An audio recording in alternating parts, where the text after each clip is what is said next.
everyone, Novels Wonderland here. Thank you all for the love and support you've shown me and the channel. Re-0, Starting Life in Another World as a Skeleton Chapter 191 to 250. You are enough, Shira. I will definitely cure you.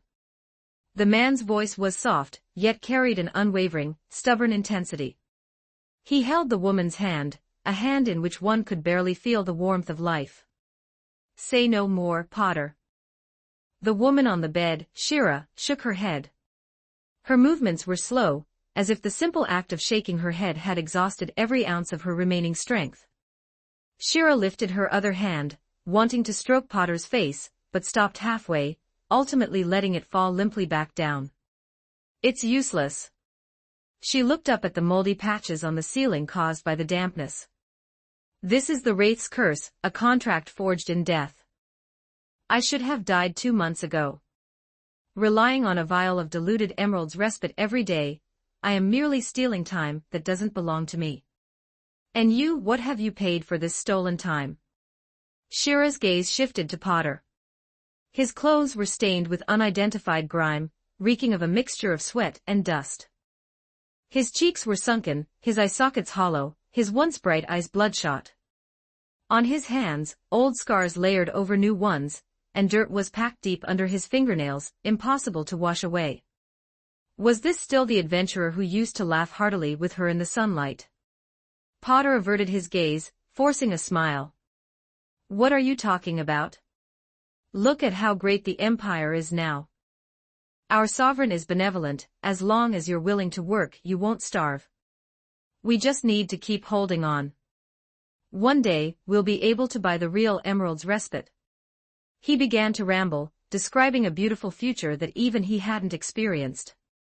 When that day comes, we'll go to the Evernight Mall and buy all the pretty dresses you want. We'll ride that Bone Dragon aviation and look down at the entire Iron Fortress from the sky. And those audio manga in the bookstore. I'll read them to you. No, we'll listen to them together. The more brilliant the future he painted, the heavier Shira's heart became. She knew that a single vial of the genuine emerald's respite cost 3 gold coins. And all Potter had managed to earn by working himself to the bone all day was 500 copper coins. In the past, they had sold everything they owned just to barely afford 1 vial of diluted emerald's respite a day. Now they were down to 1 vial every 2 days, and she could already feel herself fading. If they wanted to maintain their previous standard of living, how many years would Potter have to work without sleep? She didn't dare to imagine. Shira interrupted his fantasies. Whether the emerald's respite can actually cure me is still an unknown. Even if it could, we can't afford it. Her hand stroked Potter's cheek, feeling the temperature of his skin. If you're like this, what will you do after I'm gone? Don't worry. Potter gripped her hand, pressing it against his face. The Empire today is different from before. As long as you work hard, you can definitely live well. The fact that you're still alive is the best proof. He paused, his voice dropping. Although the road ahead is a little lonely, I will definitely buy the emerald's respite for you. After all, I've grown quite fond of being alone. Hearing those words, Shira suddenly smiled. She propped herself up and pulled Potter's head into her embrace. Nobody actually likes being alone, you fool. Her voice was light as a feather, landing softly in Potter's ear. Eating alone, sleeping alone, walking down a bustling street alone, watching others chatting and laughing. I know it all. You must be having a miserable time outside. You must be suffering so much. Being scolded by tavern owners, ordered about by foremen, bullied by unreasonable guests. So stop, will you? Go live your own life. You've done enough. Find yourself a healthy wife, an elf, or a cute dwarf girl, it doesn't matter. Go see the beauty of the Empire together, experience the richness of this world. Potter lay in her arms, his body trembling uncontrollably. He remembered a few months ago, when they were free-spirited adventurers. Chasing the sunset across vast plains, sharing a piece of roasted meat in the quiet of the forest. They had roamed the world, longing for freedom, enjoying freedom. Their lives were just like the stories written in Alya's novels, full of unknowns and surprises. Until they encountered that wraith in a ruined castle. It had only been a Tier 2 Wraith A battle that should have been trivial for two experienced adventurers. The fight had been easy. When Potter blocked the wraith's claws with his shield, Shira's short sword had accurately pierced the wraith's core. The wraith dissipated in a shriek, but in its final moment, a thread of black mist had silently burrowed into Shira's body. A deathbed curse. A racial trait possessed by only a few wraiths. They had run to every cathedral in every neighboring nation, but the priests only shook their heads, telling them that unless they found the legendary bishop of the Gustico theocracy, no one could break it. And the price to petition such a great personage was 500 gold coins. 500 gold coins. To them, vagabonds whose entire worldly possessions totaled less than 10 silver coins, that was an astronomical sum. Shira had at most 3 months to live. Just when they were in total despair, the news spread like wildfire across the continent. An empire built by the undead had appeared. They possessed a miraculous potion called Emerald's Respite, said to cure all illnesses and curses. It was their only hope. And so they sold all their gear and headed east, arriving at Iron Fortress. A vial of diluted Emerald's Respite cost 10 silver coins. When Potter fed the first vial to Shira, who had already fallen into a coma, a miracle occurred.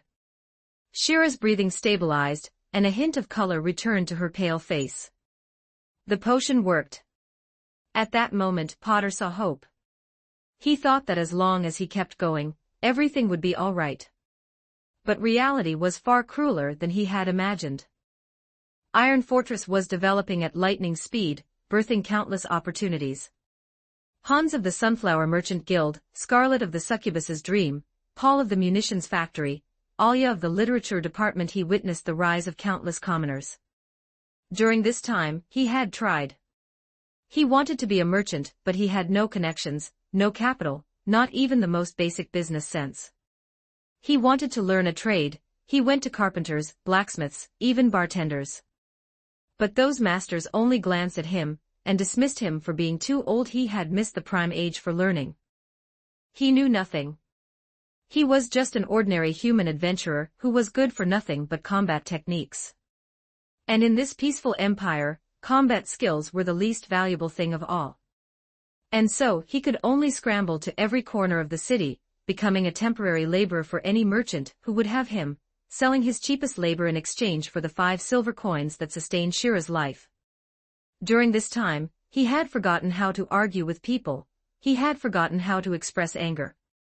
He felt pain, he felt lonely. Whenever work went poorly, his mind would involuntarily wander. What should I do? Who should I ask for help? I want to cry out loud but I can't. Because Shira is waiting for me to bring the medicine back. How many more days will this continue? He was confused. God, if you truly exist, when will you spare me a glance? He had thought of giving up countless times. Abandoning this burden that constantly devoured his life force and starting over alone. If he were alone, relying on his adventurer's skills, perhaps he could live well in Iron Fortress. Perhaps he could be like Hans, seizing an opportunity and becoming a decent merchant. Perhaps he could save up money, pursue a healthy girl, and build an ordinary family. On countless walks home, these thoughts eroded his resolve. But in the end, when he pushed open that dilapidated door and saw Shira's apologetic, gentle smile, all his resentment and all his pain dissolved into a single phrase, "I'm home." Thinking of this, Potter lifted his head from Shira's embrace. His eyes were red, but there were no tears. He looked into Shira's eyes and said clearly, word for word, "You are enough. If my future doesn't have you in it, such a future would be meaningless." 20 advanced chapters now available on Patreon. https://www.com/c/hollowborn. Just remove the hyphen symbol to access Patreon normally. If you like this novel, please consider leaving a review. That's helped the story a lot. Thank you. Chapter 192. Chapter 192. The Final Adventure. 1324 words. Chapter 192. the final adventure Evernight Empire, Iron Fortress. Avarice drifted in mid-air, like a shadow merged with the night, quietly watching the dilapidated hut below. He had been guarding this spot for a full month. And Lich's life is long and tedious, a month is usually but a blink of an eye. Yet, this month felt more draining to Avarice than any magical research he had ever conducted. He watched the man named Potter repeat a fixed routine every day. Like a beast driven by an invisible lash, the man scoured every corner of Iron Fortress, trading his most primal strength for the most meager of wages. And then, he traded every cent of that for vials of diluted emeralds respite, bringing them back to the woman lying on the bed. Avarice could not parse this behavior. He had witnessed the rise and fall of countless lives, dissected the roots of desire in myriad races.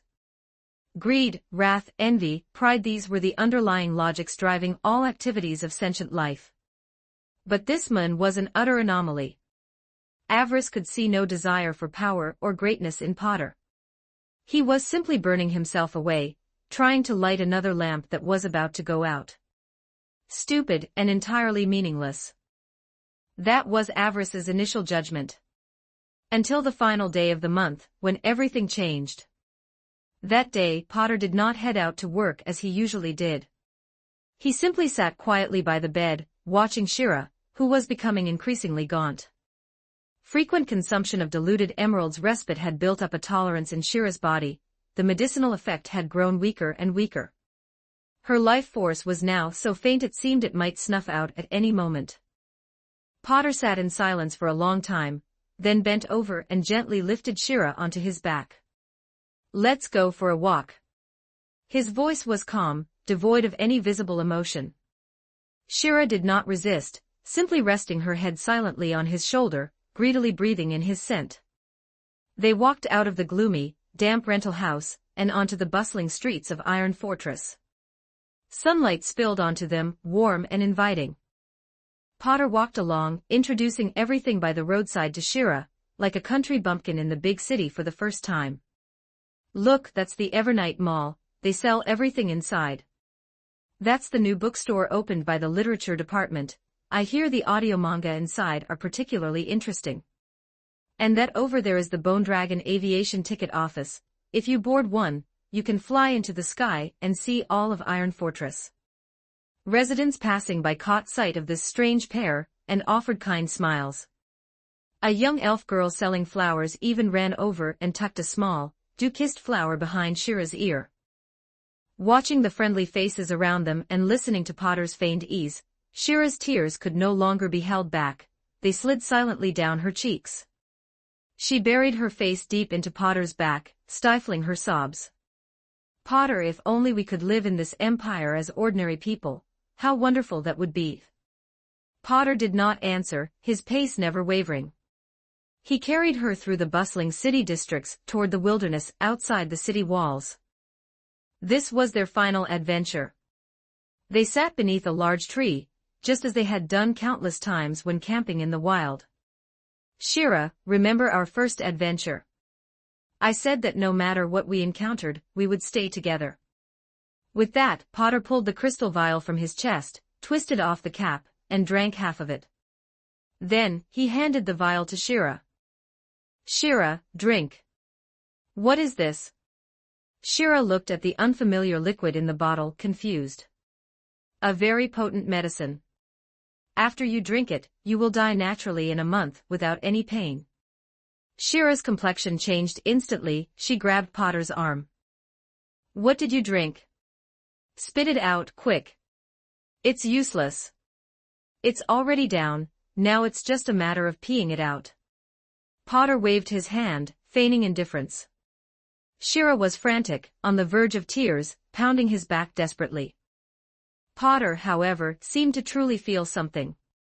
He stretched his limbs and said with genuine surprise, "I don't know if it's just my imagination, but I feel so much lighter now." Seeing Potter's reaction, Shira froze. She hesitated and finally, she took the vial and drank the remaining liquid in one gulp. Perhaps this is the best ending. At least in the final month of their lives, they could complete their own adventure, just like in the old days. They huddled together, falling into a deep sleep under the breeze of the forest. The next morning, the first rays of dawn pierced the gaps in the leaves, dappling Potter's face. He rubbed his eyes, waking up in a daze. The moment he looked up, he saw a figure in a gray cloak sitting on a tree branch.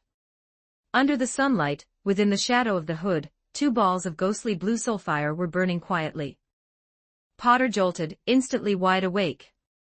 Though the undead were no longer synonymous with evil in the Empire, encountering an unidentified undead in the wilderness was definitely not good news.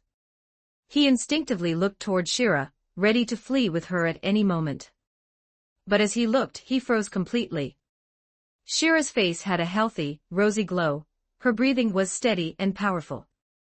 She looked even better than she had before they encountered the Wraith's curse. He shook Shira's shoulders violently. Shira rubbed her sleepy eyes, muttering discontentedly, "What is it? I haven't slept this comfortably in so long." Her voice was clear and powerful, full of vitality. Under Potter's incoherent reminders, she realized belatedly that the curse that had been clinging to her like a maggot in the bone had vanished without a trace. What is going on? Potter suddenly remembered the potion they had drunk last night. He quickly had Shira bring out the bottle. It was a verdant green glass bottle, with a few drops of liquid shimmering with the brilliance of life still clinging to the walls. This isn't the crystal vial at all. This is genuine emerald's respite. But when did? He looked up sharply toward the undead in the tree. The branch was empty. The cloaked figure had vanished. Potter stared blankly in the direction of Iron Fortress, tears of relief streaming down his face uncontrollably. Beside him, Shira was startled by his breakdown, hurriedly wiping his tears. But he simply murmured the same thing over and over, "The gods really did listen to my prayers." Meanwhile, Skill Avarice, having just finished his observation, was flying toward the Arcane Legion's laboratory at top speed. What the hell, 2 experienced adventurers actually daring to fall into a deep sleep in the wild without any precautions. He, a Tier 6 Lich and Deputy Commander of the Arcane Legion, had been forced to spend the whole night guarding them in a tree like a common nanny. He pulled the crystal vial containing the pale purple liquid from his chest, and let out a long sigh. Lost completely. At the thought of facing Skilllust's gloating face, and that any request clause, the soulfire in his eye sockets twitched violently. Last night, the moment Potter had raised the vial to drink it, a figure had appeared beside them at speeds exceeding the limits of vision. It was Avarice. With the power of a Tier 6 expert, he had frozen time around them. Avarice had easily swapped the medicine in Potter's hand with the Emerald's Respite original solution he kept on hand for emergencies. 20 advanced chapters now available on Patreon. https://www.com/c/hollowborn. Just remove the hyphen symbol to access Patreon normally. If you like this novel, please consider leaving a review. That's helped the story a lot. Thank you. Chapter 193, Plains. 1301 words. Chapter 193, Plains. A bony finger gripped the edge of the lab door, followed by a bald skull that peeked through the gap. Avarice's soulfire scanned the empty laboratory cautiously. Good, no one's here. The troublesome one was absent. Avarice slid his entire body inside without making a sound. As a Tier 6 Lich and Deputy Commander of the Arcane Legion, his movements currently resembled a clumsy thief preparing for a burglary. After a moment of observation, Avarice walked quickly to his workbench and began rummaging for the magic scrolls recording his critical research data. He planned to pack everything up before Lust came knocking, then find some excuse to go on a business trip to the Jade Territory, hiding out for a week or 2. As for that, any request? Avarice's hand paused. Forget it. Don't think about it. The more I think, the worse my headache gets. He sped up his movements, stuffing scrolls into his storage pouch. Looking for something? A voice suddenly sounded behind him, carrying a touch of lazy amusement. Do you need my help, Deputy Commander Avarice? That voice. Avarice's hand froze midair. He stood as if struck by a paralysis spell. He turned stiffly to see Lust leaning against the doorframe, arms crossed, wearing that signature look of someone watching a good show. Avarice's voice was uncharacteristically stuttery. Lust ignored him, pushing off the doorframe to stroll around the lab. How was it? Her fingers traced the workbench, her tone casual. What was the result? Avarice was silent for several seconds, before pulling the crystal vial filled with pale purple liquid from his storage pouch. He placed the vial on the bench, his tone as calm as if stating an irrelevant fact. Lust picked up the vial and held it up to the light. Suddenly, her mouth curved into an exaggerated arc, a comical expression breaking across her face. "Oh, is that so?" she drawled, the light in her eyes brighter than the lab's luminescence. "Funny, I didn't hear Pride mention which dim-witted fool dared to report our great deputy commander of the Arcane Legion. I even went to the Punishment Legion to ask around, you know." Avarice didn't speak. He just pushed the vial toward her and turned back to keep packing, like a petulant child. A loss is a loss. A bet is a bet. His voice sounded muffled. Lust toyed with the vial, the smirk slowly fading. She walked behind Avarice, leaning against the bench, tilting her head to watch him. "Tell me, aren't humans interesting?" Avarice's packing motion stopped. He didn't turn around, just stood there, his soulfire burning quietly in his eye sockets. After a long time, he finally spoke. "I don't understand." His voice was low, as if asking her, or perhaps asking himself. That man. He could have given up. He could have abandoned that woman. With his salary, he could have lived quite comfortably in Iron Fortress. He could have started over, found a healthy wife, lived a normal life. Why would he drive himself into such a corner? Lust didn't answer immediately. She listened quietly, fingers tapping the crystal vial, making a faint, rhythmic sound. "Do you know why I wanted to make that bet with you?" Lust asked suddenly. Avarice turned to look at her, puzzled. "Because I wanted you to see something." Lust's voice held a rare note of sincerity. "We, who possess endless lives, have forgotten one thing since our birth." "What thing?" "The meaning of life is never found in its length." Lust held the crystal vial up, looking at the sunlight through the pale purple liquid. "Human lifespans are short, so short that while we might take a nap, they go from birth to death. Because of this, they cherish every day, every moment. They will burn their entire existence for a single promise. They will abandon every other possibility for a single person. This persistence, this madness, this stupidity." Lust paused, a soft curve touching her lips. "In our eyes, it's meaningless. But to them, it is the entire meaning of being alive." Avarice was silent. He recalled the words the man had spoken to the woman on the bed in that dilapidated rental house. "If my future doesn't have you in it, such a future would be meaningless." At the time, Avarice had found the words utterly foolish. But now. "So you knew from the start that I would lose?" Avarice turned to face her. Lust shook her head. "I was only betting that you would see something. Whether you change because of it, that is your own choice. Even if you had won today and thrown that man into the Punishment Legion's dungeon, it wouldn't have made a difference to me." She set the crystal vial on the bench and turned to walk toward the door. "Oh right," Lust stopped at the threshold, not looking back. "About that, any request?" Avarice's soulfire pulsed violently. "Here it comes." He braced for the worst. Whether it was being forced to work as a laborer in the Jade territory, or helping Lust with some shady experiment, he was ready to accept it. "Let me think."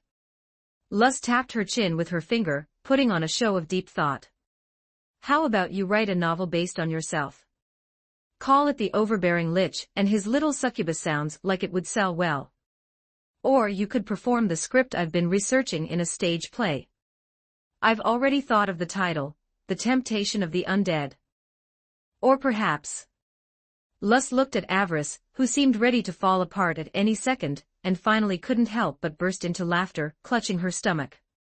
Forget it, forget it. I won't tease you any more, you poor thing. Lust laughed for a good while before stopping. She rubbed her eyes, her expression becoming serious. I need you to do something for me. Recently, wraiths have been appearing in many places across the Empire. They are numerous and strange, appearing out of thin air. The Sovereign told me to handle it. So, for the time being, my research is in your hands. Which research? Avarice hadn't quite caught up. Parallel worlds. Lust's tone turned solemn. This is important, Avarice. I've observed fluctuations in the teleportation arrays again. It's not as obvious as last time, but I suspect that when we conducted our space-time folding experiment using soul links, we may have accidentally exposed our world's coordinates. Those parallel worlds might not just be parallel, they might be independent planes that exist in reality, governed by their own laws. If our coordinates are truly exposed, the consequences could be severe. Lust looked at Avarice, her soulfire burning with an unquestionable command. Before I return, you must stabilize the space-time barrier of our world. Don't let anything slip in easily. Avarice stood where he was, completely stunned. The expected humiliation never came. Instead, he had been handed a mission 100 times heavier than any humiliation. This was not a punishment. This was trust. Lust finished speaking, yawned, and turned to head toward the door. That's all. I'm leaving. Remember to help me request leave from the Sovereign. Lust's figure vanished at the threshold, leaving only her words echoing in the empty laboratory. Oh right, my lab is a bit messy. Remember to help me clean up. Avarice watched the direction Lust had left, remaining silent for a long time. Then, he bowed slightly toward the empty doorway and whispered. As you command, General. -20 advanced chapters now available on Patreon. https://www.com/c/hollowborn.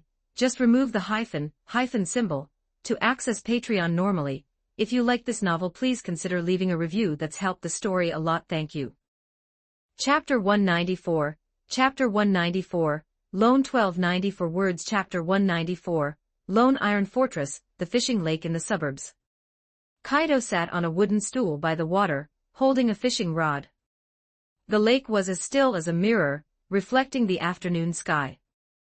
Kaido sighed for the 17th time that day.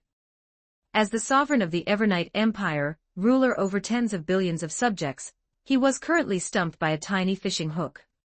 It wasn't that he truly wanted to catch fish, it was just that the Empire's affairs had been so overwhelming lately that he needed a quiet place to organize his thoughts. He had already handed the matter of the wraiths over to Lust. Though that woman had been a bit unreliable lately, her execution was impeccable, and she was always dependable when it mattered. What truly gave Kaido a headache was something else. A proposal skill Avarice had just submitted via Soul Link. That tech geek who lived buried in his laboratory, obsessed only with magic and undead construction, oblivious to the outside world, he had actually taken the initiative to report his thoughts to Kaido. It should have been a good thing, a sign of growth for a subordinate, but the suggestion itself left Kaido unsure whether to laugh or cry. In the Soul Link, Avarice's voice had been uncharacteristically hesitant. My lord. I have an immature idea. I feel the Empire's welfare system might perhaps be refined further. Kaido had been intrigued, a research-obsessed maniac caring for the welfare of the people. Avarice stammered for a long while before finishing. Some residents live very diligently, but due to accidents like illness or curses, they fall into hardship. They need help, but don't quite meet the Empire's existing relief standards. I suggest, for potions like Emerald's Respite, could we use first, pay later? Kaido's soulfire had pulsed violently at the time. Use first, pay later. Isn't that just credit? While the intentions were good, the practical application was riddled with issues. The Empire wasn't short on money. If Kaido wanted, he could redefine the value of currency right now, or even have every subject hand over a single copper coin. But medicine wasn't money, it was tangible material. If it was gone, and it took time to produce. If he opened up credit, who's to say someone wouldn't just have a minor cold and, out of curiosity, go and get a bottle just to taste it? The cost of Emerald's respite wasn't high, but the imperial population was an astronomical number. 10 billion people. If everyone took a sip, the inventory would hit rock bottom. Yet, Kaido had agreed to Avarice's proposal. The reason was simple. This was the first time that child Avarice had taken the initiative to share his own thoughts. As a parent, as a sovereign, he couldn't just throw a bucket of cold water on a subordinate's newfound enthusiasm for work. Moreover, Avarice did have a point. The Empire's welfare system did have gray areas.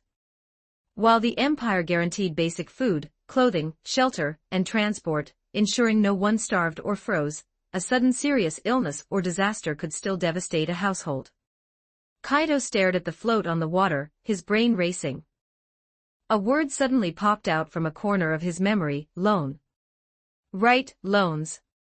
Hadn't Greed, that fellow, excitedly proposed this concept to Kaido a while back? Greed had been spitting everywhere, talking about pushing some financial business within the Empire.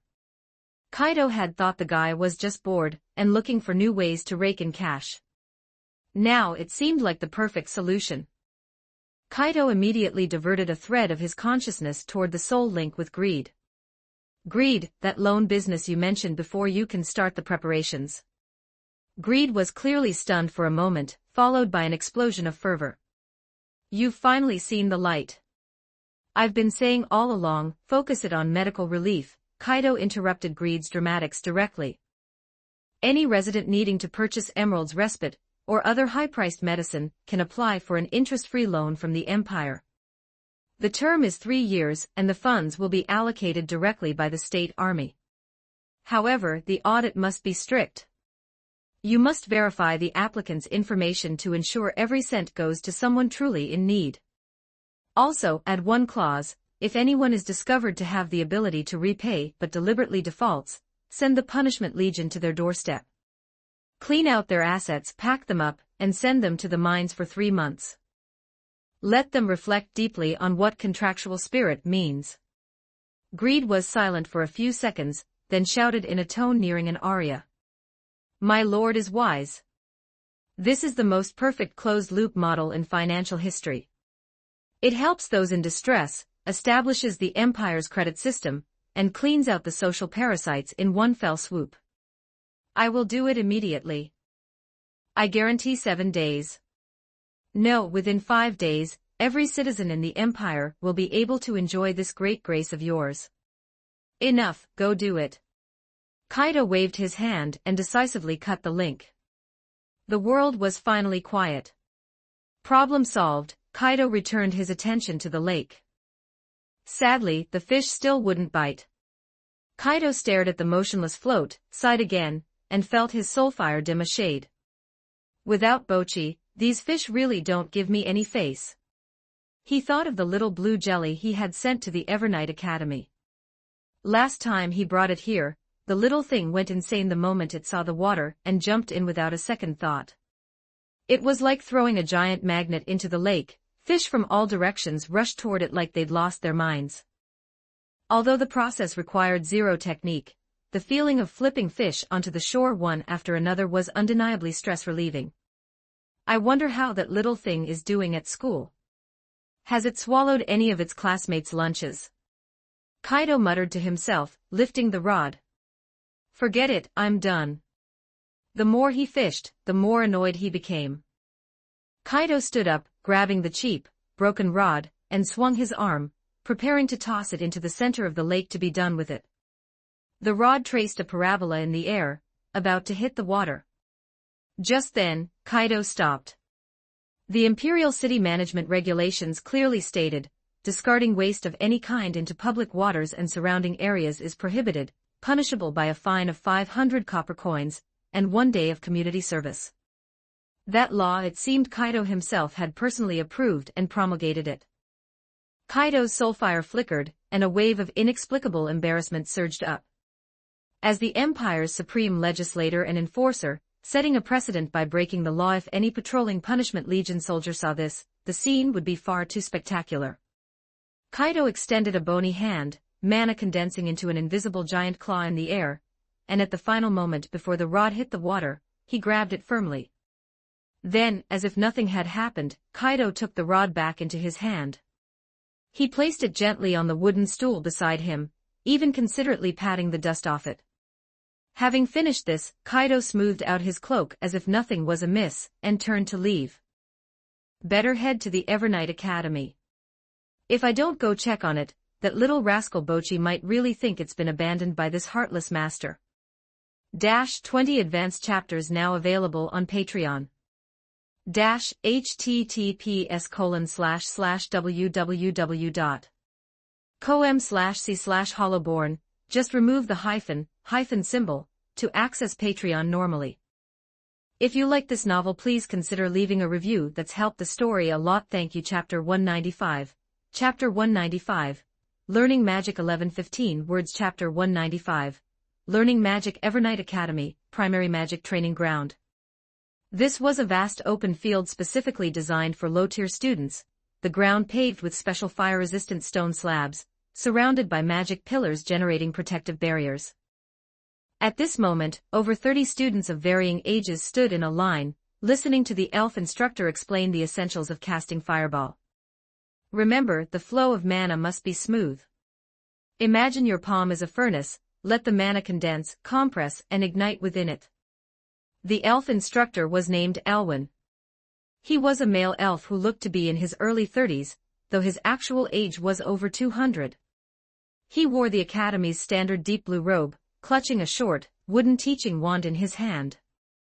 The students below listened intently, some whipping out notebooks to record his words rapidly. Only on the very edge of the line was there a blue, gelatinous mass staring with two bead-like black eyes, utterly perplexed, at the fireball Elwyn had manifested in his palm. That was Bocchi. Bocchi tilted its body, signaling its confusion. It had listened for a long time, but hadn't understood a word of the elf's mumbling. What furnace? What compression? It was just a slime, its anatomy didn't even have something like a palm. All right, let's begin the practical session. Elwyn clapped his hands, signaling the students to disperse. Everyone, try to cast fireball. Don't be nervous, failure is normal. Magic requires repeated practice to master. At his words, the students scattered, each finding a spot to attempt the spell. Bocchi also bounced around to find a corner, starting to mimic the other's movements. It extended two small tentacles, imitating the human spellcasting posture. Then, it began to channel the mana within its body. As a Tier 2 slime, Bocchi's mana reserves were actually not small. After all, Kaido hadn't skimped on feeding it good things lately. But the problem was, Bocchi strained for ages, its body swelling into a ball, mana rampaging inside, yet it couldn't condense a fireball no matter what. Only a few wisps of green smoke emerged from the tips of its tentacles before fading away. Bocchi collapsed onto the ground in defeat, its entire body deflating. As expected, I'm just too stupid. Just then, an exclamation came from nearby. It's out. My fireball is out. An elf child wearing an academy uniform shouted excitedly. Hovering above his palm was a fireball the size of a fist. He was a young elf boy who looked only 7 or 8 years old, named Noah, the youngest of the batch. He was dancing with joy, completely failing to notice that the fireball was wobbling erratically in his grasp. Control the direction. Elwyn's voice came from afar, laced with urgency. Unfortunately, it was too late. Noah lost control, and the fireball slipped from his hand, flying toward a human boy nearby. The boy, about 10 years old, was focused intently on trying to condense his own mana, and hadn't noticed the danger approaching. By the gods! Elwyn's pupils contracted violently. He instinctively raised his wand, and a translucent shield instantly appeared in front of the child. My teaching license. Elwyn's voice hit a frantic, high-pitched note. Kidding me? If a student gets hurt in my class, this teacher is waiting for the academy to fire him. The fireball struck the shield with a sharp pop, and bounced off in another direction. It headed straight for where Bochi was positioned. Bochi looked up, seeing an orange-red fireball flying right at it. Bochi was startled, instinctively trying to dodge. But the next second it froze. Because it smelled something savory.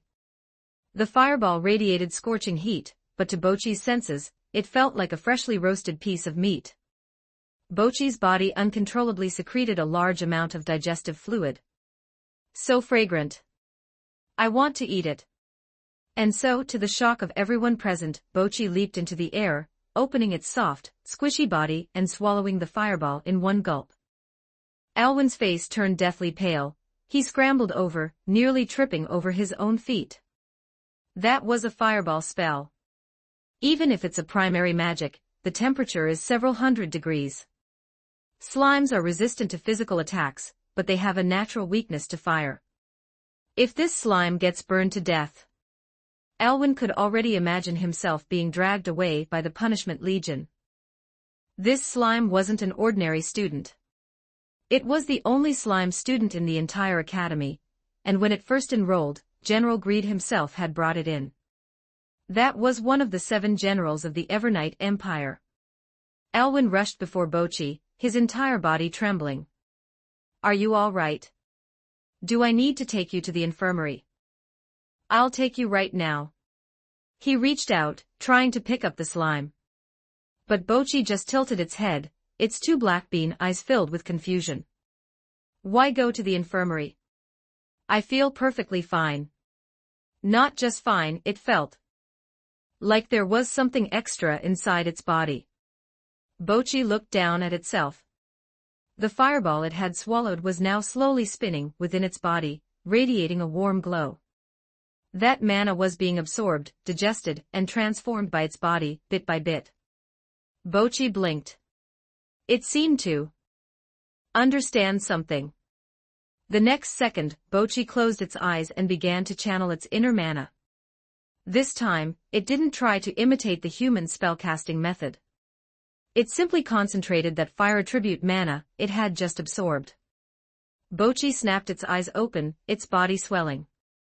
A small, black fireball slowly condensed above its head. That fireball was different from a normal fireball spell. The color was deeper, like burning charcoal, emitting an eerie aura. Everyone in the training ground froze. Alwyn's eyes widened, standing rooted to the spot. How is this possible? He had taught for so many years, but he had never seen such a situation. A slime knows magic. And it learned it immediately after swallowing a fireball. What kind of genius learning method is this? Bochi bounced around in excitement, the little black fireball bobbing along with its movements. I finally learned magic. So magic is meant to be eaten. Bochi turned around, looking expectantly at Alwyn. The meaning was obvious. Any more? Give me another one. Alwyn's mouth twitched, utterly at a loss for words. 20 advanced chapters now available on Patreon. https://www.com/c/hollowborn. Just remove the hyphen symbol to access Patreon normally. If you like this novel, please consider leaving a review. That's helped the story a lot. Thank you. Chapter 196. Chapter 196. Eat 1382 words. Chapter 196. Eat. The next second, Bochi was instantly swarmed by children of various races. That was amazing. Bochi can actually eat magic. That black fireball just now was so cool. Bochi, how did you do that? Do you have to eat something specific? A gaggle of children chattered away, surrounding Bochi with eyes full of worship. Listening to these praises, Bochi's entire body puffed up, and its 2 bead-like eyes shimmered with triumph. It proudly puffed out its chest, though it didn't actually have one, and used a small tentacle to pat its round, tubby body. Excellent. You pests have finally learned to appreciate talent. Bochi bounced twice in excitement, then extended a tentacle to scrawl crooked characters into the sand on the floor. Bring a few more spells, I can still eat. Alwyn stared at the characters on the ground, his mouth twitching. This slime, does it really treat magic like a meal? Bochi, magic isn't. Gucci Gucci. Bochi immediately interrupted, its black bean eyes blinking up at Elwin, looking exactly like a puppy waiting for a treat. The surrounding children chimed in, egging him on. Teacher, let Bochi try again. Yeah, we want to see too. Elwin took a deep breath, feeling his elven blood pressure spiking. In his 200 years of life, he had never encountered such a situation. A slime learning magic by eating magic. If he wrote a paper on this and published it, the entire magical academic world would explode. Elwin eventually compromised. This was a once-in-a-lifetime research opportunity. He might even be able to found an entirely new school of magic. But Bochi, remember this, Elwin squatted, looking earnestly into Bochi's eyes. If you feel even the slightest bit of discomfort, you must tell me immediately, understand? Bochi nodded vigorously, its whole body wobbling. Elwin stood up and began casting. Let's start with a Tier 1 spell. He raised his wand, mana condensing at the tip. Ice Lance. A crystal-clear ice lance formed in the air, radiating a bone-chilling cold. Bochi's eyes lit up instantly. That looks delicious too. It leaped into the air, opened its soft body wide, and swallowed the ice lance in one gulp. A crisp shattering sound resonated from within it. Bochi landed, its body trembling slightly, and then a black ice lance, one size smaller than the original, condensed above its head. Elwin's eyes widened. It's really possible. And it's not just fireball, it can instantly learn ice lance too. Teacher, do another one. The children shouted excitedly. Elwin gritted his teeth, and kept casting. Wind Blade. Stone Bullet. One by one, Tier 1 spells were swallowed by Bochi and released in their blackshard forms. Every success triggered a cheer from the surrounding children. Bochi grew more and more arrogant, its body nearly floating off the ground. Elwin's forehead was drenched in sweat. His mana was more than half depleted, yet Bochi looked as energetic as ever. Teacher, Tier 2 magic. Noah shouted, raising his hand. Yeah, Bochi can definitely learn it. Elwin hesitated but nodded. All right, but only one attempt. He took a deep breath, beginning to condense a much stronger surge of mana. Flame Arrow. An arrow burning with intense fire formed in the air, its temperature at least a grade higher than the previous fireball. Bochi looked at the flame arrow, its body retreating a tiny step. This one seems a bit spicy. But seeing the expectant eyes of the children and feeling the dignity of its status as a king, it braced itself, jumped up, and swallowed it. The flame arrow exploded inside it. Bochi's body instantly expanded significantly, intense ripples flowing across its surface. Elwin turned deathly pale, ready to throw the emerald's respite he'd bought for emergencies. But the next second, Bochi steadied itself. It landed, trembling, its body shivering non-stop as if digesting something very difficult to chew. After a good while, it finally stabilized. Bochi called out weakly, then struggled to condense mana. A black flame arrow slowly took shape above its head. But unlike the previous magic, this flame arrow was significantly smaller, and as soon as it condensed, it began to shake violently. The flame arrow dissipated into a puff of black smoke before it could even fly. Bochi collapsed onto the ground like a puddle of sludge. It called out feebly, the gloss on its surface dimming. Elwin ran over and carefully scooped Bochi up to inspect it. Mana exhaustion. He let out a sigh of relief. Thank goodness, just faint, it'll recover after a rest. Bochi lay in Elwin's arms, its two black bean eyes staring listlessly at the sky. Tier 2 magic tastes terrible. But it soon cheered up, poking Elwin's arm with a tentacle. Elwin looked down at it. You still want to eat? Bochi nodded vigorously. Elwin was torn between laughing and crying. You've nearly exhausted your mana, and you still want to eat. Gucci Gucci. Bochi struggled to jump out of Elwin's arms, scrawling crooked words on the ground. Tier 3. I want to eat Tier 3. The training ground fell silent. Every child widened their eyes, looking at Bochi in disbelief. Elwyn went completely stiff. Do you have any concept of what Tier 3 magic is? His voice trembled. I only just recently promoted to a Tier 3 mage myself. The power of a Tier 3 spell. Bochi interrupted him, its black-bean eyes filled with stubbornness. It wants to eat. It wants to get stronger. Only by getting stronger can it protect that skeleton who fed it fish. Elwyn fell silent. Watching Bochi's determined gaze, he suddenly remembered himself when he was young. Back then, he too had striven recklessly to become stronger. Elwyn stood, his expression turning serious. But only one attempt, and I will suppress its power to the absolute minimum. He raised his wand and began to condense mana. The children nearby backed away several steps, the training ground's protective barrier activated automatically. Tier 3 magic, Firestorm.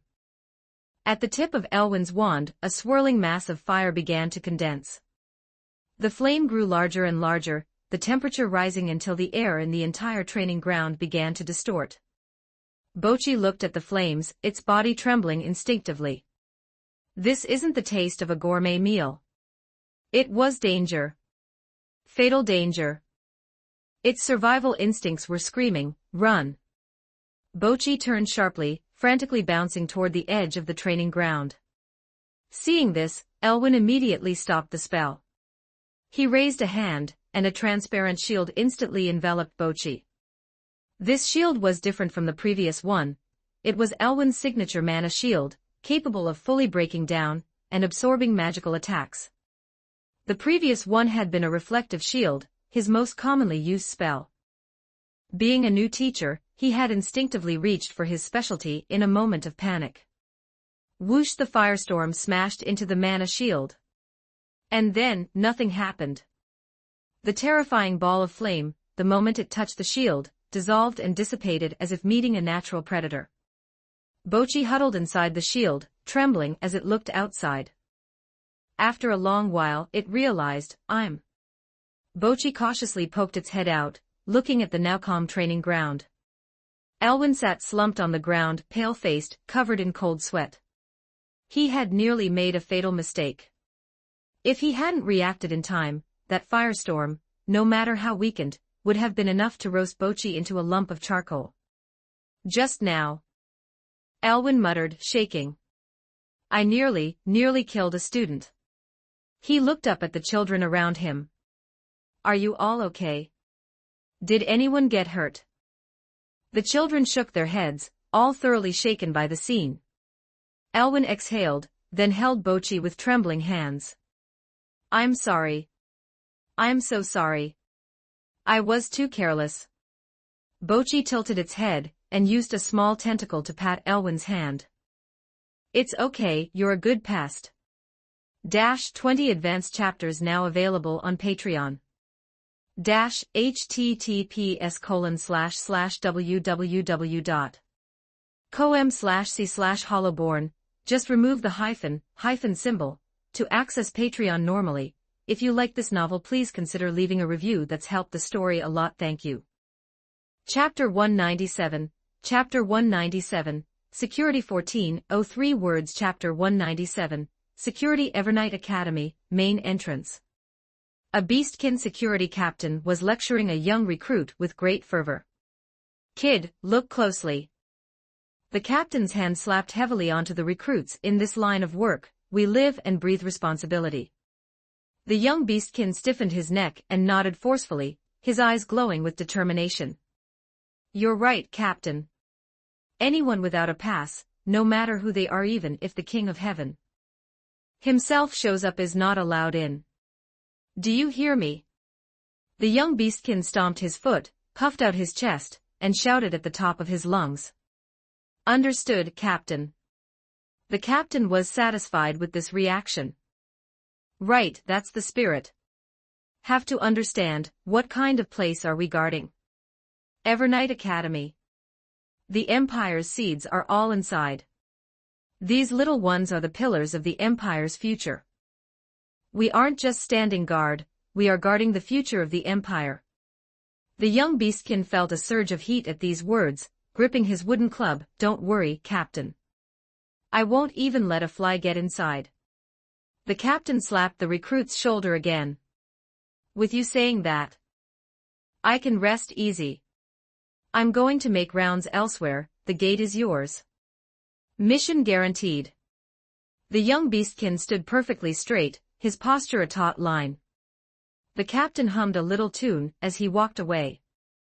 The young beastkin stood at the gate, his eyes scanning every corner of the not long after, a figure appeared around the street corner and walked toward the gate.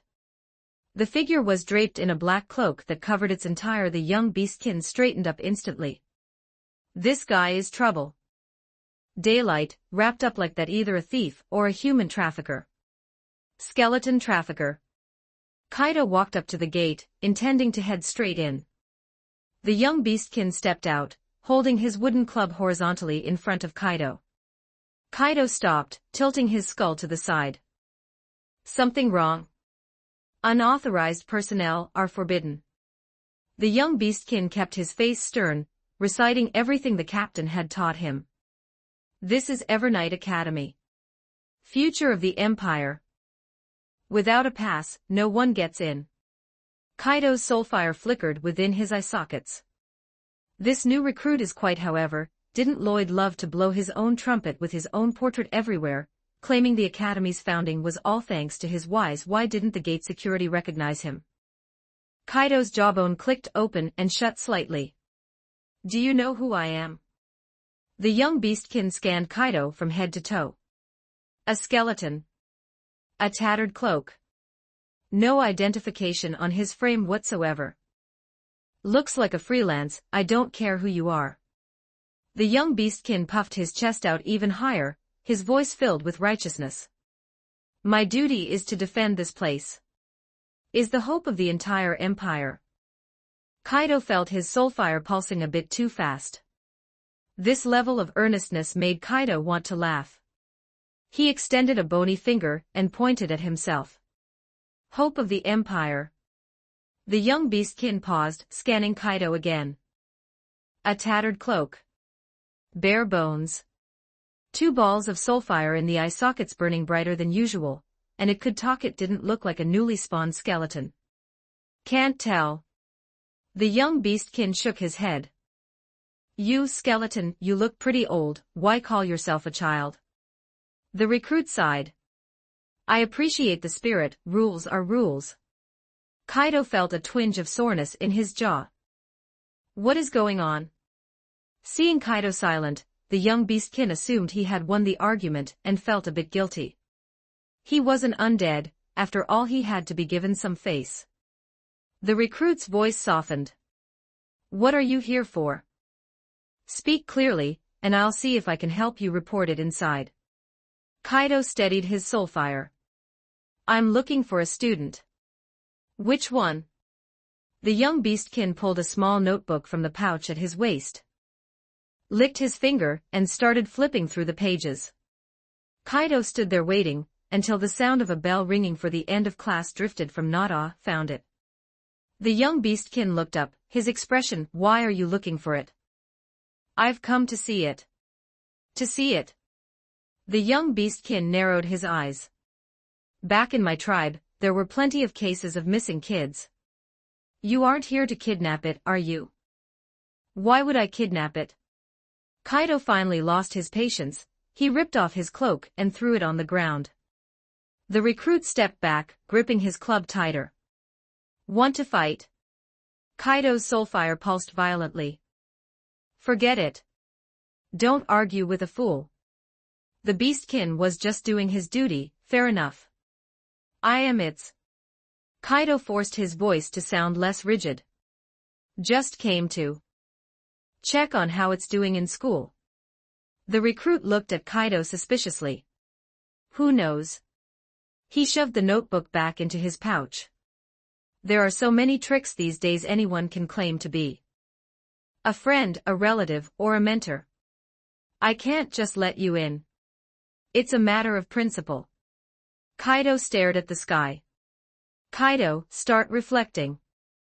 What did you do wrong to deserve this suffering? Just then, a voice rang out from within the academy. Kaido's skull snapped toward the source. That sound, it was Bocchi. Gelatinous mass was bouncing its way out of the academy gate. Bocchi saw Kaido, its body expanding by a size. It sprang from the ground, leaping onto Kaido's shoulder and wrapping two tiny tentacles around his skull. Gucci Gucci Gucci. Bocchi rubbed its body against Kaido's skull, emitting satisfied sounds. Kaido reached out and petted the soft, squishy body. All right, enough. He spoke the words, but the soul fire in his eye sockets brightened considerably. The young beastkin watched this scene, his mouth agape wide enough to fit a. The recruit pointed at Bocchi, stammering. Really know each other. Kaido turned his head, his soul fire facing the young beastkin. Now can I go? The young beastkin's face turned bright red. Students' parent waiting outside for this long. And suspected them of being a human trafficker. I'm sorry. The recruit bent his body 90 degrees. I didn't know you were here to visit a student. I'll open the gate for you immediately. The beastkin scrambled toward the gate, preparing to pull the massive doors. Kaido watched the flustered recruit, his jaw working again. No need to apologize. Kaido walked up to the young beastkin, and placed a bony hand on his. The recruit looked up, dazed. Fulfilling your duty, not letting any suspicious person through. Kaido's voice carried a note of approval. This is what a qualified guard does. Keep it up. The young beastkin's eyes reddened upon hearing those words. Thank you. Kaido waved a bony hand, settled Bocchi on his shoulder, and walked into the young recruit. Watched Kaido's back, a wave of warmth rushing through him. I don't know who this skeleton is, but he must be a big shot. Good skeleton. Kaido walked into the academy, Bocchi shifting restlessly on his shoulder, its black bean eyes flickering. Bocchi tilted its body, as if asking, how did you find the time to come? Just passing by. Kaido dismissed it. What have you learned in school? Mentioning this, Bocchi instantly grew excited, its entire body jumping on Kaido's shoulder. It expanded its body, and a black fireball slowly manifested above its head. The fireball was only the size of a fist, but the energy it radiated was completely different from a standard fireball spell. Kaido looked at the fireball, his soul fire freezing in place. Kaido extended a finger and touched the black fireball. It immediately dissipated, turning into countless specks of light that vanished. Bocchi nodded vigorously, confirming it. 20 advanced chapters now available on Patreon. https://www.com/c/hollowborn. Just remove the hyphen symbol to access Patreon normally. If you like this novel, please consider leaving a review. That's helped the story a lot. Thank you. Chapter 198. Chapter 198. The Devourer. 1667 words. Chapter 198. The Devourer. Bocchi leaped from Kaido's shoulder. Its soft body bounced twice on the cobblestone road, then it used a tiny tentacle to poke at Kaido's leg bone. The meaning was clear, follow me. Kaido bent down to pick up the cloak he had just discarded, throwing it back over his shoulders to cover his skeletal frame. At the academy gate behind them, the young beastkin security guard had returned to his state of high alert, his gaze sweeping across the street, letting no suspicious corner escape his view. A middle-aged man in a messy mage's robe was just trying to sneak into the stop right there. The beastkin guard shouted, intercepting the man in a single stride. Holy crap! You scared the life out of me. The man jumped, nearly dropping the cloth bundle in his hands. He clutched his chest, complaining, "What's your? I'm an instructor inside, just stepped out to pick up a delivery." The young beastkin wore a look that screamed, "I have seen through all your lies. You think you can fool me with such a lame excuse? I've memorized the faces of almost every teacher in this academy, and I've never seen your face before. I'm a new alchemy teaching assistant. Started 3 days ago." The beastkin guard kept his wooden club in front of his chest, refusing to unless you have someone come out and verify your identity. Stand right there and don't move. Damn it. The assistant looked like he was suffering from chronic constipation, as he began rummaging through his pockets for his ID. Kaido turned away, ignoring the farce that was about to drag on behind him. Lloyd, where did you find this new guard? He's actually kind of interesting. Bocchi led the way in front, bouncing along like a blue rubber ball. Kaido on a luxury tour of Evernight Academy.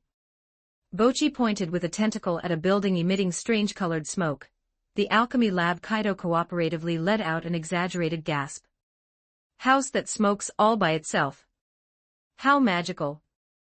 Bocchi was satisfied with Kaido's reaction, hopping along to lead him to a massive circular building. Gucci Gucci. It was the library, housing countless incredible. A place filled with so many flammable materials. The fire safety measures here must be top-notch. Kaido continued his insincere performance. Bocchi puffed out its body proudly, though it lacked a chest. It then led Kaido past an open training ground. A few skeletal students were practicing throwing, dismembering their own arms, hurling them at targets in the distance, and then running over to pick them up. Stunning. Using a part of one's own body as a weapon. Truly an era-defining combat philosophy. Kaido's barrage of praise made Bocchi expand by a size. It felt like a very successful tour guide. Just then, a group of familiar small figures came running from the direction of the teaching buildings. It's Bocchi. Lily's crisp voice rang out. She trotted over, followed by the steady-looking Mig and several other children from the Sunflower home. Bocchi chirped happily at the sight of familiar faces. Lily ran up and examined Kaido, who stood behind Bocchi. Bocchi, is this your friend? She tilted her head, looking at the skeleton wrapped in a cloak, feeling like she had seen him somewhere before. Skeleton. Lily blinked. Have we met? Somewhere. Kaido's hood was pulled low, he remained silent. Lily thought hard. I remember. Are you the skeleton student who used to sit in the last row during history, the one who never spoke, and never answered the teacher's questions? Lily felt her deduction was sound. After all, the turnover of skeletal students, many left for their assigned posts as soon as they reached Tier 2, graduating quickly. Seeing Lily staring at Kaido, Bocchi felt a surge of inexplicable annoyance. Jumped in front of Kaido, spreading its squishy body to try and block Lily's. Gucci Gucci. Don't be rude to my skeleton. Seeing Bocchi acting so possessive, Mig shook his head helplessly. He stepped forward, squatted, and patted Bocchi's soft body. Bocchi, stop messing around. Mig said in a very serious tone, did you memorize the history of the Empire's development assigned by the history teacher? Bocchi's body froze instantly. Mig continued, I heard the teacher is going to give a pop quiz tomorrow. Anyone who can't recite it has to clean the toilets. For a whole week. At these words, Bocchi's body deflated at a visible speed. It turned its head away, not daring to meet Mig's eyes. The next second it spun around, wrapped its tentacles around Kaido's leg, and began pulling with all its might in the other direction. Gucci Gucci. Let's go. We have very important academic research to do. No time for small talk. Watching Kaido being dragged away by Bocchi, Lily and Mig waved. Bye, Bocchi. Kaido was dragged all the way to an empty primary magic training room. All right, I get it. Kaido tugged at his leg bone, which was still wrapped in Bocchi's tentacles. You didn't study at all, did you? Bocchi pretended not to hear. It let go of Kaido, hopped to the center of the room, pointed at itself, and then at the storage pouch on Kaido's cloak. Kaido looked at its righteous indignation, feeling his jawbone ache. Solution is to have a big meal before the exam. Kaido sighed. Fine, I'm curious about this ability of yours anyway. Kaido looked at Bocchi, his soulfire flickering. Absorb and make it your own, simple, brutal, and practical. Kaido touched his chin. From now on, let's call this ability the Devourer. Bocchi nodded excitedly, the name sounded powerful. Kaido's research officially began. He had been curious about Bocchi's rapid advancement. It was just a normal slime, albeit a mutated one with intelligence. But with Kaido's heavy feeding, it had grown from a near Tier 1 hatchling to Tier 2 in just over a month. That speed was terrifying. Now, it had displayed the ability to swallow magic, which thrilled Kaido even more. Come on, try this first. Kaido pulled a piece of low-quality mana crystal from his pouch scrap left over from the Arcane Legion's research. Bocchi swallowed it in one gulp. Its body emitted a faint light and then nothing. Bocchi smacked its lips as if to say the taste was mediocre, like a mint candy. It learned no new magic. It seems pure mana doesn't work. Kaido pulled out the hilt of a broken knight's sword, which still held a faint trace of battle chi. Bocchi swallowed it, its body shuddered, seemingly stimulated by the residual energy. A bit spicy. Still, it learned no new skills. Kaido's soul fire flickered. He finally understood. So you can only mimic living magic, like the fireballs released by an instructor. And the energy contained within these objects is just pure food to you. Kaido pulled a dried fire lizard heart from his pouch. It was a Tier 2 magical material containing pure fire elemental mana. Try this. Bocchi looked at the shriveled heart, hesitated, but opened its mouth and swallowed it. A heat wave exploded inside Bocchi. Its surface instantly turned bright red and white steam began to hiss off its skin. Bocchi burped, and a small puff of black smoke emerged from the top of Kaido. Carefully sensed Bocchi's aura. It was stronger. Its internal mana reserves had increased by at least 10%. But it hadn't learned any new fire attribute spells. So that's how it is. Kaido understood completely. The Devourer ability wasn't essentially replication, it was digestion. Eating magic allowed it to mimic similar effects. Eating energy-rich items allowed it to absorb that energy as fuel for growth. That meant as long as it had enough to eat, its realm could be raised infinitely. It was a pity it didn't learn any flashy new skills, but this simple and brutal way of growing was enough. Kaido's soul fire burned hot. He began frantically pulling things out of his storage pouch. This a Tier 1 Wind Wolf's mana core, eat it. This moonlight wine brewed by the elves, it's expired but the mana is still there, drink it. And this a rune iron block forged by dwarves, carved with a failed power rune, gnaw on it. Gucci crunch. And so, a luxurious feeding show began in the training room.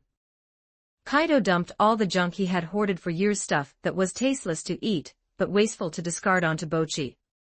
And Bocchi, like an infinite black hole, refused nothing. As it ate more, Bocchi's aura grew stronger and stronger. Its body radiated a faint glow, and it seemed to have grown a size larger. Finally, when Kaido fed Bocchi his last lucky goblin gold coin, his storage pouch held only essentials and gold coins. Rumor had it that wishing on a full moon brought luck, but Kaido had tried a dozen times, and it never worked. Bocchi burped in satisfaction, collapsing onto the floor, turning into a flat blue pancake. It looked like it was about to burst, but its black bean eyes were full of happiness. Kaido looked at his empty storage pouch, then at the puddle-like Bocchi on the ground, his jawbone dropping slightly. Raising this guy. Expensive. But the thought of some blind, powerful enemy spouting nonsense in front of him, and then Bocchi falling from the sky to sit on them like a bug on the side of the road, made Kaido feel that this investment was well worth it. 20 advanced chapters now available on Patreon. https://www.com/c/hollowborn. Just remove the hyphen symbol to access Patreon normally. If you like this novel, please consider leaving a review. That's helped the story a lot. Thank you. Chapter 199. Chapter 199. Handling Matters. 1281 words. Chapter 199. Handling Matters. Just then, the Academy's class bell chimed, echoing through the grounds. Bochi, that sound was the herald of a descending nightmare. Jelly Pancake on the ground instantly sprang up, its entire body pulsing in resistance. It extended two tiny tentacles and clamped onto Kaido's leg bone, refusing to let go for any reason. I'm not going. Absolutely not. Cultural classes are memorizing texts, is not a job for a slime. All right, enough. It's time for class. Kaido tried to pull his leg free, but the little rascal held on with the grip of a drowning man. If you don't go, your teacher is going to come and drag you. Bochi dangled from Kaido's leg, playing the part of a shameless rogue. Not going.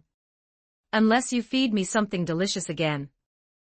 Kaido's soulfire flickered. This fellow had just emptied an entire storage pouch of his miscellaneous junk, and now it had the gall to make demands. He began to seriously consider if sending this little thing to the Aegis Legion to be raised by skill gluttony, and the others was a better choice. The Aegis Legion processed so many livestock daily, a single scrap from each beast would be enough to keep Bochi stuffed for a lifetime. The final time. In the end, Kaido's heart softened. He rummaged through his pockets, digging deep before pulling out a small, glowing stone. It was a light of evernight, not particularly useful, just a stone that emitted a soft glow at night, essentially a magical night light.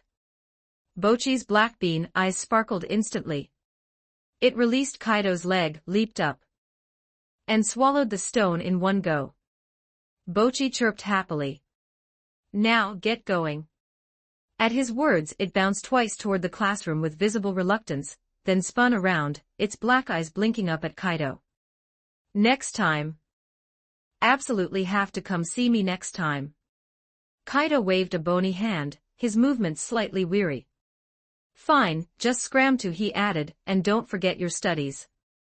You should be able to memorize the imperial history in a single day. Bochi's body went rigid. It pretended not to hear, spinning back around to hop toward the teaching building. After just a few bounces, it performed an emergency brake and looked back at Kaido once more. Gucci Gucci. Next time you come, can you bring more snacks? Kaido nodded helplessly, signaling his agreement. Only then was Bochi completely satisfied, bouncing away toward its classroom. Kaido watched the receding blue blob, his jawbone clicking. Raising this thing is going to be incredibly expensive. Kaido adjusted his cloak and headed toward the academy gate. He had only taken a few steps when a scene of utter chaos erupted ahead. Lloyd and Rosen, the two heads of the academy, were sprinting toward Kaido at a speed that suggested a 100-meter dash.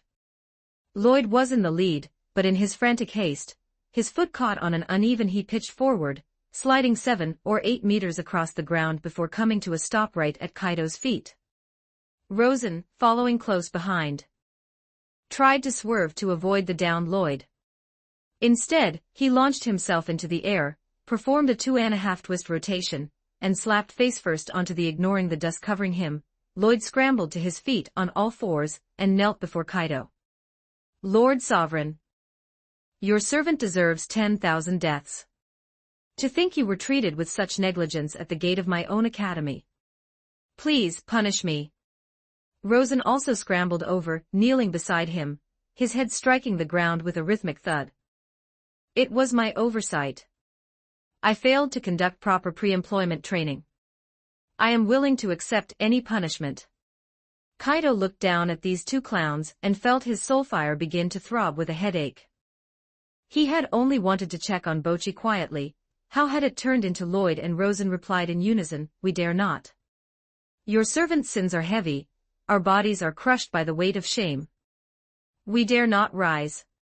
If you two don't get up right now, I'll plant you both at the academy gate to serve as welcome trees. At this, Lloyd and Rosen sprang up instantly, though they kept their heads bowed, not daring to meet Kaido's gaze. It was our negligence. Failing to notify the guards in time. This is a major failure in our administration. Rosen chimed in, his words tumbling out like a rapid-fire incantation. We will strengthen our management immediately. Right now. Instantly. We guarantee this will never happen again. Kaido looked at the two of them with genuine amusement. And how exactly do you plan to handle it? Lloyd and Rosen exchanged a lightning-fast glance. They had been in the Evernight Empire long enough to know that their sovereign didn't care for the old noble pomposity. We will intensify the training for the gatekeepers, Lloyd said, wiping sweat from his forehead. We will also hang your portrait in every single corner of the academy, to ensure every guard recognizes you on sight. Simultaneously, we will establish a specialized training course, Rosen added. It shall be called 108 Ways to Recognize the Sovereigns. That way, today's situation will never be repeated. Kaido listened, his soulfire flickering. That guard, what was his name? Lloyd blinked. He's a recruit who just started today. Voice grew smaller. He was just being too diligent. Kaido waved a bony hand. He did well. Lloyd and Rosen looked up simultaneously, their faces masks of bewilderment. Let him continue his post at the gate. Kaido finished, ignoring their confusion, as he continued toward the exit. The Empire needs more employees with that level of responsibility. Lloyd and Rosen stood rooted to the spot, watching Kaido's back, unable to process the turn of events for a long time. After a while, Lloyd let out a massive sigh of relief. That scared the life out of me. Rosen wiped his own forehead, speaking with lingering fear. I really thought the Sovereign would be furious. Lloyd shook his head. You've been around the Sovereign this long, and still don't understand his character. He would never get angry over such a trivial matter. Rosen thought about it and nodded. But that Balkier, he's a real blockhead. Lloyd chuckled. Blockheads are good. The Academy needs people like that. The two stood there, watching Kaido walk through the Academy gate. Balkier saw Kaido emerge and instantly snapped to attention, offering a respectful salute. Kaido didn't speak, simply nodding before stepping onto the draped in his cloak. He walked through the iron fortress. The afternoon sun was warm, and the air was filled with the vibrant sounds of life, merchants hawking their wares, customers haggling, and children chasing each other. Through these sounds of mundane joy, Kaido's footsteps slowed. He thought of skill lust. Kaido stood at a street corner and looked up at the distant sky. There, several bone dragons were circling. The business of Evernight aviation was booming lately. I wonder how Lust is doing on her end, Kaido murmured to himself. Handle the workload. He thought for a moment and shook his head. Never mind, I'll let her be. Before she left, Skilllust had thumped her chest and promised that the oversight was hers alone to bear. Since she had said as much, Kaido didn't intend to interfere. It was merely a few wraiths, after all. Even if trouble arose, it wouldn't shake the Empire's foundations. He would let Lust handle it. Chapter 200, Business Trip or Vacation. 1218 words. Chapter 200, Business Trip or Vacation. Leaf Fall City, West District. The streets were a cacophony of human activity, the rumble of carriage wheels over cobblestones intertwined with the rhythmic cries of street vendors. Skilllust moved through the crowd, currently clad in her youthful female. She held a skewer of crimson candied fruit, using a slender bamboo stick to pop one into her mouth. She lacked a sense of taste and couldn't discern a single note of sweetness or tartness, but she felt that since she was masquerading as a human, she ought to do human things. It was a matter of professional pride. A voice called out from half a step behind her. The speaker was a newly promoted Lich Centurion, a member of the Arcane Legion currently overseeing affairs in the Leaf Fall City sector. The intelligence has been consolidated. The wraiths were last sighted at the abandoned mining pit outside the city. Our scouts have already cordoned off the perimeter, awaiting your next directive. Lust bit down on another candied fruit, chewing slowly. Her voice came out slightly muffled. I've got it. The Lich hesitated, but pressed on. Your Excellency, according to reports from The observation units, the energy readings within the pit are anomalous. Number of wraiths far exceeds our initial projections. His tone was grim, attempting to make the general understand the gravity of the situation. I believe it is necessary to mobilize the Punishment Legion and the Fearless Vanguard to coordinate with our Arcane Legion for a total purge. Lust waved a hand dismissively, cutting him off. Just keep recording, I'll handle the rest myself. The Lich Centurion opened his mouth, seemingly wanting to argue for more security, but ultimately chose obedience. The general surely has her reasons, Lust continued her leisurely stroll through the streets, treating her diligent subordinate as if he were part of the scenery. Passing a textile shop, she paused, her gaze drawn to the vibrant bolts of fabric displayed in the window. The shopkeeper, a middle-aged man with a belly like a rolling barrel, spotted Lust's fine attire and the attendant following behind her. He immediately greeted her with a beaming smile. "Would you care to see our fabrics?" he chirped. "These are the latest arrivals from the Jade Territory. You won't find quality like this anywhere else in Leaf Fall City." Lust tilted her head as if in deep thought, then stepped into the shop. Flipped through a stack of materials before picking out a bolt of pale purple. "This one looks decent." The shopkeeper's eyes gleamed with greed. "My lady, you have impeccable taste. This is the new silk harvested from the Jade Territory this year. It's soft, breathable, and perfect for summer wear. You'd look like an angel from the heavens in this." Lust held the fabric up to the light filtering through the storefront, the thin silk casting a soft glow across her face. "It is nice. 2 gold coins." The shopkeeper held up 2 fingers, the fat on his face squeezing his eyes into slits. Lust blinked. "I recall the factory price in the Jade Territory for a bolt of this silk is exactly 80 silver coins." The shopkeeper's smile froze instantly. "Ah, there's the freight, as you know, the road from the Jade Territory to Leaf Fall City is long. There's always shrinkage and damage along the way. And the customs duties. And the shop rent. These are all costs, you see." Enough. Lust tossed the fabric back onto the pile and turned to leave. "Who are you trying to haunt?" "There's a regular route for Evernight aviation between the Jade Territory and here. Freight costs only a few silver coins."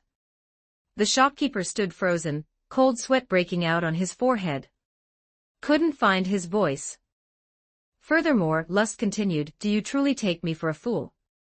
Leaf Fall City is a direct imperial territory. There are no internal customs duties. Rent is approximately 3 gold coins per month, collected uniformly by the state army. You're trying to turn a profit of over 1 gold coin on a single bolt of cloth. Did you factor the cost of the bone dragon itself into your pricing? Sell it to whoever is dumb enough to buy it." With that, Lust walked out of the shop without looking back, finishing her last candied fruit. Her mood had actually improved. The shopkeeper watched her receding back, not daring to feel a shred of anger. Instead, he felt a wave of thank the gods no one else was in the shop, he thought. He didn't know who that woman was, but someone who could calculate imperial economic policy and logistics costs that accurately was not someone a minor merchant could afford to. Was she a high-ranking official from the tax department or Evernight City on a secret inspection? Meanwhile, Lust hummed to herself as she walked toward the mining pit. Commerce was more fascinating than she had imagined. The same object could jump several times in price just by moving from one location to another. Buyer and seller, an invisible war was always being waged. Everyone wanted to exchange the smallest sacrifice for the greatest gain. Skillgreed seems to enjoy playing this game quite a bit, she noted.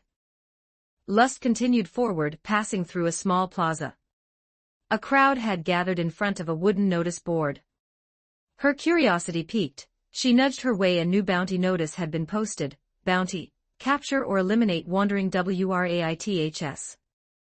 Reward: 1 silver coin per reward, doubled for live capture. Note: wraiths only appear at night. Adventurers are advised to prepare appropriate protective measures. In the crowd, Several individuals dressed as adventurers were discussing the notice loudly, spitting as they spoke. 1 silver coin apiece. That's a hell of a deal. Land a big batch and my bar tab for the month is settled. Yeah, but those rates are nasty business. I heard one touch and the medical bills will cost more than the bounty. What are you afraid of? We'll just form a party. Let's go get rich tonight. You'd be a fool to leave that money on the table. Lust stood at the edge of the crowd, listening to the adventurers' grand talk. Her expression was peculiar. These rates were the byproducts of her own failed experiment. She had initially feared they would cause significant trouble for the Empire. As it turned out, the wraiths had become a tool for adventurers to earn to some extent, they had even stimulated Leaf Fall City's economy. The sales of potions and weapons had spiked. Lust shook her head. The development of the world was truly unpredictable. However, one must always clean up their own mess. This was her mistake and she couldn't allow these anomalies to roam free indefinitely. More importantly, Lust looked up at the sky. If her deductions were correct, the appearance of these wraiths likely meant that a rift had appeared in the space-time barrier. And that rift would only grow wider with time. Eventually, far more dangerous things might slip through. I need to hurry, she whispered. Chapter 201, Chapter 201, Reckless Youth 1298 words. Chapter 201, Reckless Youth. Skill. Lust stood at the edge of the mining pit, gazing downward. This abandoned pit was far more massive than the intelligence reports had suggested. The pit walls were riddled with tunnels, large and small, dense and chaotic, resembling a colossal hollowed-out beehive. Many of the entrances had collapsed, choked with earth and stone, but even more remained intact, revealing pitch-black passages that seemed to lead into a bottomless abyss. The Centurion stood behind her, respectfully reporting the known facts. Reporting to the general, according to available records, a major collapse occurred in this pit 10 years ago. The recorded death toll was 317 miners. The local lord at the time, driven by profit even as the ore veins neared exhaustion, ordered the miners to dig into dangerously deep structures. Ultimately, continuous heavy rains caused groundwater seepage, the entire supporting structure of the pit collapsed, and no one survived. Lust listened to these old tragedies, the expression on her human face remaining unchanged. So these wraiths, they are those deceased miners. That is our preliminary assessment, the Centurion confirmed. Their resentment before death was immense, binding their souls to this site. Furthermore, paused, searching for words to make his phrasing less blunt. Furthermore, the energy fluctuations from your previous experiment, General, likely activated the negative energy field here, triggering their mutation. Lust pursed her lips and turned to look at her straight-laced subordinate. May all return. I will take full responsibility for this location now. The Centurion immediately bowed. As you command. He didn't ask a single follow-up question. He turned and left, simultaneously issuing a withdrawal order via the sole link to all Arcane Legion units stationed in the perimeter. The execution of the skeletons was beyond reproach. No questions, no hesitation. Within 10 minutes, the Arcane Legion forces that had cordoned off the pit vanished entirely. Silence returned to the area, save for the whistling wind and Lust standing alone by the precipice. She cracked her neck, her bones emitting a crisp sound. Finally, some peace. Lust was about to find a gentle slope to descend, when her ears caught a rustling sound coming from the nearby woods. She turned her head, her gaze piercing through the sparse trees to spot several figures peeking out. They were adventurers. Judging by their appearance, they were young, likely only just of age. Their leather armor was brand new, with no wear on the edges. Weapons in their hands, however, were polished to a mirror finish, reflecting the sunlight. Rookies, Lust noted with a squint. What are these little runts doing, acting all secretive?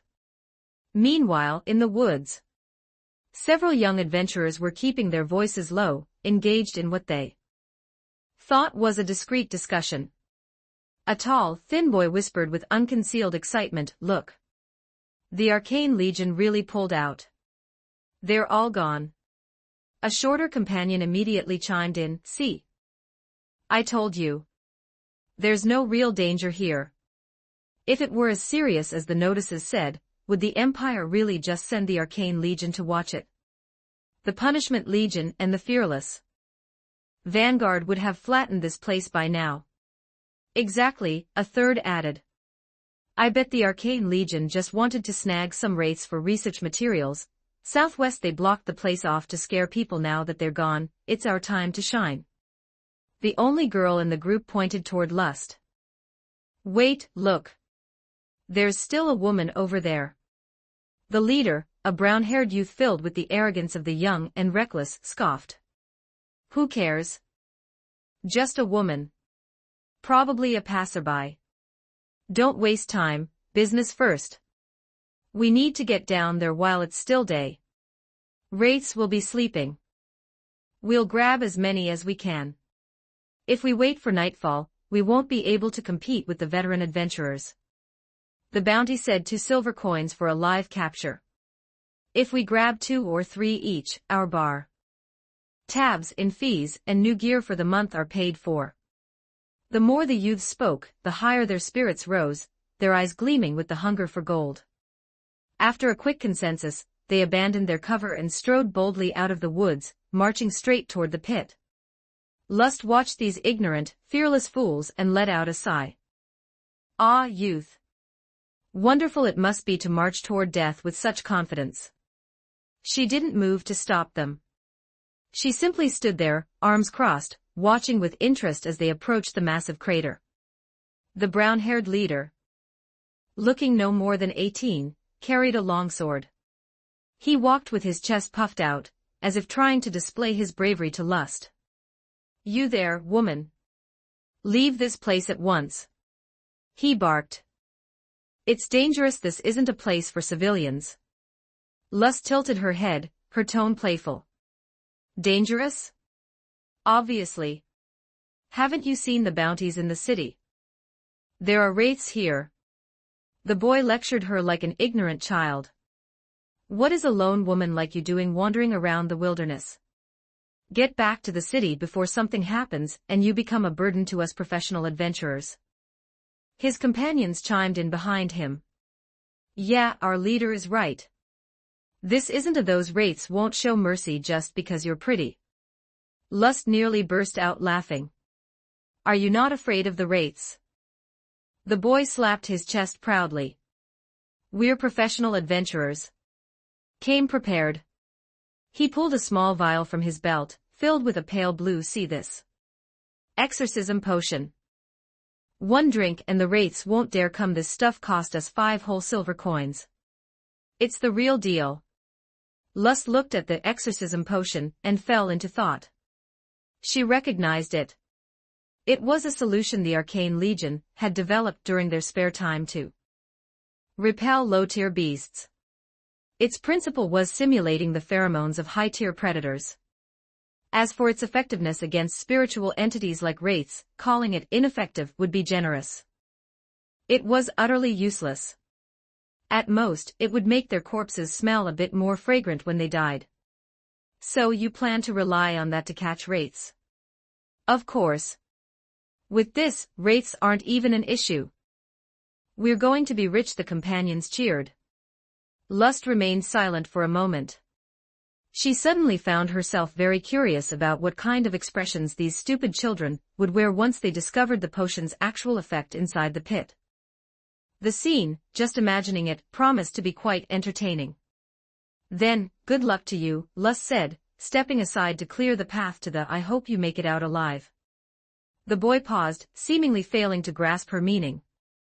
"What do you mean, make it out alive?" "Watch your tongue, woman. We're professionals. Dealing with a few measly wraiths is child's play."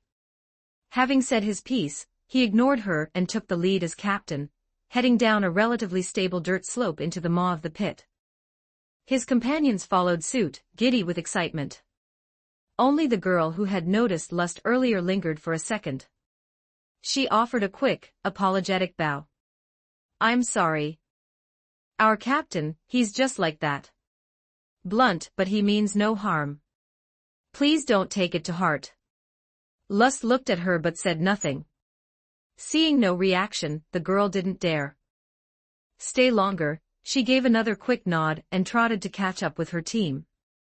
20 advanced chapters now available on Patreon. https://www.com/c/hollowborn. Just remove the hyphen symbol to access Patreon normally.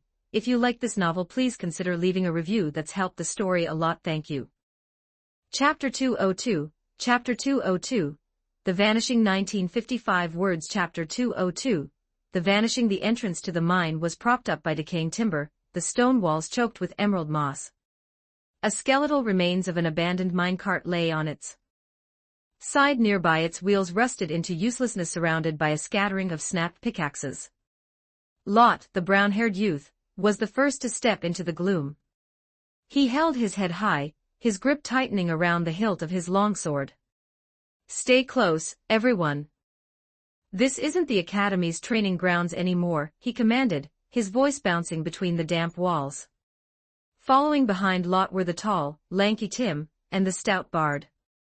Tim held a glowing stone, the light of Evernight, aloft, while Bard rested a heavy warhammer against his shoulder. Both were visibly ill at ease, their eyes darting into every shadowed corner. "Lot, are you sure this place is safe?" Tim whispered, his voice tight. Lot didn't look back. "What's there to fear?" The bounty notice was clear. "Just some wraiths. During the day, the ones in the outer tunnels are barely Tier 1 fodder. We're graduates of the Evernight Academy. Handling this should be as easy as breathing." Bard sniffed the air and pulled a face. "Gods, the stench. Smells like something's been rotting for a century." He paused, a thought striking him. "Hey, what do you think was up with that woman outside? Standing there all alone, not saying a word." Lot dismissed it instantly. "Who knows? Probably some citizen girl with more gold than sense out for a nature walk. Ignore her. We're here for coin." Not Leah, walking at the very back, remained silent. She gripped a glowing staff, its soft radiance illuminating the path beneath their boots. She felt that the woman was far more than she seemed, but Lot and the others clearly weren't in the mood for caution. As the tunnel narrowed, the air grew heavy with the scent of decay. The light of Evernight in Tim's hand flickered. In the darkness just beyond the reach of their glow, a translucent silhouette slowly manifested. It had no feet, drifting through the air with a distorted, flickering body. Where its face should have been, there were only two hollow, weeping holes. Tim's voice cracked. "It's here." Lot barked an order, showing no fear, only a reckless, hungry excitement. "Watch this." He pulled a small glass vial filled with a pale blue liquid from a pouch at his exorcism potion. 5 silver coins a pop. The merchant swore on his life. "That one sip makes even Tier 2 wraiths give us a wide berth." He uncorked the bottle, releasing a pungent, chemical odor. One swig each, the 4 of them hurriedly shared the foul brew, their faces contorting, and Lot tossed the empty bottle aside, puffed out his chest, and shouted at the drifting wraith. "You see this? We've got divine protection. If you know what's good for you, turn your back and I'll give you a quick end." The wraith did not care for his barking. Its hollow sockets locked onto Lot, its jaw unhinging to release a silent, soul-piercing shriek as it charged straight for him. Lot's grin froze. "The potion. Why isn't it working?" His mind went blank as the twisted face expanded in his vision. "Primary mana barrier." Leah's crisp voice rang out. A shimmering wall of light materialized in front of Lot. The wraith slammed into it with a dull thud, its form bouncing back like a stone hitting a drum. Lot scrambled backward, falling onto his backside. His face flushed a deep, embarrassed red. "That damned swindler. I'm going to tear his shop down when we get back. He lunged to his feet, drawing his sword. A faint white glow coated the blade, the most basic mana reinforcement technique taught at the Evernight. Die, you freak! Lot roared, swinging his blade in a wide arc. The sword passed through the wraith's center without resistance. The spirit let out a final, agonizing wail, before dissolving into black cinders that vanished into the air. A gray crystal, the size of a fingernail, clattered onto the stone floor. Lot panted, walking over to scoop it up. 1 silver coin secured, he blustered, trying to regain his dignity. Bard wiped cold sweat from his brow. Lot, live captures are worth 2 silver. That sword stroke just cost us a whole coin. Then you go catch it. It almost ate my face. Lot snapped. Besides, how are you supposed to catch something that's slippery? Tim looked down at the light of Evernight in his hand, his heart still racing. That potion was utterly useless.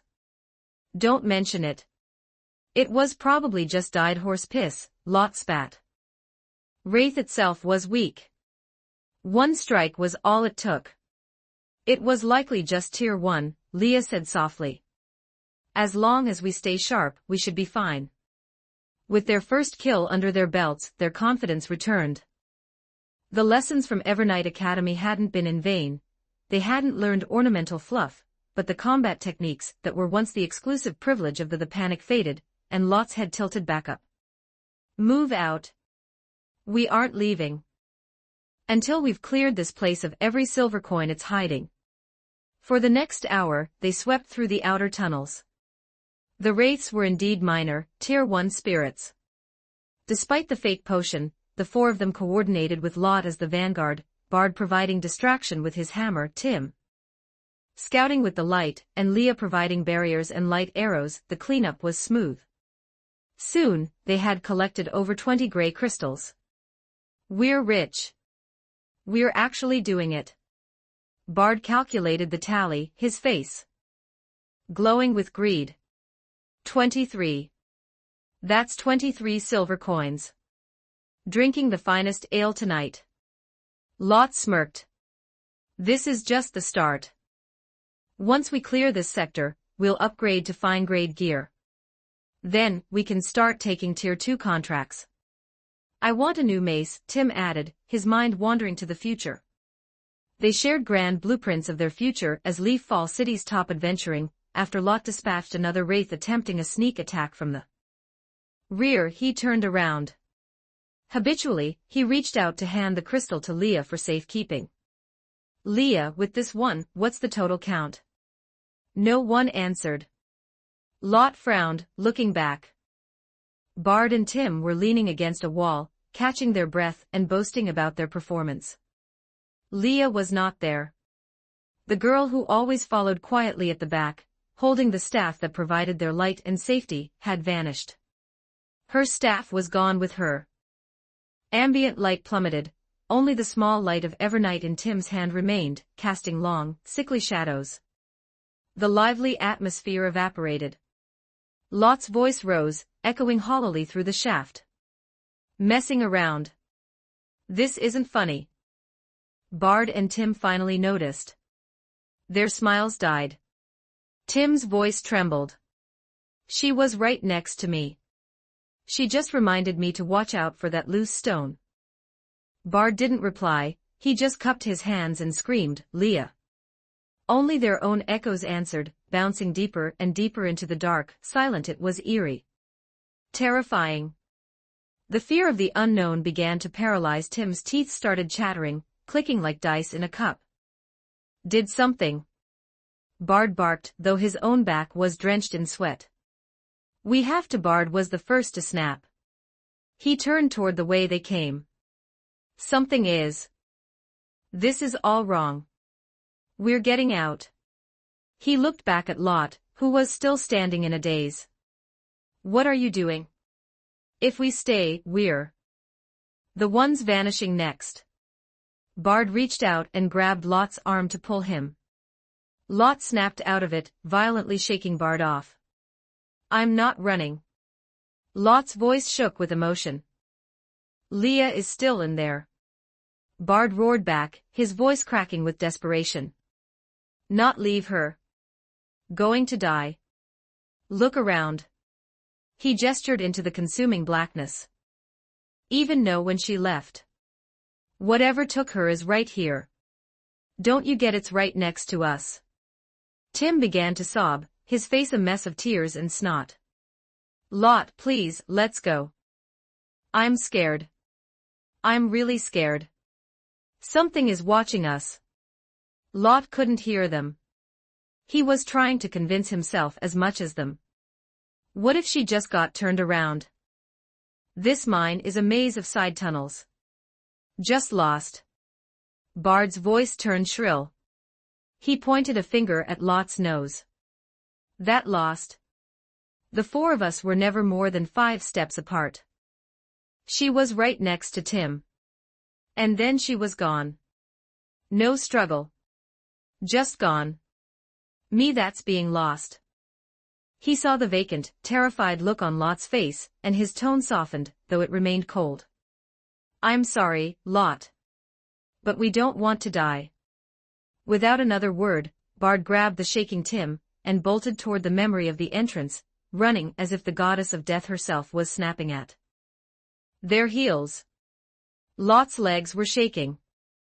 Not from excitement, but from pure, unadulterated. He watched his comrades flee, then turned back to face the pitch-black abyss of the inner mine. His heart was a storm. His mind flickered with memories. He remembered standing in the Evernight Academy Plaza, boastfully telling Leah how glorious the life of an adventurer would be.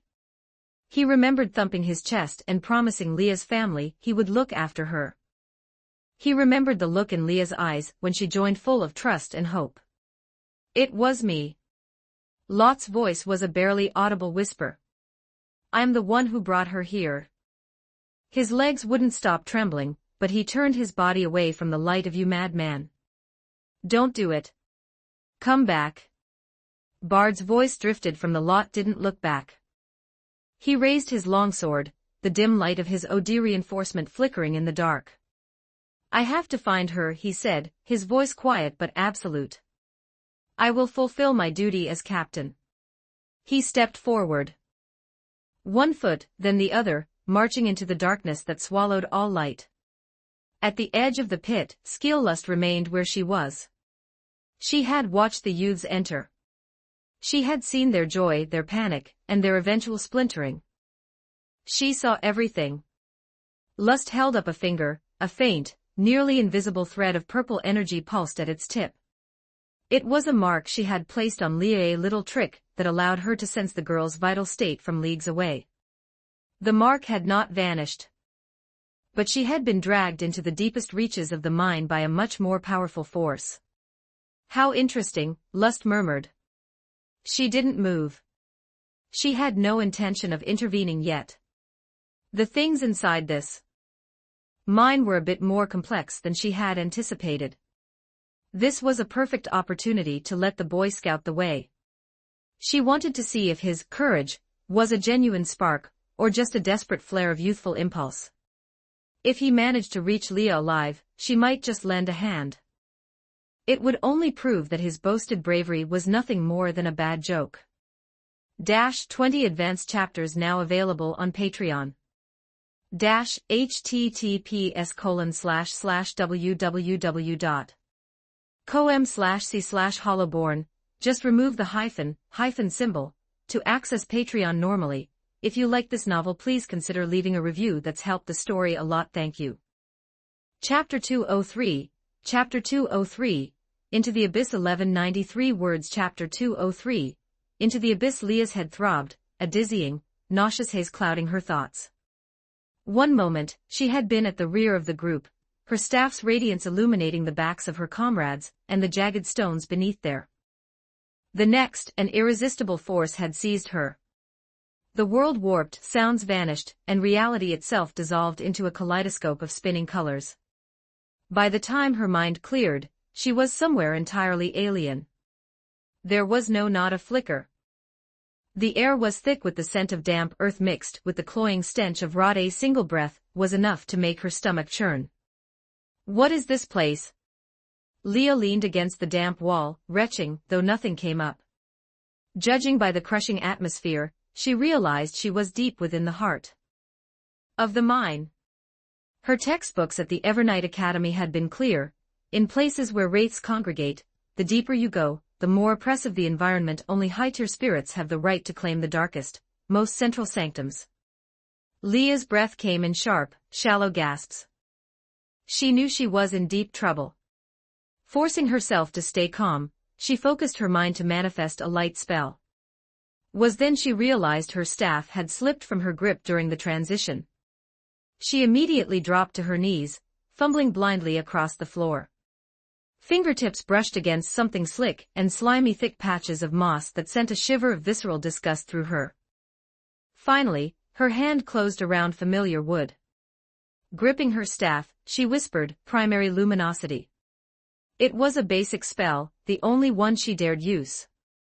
Stronger magic required longer incantations and more mana, and in an unknown abyss like this, she had to hoard every drop of her strength. A soft orb of light rose from the tip of the staff, hovering above her. The radiance pushed back the encroaching shadows, revealing a massive underground cavern.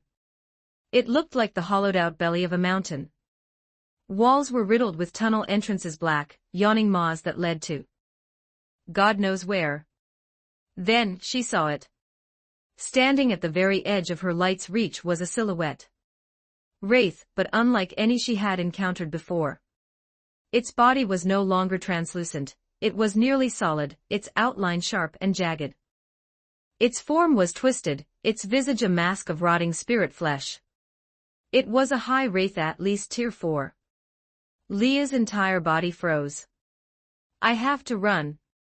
The thought repeated like a broken record, but her feet felt as if they were bolted to the stone. The wraith moved. It made no sound as it drifted toward her. Its pace was slow, yet with every inch it gained, the crushing pressure Leah felt intensified. Finally, she saw what it was holding. A rag doll. A filthy, tattered, one-eyed rag doll. The wraith's movements were almost delicate as it clutched the doll, gliding toward her with singular purpose. Leah didn't understand. What did it want? Terror overrode reason. With a piercing scream, she spun around and bolted with every ounce of strength she possessed. She didn't dare look back. She plunged into the nearest tunnel, praying it led to an exit. The soundless pressure didn't fade. It was following her. Hammered against her ribs, her lungs burning as if they might burst. Just as despair began to settle in, a muffled sound drifted from deeper within the tunnel. It was Lot's voice. Tears instantly pricked her eyes. "He's alive." Lot came for, she shrieked, her voice cracking with terror. She abandoned her aimless flight and sprinted toward the source of the shout. Lot was in a bad way. He had just been struck by a tier 2 wraith hiding in the shadows. Reflexes hadn't been sharp enough to reinforce his vitals with OD, he would have lost his entire arm. Luckily, he had brought a few vials of diluted emerald's respite, allowing him to outlast the spirit. Now his leather armor was a shredded mess, and his face was a mask of grime and dried blood. The tunnels around him were a labyrinth, a web of paths where every fork could lead to a vastly different end. He didn't know how long he had been, he only knew he couldn't stop. He bellowed every few minutes. His voice echoed through the shafts, but only his own lonely reverb returned to him. Bard and Tim had fled. Lot didn't blame them, in their position, he might have made the same choice. The situation was too bizarre. Leah's disappearance had no warning, a living human, gone from right under their noses. It defied logic. His mind was a storm of static. Suddenly, a faint response drifted from a side tunnel ahead. It was her. Lot froze, almost fearing he was hallucinating. He called out tentatively. "I'm here." The voice was clearer now. Lot's eyes burned. Ignoring his exhaustion, he gripped his sword and sprinted toward the sound. He rounded a jagged corner and saw her. She was running toward him, the light of her staff a beacon in the suffocating dark. Lot felt the weight on his chest lift, but only for a heartbeat. His expression twisted. He saw what was behind her. A tall, distorted entity radiating an aura of pure malice. Its power level was far beyond anything they had faced. A tier for monster. To Lot, it looked like a nightmare was hunting his Leah. Get over here. Lot roared, raising his longsword. The OD within him surged violently, the blade glowing with a frantic light. Had to protect her. That was his duty as captain. Leah saw him, too. She saw the tattered remains of his gear, and the desperate, suicidal look in his eyes. She wanted to tell him to stop, to tell him that this wraith felt different from the others. But she was too breathless, her throat producing only raspy, choke sounds. The distance closed rapidly. 50 meters. Leah finally reached him, collapsing into his arms from sheer exhaustion. Immediately moved her behind his back, standing with his legs braced in a textbook defensive stance. His arms were trembling. He knew, with terrifying certainty, that he was no match for the thing before them. The gap in power was a chasm. The energy rolling off the entity made him feel like he was standing before a collapsing, "I don't care what you are." Lot's voice shook, but he forced a tone of iron, "Stay the hell away from her." The wraith slowed, its twisted body swaying as it approached. The killing intent it radiated was massive, far more intense than when it had been following Leah. It rasped, a hollow, soul-chilling sound. 20 advanced chapters now available on Patreon. https://www.com/c/hollowborn. Just remove the hyphen symbol to access Patreon normally. If you like this novel, please consider leaving a review. That's helped the story a lot. Thank you. Chapter 204. Chapter 204. The Amateur Adventurer. 1426 words. Chapter 204. The Amateur Adventurer. Lot's mind raced at a fever pitch. I can't win. The realization was absolute. The wraith hadn't even struck yet, but the sheer, crushing weight of its presence made every breath feel like drawing glass into his lungs. Lot seized Leah's wrist, yanking her around. She stumbled, nearly falling under the force of the pull, but survival instinct took over, and she fell into stride beside him. Their boots thundered against the stone as they sprinted through the winding tunnels. Behind them, the wraith made no sound, yet that suffocating pressure clung to their backs like a physical shroud. Lot stole a glance over his shoulder. The spirit drifted through the air, neither gaining nor losing ground. It looked like a predator watching two headless flies buzzing frantically inside a jar. Lot gritted his teeth, pushing his legs to their breaking point. Suddenly, the wraith moved. Its silhouette flickered, vanishing from the shadows only to reappear instantly behind Leah. Its hand, a jagged claw of concentrated malice, reached for her shoulder. Lot roared, acting before he could think. He shoved Leah violently to the side, spinning to face the darkness. He raised his longsword, and a desperate surge of OD erupted along the blade in a blinding white flare, the basic reinforcement technique taught at the Evernight Academy. Get the hell away. The blade cut through the wraith's misty form, trailing wisps of black, but a heartbeat later, a massive concussive force exploded from the Lot was launched backward, his body slamming into the jagged mine wall with a sickening crunch. He coughed up a spray of crimson, feeling as though every bone in his frame had been reduced to splinters. His sword clattered to the ground, the ringing of steel echoing his own failing consciousness. I'm dying. I'm actually going to die here. I haven't even become Leafall's top-ranked adventurer yet. The junior girls at the academy are still waiting for my signed portraits. I haven't even saved enough to buy that mastercrafted suit of armor from the Evernight Mall. I can't die in a hole that smells like a centenarian's corpse. With the last of his strength, Lot fumbled with a trembling hand at his belt, pulling out his final vial of diluted emerald's respite. He didn't even taste the liquid as he downed it in one frantic gulp. A cool, numbing sensation washed through his system, dulling the agony of his shattered ribs, but he still couldn't find the strength to stand. Leah's voice was a ragged sob. She scrambled to his side, throwing her thin arms wide to shield him. She stood between Lot and the towering nightmare, her body shaking so hard it was a miracle she remained upright. "Please, don't hurt him." Her voice was a pathetic, broken whisper, but she didn't take a single step back. The wraith paused. Its head tilted at a grotesque angle, hollow sockets staring at the trembling girl.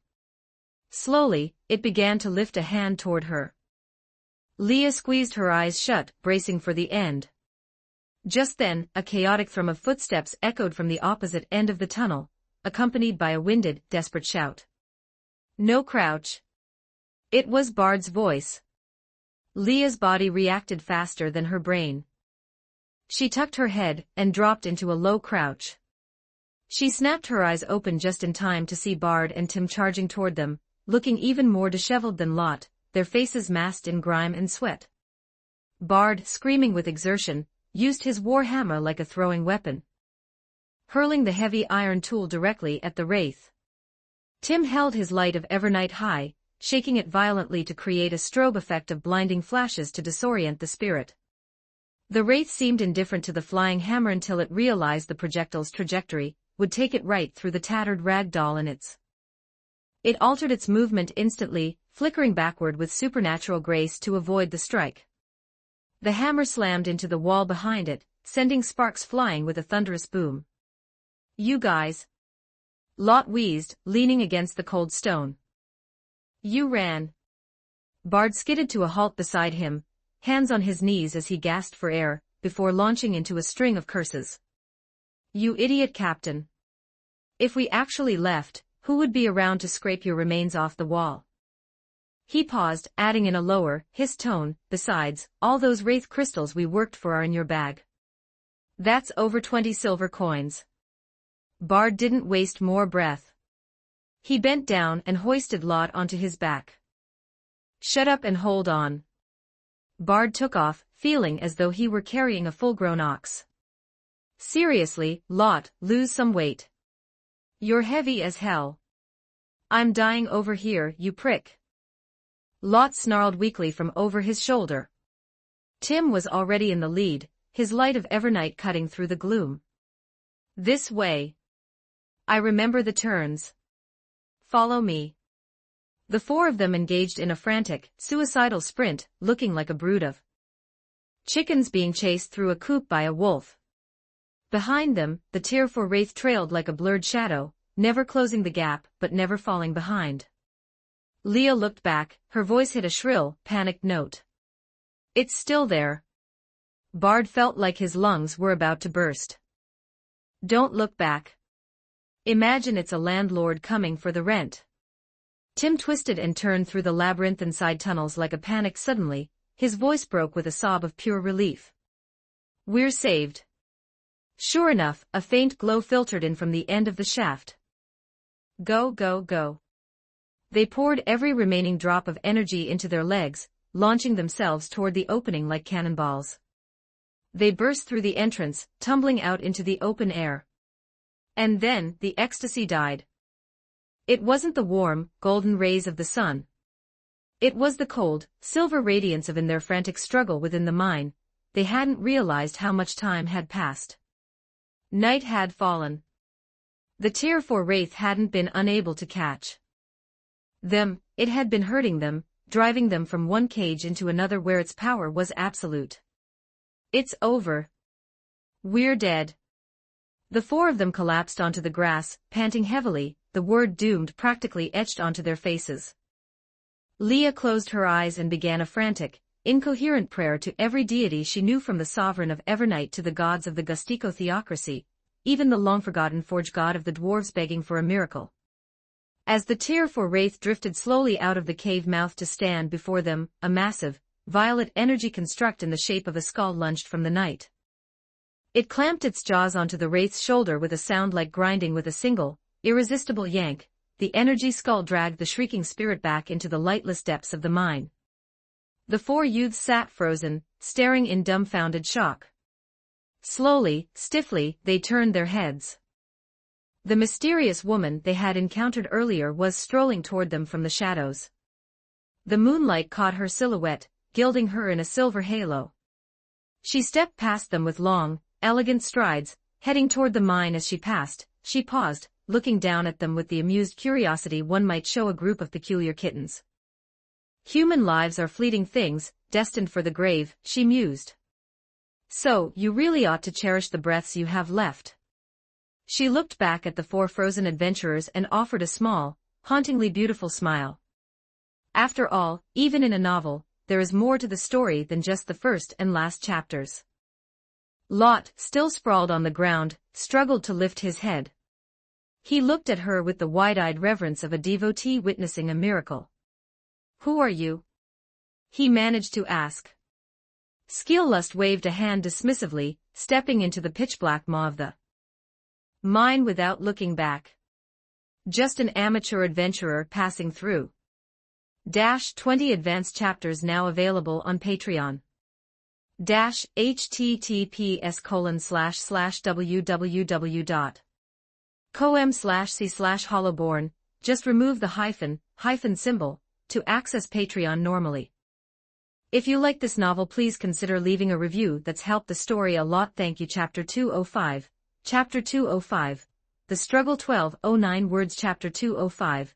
The Struggle. The violet energy skull clamped its jaws onto the wraith's shoulder, refusing to let go like a rabid hound. The wraith unleashed a series of soul-piercing shrieks, its distorted form thrashing violently in the air, desperately to shake off the wretched thing, but the energy suppression from a Tier 6 powerhouse rendered its every struggle pathetic and futile. A sharp, crystalline snap echoed through the shaft. Half of the wraith's torso was torn away, dissolving into wisps of black smoke that evaporated into the stagnant air. The energy skull finally released its grip, letting out a satisfied, spectral belch before shattering into a cloud of violet sparks. The wraith staggered back, its mangled form flickering and swaying. Yet it did. It didn't even cast a glance at the dark tunnels behind it that offered a path to escape. Its entire existence was focused on one thing, the tattered rag doll lying in the dirt. A pale, slender hand reached down and plucked the doll from the grime. It was Skilllust. She stood before the spirit, the orb of light floating above her head casting a long, elegant shadow against the mine wall. She held the doll up, idly brushing the dust from its surface. It was an ancient, wretched thing. The fabric was yellowed and stiff with age, the stuffing leaking out from burst seams. One button eye was missing, and the other hung by a single, loose thread. The crude, uneven stitching marked it as something clearly handmade with more love than skill. Lust tilted her head, her human-guised eyes reflecting a hint of amusement. "This the prize?" The wraith froze. Its hollow sockets stared death at the doll in Lust's hand. Heartbeat later, it exploded. "Give it." With a scream that could have shattered glass, the wraith's form surged back to wholeness. It transformed into a streak of black lightning, lunging at Lust with maddened ferocity. Its speed was terrifying, fast enough that an ordinary human would have seen nothing but a blur before their death. But in Lust's eyes, it was no different from a tortoise crawling through mud. She sidestepped with effortless grace. The wraith slammed into the stone wall behind her with a dull thud, dislodging a cascade of gravel and dust. "Give it back." It bounced off the wall, lunging again. Lust flickered to the side. The wraith struck air. "Give it back. Give it back. Give it back." Driven by madness, the spirit launched attack after attack. Lust moved like a dancer, swaying left and right, toying with the creature, as if it were a clumsy. The wraith couldn't even graze the hem of her dress. How interesting, Lust mused, a faint curve touching her lips. She stopped moving, standing perfectly still. Seeing the opening, the wraith mobilized every drop of its mana and concentrated resentment. It knew it was no match for the being before it, but it didn't care. Its singular, obsessive goal was that doll. The wraith unhinged its jaw. Every stray thread of mana in the mine, every lingering echo of the dead, was forcibly drained and pulled into its maw. of pure black energy formed, expanding rapidly. The surrounding air was displaced, creating a localized vacuum. Even space itself began to ripple under the strain. This was the final strike of a tear for Wraith, a suicide move fueled by burning its own soul core. A beam of concentrated darkness erupted from its mouth, aimed directly at Lust. Faced with an attack capable of leveling a small fortress, Lust merely raised her right hand, fingers splayed. A small sphere, also composed of dark energy but no larger than a fist, condensed in her palm. The two energies collided. There was no earth-shattering explosion. The Wraith's flood of darkness, upon touching Lust's sphere, was drawn in like water into a bottomless drain, vanishing without a trace. However, the opposing forces still produced a violent aftershock. The ceiling above, unable to withstand the pressure, began to buckle and collapse. Crack, crack, crack, fissures raced across the stone like a spiderweb. The mine was coming down. Looked up at the falling debris and sighed. Honestly, you really have no respect for public infrastructure. She raised her hand and snapped her fingers. Everything stopped. The falling boulders hung suspended in midair. Spreading cracks froze in place. Even the dust motes dancing in the air went. Time hadn't stopped. Rather, Lust had used her authority to forcibly anchor every atom of matter in this space. Then, she swept her hand in a reverse arc. The falling stones flew upward, slotting back into the ceiling with surgical precision. The cracks vanished. The tremors died. The mine was restored to its previous state, as if the battle had never occurred. The Wraith was stunned. Its ultimate effort, its very lifeblood, had been neutralized like a child's tantrum. But it did not quit. It lunged at Lust again, abandoning all technique and magic. It simply opened its mouth, aiming to sink its spectral teeth into her face. Even if it couldn't kill her, even if it could only take a single bite of flesh, it would have its doll back. The Wraith's teeth clamped down on Lust's face or tried to. A faint, translucent violet barrier shimmered into existence. The Wraith's teeth ground against the film of light, unable to leave even a microscopic scratch. Lust's expression remained unchanged. She didn't even blink. She simply watched the maddened spirit with the detachment of someone observing a moth fluttering into a candle. "Have you finished your scene?" Lust asked softly. She pressed a single finger against the Wraith's forehead, and gave a gentle, a concussive blast of force erupted from her fingertip. The Wraith was launched backward, smashing into the far wall of the cavern. The impact carved a massive crater into the rock.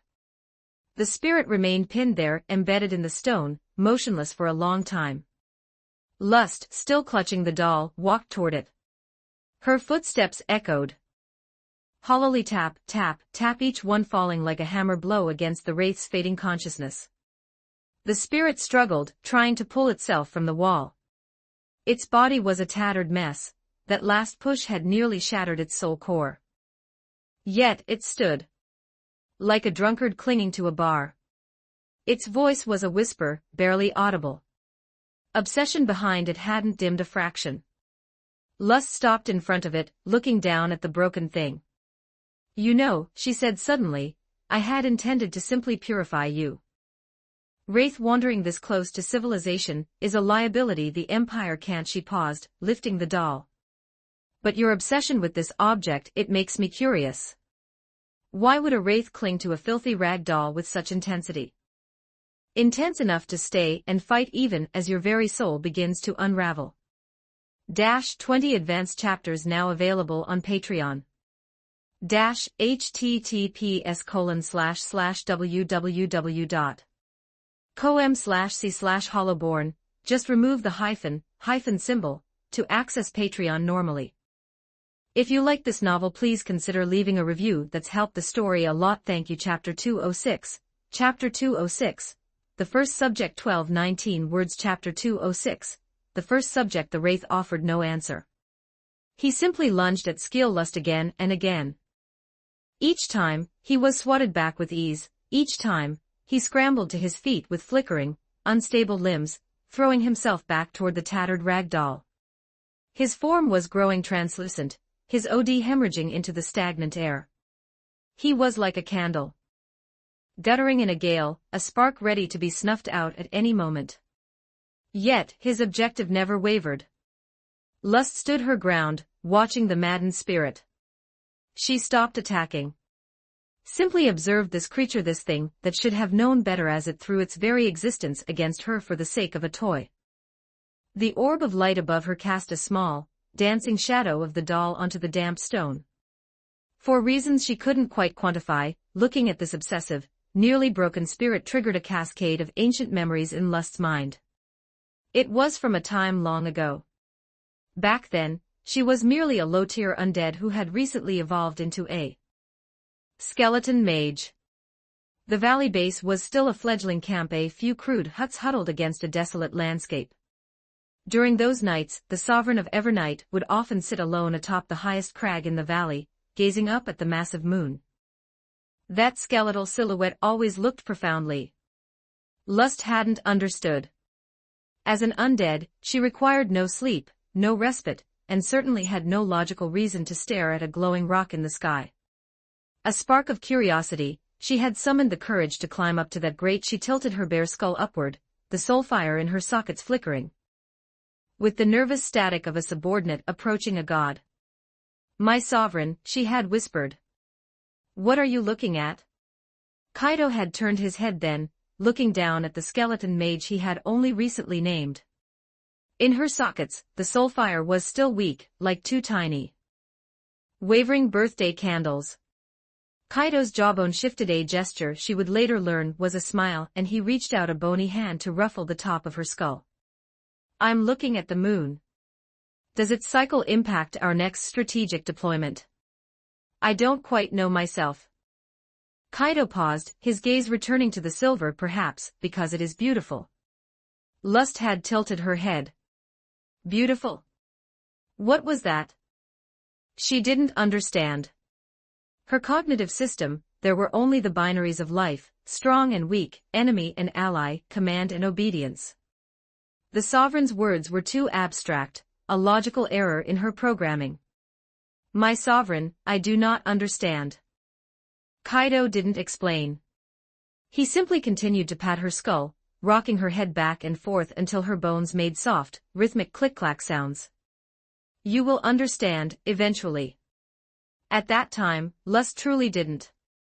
But she had captured and recorded the subtle fluctuation of emotion Kaido had unintentionally broadcast through their soul. It was an energy signature she had never seen before. It wasn't wrath, nor joy, nor indifference. It was something complex, something haunting. Later, she assigned herself her first research project, the study of the emotional spectrum of the living races. She scoured every text Skillgreed managed to loot from the Iron Fortress histories, poems, even cookbooks, searching for traces of these emotions. She observed a common wild wolf charging a beast several tiers higher than itself to protect its cub. She watched a murder of crows circling a fallen comrade, their cause heavy with a grief that defied logic. Eventually, she was dispatched to the Jade Territory to govern the humans who had survived the conquest and been integrated into the Empire.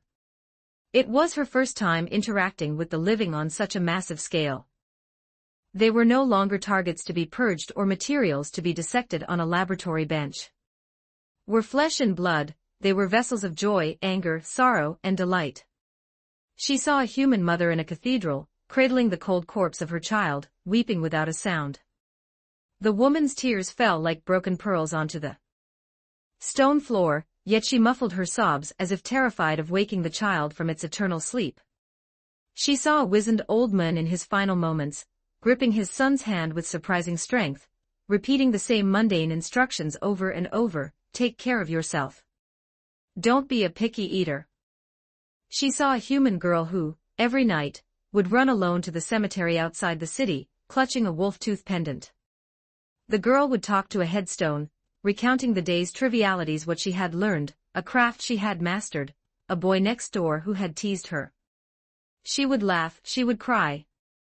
And she would carefully place wildflowers gathered from the fields before the cold granite. Lust had hidden in the shadows, observing the girl for a long time. She had even invited the boy the girl mentioned for a friendly interrogation, trying to map the social and emotional web connecting them. After collecting a literal mountain of data, and constructing hundreds of failed emotional models, Lust finally arrived at a blurry realization. The emotion the sovereign had displayed that night under the moon called it loss. It was a yearning for what had passed, a hunger for that which was unreachable. Lust began to realize that humans understood the sovereign better than the undead ever could. Because they possessed emotions, they possessed memories, they possessed things that grew more precious as time eroded them. So she began to try harder. She was no longer just a researcher recording data. She began to mimic humans, learning their behaviors, adopting their perspectives, trying to feel the logical errors she now knew were complex feelings. She wanted to understand, she wanted to find a way to make him truly happy, so he wouldn't have to spend every night alone on a cliffside, staring at a rock. The present rushed back. Lust looked down at the mangled wraith. He had collapsed again, his body so thin he was nearly transparent. But he was still struggling. Still trying to crawl. Still reaching out a flickering hand toward the doll. His voice was a ghost of a whisper. Lust remained silent for a long time. Then, she knelt. She took the tattered rag doll and placed it gently on the ground in front of the wraith. The spirit froze. His hollow socket stared at the doll, then up at Lust. Seemed unable to comprehend that this being, this terrifying entity that had crushed him, was returning his treasure. "Take it," Lust said softly. The wraith's hand trembled as he reached out, cautiously pulling the doll into a protective embrace. He held it as if it were the most valuable relic in his struggling stopped. His soul settled. The entire cavern seemed to go quiet as his spirit found peace. Lust watched him and asked in a low, gentle tone, "Tell me, what does this doll mean to you?" 20 advanced chapters now available on Patreon. https://www.com/c/hollowborn. Just remove the hyphen symbol to access Patreon normally. If you like this novel, please consider leaving a review. That's helped the story a lot. Thank you. Chapter 207. Chapter 207. The Dream. 15. Oh, for words. Chapter 207.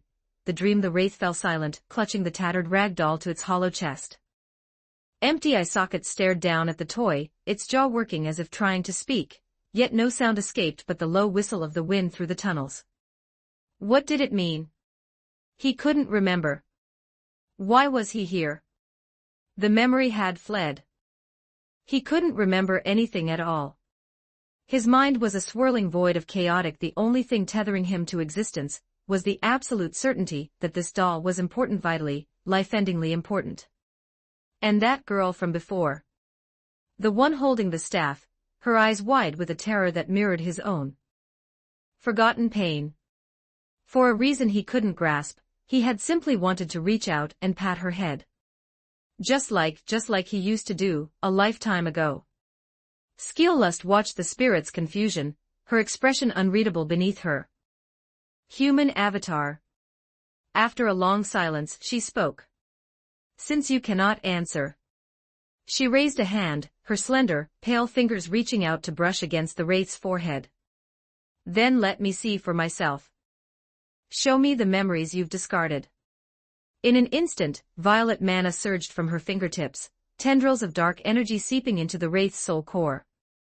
The spirit's body jolted violently. And then, the world shifted. Barlow snapped awake, bolt upright in bed, gasping for air as if he'd just surfaced from deep water. "Where am I?" He rubbed his throbbing temples, squinting as he looked toward the window. Bright, golden sunlight streamed through the weathered wooden shutters, casting long, dusty streaks across the floorboards. The air smelled of his neighbors. Heavy meat stew, mingled with the distant cries of street hawkers and the rhythmic clack-clack of carriage wheels on cobblestone. "What a bizarre dream," Barlow muttered, trying to catch the tail of the fading nightmare. In the dream, the mine where he worked had collapsed. And there was a woman whose face he couldn't see. As he tried to focus, a dull ache throbbed behind. Forget it. Not worth the headache. Barlow decided to steal a few more minutes of sleep. It wasn't every day he got a break from the pits. A rare day of rest deserved to be spent horizontal, or else he'd be doing his old bones a disservice. He had just buried his head back into the pillow when the door was kicked open with a resounding bang. "How are you still in bed?" A crisp, high voice rang out, laden with the specific brand of impatience only a 12-year-old girl could muster. "Breakfast is already cold." Hilda stood in the doorway, hands on her hips, wearing an expression of utter disappointment. She wore a simple, faded homespun dress, her flaxen hair tied back in a messy ponytail, and a smudge of flour dusted her cheek from the morning's baking. "Hey, hey." Before Barlow could react, his blanket was yanked away with a violent tug. Hilda barked, already marching out with the bedding bundled in her. "The sun is actually out for once. I'm going to air these out. It'll taste like cardboard if it sits any longer." Barlow sat on the edge of the bed in his thin undershirt, watching his daughter's whirlwind exit with a tired, fond smile. I'm coming," he chuckled, rubbing his tangled hair. This was his life. Poor, yes, miserably so at times, but full. Their cramped wooden shack had only 2 rooms, one for him, and one for Hilda. The central space served as a kitchen and living area, dominated by a scarred wooden table propped up by a stone under one leg and 2 wobbling chairs. Wall hung a portrait of his late wife, painted by a street artist who had cost him 3 months' wages. It didn't look much like her, but every time Barlow looked at it, he felt a warmth that the cold winds of Leaf Fall City could never. On the table sat 2 steaming bowls of wheat porridge and a few thick slices of black bread. It wasn't a feast, but it was enough to keep the hunger at bay. Barlow sat down to eat. He heard Hilda's voice drifting in from outside. "Good morning, Mr. Morning, little Hilda. Cooking again? Your father's a lucky man to have a daughter like you." "He's a lazy bones, more like. He'd sleep until sunset if I didn't kick him out." Barlow listened to her chatter with the neighbors, his lips curling upward. Always dragging his name through the mud the moment she stepped outside. But he wasn't angry. He knew Hilda loved him more than anything in this world. Just as he loved her. After breakfast, Barlow did something rare. He cleared the table and washed the bowls himself. When Hilda returned from airing the blankets and saw him at the basin, she rubbed her eyes with exaggerated shock. "Has the sun dragon lost its way? Is my father actually doing chores?" Barlow glared at her playfully. "Listen here, you brat. I'm still the head of this household. I can wash a bowl if I feel like it." "If you feel like it." Hilda began counting on her fingers. "When was the last 3 months ago?" "Oh wait, that was only because I had a fever." Cough, cough. Barlow coughed awkwardly to change the subject. "Anyway, it's a beautiful day.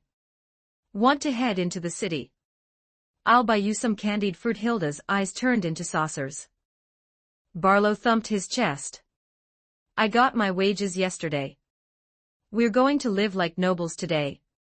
And so father and daughter changed into their cleanest rags and walked hand in hand out of the slums. Leaf Fall City was a sea of people. The cries of merchants rose and fell like the tide, and the smell of roasting meat fought with the stench of horse dung and the sharp tang of spice shops. This was the scent of life. "Papa, look." Hilda tugged his arm, pointing at a vendor. "I want that." "Fine, fine." Barlow fumbled for the copper coins in his pocket, gritted his teeth, and bought a skewer. Watching her happily lick the sugar coating, he felt the expense was worth every copper. They wandered the markets for hours. Hilda was like a songbird, chirping at every new sight. "Papa, that silk is so pretty." "Papa, look at that necklace." "Papa, that." Barlow smiled as he listened to her. He couldn't afford a single thing she pointed at, but seeing the joy on her face was wealth enough for him. When they returned home that evening, Hilda was so exhausted she collapsed onto her bed and fell asleep instantly. Barlow tucked her in, watching her peaceful face, feeling an indescribable sense of contentment. If only every day could be like this. For the next few days, Barlow's ordinary, happy life continued. Woken by Hilda, simple breakfast, and then off to the pits. It was grueling work, but the thought of his daughter waiting for him made every swing of the pickaxe until the decree came. The lord of the territory suddenly ordered a massive increase in production. They were to mine in 1 month what normally took 3. The foreman stood at the mouth of the pit, his voice raspy and cruel as he announced the news. Listen up. The Lord says if you don't hit the quota, your wages are docked. Docked until you don't have a single copper left to your names. A wail of despair rose from the miners. But no one dared resist. In this age, the lives of commoners were cheaper than the ore they dug. And so, hell began. Barlow had to rise before the first light of dawn and trudge to the mines in the he worked 10, 12, 14 hours in the damp, suffocating tunnels. The time he returned home, it was often the dead of night. Hilda always waited for him, even when her eyelids were heavy with sleep. Papa, you're back. I kept the porridge warm for you. Seeing her forcing herself to stay awake, just to feed him broke Barlow's heart. Silly girl, why didn't you sleep? Hilda would just smile. Because I wanted to wait for you. Eating alone is too. Barlow felt a lump in his throat. He reached out and ruffled her hair. Wait for me anymore. You need your rest, understand?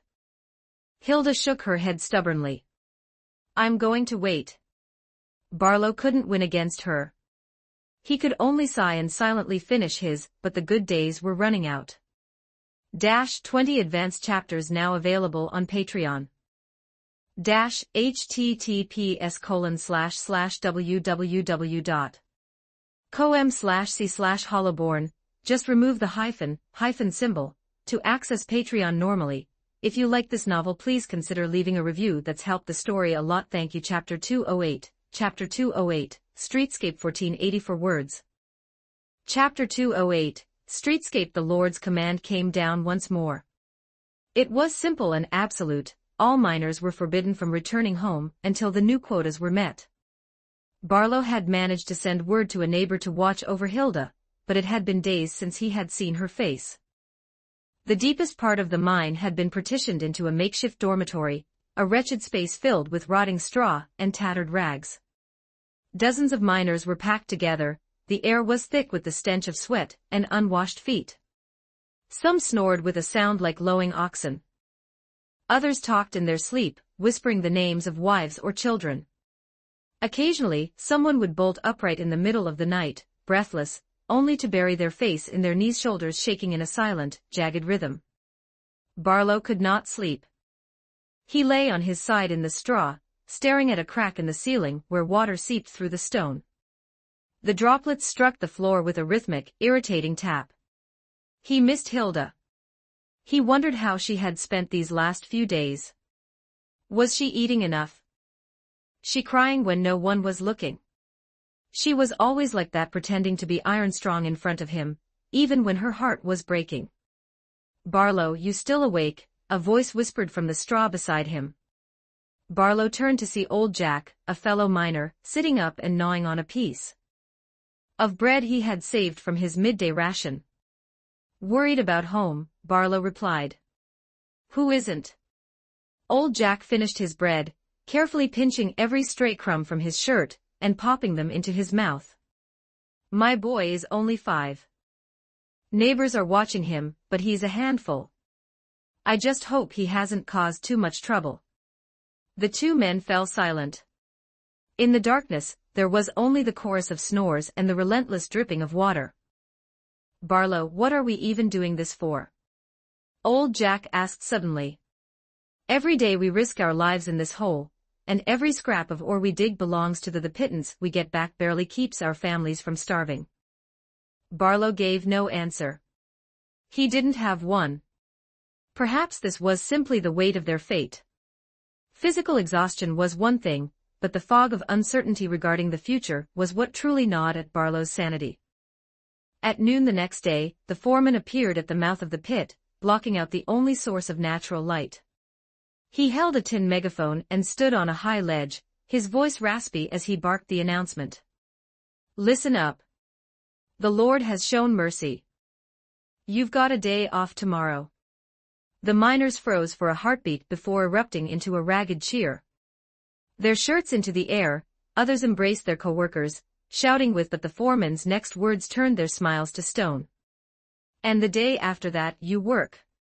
It'll be your last shift. Once the sun sets, this mine is closed for good. Barlow was stunned. The cheering died, replaced by a low, buzzing murmur of confusion. What do you mean closed? Is the vein dry? What are we supposed to do? Where do we earn coin? The foreman waved his hand impatiently, cutting through the chatter. How should just finish the job the day after tomorrow, and then you can rot wherever you like. It's no concern of mine. Your final wages will be paid in full, not a copper short. With that, the foreman turned and vanished into the sunlight of the entrance, leaving a crowd of bewildered men standing in the dark. Barlow's head throbbed. If he wasn't a miner, what was he? He was 35 years old. In this era that was practically ancient. His stamina was flagging, and his mind was no longer sharp enough to grasp new trades. Aside from swinging a pickaxe, he was useless. Dock work. That was for the youths. No overseer would hire a man of his age. Apprenticeship? Don't make me laugh. What master would take a 35-year-old student? He hadn't touched a plow since he was a boy, and he had no land to call his own. A deep, suffocating sense of helplessness washed over him. He thought of Hilda. She was 12. In a few years, it would be time to arrange her marriage. Would be dowries to pay, feasts to organize. Everything required gold. Were unemployed, how could he feed her? How could he provide her a future? The anxiety turned into a sharp, jagged rage. That afternoon, every swing of his pickaxe against the stone was delivered with a terrifying, desperate force. Barlow, easy now. Old Jack warned. Why kill yourself today? We're done in 48 hours anyway. What do you know? Barlow snapped, his voice a snarl. Old Jack flinched. He had known Barlow for years and had never seen him this. Seeing the look of shock on Jack's face, Barlow realized he had lost. He stopped, taking a jagged breath. Sorry, Jack. I'm on edge. Old Jack didn't push. He simply patted Barlow's shoulder. I get it. Walking the same plank. That night, Barlow tossed and turned in the straw. His mind was a chaotic mess of panic over unemployment, confusion about the future, and a crushing guilt toward his daughter. He even began to regret why had he brought Hilda into this. If he were alone, he could starve for a few days and it wouldn't matter. But he had a child. He couldn't let her suffer for his failures. Barlow covered his face, his shoulders trembling. He didn't cry aloud. He wouldn't give his co-workers the satisfaction of seeing his weakness. Tears leaked through his fingers nonetheless, dampening his palms. The next morning, his day off, Barlow didn't go straight home. He took the dozen copper coins the foreman had handed out, calling it a condolence payment. Coins clinked in his pocket, a mocking sound. He couldn't face the house yet. Driven by a strange impulse, he walked into a lively tavern in the city. Crowded and noisy, well-dressed mercenaries and adventurers were boasting about their exploits over platters of roasted meat and brimming mugs of ale. Sat in a corner, the smell of mine dust and sweat clinging to him, making him a complete outsider in the festive atmosphere. Need something, friend? The tavern keeper called out, polishing a mug. Barlow looked at the wooden price board on the wall. The cheapest mug of ale was 3 copper coins. 3 coppers was enough to buy 2 days' worth of black bread for himself and Hilda. His hand tightened around the coins in his pocket. Just looking, Barlow muttered. He stood up and walked out under the owner's puzzled gaze. The sunlight outside was blinding. Barlow began to wander aimlessly through he saw a man dressed as a merchant leading his daughter into a textile. The girl wore a beautiful dress and clutched an exquisite silk doll. Pointed at a bolt of pale purple silk, wheedling her father. The man smiled, counted out several silver coins, and handed them to the shopkeeper. Barlow thought of Hilda. Her dress was faded and covered in patches. She didn't even know what a doll felt like. He passed a weapons shop.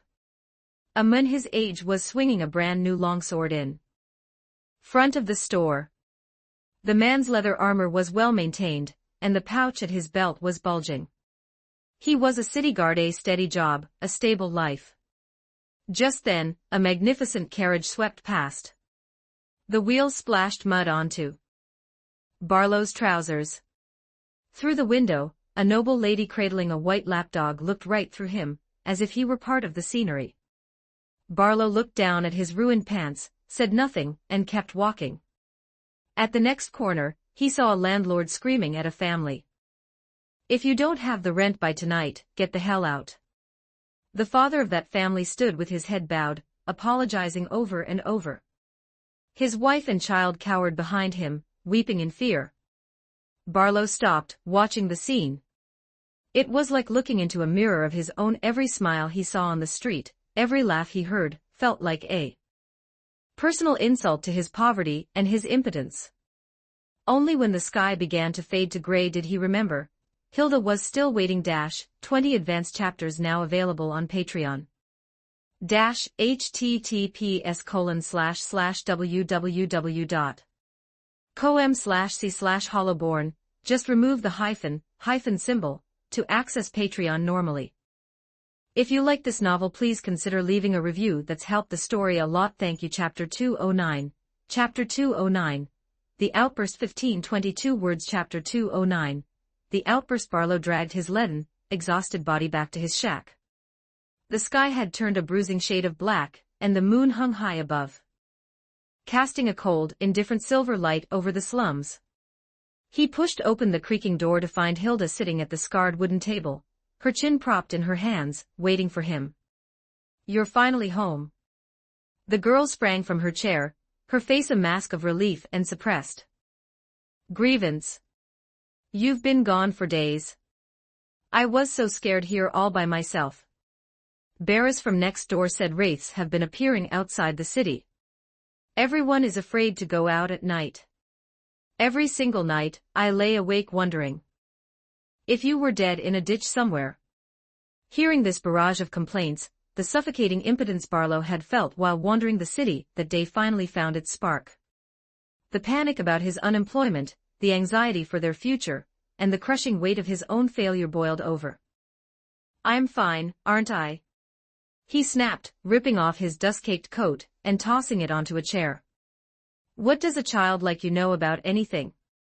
I'm out there working myself to the bone, risking my life to keep you fed, and this is how you greet me."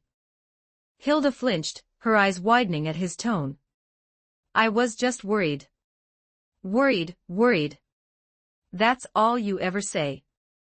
Barlow's rage surged unbidden, fueled by the exhaustion in his marrow. "Do you have any idea how much my hands ache from digging in that lightless hole? Do you know what it's like to have the ceiling groaning over your head every second? I come home for peace, and all I get is your nagging. Can't you just let me have one moment of silence?" Hilda's eyes brimmed with tears that threatened to spill over. "Wanted to, I don't care what you wanted." Barlow was beyond reason now, his tongue lashing out like a whip. "You're just like your mother. Nagging, prying, suffocating me every hour of every day. It's enough to drive a man mad." The room went deathly silent. Hilda stood frozen, her head bowing as tears began to splash onto the floorboards. Her shoulders shook with a silent, jagged sob before she looked up, her voice a piercing shriek. "I hate you. I hate you more than anything." Barlow felt a pang of regret the moment the words left his mouth, but his pride wouldn't let him back down. He sneered, the bitterness in his heart acting as a "you think I'm fond of you. I hate you too." Hilda slammed her bedroom door with enough force to rattle the thin walls. Barlow stood alone in the center of the room, feeling suddenly hollow. Slumped into a chair and buried his face in his hands. What did I just say? Could I take it out on her? How could I mention her mother like that? He looked at her closed door, his hand half rising to knock and apologize, but he pulled it back. If I go in now, she'll just scream. Make it right in the morning. He retreated to his own room, but sleep was a ghost he couldn't catch. Replayed the sight of Hilda's tear-stained face, and the finality of her "I hate," he knew she didn't mean it. Just as he knew he didn't mean it either. The words were out now, floating in the air like a lingering curse. Barlow tossed and turned until the gray light of dawn began to seep through he finally drifted into a shallow, fitful doze. He was jolted awake by the harsh glare of the morning sun. Where are my clothes? Barlow called out habitually. Usually, by this time, she would have laid out his work gear and mended any fresh tears in there was no answer. Barlow sat up, rubbed his eyes, and walked out into the living area. No steaming porridge, no slices of black bread, not even a cup of. He stared at Hilda's door, still firmly shut. Should I knock? Should I apologize now? He hesitated. She's probably still, I'll give her the day to cool off. The foreman said today is the last. Once the mine is closed, I'll have all the time in the world to make it up to her. I'll spend every copper I have to make her smile. Barlow dressed himself in his filthy rags and stepped out into the street. Argument from the night before felt like a thorn embedded in his chest, pricking him with every step. He walked through the familiar streets of Leaf Fall City, as the shops began to the smell of fresh bread from the bakery, and the rhythmic clink-clink of the blacksmith's hammer filled the air. Barlow walked mechanically until something caught his eye in a shop window. It was a rag doll. It had a little blue dress, golden yarn for hair, and black button eyes. He remembered old Tom, a fellow miner, bragging a few days ago. I bought my girl a doll, Tom had said, drunk but beaming with pride. You should have seen the look on her face. She hugged me so tight and called me the best papa in the. Barlow had smiled and nodded then, but the memory had stuck. Looking at the doll now, a desperate thought took hold. What if I buy it for Hilda? He checked his pocket. He had a dozen copper coins, the condolence money from the foreman. He gritted his teeth and pushed open the shop door. The air inside smelled of expensive silk and dye.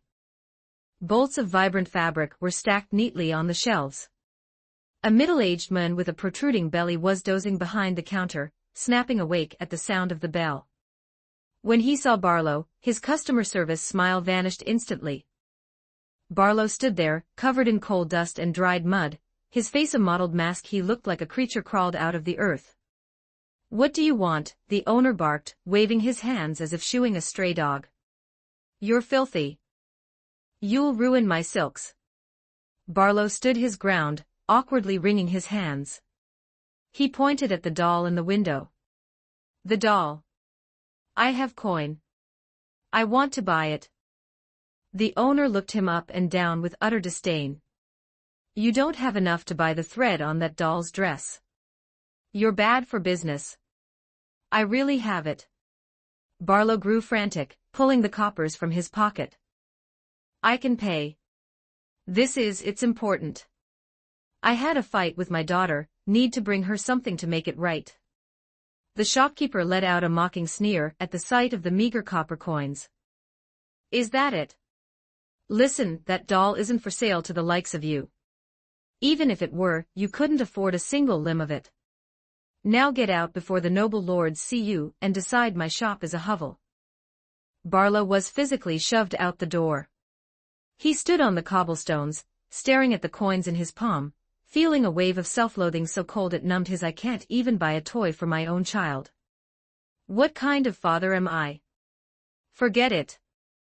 He whispered, his head hanging low. I'll find something else. Something cheaper. He turned to walk away when a voice barked from behind him. Barlow turned to see the shopkeeper standing in the doorway, holding a bundle. It wasn't the pristine doll from the window. This one was old, its fabric one button I hung by a loose thread, and the stitching was crude. And take this piece of junk, the owner spat, tossing the doll at Barlow. If a noble sees you lingering near my storefront, I'm finished. Barlow caught the doll, stunned. He hurriedly reached for his boss. How much? I can pay. What are you doing? The owner yelled, grabbing a wooden club from behind the, if you don't start running, I'll give you a beating you won't forget. Barlow flinched and scrambled backward. But despite the threat, he paused and gave a deep, respectful bow toward the shop. Thank you, boss. Truly, thank you. He bowed several more times before carefully tucking the tattered doll into his shirt to protect it from the dust. He turned toward the mine, his steps lighter, a genuine smile breaking through the grime on his face. She's going to love it. 20 advanced chapters now available on Patreon. https://www.com/c/hollowborn. Just remove the hyphen symbol to access Patreon normally. If you like this novel, please consider leaving a review. That's helped the story a lot. Thank you. Chapter 210. Chapter 210. Hope 1543 words. Chapter 210. Hope. The portly shopkeeper stood in his doorway, watching the miner's receding silhouette disappear around the street corner. He shook his head and spat on the cobblestones. When this empire finally makes everyone rich, I'm going to find a way to skim every single copper back into my own till, he grumbled, wiping his hands on his apron before retreating into the cool shade of his shop. Not long after, a young girl with twin tails came bouncing through the door, her footsteps light and carefree. She chirped. Where's my new doll?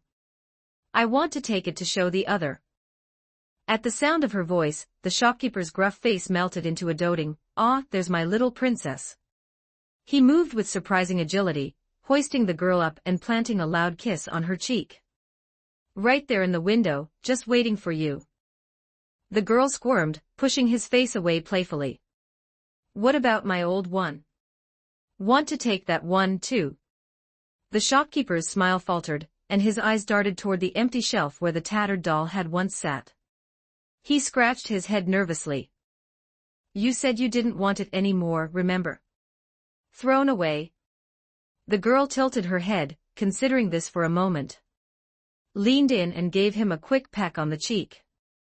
One is enough anyway, and the new one is much prettier.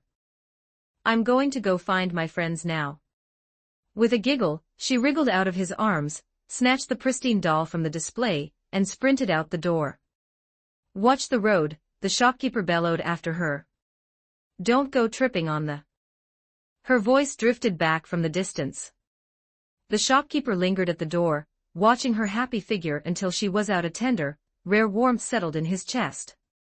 He turned back to his ledgers, humming a discordant tune, as the sunlight streamed through the window, casting a golden glow over his rounded frame.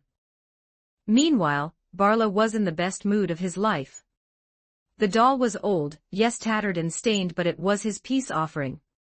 Soon as he received his final wages today, he would head to the finest tailor in Leaf Fall City. He'd have them sew a new dress for it, fix that loose button eye, and give it a proper cleaning. It would look brand new. He began to rehearse the apology in his head. He would tell Hilda he was sorry for the long nights away. He would promise to be home for dinner every evening. He would be the father she deserved. He could almost see her face, the way her eyes would light up, the way her shy smile would bloom. Barlow clutched the doll tighter, a surge of pure, unadulterated hope swelling in his chest. She's going to love it. He quickened his pace, practically marching toward the mine. He wanted to finish the shift early. He wanted to be home before the sun dipped below the horizon. A large crowd of miners had already gathered at the pit entrance. Today was the final day, and the air was thick with a strange mixture of relief and anxiety.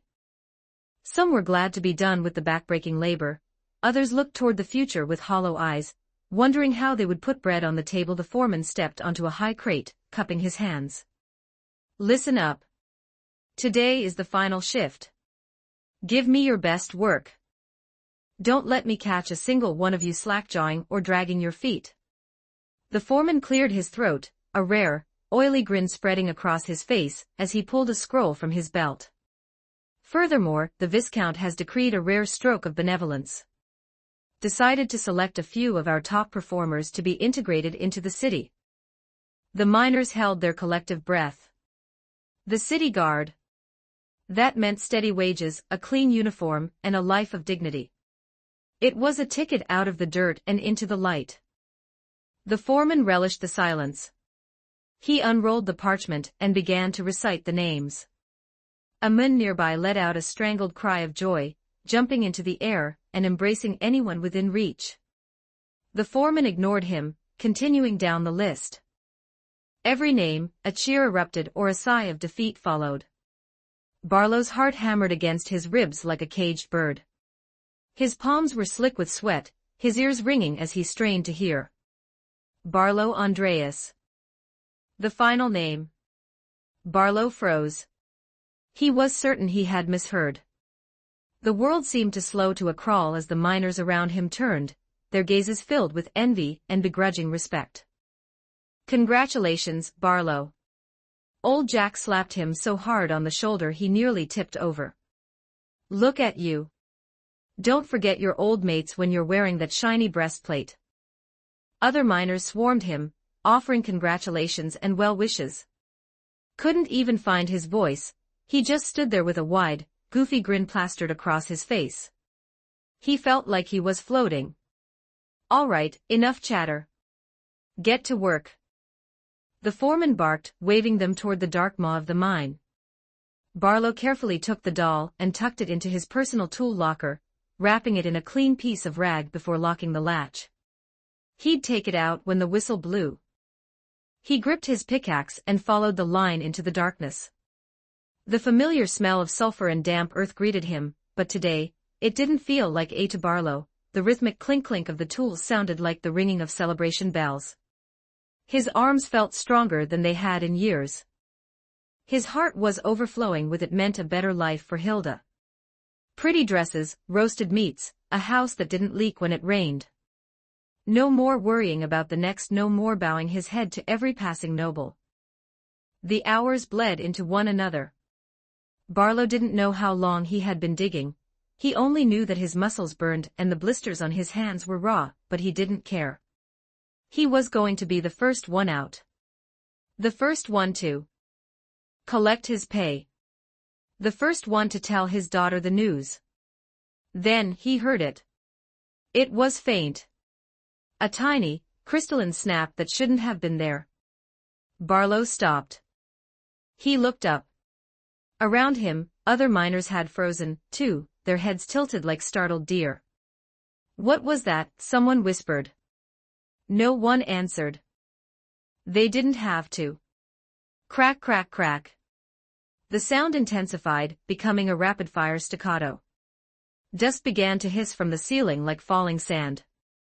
Barlow looked up into the flickering gloom of the oil lamps. He saw a fissure, jagged black line racing across the stone ceiling, branching out into a lethal web. Someone shrieked. The cave is coming down. Chaos erupted. Tools were discarded as men bolted for the entrance in a blind, screaming panic. Barlow turned to run, his boots skidding on the loose gravel. But after only a few steps, he stopped. The locker. The doll was still in the locker. The apology. The proof of their new life. He was close to his workstation. The entrance was a lifetime away. Barlow spun around, fighting his way through the tide of fleeing men. You idiot. Old Jack grabbed his arm, trying to haul him toward, get out of here. Barlow ripped himself free, his eyes wild. He lunged back toward his station, his fingers trembling as he fumbled with the latch of his locker. He ripped the door open, snatched the rag-wrapped bundle, and turned to run. Just then, the mountain groaned. The entire mine buckled. The ceiling simply gave way, massive slabs of rock shearing off like paper. The oil lamps were crushed instantly, plunging the world into a suffocating, absolute black. Shrieks and pleas for mercy were cut short by the sound of grinding stone. Barlow sprinted through the dark, clutching the doll to his chest. He tripped over rubble, his breath coming in jagged sobs. He was too slow. He looked up just in time to see a shadow larger than his world descending from Barlow. Didn't try to shield himself. Instead, he curled his body into a ball, burying the doll deep beneath his chest, using his own flesh and bone to shield the tattered toy. White-hot agony flared, followed by a terrifying, heavy silence. His head throbbed.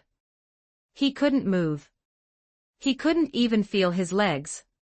His vision was a blur of gray and red, and he couldn't find the strength to open his eyes. "I'm sorry, Hilda," he thought, his consciousness fading like a dying ember. "I'm sorry. I never got to say it properly." 20 advanced chapters now available on Patreon. https://www.com/c/hollowborn. Just remove the hyphen symbol to access Patreon normally. If you like this novel, please consider leaving a review. That's helped the story a lot. Thank you. Chapter 211. Chapter 211. The White Void. 1375 words. Chapter 211. The White Void. Barlow's eyes snapped open. He was surrounded by an infinite, blinding whiteness. There was no sky, no ground, and no horizon, no points of reference at all. It was as if he were standing on a colossal sheet of blank parchment. He looked down at his hands. He was still clutching that tattered, one-eyed rag. "Am I dead?" Barlow stood rooted to the spot, his mind reeling. His last memories were anchored to the moment the mine collapsed. The crushing weight of the slabs. Agonizing splintering of his ribs. Then, this void. "Is anyone there?" he bellowed, his voice flat and lacking echo. "This place." He waited, but silence was his only companion. Driven by a hollow instinct, Barlow began to walk. Though there was nothing beneath his feet, the ground felt as solid as the stone of Leaf Fall City. He walked for what felt like hours, yet the scenery never shifted. It was white, pure, sterile white. Just as he was about to succumb to the emptiness, a silhouette materialized. It was a woman. Barlow halted as she approached. She had flowing hair, features that seemed sculpted by a master artist, and a tall, graceful frame. Barlow's breath hitched in his throat. "It's you." He recognized her instantly. She was the mysterious adventurer from his dream, the woman who had looked at them with that strange, detached pity. Skill-lust stood before him. She offered no answer, merely watching him with an inscrutable gaze. Barlow instinctively took a step back, and that was when he noticed it. Hands were wrong. They were no longer the rough, calloused hands of a laborer. They were withered, blackened, and twisted into jagged claws. He looked down at the rest of his body, a wave of horror washing over him. "I've become a monster." When he tried to speak, his voice had changed. It was raspy, grating, and layered with a spectral hiss. He raised a claw to touch his face, but where his fingers met skin, he felt no warmth. There was no pulse. Why did it turn out like this? As the fog in his mind cleared, the weight of his reality brought him to his. The doll slipped from his grasp, but he didn't reach for it. His face in those monstrous claws, and began to weep. "I never got to apologize to you. I never got to tell you the truth. Your father didn't really hate you. I was so useless. I couldn't even buy you a proper toy. I couldn't find a way out of the dirt. Couldn't even sit down and share a decent meal with you without snapping." As he spoke, a thick, black miasma began to pour from his empty eye sockets. His OD was manifesting as the physical smoke of resentment. "I'm sorry. I'm so sorry.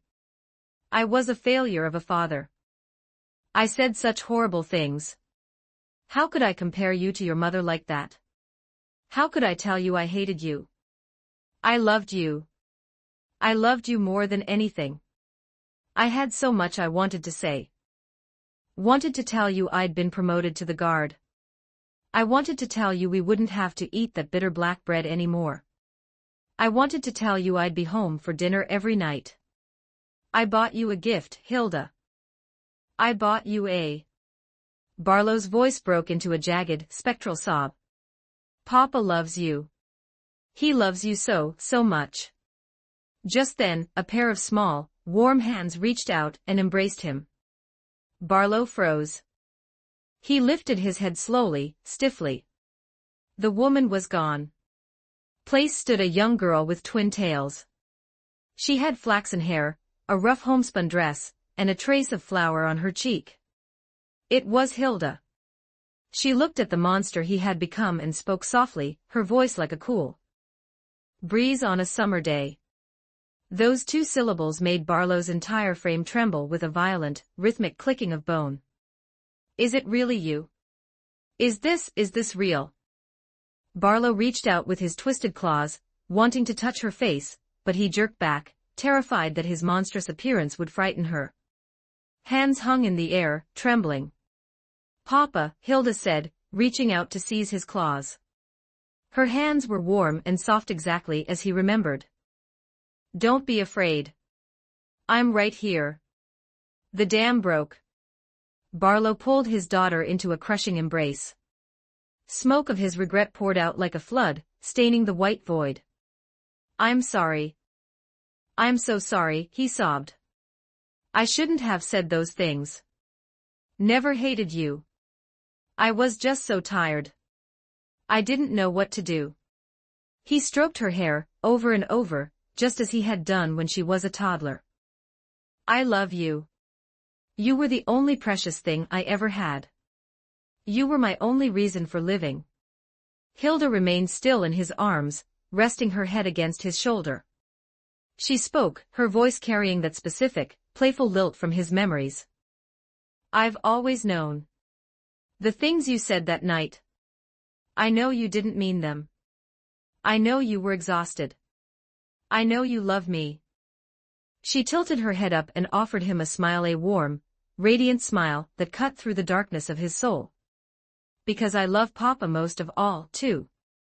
Barlow's spectral tears flowed even faster. I have so many wishes for so many things I want for your life. Don't worry, Papa. I'm listening. Barlow took a deep breath, his hands continuing to smooth her hair. I want you to eat well. Don't skip the meat to save coins. I want you to sleep. Don't stay up until midnight waiting for me. I want you to play. Hide in that house alone anymore. I want you to learn. Find a craft, a trade, something better than digging in the dirt like I did. I want you to make friends. I want you to laugh with children your own age. I want you to be angry when you need to be. I want you to cry when it hurts. Want you to smile when you're happy. I want you to do everything I couldn't. I want you to live a normal, boring, beautiful life. Barlow squeezed her tight, as if trying to transfer every ounce of love he had ever felt into her soul. Even if you cannot find tears, even if you cannot find laughter. You face walls you cannot climb, even if you are left with nothing, you find it hard to be loved, or hard to love another. Papa just wants you to live. The black smoke began to dissipate. Barlow's spectral body was growing. Transparent, fraying at the edges. He knew his time was up, but for the first time in his life, he wasn't afraid. He had said the words. The debt was settled. Hilda, Barlow whispered, patting her head one last time. Papa loves you. Thank you. With those final words, his body dissolved into 1,000 shimmering specks of light, fading into the white expanse. The only thing left behind was the old rag doll, lying silently on the floor. The avatar of the young girl flickered and shifted. Skillust returned to her true form. She knelt and picked up the tattered doll. I see, she murmured to the empty void. So this is what the living call love. So fragile. So powerless. And yet so utterly overwhelming. Lust looked up toward the end of the white space, where the last of Barlow's OD had vanished. My sovereign, she whispered, clutching the doll. I understand a fraction of the weight you carry. -20 advanced chapters now available on Patreon. https://www.com/c/hollowborn. Just remove the hyphen symbol to access Patreon normally. If you like this novel, please consider leaving a review. That's helped the story a lot. Thank you. Chapter 212. Chapter 212. The Moon. 1202 words. Chapter 212. The Moon. Barlow bolted upright in bed. He gasped for air, his lungs burning. His heart hammered against his ribs like a frantic drum. He lifted his hands, staring at his palms in the dim morning. They were not the twisted, blackened claws of a monster. They were the hands of a living man, rough, mapped with calluses, with coal dust forever etched into the creases of his skin. Barlow looked around, his mind spinning. The wooden shack was familiar. Scarred furniture. The portrait of his late wife hanging on the wall, watching. Over them. Sunlight filtered through the window, dappling the floorboards in warm, golden spots. In the air, the scent of his neighbor's meat stew drifted. Wasn't I? Barlow whispered. The image of the mine collapse was still vivid in his mind. The crushing weight of the slabs. The agony of his bones splintering. The infinite white void. Hilda's final, warm embrace. Just then, the door was thrown open. How are you still in bed? Hilda charged into the room like a whirlwind. She stopped, seeing him awake, and put her hands on her hips. You're finally up. She huffed. The sun is already burning the roof. A big day. What are you doing, just sitting there in a daze? Barlow stared at her. Flaxen hair in twin tails. A smudge of flour on her cheek. A faded homespun dress. She was alive. She was real. She was standing right in front of him. He didn't even realize he was weeping until the tears splashed onto his hands. Hilda's annoyance vanished instantly, replaced by a look of alarm. What's wrong? Are you hurting somewhere? She scrambled onto the bed, her small hands pressing against his forehead. You don't have a fever. Did you have a nightmare? Barlow didn't answer. He simply pulled her into an embrace tighter than he ever had before, as if trying to anchor her to his very soul. Papa will never ignore you again, he choked out, his voice thick with sobs. I'll never stay at the mine for days on end again. I'll never say those horrible things to you. I promise. I swear it on the goddess. Hilda was nearly smothered by the hug, but she didn't struggle. She simply patted his back, her expression shifting from worry to a gentle, puzzled confusion. Papa, what are you talking about? She asked softly. You haven't been to the mines in 3 years. Barlow froze. 3 years? Hilda pulled back, puffing out her cheeks. Did you forget? Ever since the corrupt lord was driven away 3 years ago, and the lords of the Evernight Empire took over Leaffall City, everyone got new lives. You're a patrolman for the city guard now. The pay isn't noble tier, sure, but you're home for dinner. Every single night. Barlow's head throbbed.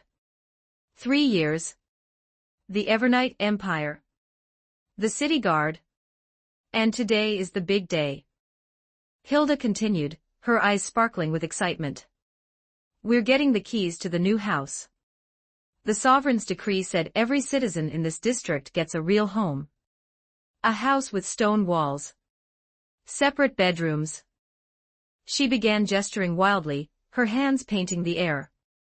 I went to see it yesterday. It's huge, and there's a little courtyard. I'm going to plant flowers and you can sit in the sun all afternoon. We have our own well, Papa. No more fighting the neighbors for water. Barlow watched his daughter's joy. He slowly reached out and ruffled her hair, over and over, just as he had done in his dreams. Papa loves you. Hilda's face flushed a deep crimson. What's gotten into you today? Such mushy things. Did the fever melt your brain? Barlow smiled, offering no other answer. He turned his gaze toward the window. The sun was warm. The sky was a brilliant, piercing blue. From the street below, the sounds of children laughing and playing echoed upward. "Thank you," Barlow whispered, so low only he could hear it.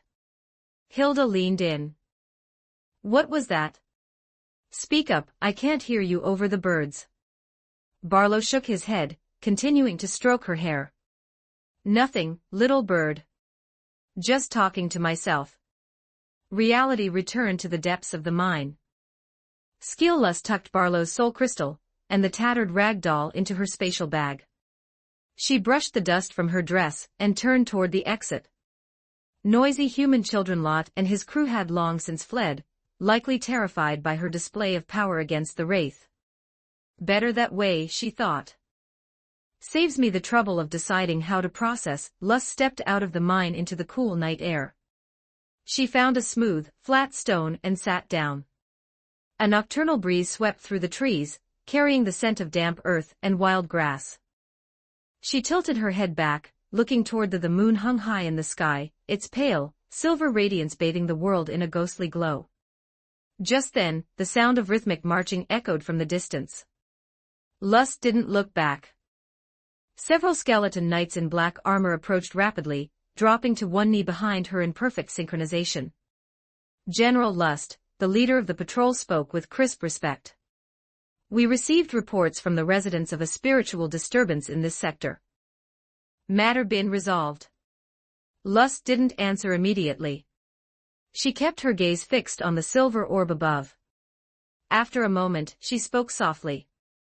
"Would you like to watch the moon with me?" she asked.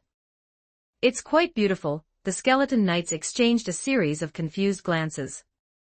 The soul fire in their sockets flickered with uncertainty. "Watch the moon?" It was a rock in the sky that reflected sunlight. What was there to watch? But since their general had commanded it, the knights stiffened their necks and looked up. The moon was just the moon. They could not find the beauty. She spoke. Lust looked back at her bewildered soldiers and burst into a fit of laughter. "Ha ha ha ha." Her voice echoed through the silent woods. "Forget it. Trouble your simple bones." She waved a hand dismissively. "Return to your posts. The matter here is concluded. Ensure the report states that the high-tier anomaly has been neutralized. Recommend that this site be sealed pending further structural and spiritual safety assessments." Understood. The skeleton knights stood, performed a crisp salute by striking their breastplates, and turned to march away. Their footsteps faded into the night. Once again, Lust was alone with the wind and the crickets. She looked back at the moonlight silvered her features, casting a soft, ethereal halo around her avatar. "It really is beautiful," she whispered, her eyes never leaving the moon. "My sovereign." The night wind blew, dancing through her hair as she sat in the silver silence. 20 advanced chapters now available on Patreon. https://www.com/c/hollowborn. Just remove the hyphen symbol to access Patreon normally. If you like this novel, please consider leaving a review. That's helped the story a lot. Thank you. Chapter 213. Chapter 213. Hilda. 1459 words. Chapter 213. Hilda. The pale morning sun filtered through the high windows of Sunflower House, casting long, dusty beams across the dining hall. A nun with flaxen hair stood in the kitchen, her apron a battlefield of flour and stray batter. The cacophony echoing from the main hall made the veins in her temples throb with rhythmic precision. "Sister Hilda. Thomas stole my toy." A 7-year-old boy skidded into the kitchen, clutching the hem of her habit, his face a mask of practiced tragedy. Hilda didn't even turn her head, her wooden spoon continuing its rhythmic circuit through the pot of wheat porridge. "And did you, perhaps, steal Thomas's toy first?" The boy blinked, then puffed out his chest with a look of terrifyingly honest. Hilda's spoon halted. She turned slowly, staring down at the defiant little. She took a deep breath, reciting a silent mantra. "These are the flowers of the Empire. The pillars of our future. I cannot strike them." She buried her face in her hands, her voice muffled by her fingers. I remember being much more well-behaved when I was a child. Hardly had the words left her mouth when the hall erupted into a chorus of jeers from the older children. Sister Hilda was never well-behaved. That's right. Sister Anna told us Hilda used to hide extra bread in her, and she used to steal candles from the cathedral to take home. Anna said Hilda could eat enough for 3 men in a single sitting. Hilda's face flushed a vivid, localized crimson. You little runts. She abandoned the spoon, throwing her arms wide and lunging toward the group of ringleaders. The children shrieked with delight, scattering like startled sparrows as the hall filled with the chaotic music of laughter. Hilda gave chase for a few steps before nearly tripping over a discarded wooden block. Defeated by gravity and domestic chaos, she sighed and retreated to the kitchen. The porridge was bubbling now, letting out soft, rhythmic glups.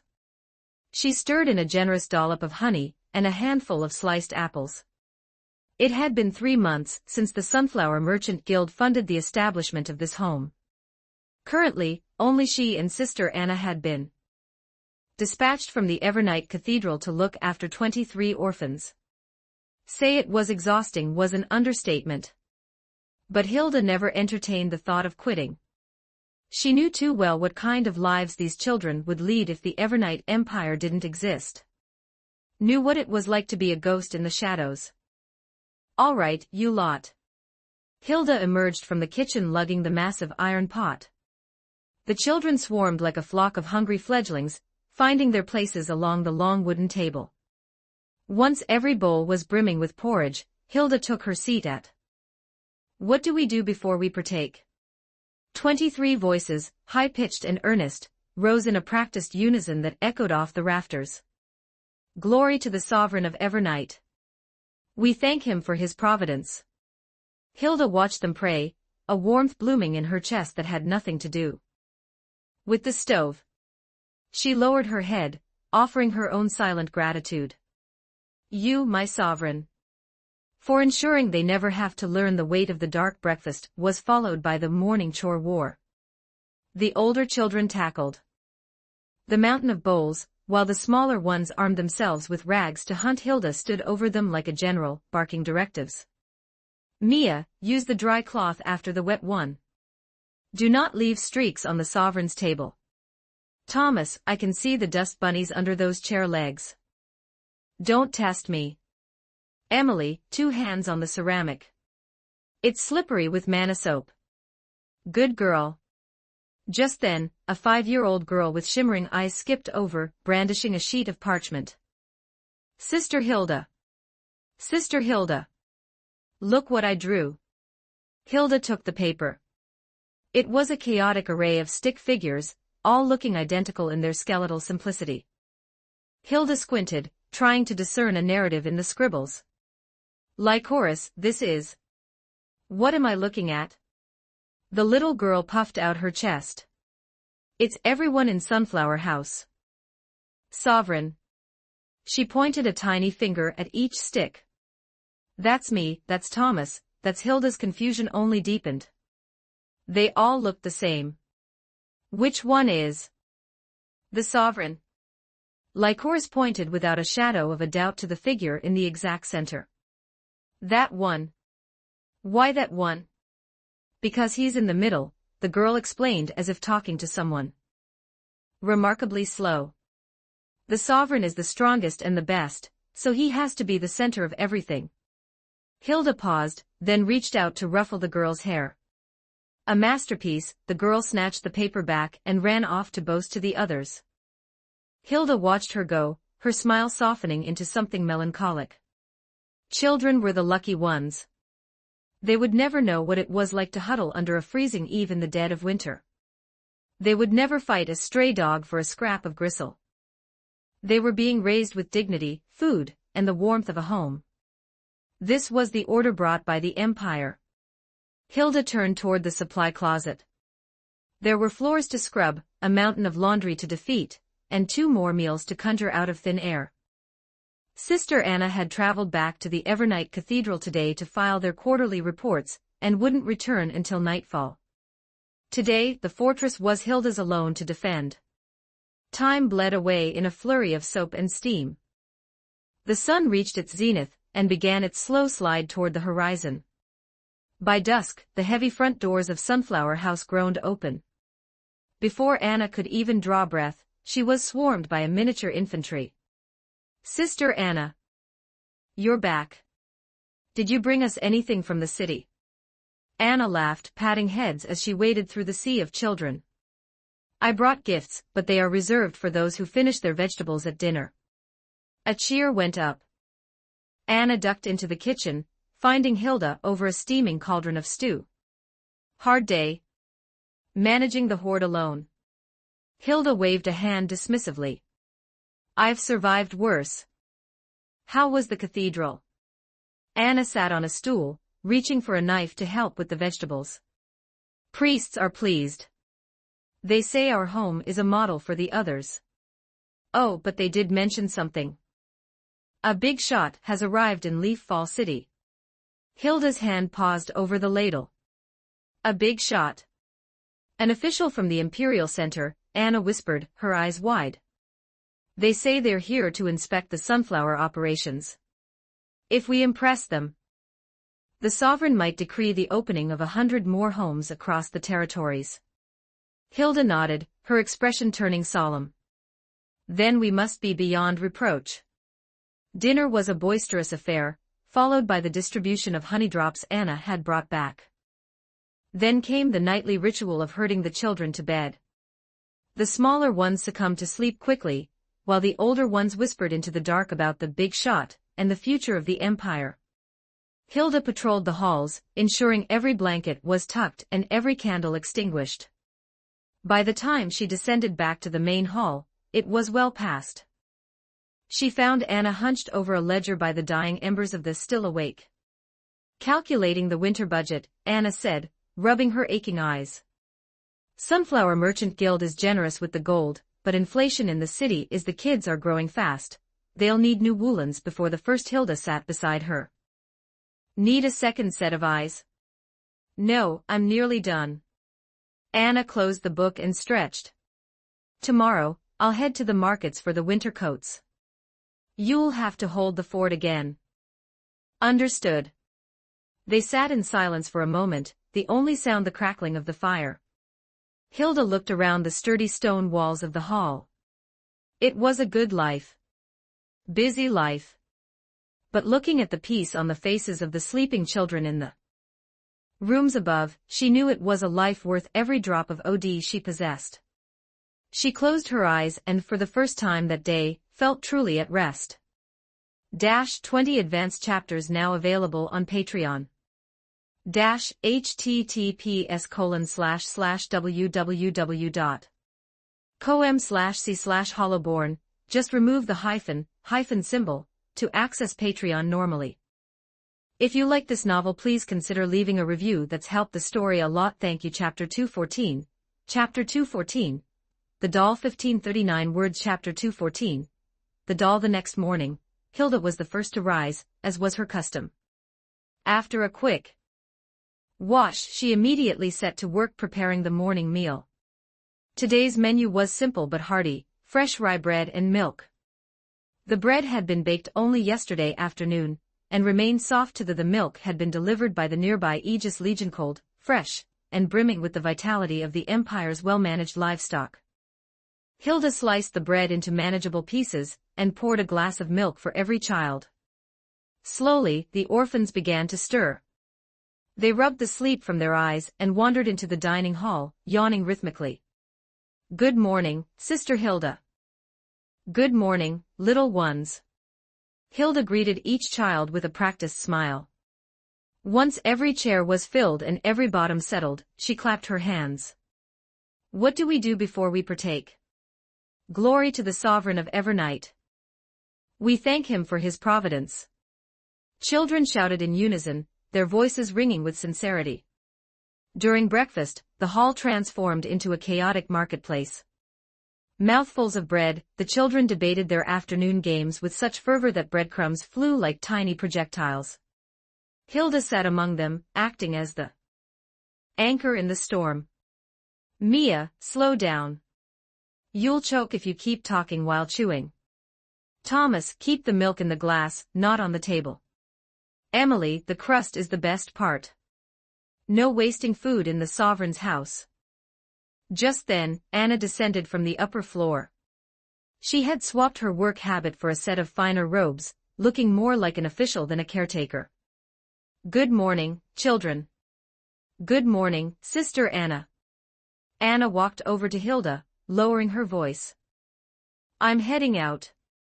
The procurement list is on the table, 3 pages, don't lose it. If an inspector arrives, just show them the logs. If anything goes wrong, send a runner to the cathedral. I'm not there, wait at the gate until I appear. Understood. Travel safely, Hilda replied. Anna nodded, grabbed her basket by the door, and stepped out into the crisp morning air. Hilda returned her focus to the children. Once the meal was finished, she began the daily assignment of ranks and duties. Listen up. Here is the plan for today.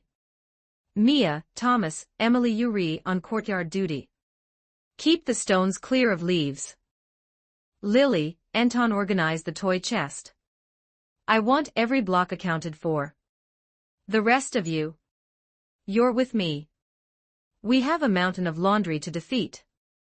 The children gave a half-hearted groan of obedience and dispersed to their. Hilda hauled a massive basin of soiled linens into the courtyard. Autumn sun was kind, bathing her back in a gentle warmth as she worked the manna soap into a lather. Laughter bubbled up from the yard as the children worked and played in equal measure. Watching them, Hilda felt a profound sense of peace. Time slipped through her fingers. Before she knew it, the sun was directly. She prepared a lunch of potato stew and more rye bread, which the children devoured with gusto. Afterward, she herded them into their rooms for a mandatory nap. In the silence of the afternoon, Hilda scrubbed the kitchen until it sparkled and sat in the hall to balance the ledger. As the shadows began to stretch long across the floor, the children woke and resumed their play. Hilda stood in the doorway, watching them chase one another, a silent sentry for their happiness. By dusk, Anna returned. She was laden with heavy bundles, her face etched with the exhaustion of a day spent haggling in the city. Hilda, help. These get heavier with every step. Hilda hurried over to relieve her of the largest packages. You bought the whole, winter is coming, Anna panted, wiping sweat from her brow. The coats were expensive, but the quality is imperial grade. I also found some bolts of sturdy fabric. I thought we could sew some new dresses and trousers for the little. They hauled the supplies inside. When the children saw the new clothes, they erupted into a frenzy of excitement. Look at the color. It's so bright. I want the blue one.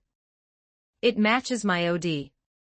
Hilda and Anna laughed as they watched the children scramble over the piles of wool and silk. For dinner, Hilda prepared a feast, roasted chicken, vegetable soup, and soft white bread to celebrate the new arrivals. After the meal, Hilda and Anna performed the nightly ritual of tucking the children into bed. The younger ones succumbed to sleep almost instantly, but the older ones whispered into the dark, their voices buzzing with the news Anna had brought back. When the house finally fell silent, Hilda found Anna in the hall, spreading out the new fabric. Still working. Just organizing, Anna said, looking up with a tired smile. We start sewing. I need a plan before the sun comes up. Hilda sat beside her, reaching for a pair of shears. Need a hand? No, I'm nearly through. I heard something in the street today. Voice dropped to a conspiratorial whisper. The big shot I mentioned. They say the inspection is imminent. Hilda's hand paused on the silk. That soon. So we have to be perfect, Anna said seriously. We represent the sunflower legacy. We must leave a flawless impression. Hilda nodded. I understand. They spoke for a few minutes more before retreating to their rooms. Hilda lay in the dark, her heart thumping with a low-level anxiety. Who is this official? A minister. It took a long time for sleep to claim her. The next morning, Hilda was up earlier than usual. She scrubbed every corner of the sunflower house until the wood shone. She prepared a breakfast that would have satisfied a minor noble. As the children woke, she gave them their final instructions. We have a guest today. Be polite. Be the children the sovereign would be proud of. Understood? Yes, Sister Hilda, they chirped, looking adorable in their new, albeit slightly oversized, clothes. They waited. The sun climbed to the center of the sky. No one arrived. By noon, the tension had turned into a dull ache of anticipation. Could the information have been wrong? Hilda whispered. Unlikely, Anna frowned. The merchant at the fabric stall was quite certain. He said a carriage of the highest rank was seen heading this way. Another hour passed in silence. Hilda sighed. Perhaps the schedule changed. Children are hungry, let's prepare the midday meal. They retreated to the kitchen. Just as the first pot began to boil, a sharp, rhythmic tapping echoed from the front door. Hilda and Anna exchanged a look. I'll get it, Hilda said, wiping her hands on her apron. She walked to the heavy oak doors and pulled them open. The street was empty. No carriage. No guards. No official. But there, lying perfectly centered on the doorstep, was an object. Hilda blinked, stooping down to pick it up. It was a rag doll. The fabric was yellowed with age, and one black button eye hung precariously by a single. The stitching was crooked and crude, clearly the work of an amateur. Who was it? Anna called from the hall. Anna walked over, her eyes landing on the object in Hilda's hands. She froze. She lunged forward, snatching the doll from Hilda's grip. Anna turned the doll over, her fingers trembling as they traced the faded. Her eyes widened in disbelief. This is my doll. Hilda looked at her, confused. Your doll? Anna nodded frantically. I remember it perfectly. My father gave this to me on my 5th birthday. It got so old and tattered that he told me he was going to buy me a new one. He threw this one away over 10 years ago. Anna's voice trailed off into a whisper. She stared at the doll as if it were it's been gone for a decade. How is it on our doorstep today? Hilda felt a chill that had nothing to do with the autumn breeze. Are you sure it's the same one? Not just a similar make. Look here, Anna said, pointing to a small, clumsy patch on the doll's blue. I ripped this when I was 6. My mother sewed this patch on for me. The loose eye. I did that, too. It's identical. It's mine. Hilda remained silent. If this was indeed Anna's childhood toy, why had it returned now? And why today of all days? Anna murmured, her expression shifting. My father mentioned a strange big shot visiting his shop a few days ago.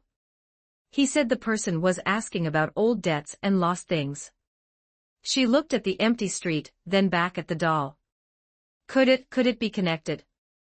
20 advanced chapters now available on Patreon. https://www.com/c/hollowborn. Just remove the hyphen symbol to access Patreon normally. If you like this novel, please consider leaving a review. That's helped the story a lot. Thank you. Chapter 215. Chapter 215. A New Friend.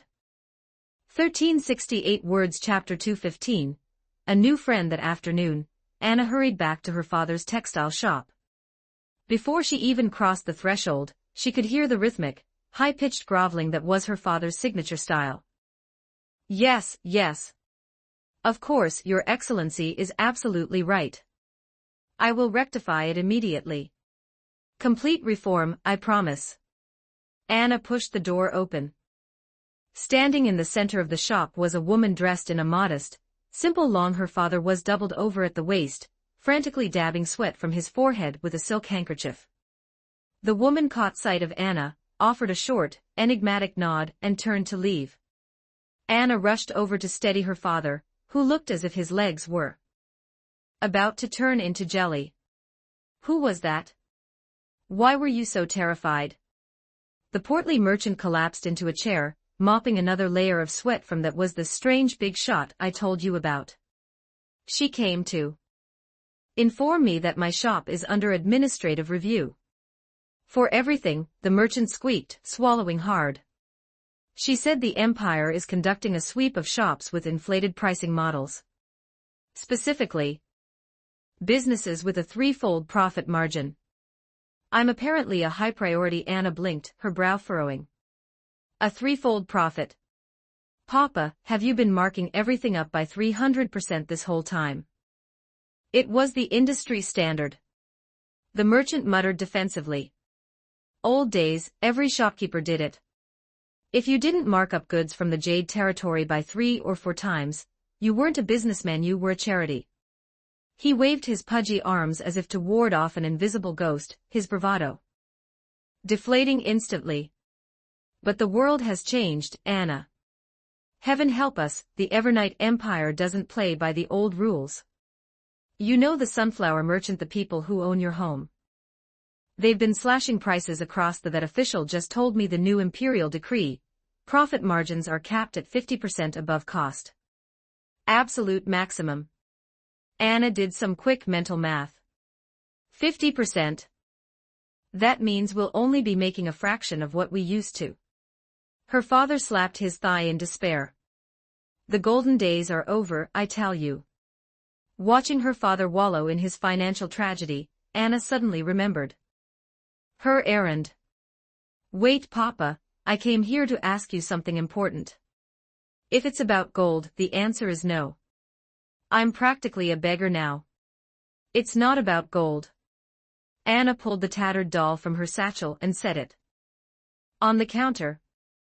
This morning, someone left this on the doorstep of the sunflower house. It looks exactly like the one you threw away. When I was the merchant squinted at the doll, picking it up with a hesitant hand. This thing. He scratched his head, his gaze turning distant. It's been so my memory isn't what it used to be. Think, Papa. Where did you throw it? Did you actually bin it? I don't think I threw it away, he murmured, a flicker of clarity returning to his eyes. I think I gave it to a miner. Anna's eyes widened.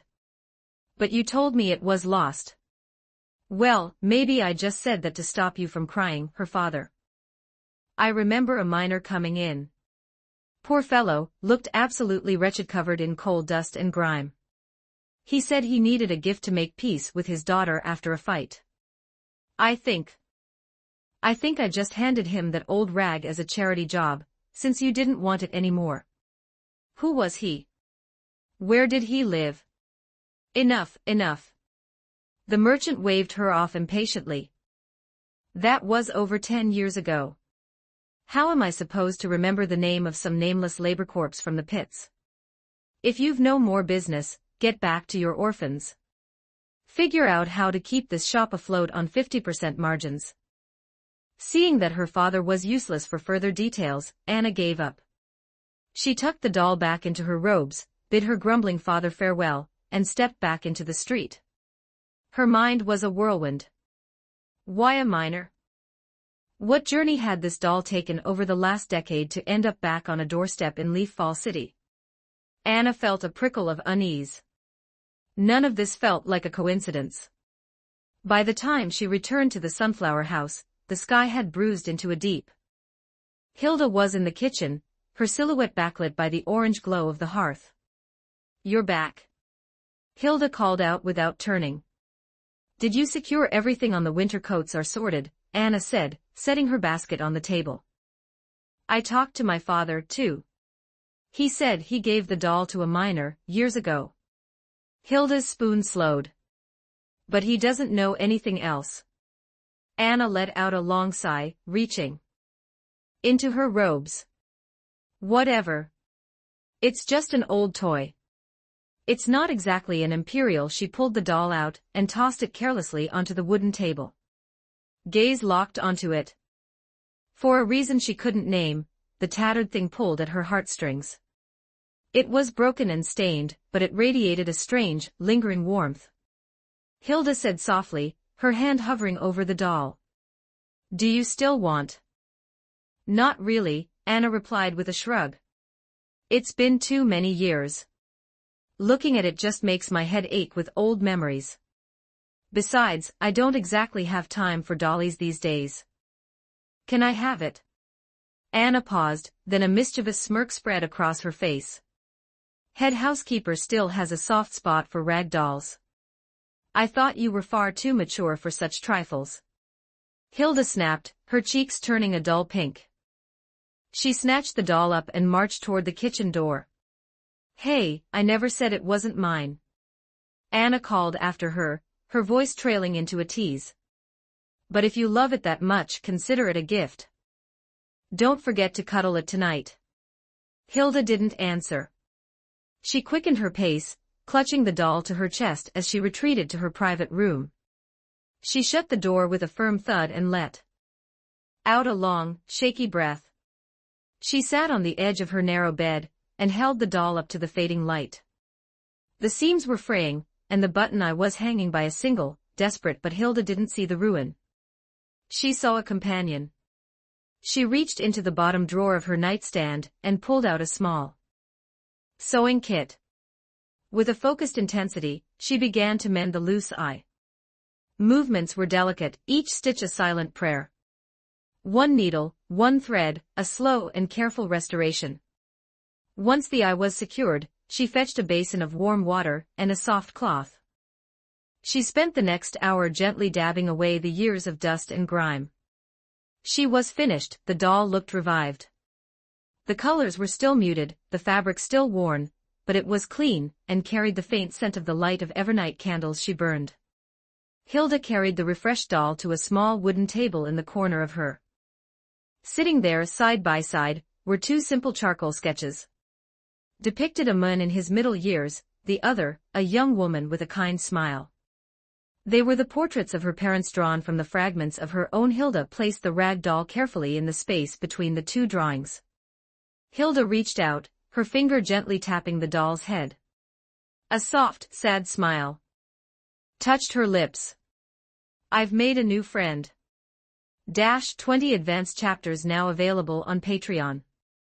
https://www.com/c/hollowborn, just remove the hyphen symbol, to access Patreon normally. If you like this novel, please consider leaving a review. That's helped the story a lot. Thank you. Chapter 216. Chapter 216. The Necrotic Realm. 1248 words. Chapter 216.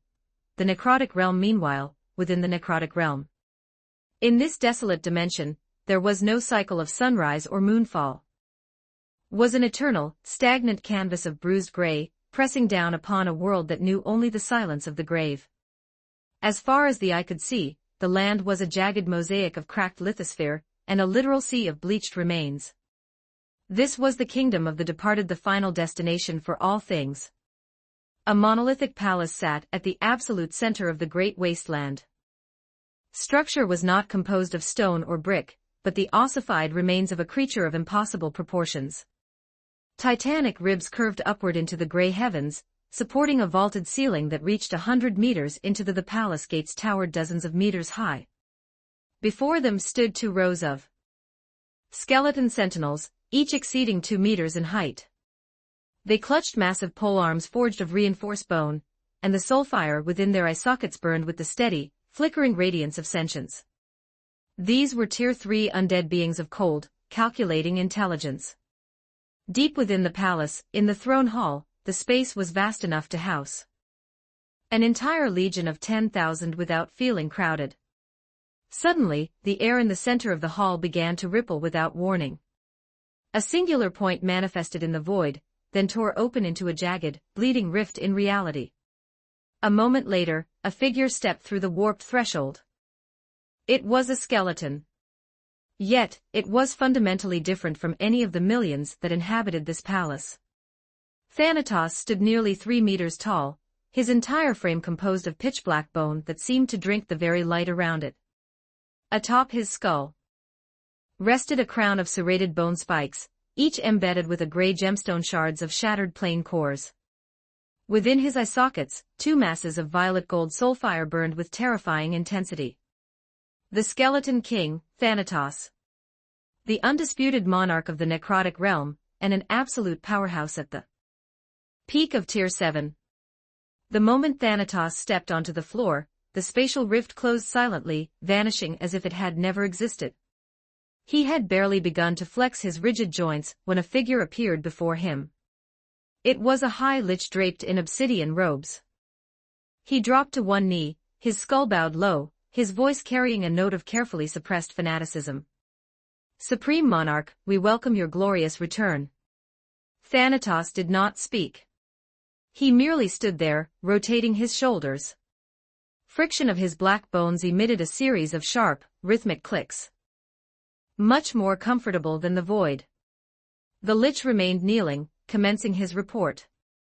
My king, the great planar war has officially concluded. We have spent 5 centuries and mobilized 70% of the necrotic realm's total military. The Tier 7 plane, designated the fungal world, has been entirely devoured. Has been successfully integrated into our territory. According to final tallies, our side suffered a total loss of 3,241 undead. This includes 13 elite vanguard legions. Our total casualties exceed half of the forces initially deployed. Despite the staggering numbers, the lich's tone did not falter. Instead, it rose in a crescendo of excitement. The rewards are monumental. The total surface area of the necrotic realm has expanded by 27. The stability of our plane core has increased. At this rate, my king, we require only one more conquest of similar magnitude. Then, the necrotic realm shall break its shackles and officially ascend to the status of a Tier 8 plane. The lich's voice echoed through the vaulted hall, brimming with a zealot's vision for the future. Thanatos listened to the statistics, but the violet gold soulfire in his eyes remained as still as a frozen lake. To him, these were merely steps on a ladder. Ignoring the kneeling lich, Thanatos strode toward the throne at the end of the he sat, propping his chin on a hand of black bone, looking down at his servant with a detached, slow drawl. How long until the legions are restored? 300 years. The lich's answer was instantaneous, calculated long ago. 3 centuries of dormancy and recruitment will suffice to replenish every legion lost in the our military strength will return to pre-war levels and given our territorial expansion, our total troop capacity will likely see a marginal. Thanatos nodded slightly. 300 years. To the short-lived mortal races, that was several generations. To Thanatos, it was the length of a long afternoon nap. Seeing that his monarch had no further instructions, the lich paused before continuing. My king, there is one more matter that requires your personal judgment. The final phase of the fungal world's consumption, our planar observatory captured a brand new set of coordinates. A plane previously unrecorded by our preliminary energy fluctuation analysis suggests the target is a Tier 7 plane. The lich's tone wavered, a hint of confusion creeping in. Furthermore, the laws governing this plane are highly anomalous. Fundamentally different from any world we have previously conquered. It appears growing at an impossible rate. The soulfire in Thanatos' eyes leaped. A Tier 7 plane that is still growing. That was unheard of. Most planes entered a state of stagnation once their gods fell, or their resources peaked. Their cores became mindless, like a machine running without an operating system. To maintain the status quo was an achievement, to continue growing was a mathematical impossibility. Unless that plane's core had birthed a new consciousness. Or rather, unless some entity had seized administrative authority over the world's fundamental laws. Fascinating, Thanatos said, his voice echoing through the silence. Infiltration and reconnaissance protocols likely won't work on a plane with a self-aware will. He leaned back against the cold bone of his throne. Let's stick to the old. Bring her to me. The lich pressed his forehead against the floor in a deep kowtow. Command, my king. In the next heartbeat, the lich dissolved into the shadows, vanishing without a. Thanatos was once again alone in the massive hall. He looked up at the ceiling, There, suspended in the air, was a gargantuan, rotating gray crystal.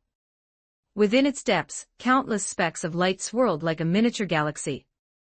It was the projection of the necrotic realm's plane core, the source of all Thanatos' power. A living Tier 7 plane. Thanatos murmured to himself. If I can devour it whole, this realm will ascend instantly. I shall finally breach the barrier into Tier 8. A flicker of raw hunger, one even he didn't fully acknowledge, danced in his rank of legend. Even in the ancient era when the gods walked the earth, only the most powerful of divine servants ever dared to touch that. Now the gods were dead. But the plains remained. As long as he continued to devour, to pillage, and to turn the husks of other worlds into his own sustenance, he would reach that summit. One day, he would stand where the old gods once stood. And perhaps, he would leave them far beneath his feet. 20 advanced chapters now available on Patreon. https://www.com/c/holoborn. Just remove the hyphen symbol to access Patreon normally. If you like this novel, please consider leaving a review. That's helped the story a lot. Thank you. Chapter 217. Chapter 217. Unit 112, 58 words. Chapter 217. Unit 1. The High Lich glided through the long, desolate corridors. Deep within this particular hallway was devoid of any ornamentation. The surrounding walls pulsated with a faint, sickly gray light, as if the stones themselves were exhaling the last of their warmth. He eventually halted before an unremarkable door and rapped his skeletal knuckles against the wood. A young girl's voice drifted from within. The Lich pushed the door open. The room was cramped, barely a dozen square, a bed, a desk, and a single chair, the sum total of the furnishings. A girl, looking to be about 16 or 17, sat in the chair, a thick, weathered tome balanced on her lap. She possessed cascading silver-white hair, and eyes of a rare, piercing violet. She wore a simple black dress, and on her feet were leather boots worn thin from years of use. Unit 1. The Sovereign summons you. The girl closed her book and stood up. She did not ask why, nor did she display a single ripple of emotion. With a curt nod, she followed the Lich into the. They traversed the winding corridors in silence. The Lich stopped before the great doors of the throne hall, gesturing for her to proceed alone. Pushed the doors open without hesitation. Thanatos remained seated upon his throne, his violet gold soulfire burning with a steady, haunting rhythm. The girl walked to the foot of the dais and dropped to one knee. Thanatos looked down at the girl, the flames in his sockets flickering slightly. The girl stood, her head bowed in a posture of perfect obedience, awaiting her directives. Thanatos did not waste time with pleasantries. I require you to infiltrate a new plane. You are to gather basic intelligence, the average power levels of the inhabitants, the distribution of major factions, and the composition of their energy systems. He paused for a beat before adding, and most importantly, locate the approximate coordinates of their plane core. The girl was silent for a few seconds. I understand. Whether you find the information or not, Thanatos continued, you are to return within 10 years. This plane is an anomaly, and thus potentially dangerous. Under no circumstances are you to reveal the coordinates of the necrotic realm, even if the price is your life. The girl nodded again, her resolve as cold as the floor beneath her. Command, father. Thanatos waved a hand of black bone, signaling her dismissal. The girl bowed and exited the throne hall. The High Lich was still waiting for her in the corridor. As she approached, she spoke first. The specifics of this plane, can you tell me more? The Lich considered this. Follow me. They left the throne hall and headed toward the highest point of the palace, the planar observatory. It was a soaring spire composed entirely of translucent crystal, its interior inscribed with dizzying arrays of complex magical circles. Thousands of shimmering specks of light floated along the walls, each a coordinate of a world marked by the necrotic realm. The Lich stepped into the center of the tower and traced a line in the air. Massive projection manifested in the void, a rotating sphere wreathed in flowing, pale blue energy. This is the Tier 7 plane we have recently discovered, the Lich explained. Energy analysis indicates it is. Its plane core is undergoing continuous growth. If left to its own devices, it might breach the barrier and become a Tier 8 plane within a few thousand years. The girl stared at the projection, her brow furrowing slightly. A core that should be impossible. I am inclined to agree, the Lich nodded. But the data from the observatory does not lie. The girl watched the blue orb spin. Does this plane have a designation? It has no name in our records yet, the Lich replied. We will not be ready for a full-scale planar war for at least another 2 centuries. Your current mission is strictly reconnaissance. However, when the war finally begins, you will likely return there. Consider this mission the groundwork, leave our mark upon that world. The girl nodded thoughtfully. Is there any other information? The Lich shook his head. We were only able to observe it through a brief accidental fluctuation of energy they broadcasted. That window has since closed. We cannot obtain more intel from this distance. That is why you must go in person. The girl fell silent for a moment. When do I depart? The Lich pulled a gray crystal from his robes and handed it to her. This is a teleportation crystal. It has been bound to your OD. Channel your mana into it, and it will tear open a temporary gate to that world. Remember, the gate will only remain stable for 60 seconds. You must pass through within that minute. Furthermore, this crystal is a one-time tool. If you lose it, you will have to find your own way to tear open a path back to us. The girl gripped the crystal firmly. I understand. One last thing, the Lich added, his voice dropping an octave. Our realm has only just concluded a massive war. We need time to rest and recuperate. Therefore, do not expose your identity, and do not recklessly engage the powerhouses of that world. The girl gave a final nod. I will be cautious. The Lich looked at her, looking as if he wanted to say more. Finally, he spoke. Unit 1. The girl looked up. Do you truly wish to go? Alya, for that was her true name, blinked in confusion. It was a question she had never considered. Unwillingness. She didn't know the meaning of the words in relation to herself. Since her earliest memories, she had lived within these bone-chilled walls. Thanatos was her father, her king, and her god. His command was the singular purpose of her existence. Whether she wished for it or not was a logical irrelevance. It is father's command, Alya said, her voice flat and steady. I will complete. The Lich let out a breath that sounded like a sigh. Very well. Go and prepare. Take what you deem necessary. Alya turned and left the observatory. She returned to her small room and began. There wasn't much to gather. Her entire life's possessions consisted of a few changes of clothes, a notebook, and a sharp short sword. She tucked them into a small spatial pouch and sat on the edge of her bed for a moment, staring at nothing. She thought of the Lich's question. Do you wish to? Alya looked down at the gray crystal. A flicker of something, not quite curiosity, but perhaps a shadow of it, stirred in her mind. What will that place be like? Will there be the sunlight and flowers described in the old books? It be another wasteland, just like the worlds we have already devoured. Alya shook her head, dismissing the idle thoughts. It was just a plane. Another world, another collection of lives waiting to be subjugated. There was nothing to look forward to. Alya stood up, slung the pouch over her shoulder, and walked out of the room. She did not look back. 20 advanced chapters now available on Patreon.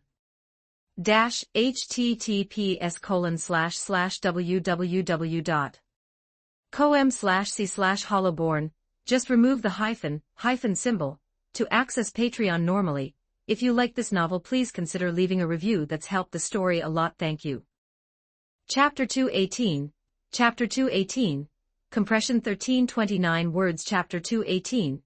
compression inside the Arcane Legion's laboratory, a chaotic mountain of documents lay strewn across the main workbench. The Soulfire in Skilavris' eye sockets pulsed with a rhythmic, agitated. He was currently squinting at the research notes Skill-Lust had left behind, a collection of scribbles that looked more like arcane graffiti than scientific data. In Lust's shorthand, a smiling face indicated a successful experiment, and a weeping face meant a failure. Avarice could parse those well. But he had been staring at a sketch of a face sticking its tongue out in a mocking bleh for the last 30 minutes. Is the mana injection exceeding the threshold? Or did she miscalculate the space-time folding coefficient? Avarice tapped a bony finger against his cranium, feeling his very soul ache. General Lust's neural pathways were clearly wired differently from any sane biological or undead entity. He decided to abandon that particular page of madness and flip to the next entry. Suddenly, the laboratory doors were flung open with a violent bang. Deputy Commander. A skeleton archmage came charging in, brandishing a brass object with soulfire flickering at a high frequency of excitement. I've done it. I've engineered a paradigm-shifting tool. Avarice didn't even lift his head from the notes. What useless trinket is it this time? It is most certainly not useless.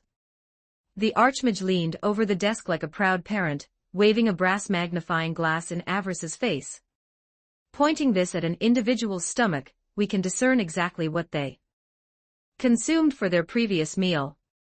Is it not magnificent? Avarice's movements ceased. He looked up, staring at the crude magnifying glass in dead silence for 3 full seconds. Its tactical application is... The archmage blinked, clearly caught off guard by the question. Definitive purpose has yet to be categorized. The technical complexity required to bypass gastric shielding is immense. Complexity, my foot. Avarice slammed his hand onto the table. The wood groaned, and the documents leaped into the air. You are the Arcane Legion. The Empire's supreme scientific authority. Not the prop department for a roadside circus. The archmage recoiled, tucking his invention behind his back. Avarice stood, his finger pointing toward the hallway.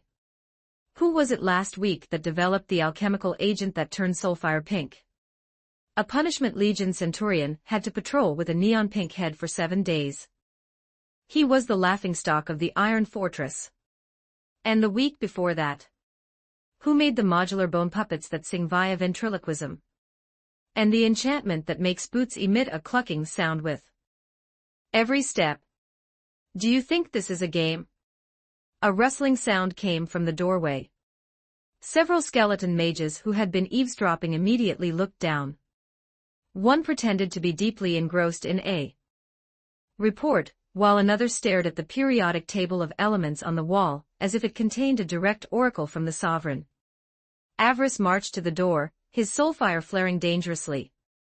If you lot don't start channeling your mana into legitimate research, I will pack you all up and ship you to the Jade Territories re-education demonstration base to live amongst the potato farmers. The skeletons scattered instantly, scurrying back to their stations. Laboratory was suddenly filled with the professional hum of mana turbines. As Avarice turned back to his desk, a Lich Centurion approached with urgent strides, clutching a stack of parchment covered in jagged wave graphs. Deputy Commander, we have a breach. The teleportation arrays are failing. Avarice snatched the papers, scanning them with clinical speed. Minutes ago, several units undergoing routine deployment failed to reach their target coordinates, the Centurion explained, pointing to the data. They were scattered randomly across the Empire. A logistics squad bound for Leaf Fall City manifested 300 meters underwater off the coast of Freeport. We just received a soul transmission. They are currently being gnawed on by a school of aggressive fish. Another patrol meant for the Jade Territory rotation appeared inside the central fountain of the Iron Fortress Plaza. It caused a minor riot, and they managed to crush the commemorative statue during arrival. Avarice's soulfire accelerated. This was anomalous. Imperial arrays were stable by design, unless... He flipped to the next page, studying the mana fluctuation, the signature. The curves were eerily similar to the disturbances Lust had recorded before her departure. Back then, it was just minor interference. This was a structural. Mobilize the Legion. Every available caster, Avarice commanded, dropping the papers and heading for the inner sanctum. The Centurion paused. My lord, the objective. Identify the fluctuation point.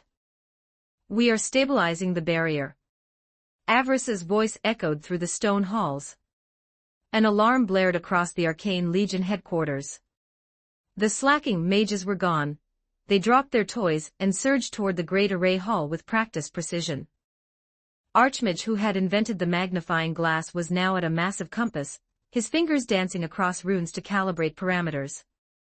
Liches began siphoning data streams. Archmages ignited the stabilization. The air in the hall grew heavy, with the scent of ozone, and concentrated. Avarice stood in the center of the hall. Locate the ripple. Thousands of casters joined their OD together, forming a vast, invisible net that cast itself into the deep currents of space-time. Very quickly, a coordinate flared red on the display. Deputy Commander. We have a lock. A Lich shouted. Avarice stared at the flickering point. Stabilize the wall. Everyone pour your mana into that coordinate. Crush the rift. Inside the space-time tunnel, Unit 1 Alya felt a sudden, crushing pressure. The passage, which had been relatively stable, began to contract violently. Void around her seemed to be squeezed by an invisible titan, pressing in from all sides. What is happening? She thought, gritting her teeth, and forcing her legs to move faster through the gray mist. The tunnel grew narrower. Her own OD began to leak from her body, striking the walls of the passage with an audible hiss of neutralizing energy. Damn it! Alya could feel her physical form being ravaged by the friction. Cracked, blood seeped from a dozen minor lacerations. The spatial pouch at her waist was the first to give way. The fabric groaned under the gravitational shear before exploding. Her spare clothes, her notebook, and her short sword were instantly claimed by the chaotic currents, vanishing into the nothingness. Worse yet, the gray teleportation crystal was ripped from her hand. Alya lunged for it, her fingertips brushing the cold edge of the stone. Crystal tumbled away, caught in a temporal eddy, shrinking into a tiny speck of light before vanishing into the depths of the tunnel. She didn't waste a second glance on the lost anchor. She looked forward, focusing everything on the closing exit. A shard of space-time sliced across her cheek, leaving a thin trail of crimson. She ignored the pain. The exit was a pinprick of light ahead. She had to be. Alya ignited the last of her mana reserves, burning her very life force for a final burst of speed. Her body transformed into a streak of violet light, a comet racing against the collapsing walls.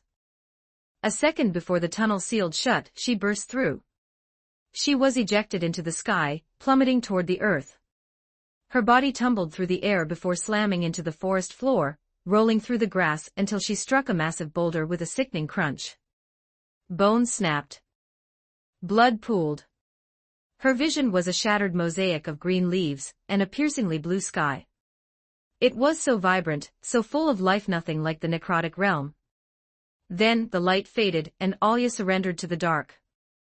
20 advanced chapters now available on Patreon. https://www.com/c/hollowborn. Just remove the hyphen symbol to access Patreon normally. If you like this novel, please consider leaving a review. That's helped the story a lot. Thank you. Chapter 219. Chapter 219. William. 1359 words. Chapter 219. William. The morning sun over Orlando draped itself lazily across the cobblestone. An old man with hair as white as a winter frost strolled down the town's main thoroughfare. He carried a woven reed basket on his back and leaned on a wooden cane polished smooth by years of use. Dr. William. Martha, the baker's wife, leaned halfway out of her service window, waving a hand dusted in white flour. I saved 2 of yesterday's rye loaves for you. Half price. William waved back with a faint smile, his pace never slackening. Not today, I still have plenty at home. You're a stubborn old goat. Then try my new beetroot loaf. Fresh out of the... On the house. William caught a glimpse of the bizarre, deep purple mass sitting on the counter, and his footsteps quickened. Next time. Definitely next time. You say that every time. It's health food. It's good for the OD. Martha's voice faded into the distance, laced with a hint of indignation. I use squid ink, beetroot, and seaweed powder imported all the way from Freeport. William muttered a quiet prayer under his breath. If he ate that, he'd likely be listening to the sovereign's call in the evernight before sunset. As he passed the forge, the rhythmic clink-clink of hammers echoed through the old blacksmith, a man built like a grizzly bear, paused his work and wiped sweat from his bare chest. Old man William. How's my boy's hand? William didn't stop. It's scabbed over. Keep it away from water. He'll be back. To causing trouble in 2 days. Glad to hear it. That little brat tried to sew a pair of wings onto the neighbor's cat, and got his face clawed for the effort. I'll send over 2 pounds of smoked venison later. William gave a dismissive wave, accepting the verbal gratitude. Orlando was a small town. William had only lived here a few months, but he was already a familiar face to every neighbor. The market ants would sneak an extra potato into his bag, the old farmers driving ox carts would offer him a lift toward the hills. Near the academy gates, young mothers huddled together, debating how many new words their children had mastered the day before. Every soul in town stopped to offer a greeting, and William offered a polite nod. It was a comfortable, simple existence. When he reached the gate of his small courtyard, he found a young succubus waiting for him. She clutched a basket of eggs, looking remarkably fidgety. Was Amy an employee from the local branch of the succubus's dream? Business at the local branch wasn't great.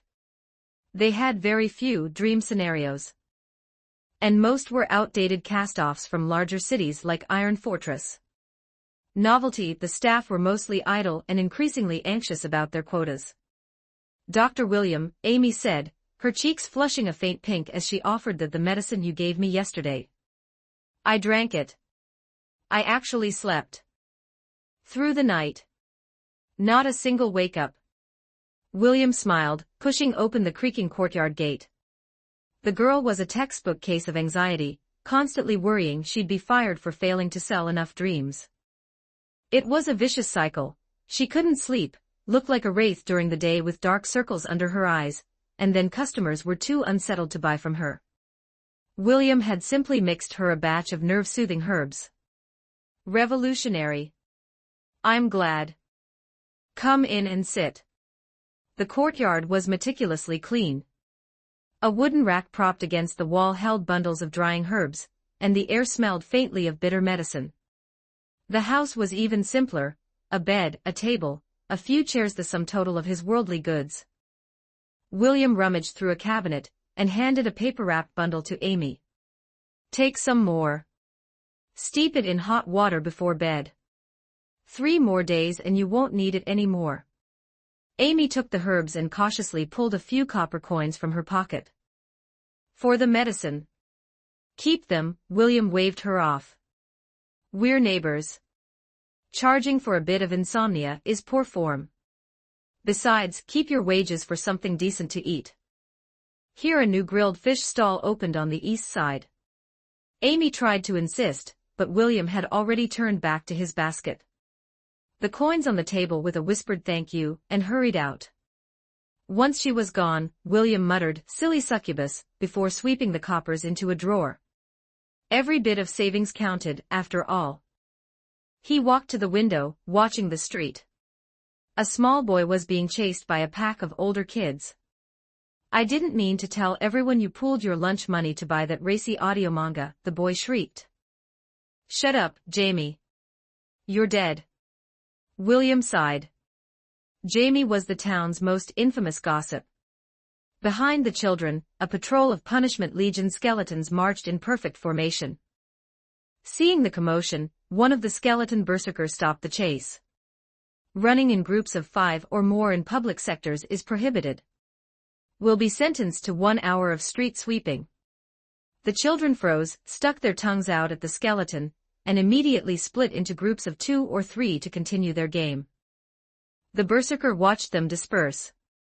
4 in that group, 3 in the other. Compliance achieved. Soldier resumed its march. William couldn't help but let a smile touch his lips. This life was good. Living as an ordinary man. Treating the sick, collecting a few coppers, occasionally having a drink and reading a new novel from the literature department. It was simple, but it was real. William returned to his table and checked his supplies. Half a basket of wormwood, a handful of mint, and some dried willow bark. Not enough. Even though the local Evernight Cathedral provided the miraculous emerald's respite, it was an elite luxury. 10 silver coins for a diluted vial was a fortune to a commoner. For a common cold or a minor headache, no one was going to spend that kind of coin. That was why an old physician like him was actually more popular in the empire. He was busy, but he was respected. William slung his basket over his shoulder and gripped his cane. He planned to finish his daily prayer at the cathedral before heading into the forest to gather fresh materials.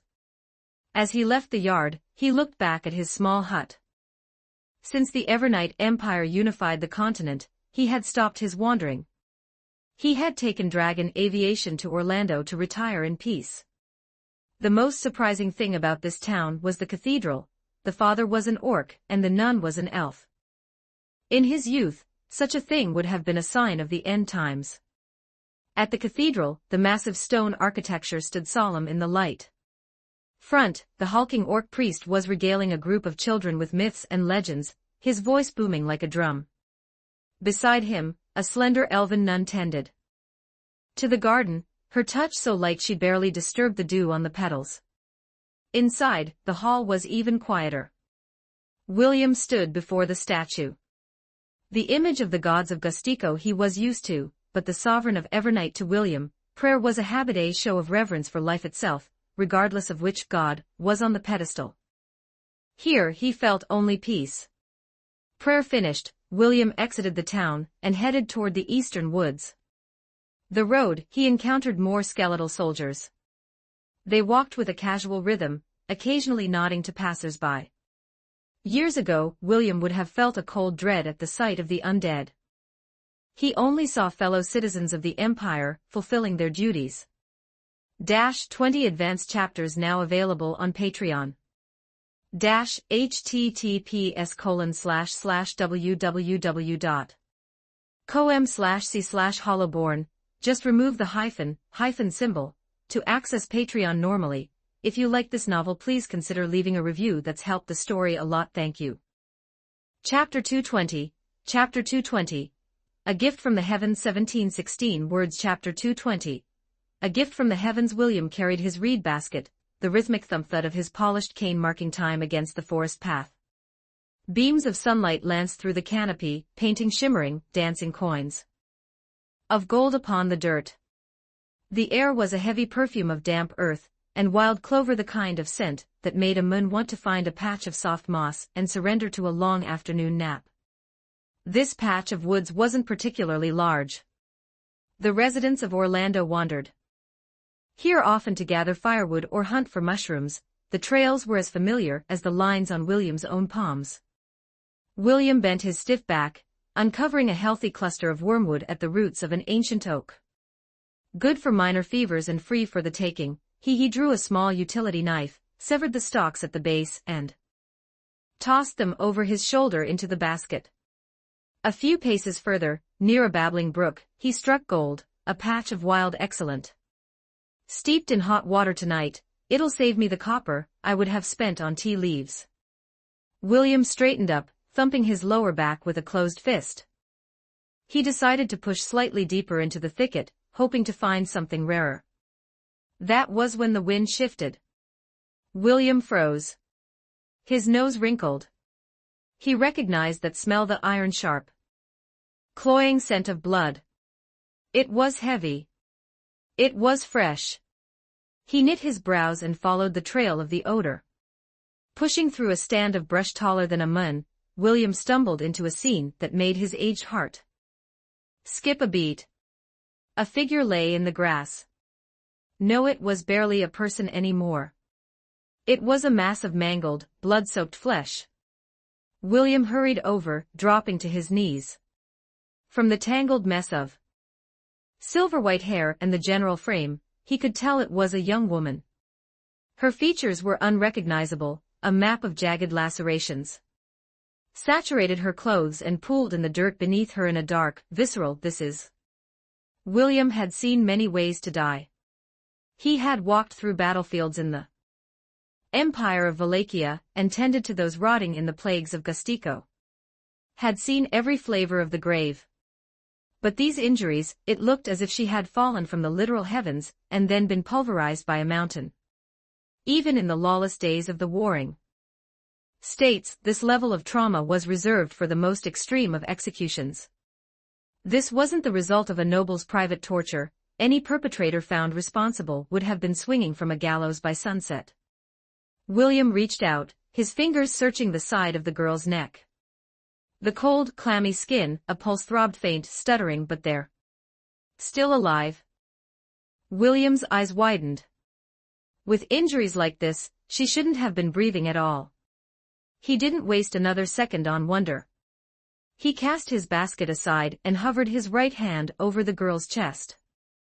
A pale, golden light erupted from his palm, manifesting a complex, rotating magical circle in the air. Honestly, I'm getting too old for this level of OD expenditure, William grumbled under his breath. He began to chant, his voice low and rhythmic. Tier 6 healing magic, fountain of life, but brilliant radiance enveloped the girl. The torrential flow of blood slowed to a sluggish crawl. Her shattered bones were anchored by invisible threads of mana, and the internal hemorrhaging began to coagulate. But that was all he could do. Sweat beaded on William's forehead. This child's body was a ruin. His personal magic could only serve as a temporary anchor for her soul. For a true recovery, she needed the concentrated power of the cathedral's medicine. He gritted his teeth, stripped off his worn coat, and draped it over her broken. Then, with agonizing care, he hoisted her onto his back. He adjusted his stance, ensuring her head rested firmly on his shoulder to keep her airway clear, and began the long trek back to town. He left the basket of herbs behind. Life came first, herbs could be gathered again, but a snuffed soul stayed dark forever. The streets of Orlando were as mundane as ever. A market ant was screaming about the freshness of her potatoes, the clink-clink of the forge remained an unbroken soundtrack, and a pack of rowdy children nearly sprinted headlong into a patrolling skeleton. And then, they saw William. More specifically, they saw the blood-soaked nightmare on his back. Gods above. What happened? Is that a person behind Doctor? The town went silent. Tools were dropped. Conversations died mid-sentence. I locked onto the old doctor as he trudged past. Martha the baker peeked out. Her window turned a ghostly shade of white and retreated into her shop, clutching her mouth.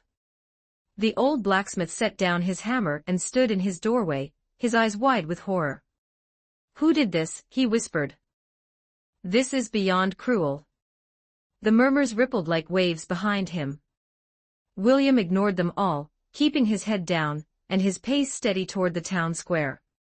Suddenly, 3 skeleton berserkers in black armor rounded the corner.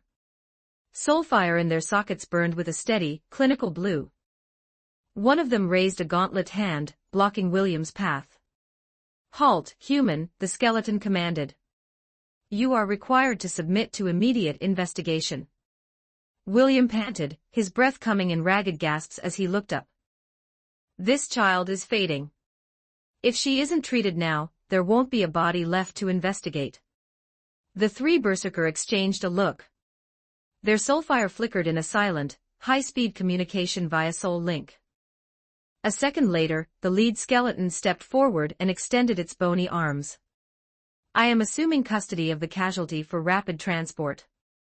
William blinked, then reacted immediately, carefully shifting the girl into the skeleton's grip. The berserker took her with surprising, mechanical gentleness. Then, the skeleton turned and bolted. Its speed was superhuman. The black silhouette blurred into a streak of obsidian, vanishing toward the end of the street in a matter of heartbeats. Remaining two skeletons looked at the wheezing William. "Human, you cannot depart yet," one said. "We require your testimony." "Imperial regulation." William nodded, wiping sweat from his brow with his sleeve. "I'm heading to the cathedral anyway." He set off again, the two skeletons flanking him like an honor guard or a funeral procession.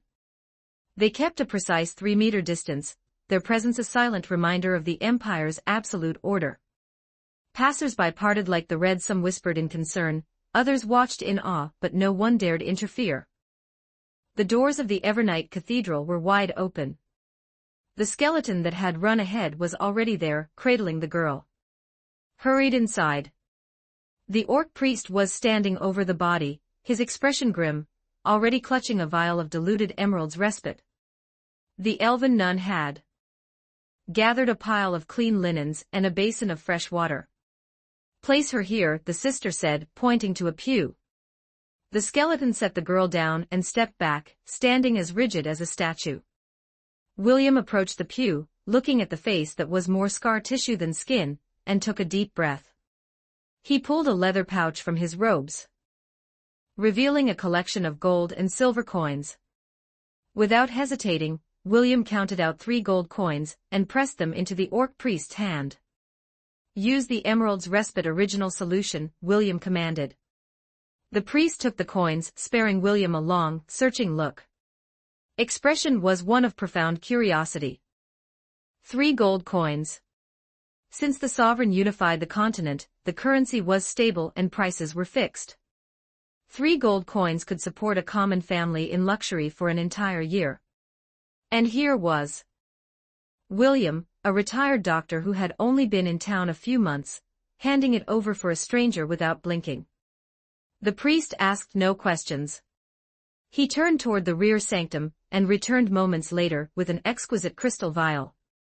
Inside, a verdant green liquid shimmered with an inner light. "Here," the priest said.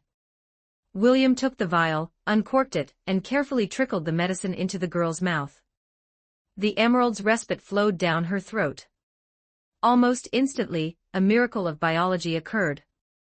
The girl's wounds began to knit themselves shut at a visible speed. Shattered bone fused, torn skin sealed, and new muscle sprouted from the ruin. However, her face, the damage had been too. Even the sovereign's medicine couldn't fully erase the trauma that remained were jagged and shocking.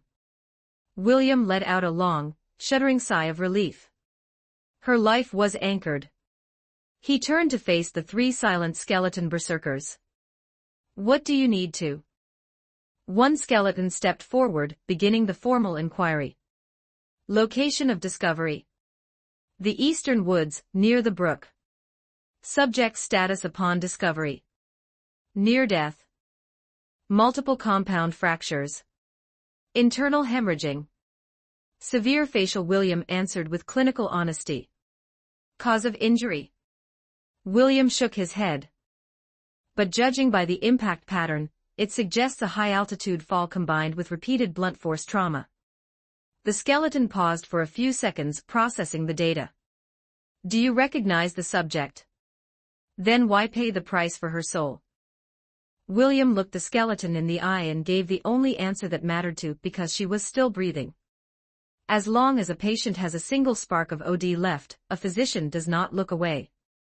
It is the fundamental oath of my craft. The skeleton's soulfire pulsed once. "Understood." It turned to its comrades. Data logged. Report to the Centurion. Initiate a sweep of the forest sector. Confirm if there are additional casualties or a perpetrator on site. The other 2 nodded. Simultaneously, the 3 skeletons turned and marched out of the cathedral with synchronized, echoing footsteps. Silence returned to the hall. 20 advanced chapters now available on Patreon. https://www.com/c/hollowborn.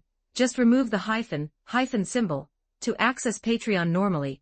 If you like this novel, please consider leaving a review. That's helped the story a lot. Thank you. Chapter 221. Chapter 221, The Report.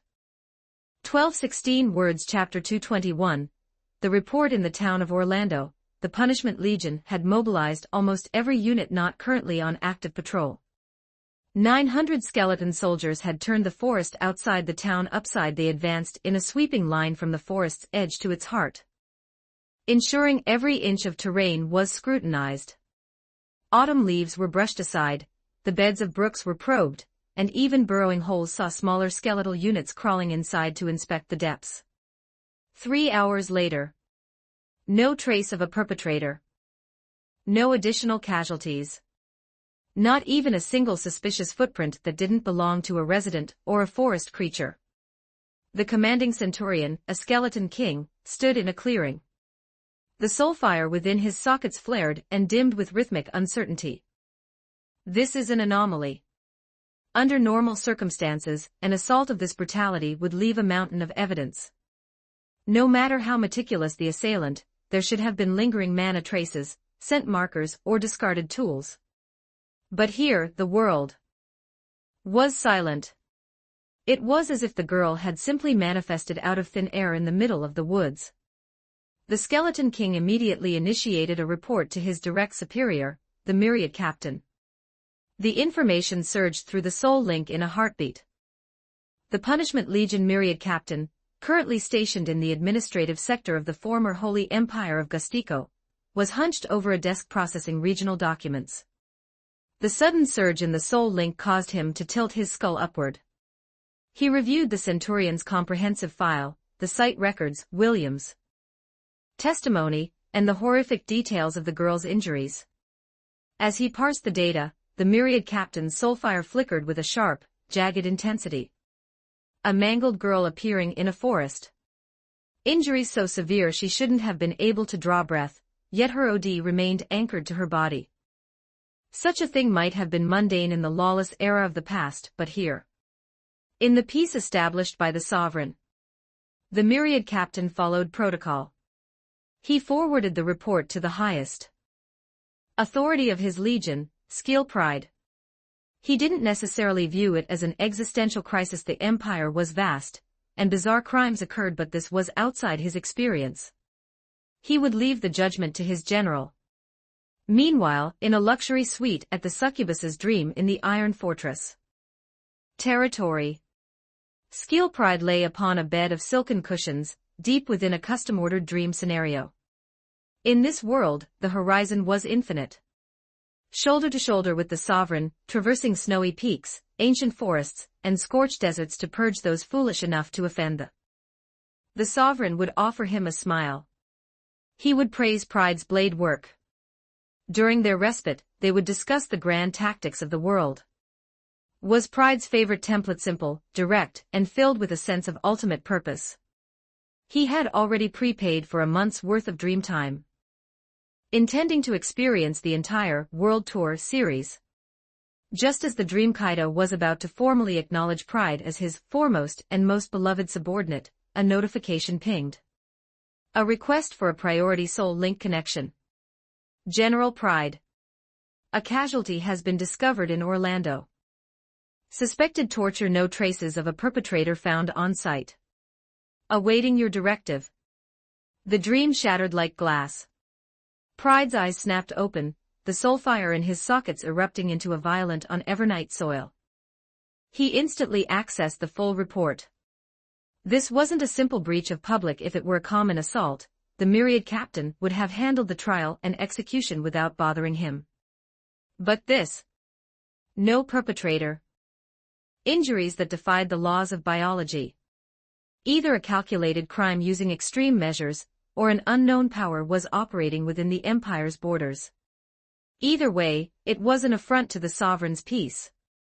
Since the sovereign unified the continent, public safety had become almost unnerving. Bandits had vanished, petty theft had dropped by 90%, and even a common tavern brawl resulted in the Punishment Legion sentencing the brawlers to a week of street sweeping. Against that backdrop of absolute order, a crime this vicious was a flare of danger. Pride's mind worked with clinical speed. If this was just an isolated incident, he would simply double the investigation and grind the killer into dust. This was a probe, an organization testing the Empire's resolve. The problem was grave. Pride lunged from the bed, ignoring the succubus attendant who was preparing a polite bow of greeting. He marched down the corridor and kicked open the door to a neighboring suite. In the second luxury suite, Igneous was deep into his own favorite scenario, the return of the Dragon King. In the dream, he was a primordial dragon of legend, waking from a 1,000-year slumber to reclaim the continent.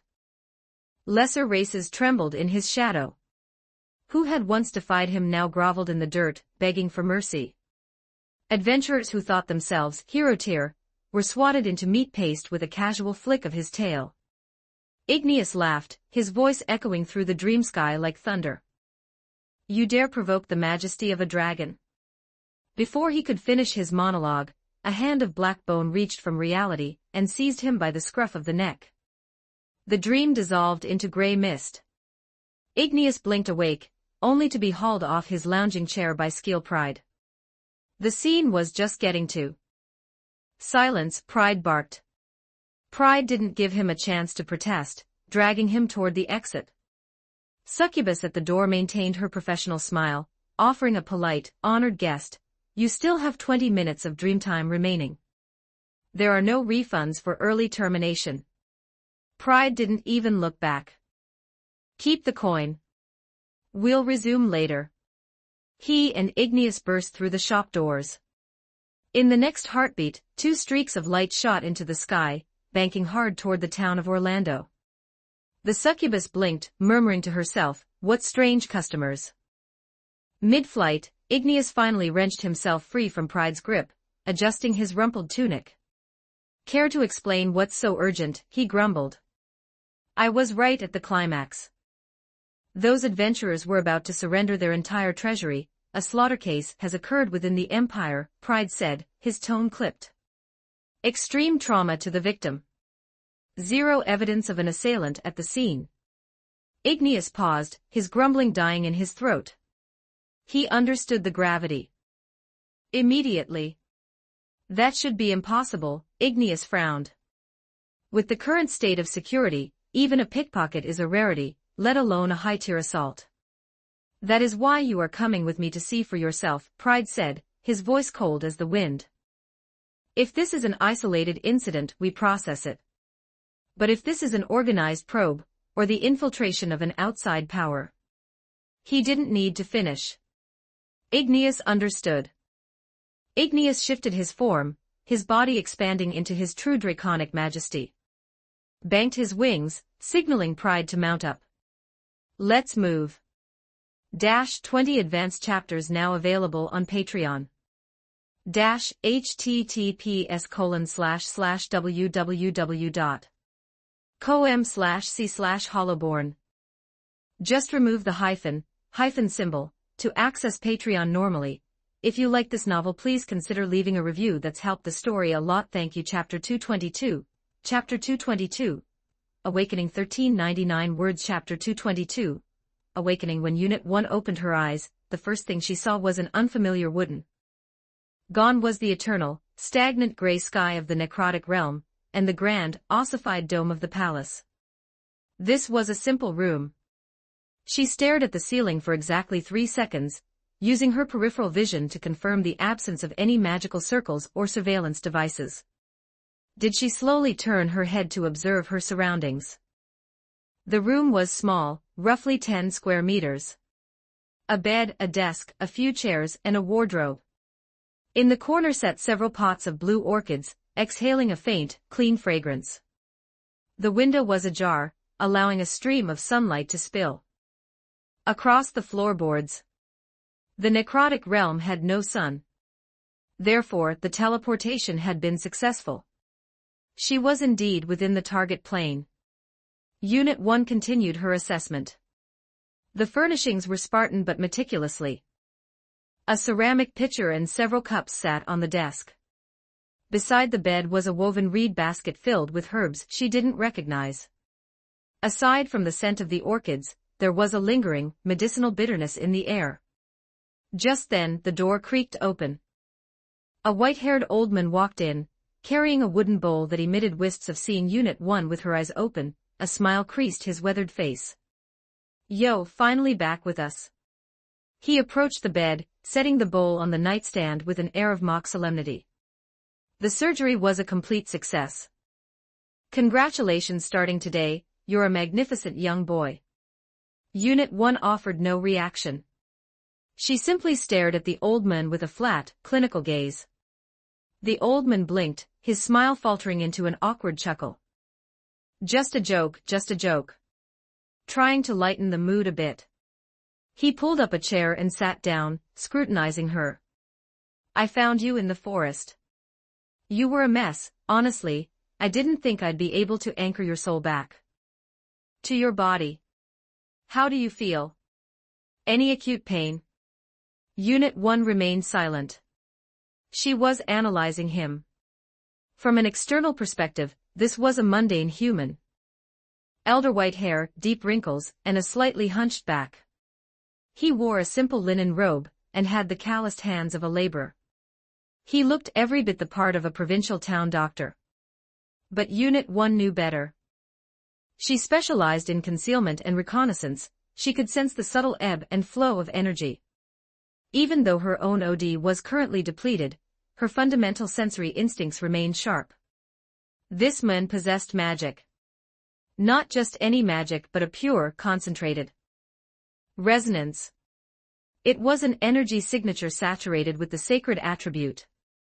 On her data from other conquered worlds, such a signature belonged to only two classes of people, high-ranking clergy or holy knights.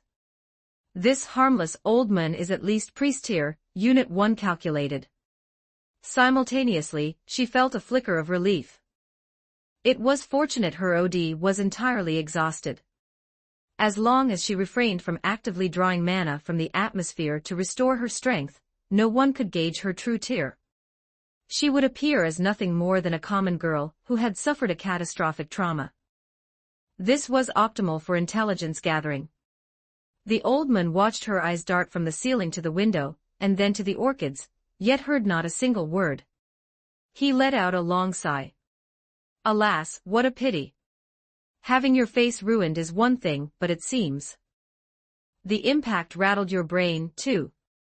A little silent doll, aren't you?" At the mention of her face, Unit 1's hand moved.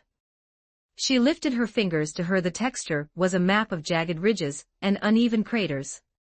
She moved her fingertips slowly, feeling the expanse of raised scar tissue that ran from her temple, across her eye socket, down her cheek, and into her jawline.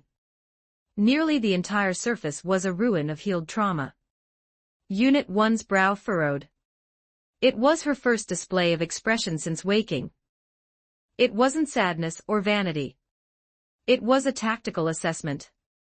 In every infiltration mission she had ever conducted, a pleasing aesthetic was a vital tool. We're visual creatures, beauty elicited favor and lowered defensive barriers. Now that tool was broken.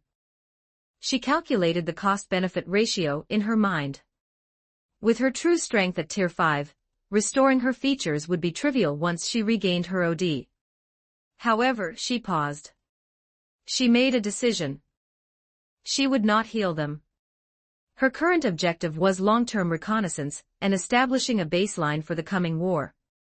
She didn't need to infiltrate the high nobility yet. Context: a scarred face might be more effective.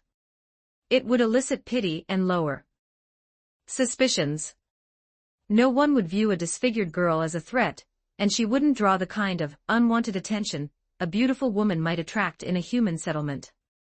Furthermore, she had no intention of restoring her full power in this world. Would stop at Tier 2, just enough for self-defense. Anything more carried the risk of exposure to the Empire's detection arrays. Unit 1 dropped her hand and looked back at the old man. "I am not a doll," she said. The old man jolted, his eyes brightening. So it can talk. He leaned in closer, firing off questions like a repeating crossbow. What's your name? Do you hail from? How did you end up pulverized in my woods? Do you have kin? You remember the assault? Unit 1 watched him, delaying her response. She was parsing the interrogation. His questions seemed casual, but they were designed to extract key identifiers: name, origin, cause of injury, social ties. If she were a truly traumatized human girl, these questions would have triggered. But Unit 1 was a plainer wraith. Handling interrogations, weaving false identities, and layering lies with verifiable truths were part of her core programming. First, she had to confirm one thing: the linguistic system. She had spoken in the common tongue. The old man had responded in kind. Confirmed that at least this region of the plain utilized the standard linguistic framework. Communication was viable. Unit 1 composed her voice, letting a hint of practice confusion color her do not remember. She stared at her hands, projecting a sense of lostness. I remember being in the forest. The world turned to shadow. Nothing else remains. The amnesia protocol. It was a standard for a reason. It explained her ignorance of local customs, while allowing her to dodge questions she couldn't yet answer. The old man's expression softened with understanding. He nodded. Not surprising.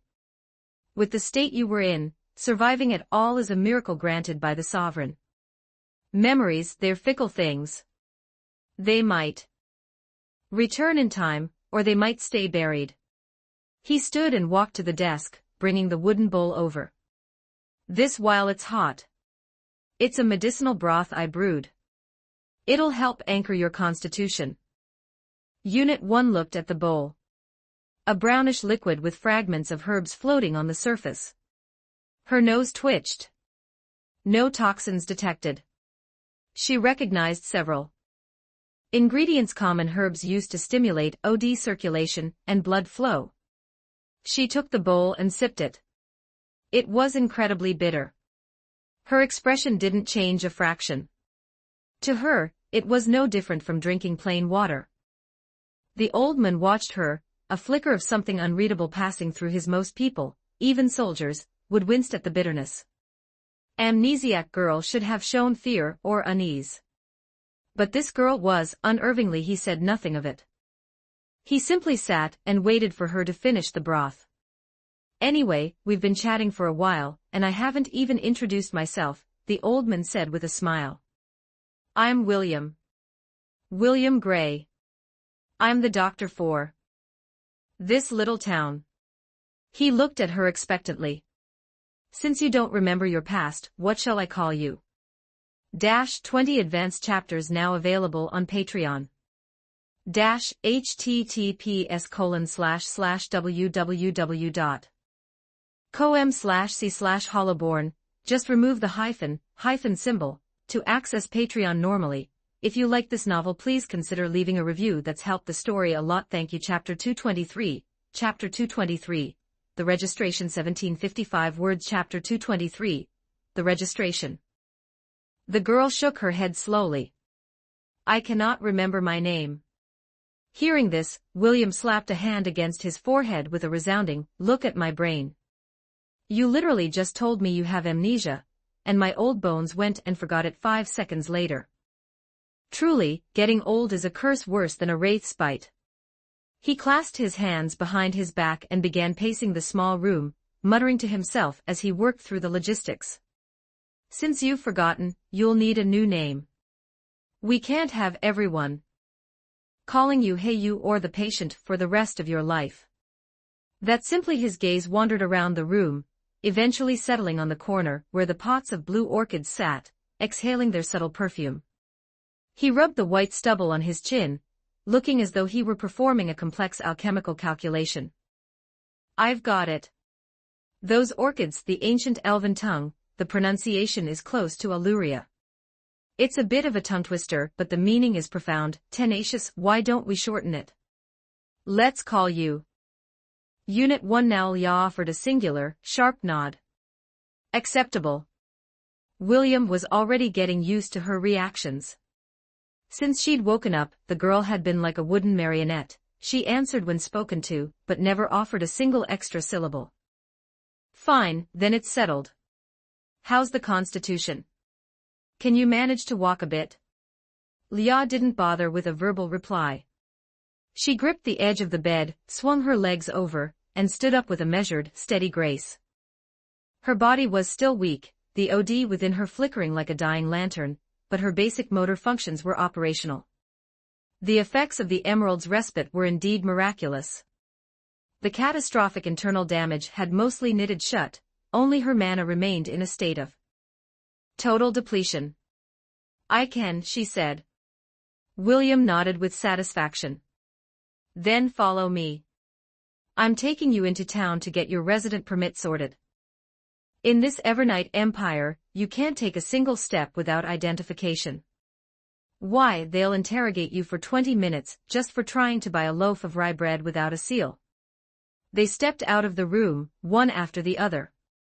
As William pushed open the front door, the midday sun struck Leah full in the face. She instinctively raised a hand to shield her eyes, squinting against the brilliance. Genuine sunlight. The warmth of a living world. These were concepts that did not exist in the gray, stagnant necrotic realm. The streets were a hive of activity. A market ant was haggling over the price of cabbage, the rhythmic clink-clink of the forge echoed from the blacksmiths. A group of children chased one another through the alleyways. Everything seemed. It looked like any of the common human settlements she had infiltrated in other planes. But Leah soon noticed the anomalies. At the end of the street, a trio of skeleton berserkers were on patrol. Wore heavy obsidian armor and carried colossal greatswords, the soul fire in their sockets burning with a cold, silent discipline. Their movements were perfectly synchronized, a clockwork display of military precision. Leah's pupils contracted. Tier 3 undead.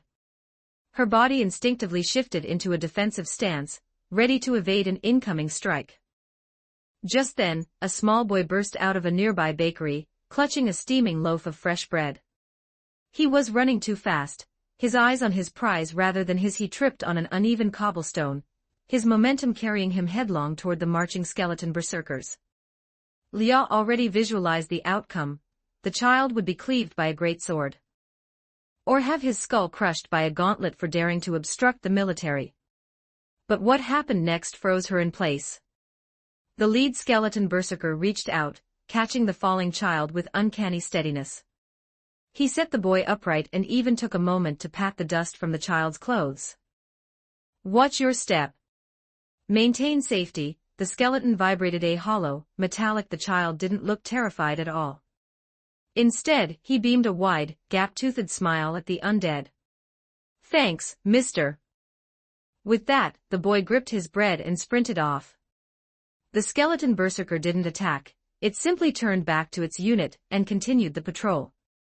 Leah stood rooted to the spot, 1,000 tactical contradictions racing through protecting humans.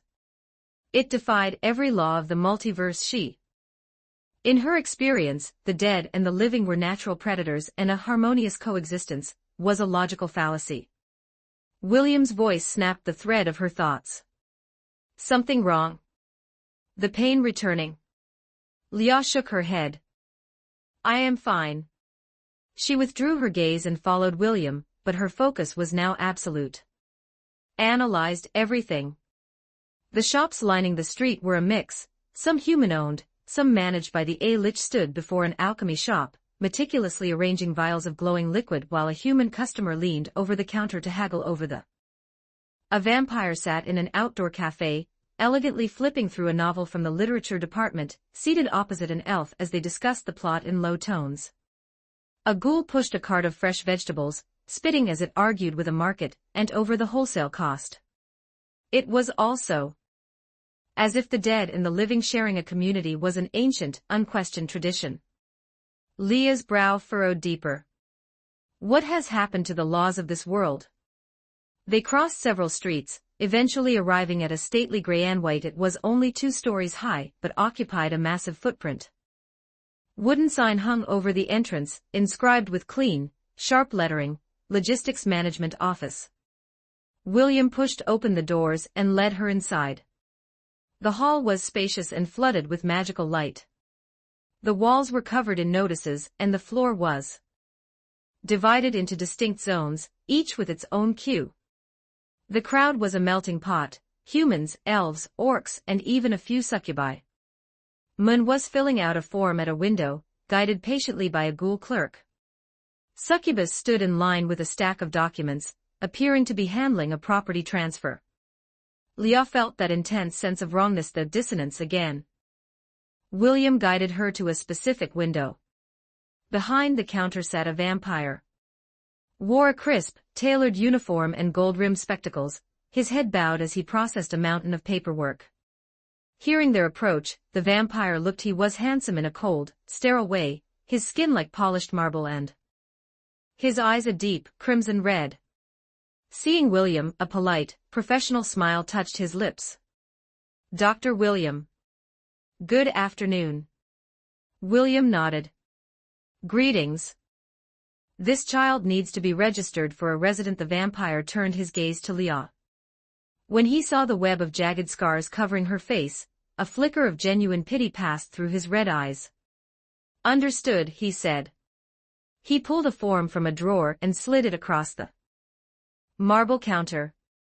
"Please complete the registry, name, age, race, profession, and the reason for arrival in Orlando." Leah took the form. She scanned it for a few seconds. The layout was standardized, with clear instructions for each section. At the top, printed in bold, was a header: Evernight Empire Residency Registration. She picked up the quill and began to write. Name: Leah. Age: 17. Race: human. Profession: none. Reason for arrival: amnesia. Recovered and assisted by Dr. William. Her handwriting was precise and clinical.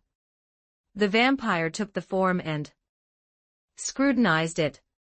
He looked at William. The old doctor nodded. "I found her in the forest. She was near death, and since waking, she has no recollection of her origins. The Punishment Legion has a record of the incident. You can verify the logs." The vampire hummed thoughtfully. "An amnesia case requires secondary verification. I must report this to the Punishment Legion Centurion on duty." He rang a small brass bell. A moment later, a ghoul clerk scurried from a rear. "Notify the Centurion. We have an unidentified subject with memory loss requiring identity verification." The ghoul nodded silently and vanished into the back. Leah stood perfectly still. Her expression remained a mask of scarred indifference, but internally, her mind was running at Tier 5 processing speeds. Secondary verification. This indicated a highly sophisticated administrative structure. Any anomaly was logged and tracked. This was both a hurdle and an opportunity. If she cleared this hurdle, her false identity would be baked into the Empire's very archives. She would be a legal ghost. Shortly after, a skeleton in heavy black plate armor marched into the hall. Centurion walked to the window, the soulfire in his socket sweeping over Leah with a cold, scanning intensity. "Is this the subject?" The vampire nodded. "Recovered personally by Dr. William." The Centurion was silent for several heartbeats. Then, he unlatched a crystal orb from his belt. "Extend your hand." Leah obeyed. The Centurion placed the crystal ball in her palm. It began to hum with a soft, internal radiance, scanning her biological and spiritual signatures. Leah's heart skipped a single beat. Detection magic.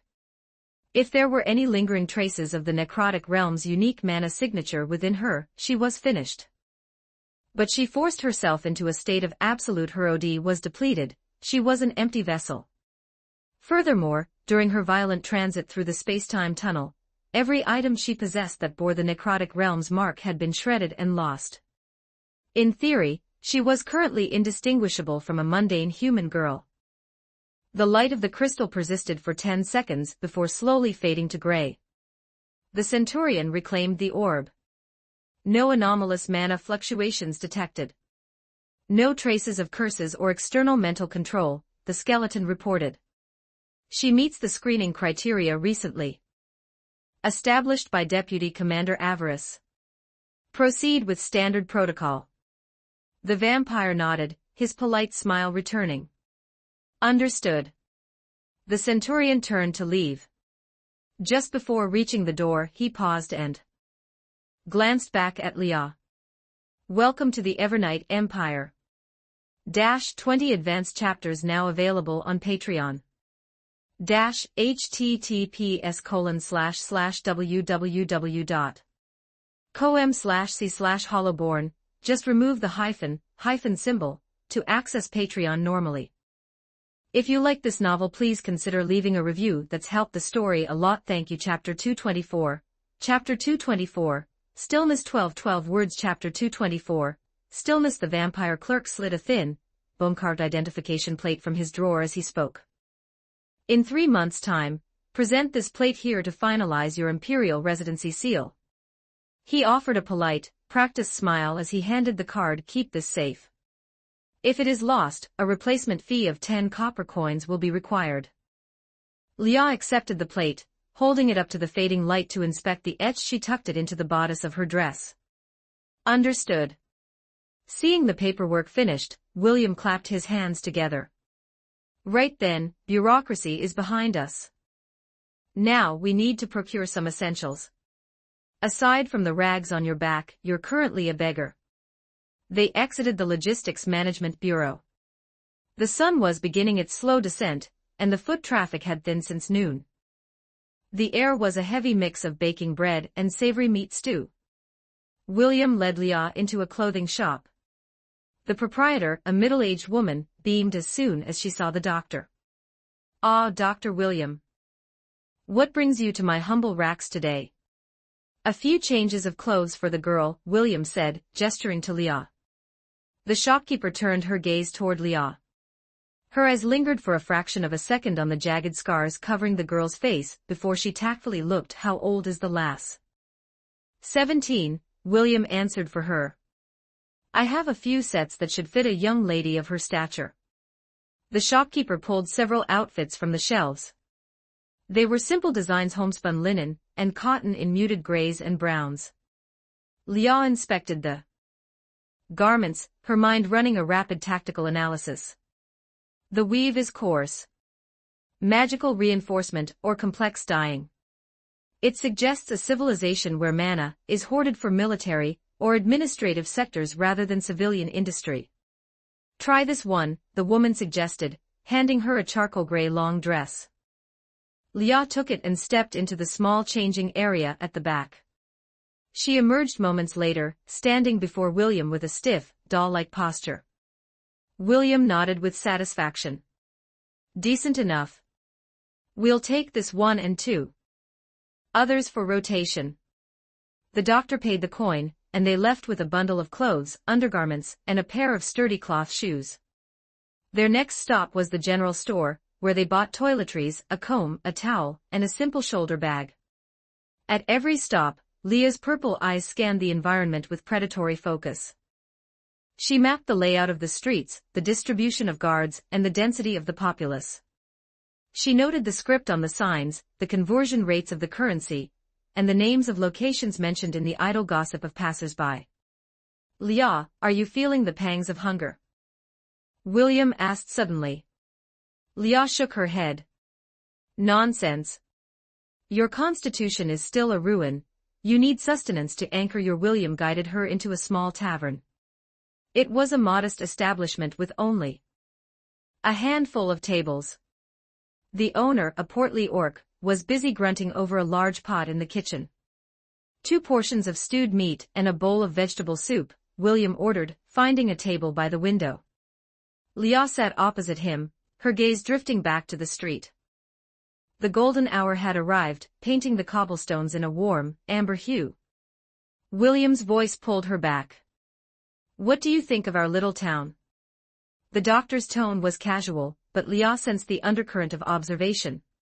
She thought for a few seconds. Ha ha, quite right. William laughed. But it wasn't always this way. Leah seized the thread. Before the Evernite Empire unified the continent, these lands belonged to the Holy Empire of Gustico. William's expression turned somber. Those days, war was a constant neighbor. The theocracy was always clashing with the neighboring borders, and plagues would sweep through the slums. Every other commoner's life was worth less than a draft horse. Leah listened in silence, recording every word. Then, the Evernite Empire arrived, William continued. At first, everyone was paralyzed with terror. After all, it was a kingdom of the undead. Who could have imagined that the living and the dead could share a hearth in peace? Sovereign proved us all wrong. Life today, it is a paradise compared to the era of the church. A flicker of interest stirred in Leah's violet eyes. When was the empire established? William scratched his chin. My memory for dates is failing, but perhaps 2 or 3 years ago. The sovereign and his legions swept across the land like a storm. Gustico, the beastkin tribes, the elven forests, the empire of Wallachia, all of them were brought under the banner. The entire conquest took barely a year. 1 year to unify a Tier 7 plane. Leah's pupils contracted. The sovereign's power level must be astronomical. What manner of being is the sovereign, she asked. William shook his head. I am but a retired doctor. I haven't the standing to glimpse a god. However, rumor says he favors the Iron Fortress territory. The most prosperous city on the continent now. Iron Fortress territory. Leah etched the name into her mental map. Just then, the orc owner brought over the steaming stew and soup. Eat while it's hot, William encouraged. Leah looked at the bowl. The meat was cut into large, irregular chunks, and a layer of oil shimmered on the surface of the thick broth. She picked up a spoon and took a sip. It was heavily salted and saturated with pungent spices. By the time they finished their meal, night had begun to fall. The lights of Evernight flickered to life along the street, bathing the town in an artificial, steady radiance. William led her back toward his home. You'll stay with me tonight. We'll find you a proper place of your own. You can't live with a dusty old man, Leah nodded. They turned the final corner and approached William's small courtyard. Was slightly ajar. William pushed it open and stepped inside. Then abruptly Leah followed a step behind, her gaze sliding over his shoulder. A half-dozen skeleton berserkers stood in the center of the yard, their black plate armor gleaming in the magical light. In their midst stood a towering dragon Menignius. But it was the figure in front of them that held her focus. A skeleton sat comfortably in William's favorite reed chair, the one he used for sunbathing. Sat there, his head tilted back, staring directly at Leah as she entered. William instinctively took a half-step back, positioning himself in front of the, "Who are you? What is the meaning of this?" The skeleton ignored the doctor. His soulfire was locked entirely on Leah. After a heavy silence, he spoke. "First, I welcome you to the Evernite Empire." He paused, the air growing cold. "Second, who are you?" 20 advanced chapters now available on Patreon. https://www.com/c/hollowborn. Just remove the hyphen symbol to access Patreon normally. If you like this novel, please consider leaving a review. That's helped the story a lot. Thank you. Chapter 225. Chapter 225. Exposed 1263 words. Chapter 225. Exposed. I am Leah. She spoke the name with a flicker of feigned confusion. Skill Pride remained seated in the reed chair, silent, his gaze fixed on her. The soulfire burning within his sockets didn't so much as ripple. Leah didn't falter. She maintained her rhythm. I only woke today. My memories are a void. All I know is that Dr. William recovered me, treated my wounds, and assisted me with my residency registration. That is the sum total of my existence. Her tone was sincere, her eyes perfectly projecting the lostness of a victim. This was fundamental training. When under interrogation, never display tension or evasion. The more transparent you appear, the more the interrogator will doubt their own deductions. Pride still didn't speak. Instead, he began to rise from the chair. The movement was agonizingly slow. Yet, Leah felt her heart rate spike in that single instant.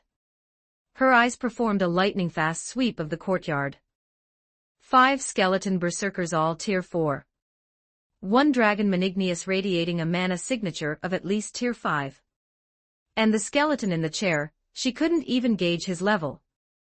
Instinct screamed that he was a predator far beyond her current capacity to resist. Worse yet, she could sense something slithering in the shadows beyond the courtyard walls. Shadow guards, most likely. At least 3 of them. Every extraction route was already sealed. The Arcane Legion recently processed a planar transit accident, Pride said, watching her reaction with clinical interest. The mana fluctuations from that event terminated in the exact sector of the forest where you were discovered. And then you manifested. Violently wounded, yet with zero evidence of an assailant. He took a step forward, closing the distance. Even my best trackers couldn't find a single useful lead. He leaned in, his skull inches from her face. The coldness of his presence was like a physical weight. With so many coincidences stacked atop one another, did you truly believe you could deceive me? The soulfire in Pride's sockets flared with a sudden, mocking brilliance. You really are quite arrogant, aren't you? The moment the words left his jaw, a crushing killing intent locked onto Leah. Her body reacted before her brain could even process the threat. The next second, her hand was clamped firmly around William's throat. She controlled her strength. The gesture was a threat, not a strike. Message was clear. With a single twitch of her fingers, she could snap the old man's cervical vertebrae.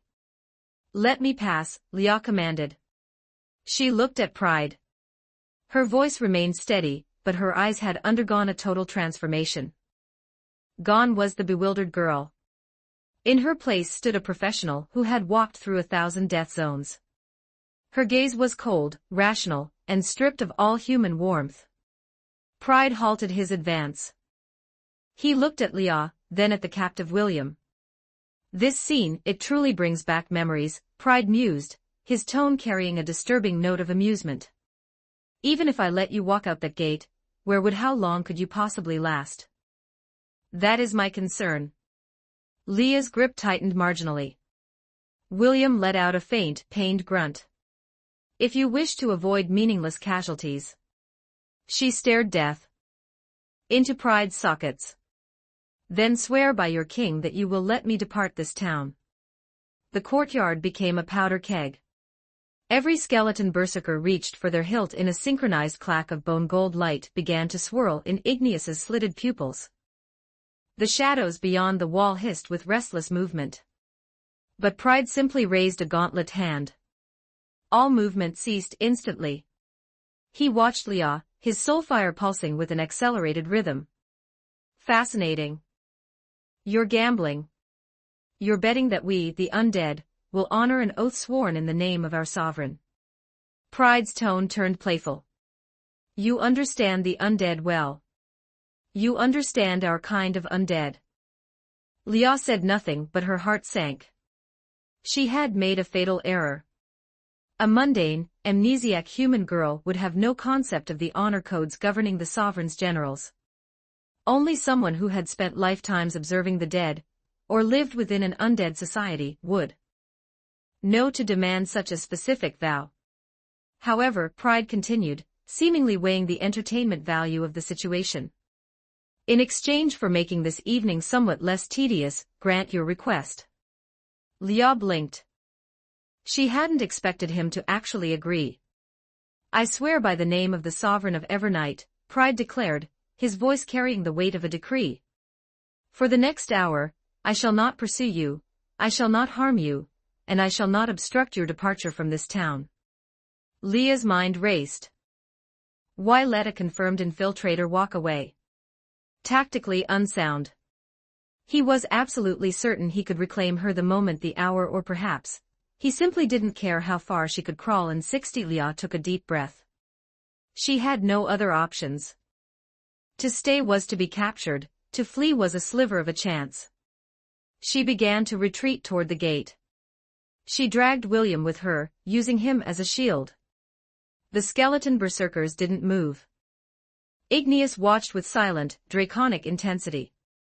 Pride sat back down in the reed chair, crossing one leg over the other as if preparing to watch a play. Leah reached the threshold of the courtyard. She could sense the street was clear, the patrols had been pulled back. Even the shadow guards had vanished from the perimeter. They were actually honoring the vow. She prepared to shove William aside and vanish into the night. But then, a strange sensation flooded her chest. It was a logical error in her processing, a feeling she had never experienced in all her centuries of service. It was a sharp, localized pain. She glanced sideways at William. The old man hadn't spoken a single word during the entire ordeal. He hadn't struggled. He hadn't even shown the standard physiological signs of terror. He simply stood there, accepting the betrayal of the girl he had saved from the dirt. Leah couldn't understand it. Why does this human make me feel like this? In her career, she had taken countless hostages. Nobles, peasants, soldiers, she had never felt a single ripple of emotion for any of them. A hostage was a tool, an asset to be spent for time or leverage. But now she felt. The word was a foreign invader in her mind. She was a spy. A Tier 5 agent who had discarded her humanity for the mission. She shouldn't be feeling anything. And yet, the sensation persisted, making her entire form feel heavy and... She leaned in toward William's ear. In a voice so low only the two of them could hear it, she spoke a single phrase. I am sorry. William didn't look at her, but a soft, gentle smile touched his lips. The look of a parent forgiving a child for a broken vase. He didn't speak. Simply offered a small, knowing nod. Leah released her grip. She spun around and bolted from the yard. Within seconds, her silhouette was swallowed by the dark alleys of the town, vanishing into the night. 20 advanced chapters now available on Patreon. https://www.com/c/hollowborn. Just remove the hyphen symbol to access Patreon normally. If you like this novel, please consider leaving a review. That's helped the story a lot. Thank you. Chapter 226. Chapter 226. Nobody knows the sovereign better than me. 1453 words. Chapter 226. Nobody knows the sovereign better than me. Iron Fortress. The entrance to the Evernight Cathedral. Night had long since fallen, but the lights of Evernight along the street bathed the area in a steady, artificial brilliance. On the stone steps of the cathedral, a skeleton and an orc stood face to face. The atmosphere between them was thick enough to choke a dragon. The sovereign. The orc slammed a fist against his chest, the dull thud-thud echoing off the cathedral walls. I'm telling you. From the very first day this empire was founded, I've dedicated my life to studying every breath and gesture of His Majesty. Missed a single detail. I have interviewed at least 100 lucky souls who glimpsed His Majesty with their own eyes. I spoke to each for no less than an hour. I have logged every time, every location, and every outfit His Majesty has ever have, even mapped out his gait. I know whether he leads with his left or right foot. He pulled a thick, weathered notebook from his vest and shoved it toward Kaido's face, flipping the pages frantically. Look at this. These are the precious archives I've compiled through my This is a national treasure of the Empire. The pages were a chaotic sea of ink, crammed with tiny, frantic handwriting. Corners of the notebook were curled and stained from repeated use. The soulfire in Kaido's eye sockets flickered with a violent twitch. Is this guy serious? Is he insane, or have I finally lost my mind? That is impossible. Kaido shouted, waving his bony hands in a frantic, "Stop, absolutely, categorically impossible." He pointed at a stone sitting on the ground between them, which caught a glint from the nearby street lamps. The sovereign of Evernight would never, in 1,000 years, care about a shiny piece of junk like that. Most of his time is spent fishing. Understand? He sits by the river in a daze, waiting for a fish that will never. Kaido's voice rang with the absolute certainty of first-hand experience. It was his life. How could it be wrong? The orc, however, let out a condescending chuckle, his eyes filled with the wisdom of someone who had seen through the world's illusions. Friend, don't think that just because you're a skeleton, you understand the sovereign better than me. That's racial prejudice talking. He bent down, carefully scooped up the stone, and held it aloft. Under the light of Evernight, the rock reflected a dazzling, crystalline flare. Look closely. This isn't junk. This is a custom-ordered masterpiece. I spent 3 months of my wages to have it crafted by the greatest smith in the Iron Fortress, Master Paul. The waiting list for an appointment was 8 weeks long. The surface has undergone 32 stages of polishing to ensure it reflects the most magnificent spectrum of light. No undead could possibly resist such a radiant treasure. The orc cradled the stone as if it were a holy relic, his voice dripping with pride and conviction. Furthermore, he set the stone back down with agonizing care and flipped his Bible again, stabbing a finger at a specific entry. According to my records, the sovereign frequently visits the markets to purchase the largest, fattest fish, only to release them back into the river. With his own hands. I have the fishmonger's personal testimony. I have 3 separate eyewitness accounts from different dates. It's cross-verified.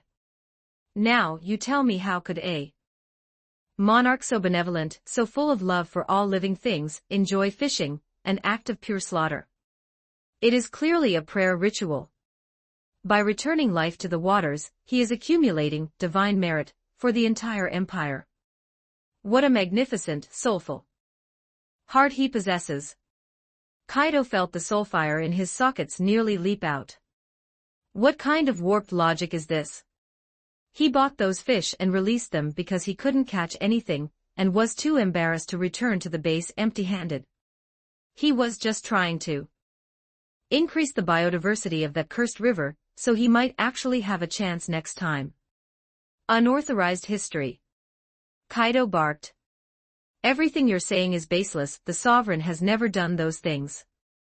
His Majesty spends his time fishing while listening to the latest audio novels from the literature department. Usually those idiotic stories where the protagonist is incredibly, occasionally he comes into the city for some fun, and that's it. Nothing more. Kaido paused, adding in a slightly smaller, grumbling voice, and for your information, his fishing technique is superb. He never goes home empty-handed. The orc shook his head slowly, wearing a look of pity reserved for the ignorant and the blind. Alas, friend. You are still too young. You know nothing of the truly powerful. Do you think what you see with your eyes is the truth? He lowered his voice, leaning in to create an aura of mystery. I'll let you in on a secret. Every action His Majesty takes has a profound meaning that ordinary minds cannot. The fishing you speak of.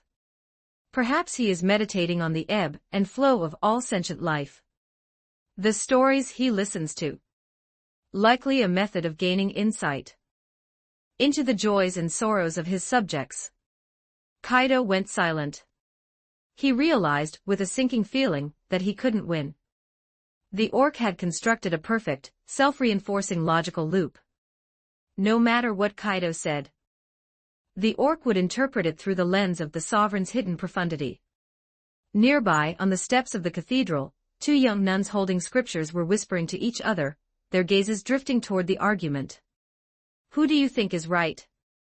The younger nun asked softly. The older nun pondered for a moment. The sovereign releasing fish to accumulate, that sounds very likely. It's a gesture full of symbolic weight. Should we propose adding this interpretation to the new edition of the Holy Scriptures we're preparing for Bishop Anchi? The younger nun nodded vigorously. I think so. It would allow the faithful to feel the sovereign's mercy more deeply. Besides, that skeleton's story about fishing sounds far too mundane. A being as great as the sovereign would never be addicted to such a common hobby. Kaido overheard the exchange.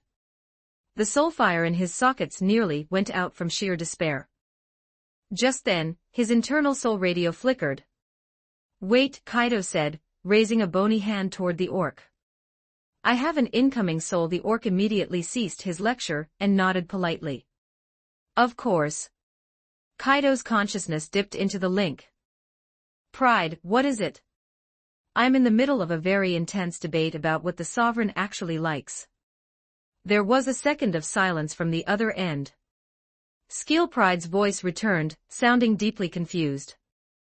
My lord, are you arguing about yourself? Yeah, this orc claims he knows me better than I know me. I won't stand for it, Kaido replied with righteous indignation. Pride's soulfire likely twitched. Whatever makes the lord happy, I suppose. He began his report. He recounted the appearance of the woman named Leah, the intervention of Dr. William, his own interrogation, and his ultimate decision to let her walk. Kaido listened intently. Once Pride finished, Kaido remained silent for a plainer spy. This was the first time the Evernight Empire had encountered such a variable. You handled it correctly, Kaido's voice turned calm and authoritative as he issued his orders. Issue a most wanted notice across the empire, but do not actually move to apprehend her. Maintain the appearance of a manhunt. Pressure her until she feels forced to return to her own plane. As for when she goes back, it doesn't matter. Kaido's soulfire pulsed slowly. The one thing we have in abundance is time. If we kill one rat, another will just take its place. Better to let her run home and lead us straight to the nest. Pride immediately bowed in his mind. As you command, my sovereign. The link severed. Kaido's consciousness returned to reality. He looked up at the orc, who was still waiting patiently. My apologies for the wait. The orc waved a hand dismissively. No trouble at all. It is an honor to discuss the sovereign with a skeleton of your. Shall we continue? Kaido's skull nodded. Let's continue. 20 advanced chapters now available on Patreon. https://www.com/c/hollowborn. Just remove the hyphen symbol to access Patreon normally. If you like this novel, please consider leaving a review. That's helped the story a lot. Thank you. Chapter 227, The Sewer. 1658 words. Chapter 227. The Sewer. The afternoon in Orlando was tranquil, the sun casting a warm, amber glow over the town as a lazy breeze drifted through the streets. At the central town square, a small crowd had gathered before the official notice board. It was a rare sight. The town had known such peace under the empire that the board usually only held announcements for tax updates or festival schedules. Martha, the baker's wife, wiped her flour-dusted hands on her apron and squeezed through the back of the crowd, her curiosity piqued. A wanted notice. Her voice wasn't quiet. Several neighbors stopped their idling chatter to squint at the new parchment. Well, look at that, an old man muttered, clasping his hands behind his back. The empire's been up and running for years, and this is the first time I've seen a bounty poster in these parts. The portrait was hastily sketched, showing only the silhouette of a side. However, the crisscrossing scars on the cheek were drawn with heavy, deliberate ink, making the detail impossible to miss. 50 silver coins, a laborer gasped. I'm not seeing things, am I? That's a small fortune. Enough to live in the town's finest inn for a month without lifting a finger. 50 silver. Martha rubbed her chin, squinting at the sketch. That wouldn't even cover a round-trip ticket on Dragon Aviation to the Iron Fortress. Bit meager for a high-threat criminal, isn't it? She paused, a flicker of recognition crossing her face. I've seen this girl. Just a few days ago, she was walking past my shop with Dr. William. She looked half-starved and tiny, hardly seemed like the villainous type. A young mother holding a toddler chimed in softly. I saw them, too. The doctor even took her to get a new dress. How does a girl like that become a most wanted fugitive overnight? Who knows, the old man sighed, losing interest. He turned to leave. Bounty is the strange part. 50 silver is. It's too much for a petty thief, but far too low for a genuine monster. If she were really high-tier dangerous, we'd be talking gold coins. The crowd murmured in agreement. Why risk your neck against someone with a price on their head for a few weeks of ale money?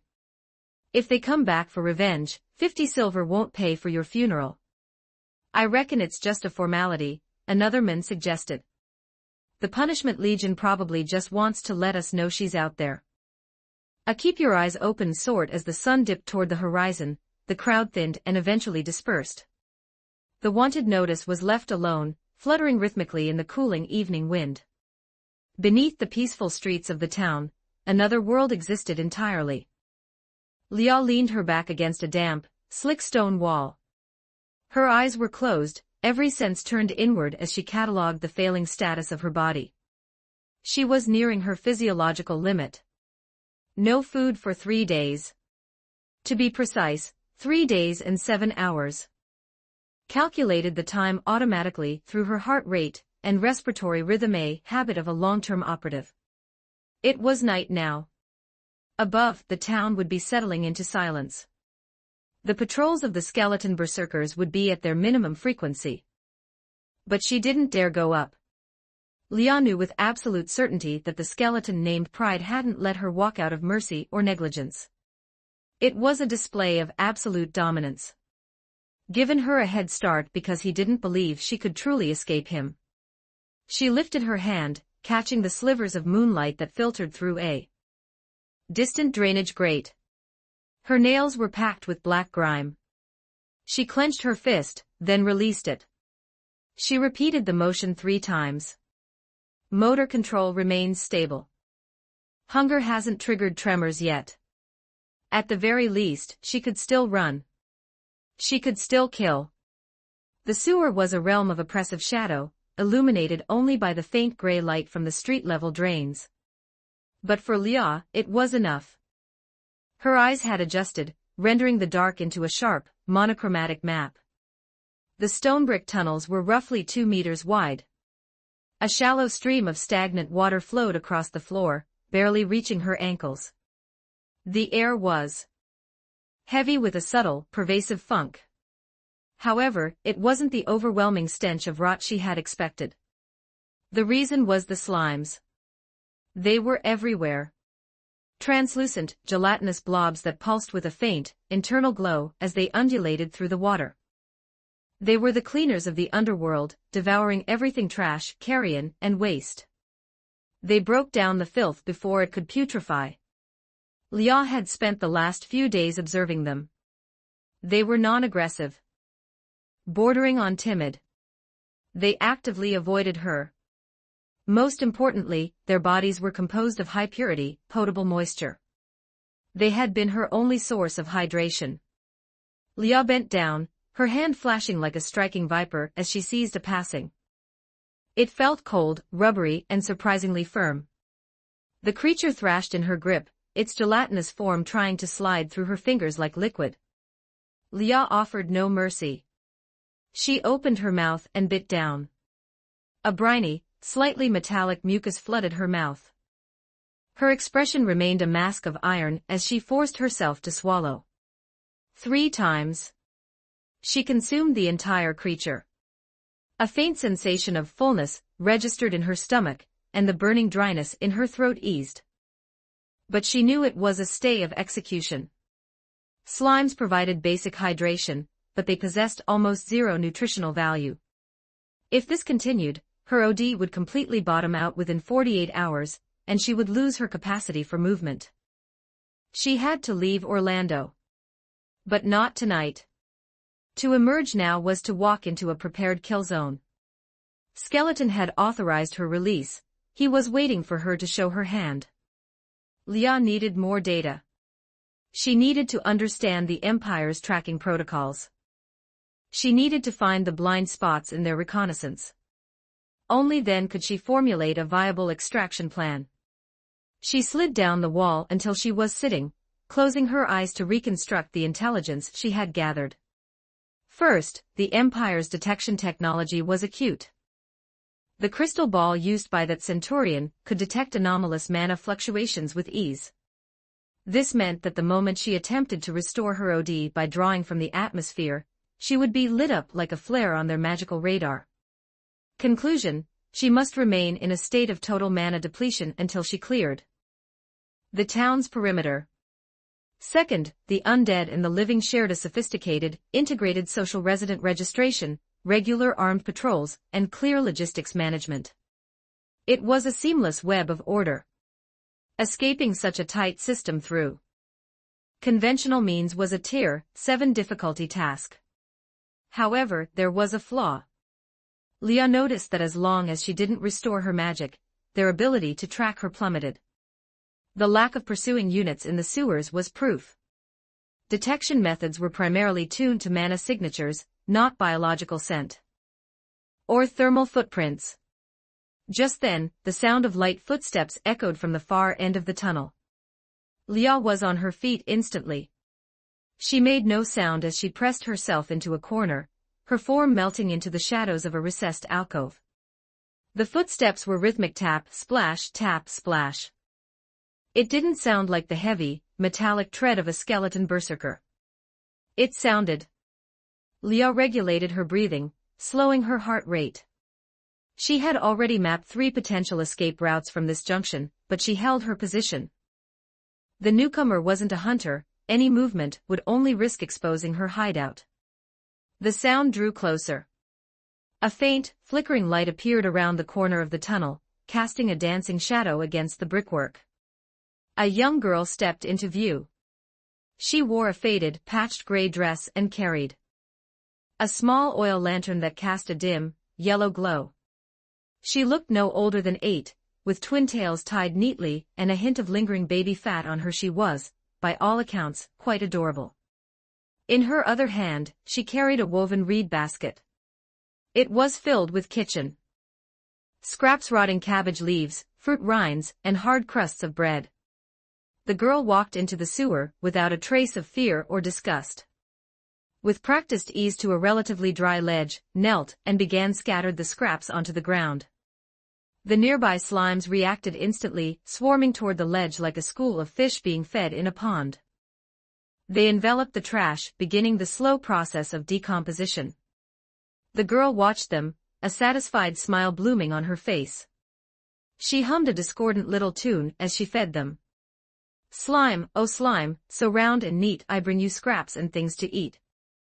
Grow up big for the market stall, Mama smiles and loves us all. Leah watched from the shadows, her mind struggling to process the scene. What is she doing? Farming. She received her answer moments later. As the slimes gorged themselves on the waste, several of the larger ones began to vibrate violently. Their forms stretched and constricted until they split down the middle. 1 became 2. 2 became 4. The girl waited for the mitosis to conclude, then unlatched a cloth bag from her. She began scooping the newly divided, smaller slimes into the bag. Movements were swift and precise. She wasn't just a child, she was a harvester. This was a job. 20 advanced chapters now available on Patreon. https://www.com/c/hollowborn. Just remove the hyphen symbol to access Patreon normally. If you like this novel, please consider leaving a review. That's helped the story a lot. Thank you. Chapter 228. Chapter 228. Amy 1759 words. Chapter 228. Amy. The moment Leah confirmed there was no immediate threat, she let out an involuntary breath of relief. She froze mid-exhale. She cursed herself with a cold, internal ferocity. 3 days of starvation and bone-deep exhaustion had led her to commit a rookie mistake. She had relaxed her respiratory control before being 100% certain of her perimeter. Sure enough, the small figure across the tunnel snapped her head up. The flickering light of the oil lamp danced across the girl's face, catching the moisture in her large, dark eyes. The child stopped her work of scooping slimes and held the lantern high, squinting into the recessed shadows where Leah was. Is someone there? The voice was light, carrying the unadulterated curiosity of a child. Leah's muscles coiled, every fiber of her being entering a state of high alert, ready for a lethal burst of speed. She began a rapid tactical assessment. Target, human female. Age, approximately 7 or 8. Threat, 0. Risk factor, information leakage. If this child exited the sewer and reported a scarred stranger to the adults above, Leah's hideout would be compromised instantly. Purge required. Killing a human child of that size would be trivial. She wouldn't even need to expend a single drop of her remaining OD. A simple snap of the cervical vertebrae, total elapsed time, less than 3 seconds. Then, she could drag the remains into the deeper sluices where the wilder slimes would dissolve every trace of evidence. No loose ends. Leah's fingers twitched, her hand beginning to rise. But then, she hesitated. Big sister. The girl took a few tentative steps forward. The yellow light of the lamp finally reached Leah's position, illuminating the jagged, silver-white scars that crisscrossed her face. Leah braced herself. She expected a shriek, a frantic scramble for the exit, or at the very least, a mask of pure terror. Instead, the girl simply tilted her head. She blinked once, twice, and then a wide, beaming smile broke across her face. Do you like slimes too, big sister? Leah blinked, her lethal momentum stalling. Like slimes? What logic is this? The child took Leah's silence for a yes, and hurried over with a skip in her. She reached into her cloth bag, and pulled out a freshly divided, tiny slime, holding it up like a trophy. This one is perfectly round. I bet I can get a top-tier price for it. Leah looked down at the quivering, gelatinous blob in the girl's palm. Translucent blue body reflected the dim lamplight, shimmering with a faint, ethereal glow.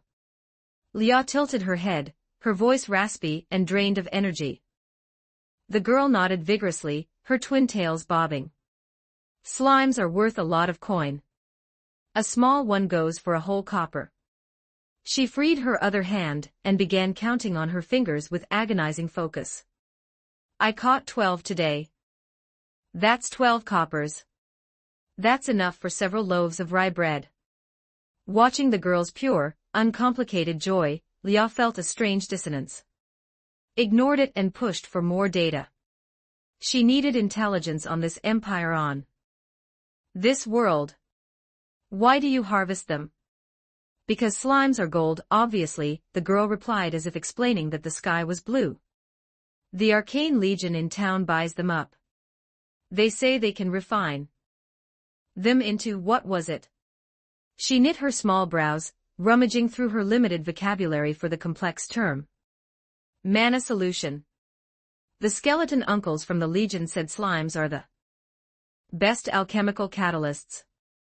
But hardly anyone wants to come down here to get them, she continued, patting the slime in her hand affectionately. Everyone says the sewers are dirty and stinking, and that slimes are gross. I think they're cute. She grabbed another handful of rotting vegetable leaves from her basket and scattered them into the water. But we only take the little ones that split off. The big ones have their own jobs to do, cleaning the tunnels. We have to feed them up first, though. Only split when they're full. Leah listened in silence, her mind organizing the data. The slime industry loop. The Empire had established a complete, self-sustaining ecosystem. Kitchen waste to feed slimes, which in turn cleaned the municipal drainage systems while serving as the raw material for the Arcane Legion's mana. Production. It solved the waste problem, created jobs, and provided a steady income stream for the lowest tier of the populace. The design was masterful. It was so efficient it made Leah feel a prickle of unease. In all the planes she had infiltrated, she had never seen a regime that considered the survival of its lowest citizens with such clinical precision. Most rulers cared only for taxes and the strength of their legions, the commoners were a secondary concern. But this Evernight empire. The girl tucked the slime back into her bag and looked up suddenly. Anyway, are you hungry, big sister? The sudden shift to personal welfare caught Leah off guard. Before she could process a refusal, the girl was already fumbling through her basket. She pulled out a small bundle wrapped in oil paper, carefully unfolding it to reveal a piece of bread. This is the rye bread I baked this morning. There's half a loaf left. Saving it, but... She held it out toward Leah. You have those scars on your, they must hurt. When I scrape my knee, Mama always says eating something makes the world feel better. Leah stared at the bread. It was coarse, filled with unground bran, and the crust was burnt in places. But under the warm, dim light of the lantern, it radiated a scent that made her chest feel tight. Leah's hand started to rise, then stopped. I do not require it. The girl pouted. Leah didn't have a tactical answer. She just felt that if she accepted the gift, something fundamental in her would shift. It would make her mission complicated. I am not hungry, Leah lied. The child stared at Leah for a few seconds, then burst into a giggle, revealing a row of white teeth. Your stomach just growled. I heard it. Leah felt a localized heat rise to her cheeks. She was an elite spy, yet she had been caught in a lie by a child because of her own physiological betrayal. The girl didn't wait for permission. She shoved the bread into Leah's hand. My mama says that when you see someone who needs help, you reach out. That's the teaching of the sovereign of Evernight. Besides, the girl added with a serious nod, those scars are so big. Have run into some really bad guys. It's okay now. The Punishment Legion protects us. The bad guys will be in the dungeons by sunrise. As she spoke, she nimbly scooped another baby slime from the water and dropped it into her bag. By the way, what's your name? Amy Green. Leah gripped the bread, her response automatic. I am called Leah. Amy grinned. Sister Leah. That's a pretty name. She squatted back down, returning to her harvest with renewed vigor. Where did you come from, Sister Leah? I've never seen you around Orlando before. Leah paused for a heartbeat. Do not remember. She deployed the script once more. Amy looked up, her eyes wide with excitement. Do you have amnesia? Like the heroine in that new book from the literature department, Searching for Lost Echoes. That book is amazing. The girl loses her memory and meets this super gentle hero, and they go on an adventure to find her past, and then she finds out she was actually a... Amy rambled on, recounting the plot of her favorite audio novel with breathless. Leah didn't interrupt. She simply stood in the shadows, looking down at the half-loaf of bread in her palm. Then she took a bite. It was hard. It required effort to chew. It was bitter with the taste of bran and wood smoke. But to Leah, it was the most exquisite thing she had ever tasted in her long, gray life. Sister Leah, do you want to help me catch slimes? Amy asked suddenly, her eyes sparkling. I can teach you. It's easy. You just have to be patient while we can split the catch 50-50. Then you'll have coin of your own to buy good food. Maybe we can even open our own slime shop together.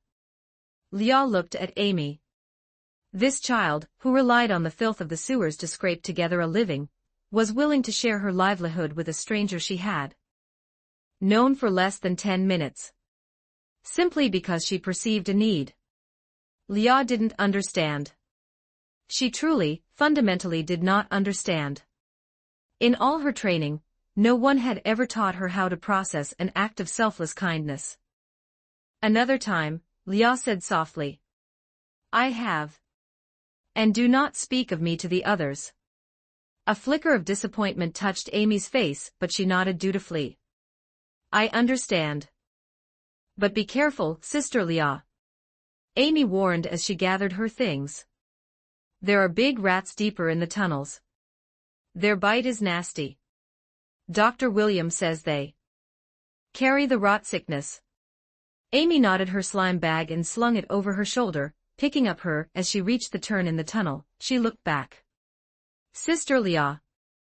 When you have time, come find me.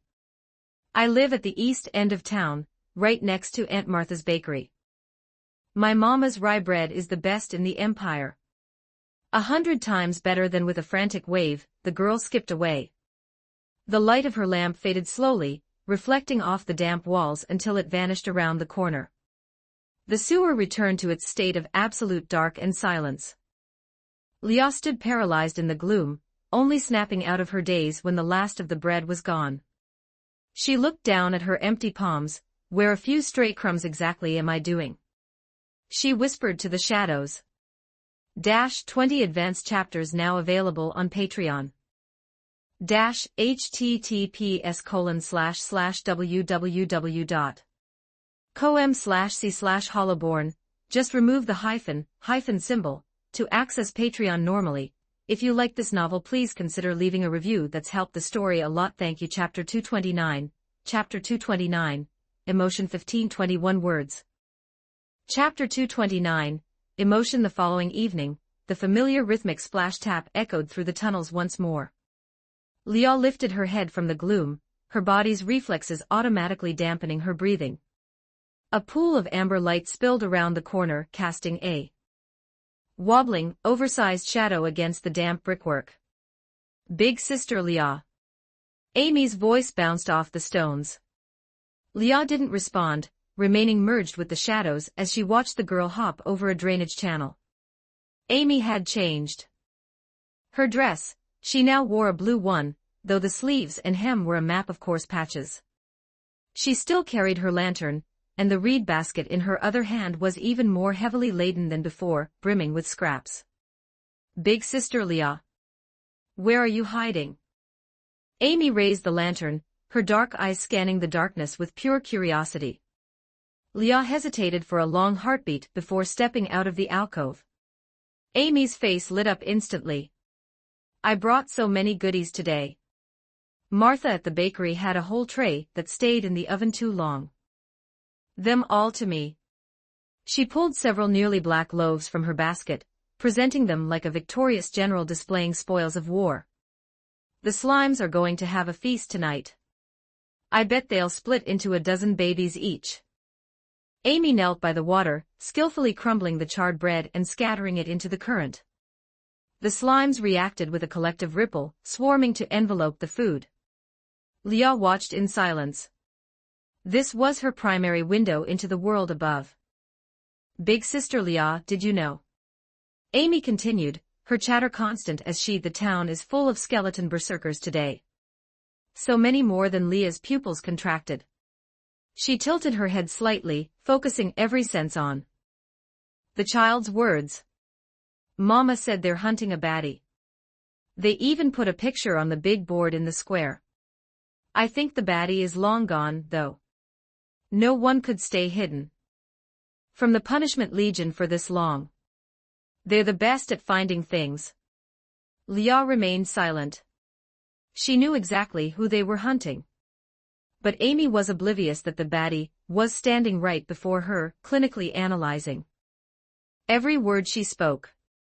I almost forgot. Amy reached into the pocket of her skirt, pulling out a bundle wrapped in clean parchment. She held it out with two hands. Today's rye bread. It's still warm. Leah stared at the parchment. Amy nodded emphatically. Leah looked away, her back turning to the child. I do not require it. Amy's voice dropped, the rejection clearly stinging. You've been down here for days. You have to eat. I have the slimes, Leah said, her tone flat. Amy froze. Slimes. You eat them. She looked down at the translucent, undulating blobs at her feet, her face twisting into a mask of pure distaste. They provide hydration, Leah answered. Amy was silent for several seconds before she reached into the water and scooped up a small slime that was currently busy with a breadcrumb. She held it up to the lantern light, examining it with profound pity. "They're so cute. How could you eat a slime?" She shuddered, setting the creature back down gently. She stepped toward Leah, her hand extended with the bread, her posture absolute. "And I bet they taste like wet mud." "Eat the bread, big sister Leah." Leah looked at the girl. Amy's eyes were like clear pools of water, no suspicion, no hidden agendas, no calculations. Just a raw, terrifyingly pure concern. Leah asked. Amy tilted her head. "Why what? Why provide me with sustenance? We have met twice. You do not know my designation, my origin, or my actions. Why show benevolence to a stranger?" Amy blinked, looking as though she were trying to solve a complex math problem. Then, she smiled. "Because you look so sad, big sister. You're alone in the dark, your face is hurt, and you have that look, the look of someone who's had a very bad day. Baddie kind of day." She stepped forward and pressed the warm parchment into Leah's hand. "Mama says if someone is hurting, you help them. It's the sovereign's way. And don't worry about those bad guys who hurt you. The Punishment Legion will find them soon." Amy returned to her task, scooping a newly divided baby slime into her bag. "The way, I forgot to ask, where are you from? I've lived in Orlando my whole life, and I've never seen a face like yours." "Well, except the scars." Leah paused. "Do not remember. The amnesia. Like the novel." Amy chirped. Leah stood there, the warmth of the bread seeping into her palm. Flickered back to her training in the necrotic realm. The first lesson of Unit 1, trust is a structural flaw. It is a vulnerability that leads to mission termination. She had been taught to use the kindness of others as a lever, a tool to be discarded once the objective was met. But as she stood in the damp dark, holding the warm bread, she didn't feel like she was using a tool. She felt. "Big sister Leah?" Amy asked, noticing her stillness. "Are you sick? Face hurt?" Leah shook her head. "I am operational." She unwrapped the parchment. The bread was fresh, still emitting a faint trail. The surface was golden, the scent of toasted rye filling her senses. Leah took a bite. It was soft, pillowy, a world apart from the charred crust of the day before. The warmth spread through her chest, carrying a flavor she had no data for. "Is it good?" Amy asked expectantly. Leah was silent for a count of 3. Amy's smile widened until her eyes were mere crescent moons. "Mama is the best baker in town. When you get your memory back, I'll take you home, and she'll make you a whole feast." Leah offered no reply. She simply finished the bread in measured, quiet bites. The third day. Amy returned with the scraps, the lantern, and a new addition, a small, square wooden board. "Big sister Leah." Amy brandished the board proudly. "I took this from the It's a stool. Now you don't have to stand on the wet stones all night." Leah looked at the piece of wood. It was crude, the edges worn smooth, with a few protruding nail heads. But Amy held it as if it were a throne. "It's a bit old, but it's sturdy." Amy placed the board on a dry ledge and patted it. "Sit, sit." Leah hesitated, then lowered herself onto the board. It was hard and uneven, but undeniably more comfortable than the slick floor. Amy nodded with satisfaction, and began her routine. As she scattered crumbs, she spoke of the town. "There's a new patrol today, big sister. They're knocking on every door, asking if anyone has seen anything suspicious. Mama said the baddie must be very clever to stay hidden this long." Leah's grip on her bag tightened. The net was closing. They were moving from sector patrols to house searches. She was trapped. "Do I seize a new hostage?" Her gaze fell on Amy, who was currently squatting by the water, whispering to a "Eat up, little one. Divide quickly so I can buy Mama some nice tea." Leah watched her. This girl came into the filth and the dark every day. Cause, not for a god but for a few copper coins. For a loaf of bread. Yet, she was willing to give half of that survival to a stranger, and Leah truly, fundamentally, did not understand. "Amy," Leah said suddenly. The girl turned her head. "If you discovered that I was a baddie, what would your reaction be?" Amy blinked. She tilted her head, thought for a second, and then laughed. "Big sister, Leah couldn't be a baddie." "Because baddies don't ask that," Amy said with the absolute logic of a child. "Baddies hide and do mean things. They don't tell you they're bad.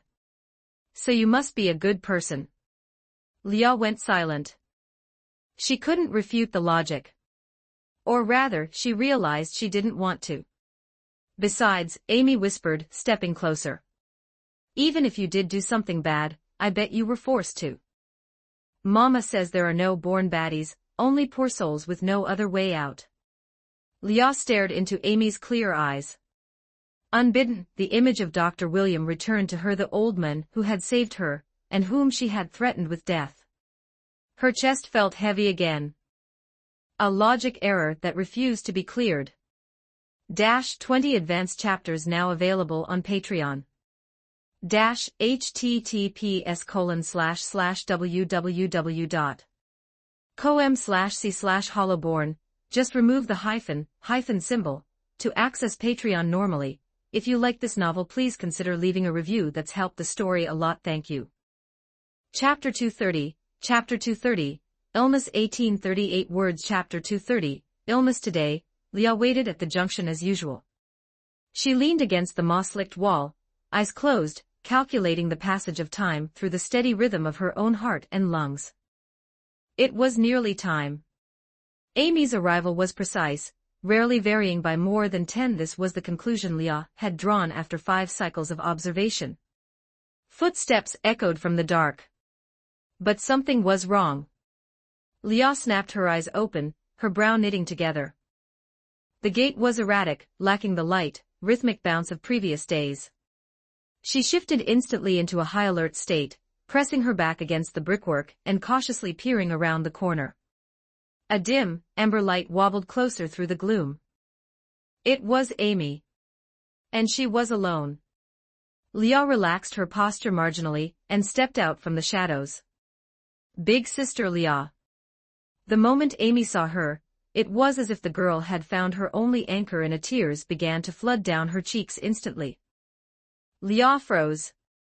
She stood there, her hands rising and falling awkwardly as she looked left and right, utterly paralyzed by the sight. In the necrotic realm, no one had ever instructed her on the proper protocol for consoling a weeping juvenile. "Mama, she's..." Amy sobbed, her words fragmented and breathless, her small frame shivering with every hiccup. Leah's fingers brushed against the fabric of her skirt in a nervous, repetitive, it was an unnatural gesture for her. She had never suffered from subconscious physical tics before. "Speak slowly," Leah said. Her voice remained flat, but the edge had softened into something resembling patience. Amy wiped her nose with a dirty sleeve, though the tears continued their relentless descent. "Mama is sick, she won't stop coughing, and she's so hot to the touch. I wanted to take her to Dr. William, but she refused to move. She said we have to save the coin for my citizenship plate. But the teachers at the academy say you can't buy those, you have to pass the trials to earn them. Mama won't listen. She thinks having a mountain of copper is the only way to. She says she's strong, and just needs to lie down for a few days." Amy's distress mounted with every sentence, her sobs turning into a full breakdown. She eventually sank to the floor, hugging her knees, unable to form further words. Leah processed the data points as they came. Condition, illness. Symptoms, coughing, fever. Patient status, refusal of treatment due to financial anxiety. Based on her observations of this plane, the physiological baseline of the average human was quite high, likely due to the abundance of food, and the presence of the sovereign's medical infrastructure. A common fever would typically resolve itself within a week. Amy's mother was statistically unlikely to face a terminal outcome. Logic dictated that Leah should do nothing. She merely had to wait out the week, and the variable would resolve itself. But as she watched the tiny, shivering silhouette curled on the damp stone, that logic error in her chest flared with a sharp, insistent heat. "The cost," Leah said. Amy looked up, her tear-soaked lashes fluttering. Leah repeated the question, her voice clearer this time. "How much coin is required for the treatment?" Amy blinked, seemingly unable to grasp why Leah was asking. She rubbed her eyes with a grimy hand. "I snuck away to ask Dr. William. He said it would be 50 coppers a day for 3 days of medicine. But I don't have it." Amy's voice shrank until it was barely a whisper. "All my savings, them on the new audio novels and those strawberry candies from the corner." She buried her face back in her knees, her voice thick with self-loathing. "If only I hadn't been so selfish with the coin." Leah knelt, bringing her line of sight level with Amy's. "Teach me to harvest the slimes." Amy's eyes widened. The raw vulnerability in her gaze was enough to make even a wraith feel a pang of pity. "Instruct me in the method of capture," Leah said, her tone brooked no argument. "If we operate in tandem, the rate of acquisition will double." Amy stared at her, the tear tracks still glistening on her face. "Big sister, you would help me." Leah nodded once. The dam broke again, but this time, Amy's mouth curved into a tearful, shaky "thank you." "Thank you, big sister." Leah reached out, her movements stiff and mechanical, to wipe the tears from the girl's face. Her touch was clumsy, bordering on rough, but Amy only smiled. "I'll show you right now." Amy scrambled to her feet, her despair replaced by a frantic, driving purpose. She grabbed a handful of breadcrumbs from her basket. "First, you have to spread the lure evenly where they gather." She demonstrated the technique with practiced ease.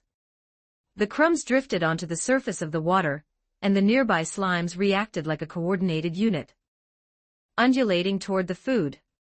"Then we wait. When they're full, they start to glow like a little blue lamp. That's the signal that they're about to divide." Amy pointed to a specific slime. Its translucent body was indeed beginning to pulse with a faint, ethereal light, visible even in the dimness. "Once they split, you grab the babies and bag them. But you have to be careful," Amy warned with exaggerated gravity. "Never touch the big ones. Imperial property, they work for the city management. If a Punishment Legion patrol catches you with a big one, the fines are astronomical." Leah nodded, cataloging the rules. She knelt by the water, took a handful of crumbs, and tried to mimic Amy's flick of the wrist. She overcompensated. The breadcrumbs shot out like sharpened throwing needles, impacting the far wall of the tunnel or sinking into the deep sluice where the slimes couldn't reach. Amy whispered. "Big sister Leah, you have to be gentle. Soft, like you're tossing flower petals. Like this." She demonstrated again, slowing her movements so Leah could track the subtle play of muscles in her forearm. The second attempt. Leah suppressed her combat reflexes, forcing her muscles into a state of artificial lethargy. She tossed the crumbs. This time, the distribution was better, though still uneven. Amy encouraged. "You're a natural." Leah didn't respond. She was busy analyzing the slime's reaction, micro-adjusting her posture for the next phase. A slime nearby finished its meal. It pulsed with light, then stretched until it tore down the center, becoming two distinct entities. Amy chirped. Leah's hand flashed out, fingers splayed. She seized the smaller slime with the same precision she would use to crush a windpipe. The slime disintegrated instantly under the pressure, gelatinous blue fluid spraying across Leah's hand. A heavy silence filled the tunnel. Amy looked at the slime residue dripping from Leah's palm, her face a mask of heartbreak. "You have to be soft. Baby slimes are like bubbles. They break if you're too mean to them." Leah looked at the mess on her hand. These were concepts she had intentionally purged from her existence centuries ago. She wiped the residue onto the stones and reached out again. This time, she abandoned all technique. She used the bare minimum of muscle engagement, cautiously scooping the next slime into her palm, as if it were a fragile egg. The tiny creature shivered in her hand but remained intact. Amy clapped her hands. "You did it." Leah offered no outward sign of triumph. She simply deposited the slime into Amy's bag and waited for the next one to divide. The two of them worked in the damp, reeking dark. Amy hummed her tuneless songs while Leah operated with the cold, relentless efficiency of a machine. As the bag grew heavier, Leah's proficiency spiked. She began to surpass Amy's rate of capture. Her sensory training allowed her to identify which slimes were nearing mitosis before they even began to glow. Her speed allowed her to bag them the millisecond the split was complete. Her endurance meant she could hold the same punishing crouch for hours without a single tremor. The skills of an elite infiltrator and assassin were currently being diverted toward the mass harvesting of sewage-cleaning blobs. Amy counted as she bagged, her smile returning in full force. "Big sister Leah, we're getting so many. At this rate, we'll have 50 coppers before the lanterns go out on the street." Leah watched Amy's joy. It was a radiant, uncomplicated thing. No hidden layers. No strategic intent. Happiness. Leah felt a strange, jarring thought: this is an acceptable use of my time. Amy's voice rose in excitement. She counted the final slime and practically leaped into the air, her face flushed red with exertion and triumph. "Big sister. We caught 60. This is the most I've ever caught in one night. More than double my record." Amy spun around and threw her arms around Leah, squeezing her in a fierce. Leah's entire body went rigid. She was not accustomed to sudden, unchoreographed physical contact. In her world, a distance this close was a death sentence, a range reserved for daggers and garrotes. But she didn't shove the girl away. She stood like a statue, allowing the small, warm weight of the child to anchor her to the world. "Thank you, big sister Leah," Amy whispered into her robes, her voice muffled and thick with emotion. "Thank you so much." Leah's hand hovered in the air for a few seconds. She thought of Dr. Williams. Slowly, clumsily, she brought her hand down and patted the top of Amy's. It was a jagged, awkward movement, but it was deliberate. "It is unnecessary to thank me," Leah said. Amy pulled back, her eyes shining like the stars of Wallachia. "Can we do this again tomorrow? We'll be rich in no time." Leah nodded. "We shall." Amy's smile was blinding. She released Leah and hoisted the heavy bag of slimes with a grunt of effort. "I have to go. I need to sell these to the skeleton uncles and get the medicine before the cathedral closes. See you tomorrow, big." She waved frantically, lantern swinging as she sprinted toward the exit. Light faded into a pinprick, then vanished around the bend. Leah remained standing in the absolute dark. She looked down at her hands. The cool residue of the slimes and the lingering warmth of the child's hug felt like they were etched into her skin. The heaviness in her chest, it wasn't so oppressive anymore. 20 advanced chapters now available on Patreon. https://www.com/c/hollowborn. Just remove the hyphen symbol to access Patreon normally.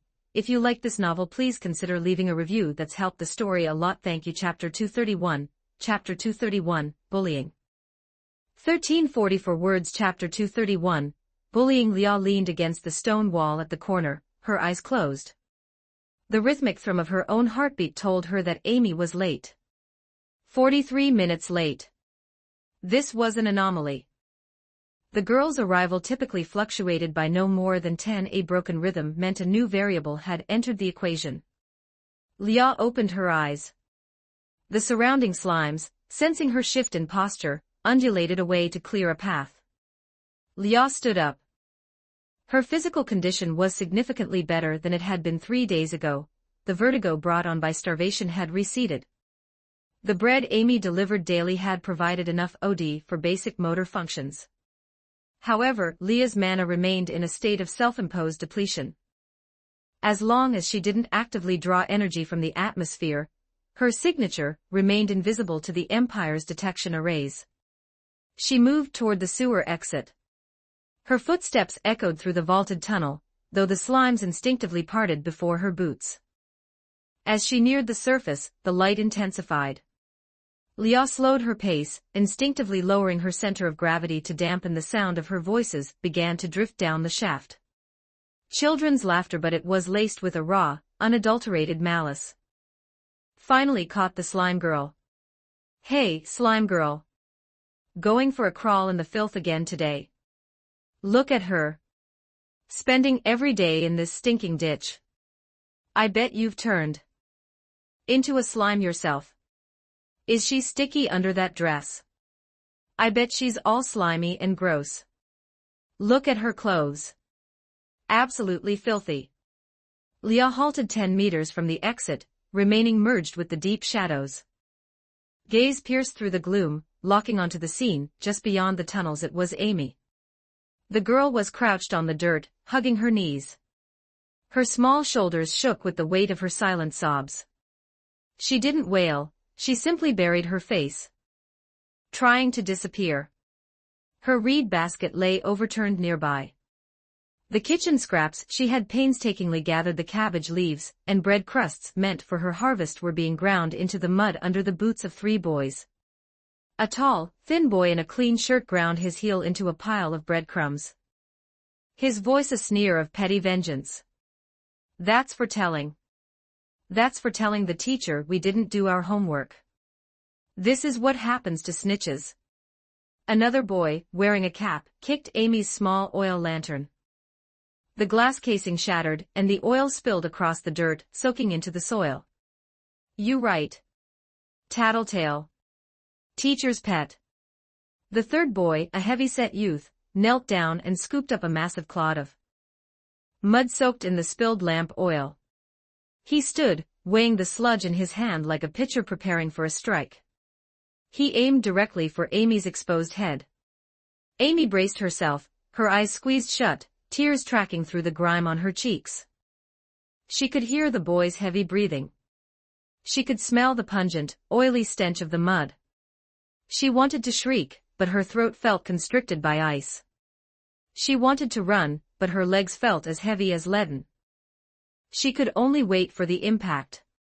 Time seemed to stretch, thin and agonizing. 1 second. The impact never came.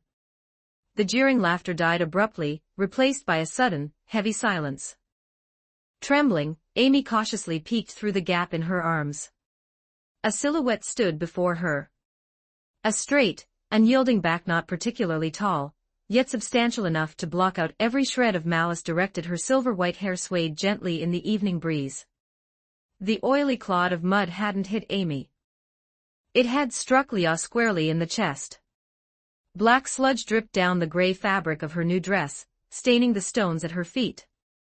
Leah's expression didn't flicker. Her gaze didn't even shift. The 3 boys froze. The sight of the jagged, crisscrossing scars on Leah's face caused them to collectively take a half-step back. Who are you? The tall boy stammered, his bravado evaporating. Leah didn't answer. She didn't even grant them a glance. She merely tilted her head slightly, her voice falling over her shoulder toward the shivering child behind her. Stand up. Amy blinked through her tears, staring at the scene in a daze. She wanted to. She wanted to respond to her big sister. But her legs refused to cooperate, remaining as weak as water. Amy's voice was thick, her chest heaving with suppressed sobs. Leah didn't turn back to offer comfort. She maintained her focus on the perimeter, her voice flat and repetitive. Stand up. Under no circumstances are you to let your enemy leave your sight. Amy bit her lip, drawing a sharp breath. She pressed her hands into the mud to push herself up. She failed on the first attempt, her body swaying before she collapsed back down. Seeing this, the boys regained a sliver of their courage. The tall one took a tentative step forward. "Mind your own business," he barked. "This is between us and the slime girl." The boy in the cap chimed in. "She deserves it. Nobody likes a snitch." The heavy-set boy scooped up another handful of mud. "If you don't move, you're next, Scarface." He didn't get to finish. Leah moved. It was a slight shift of her weight, a soundless half-step forward. Minimal expenditure of energy, yet the voices of the three boys were cut short as if by a blade. Leah's eyes were locked onto them. Those violet eyes held no anger, no threats, and zero emotion. It was the look of a predator observing three corpses. The mud slipped from the heavy boy's hand, splatting uselessly on the ground. The tall boy's knees began to tremble. The boy in the cap stumbled backward, nearly tripping over his own feet. The tall boy broke first. The three of them turned and bolted, scrambling and tripping as they sprinted away from the sewer entrance. "Don't you dare tell," one of them shrieked from the distance. "If you tell," the voices faded into the turn of the street, leaving the area in silence. Leah withdrew her gaze. She looked down at the sludge on her chest, casually wiping away the worst of it with her hand before flicking the filth aside. A rustling sound came from behind her. Amy had finally managed to scramble to her blue dress was a ruin of mud and water. Her knees were barked and bleeding, and her palms were raw. But she was standing. "Big Sister Leah." Amy's voice hitched, a fresh wave of tears spilling down her. Leah turned around. She looked at the child for several seconds. "Why are you weeping?" "They were mean to me. They bullied me." Leah's tone was clinical. "Does your weeping cause them to cease?" Amy opened her mouth, but the words failed her. Leah knelt, bringing herself level with the girl. "Tears only serve to advertise your weakness." Amy bit her lip hard, fighting back the sobs. Leah reached out, her hand clumsy as she wiped the muddy water from Amy's face. "The next time you encounter such a variable, your role is not to crouch in the dirt and await your fate. You stand. You look them in the eyes. Analyze their movements. Gauge their strength. Formulate a counterattack." Amy nodded, her breath still hitching. "But I can't beat them." "Then you run," Leah said, standing back up. "If you cannot win, you run. Cannot run, you hide. If you cannot hide, you stall for time. There is always a tactical option. But never crouch in the dirt with your eyes closed, waiting for the blow." 20 advanced chapters now available on Patreon. https://www.com/c/hollowborn, just remove the hyphen symbol, to access Patreon normally. If you like this novel, please consider leaving a review. That's helped the story a lot. Thank you. Chapter 232. Chapter 232, Master and Apprentice. 1932 words. Chapter 232, Master and Apprentice. Amy kept her head bowed, her small hands twisting the hem of her skirt into a mess of wrinkles. She expected a further lecture, expected Big Sister Leah to tell her she was too weak, too pathetic, too useless. Instead, Leah knelt. With swift, clinical efficiency, she began picking up the salvageable scraps of kitchen waste, placing them back into the reed basket. "We have slimes to harvest," Leah said without looking up. "Your objective remains incomplete." Amy stared at Leah's expressionless face. Her nose wrinkled, and a sharp prickle hit her eyes. This time, it wasn't from grievance. It was something else. Amy nodded vigorously.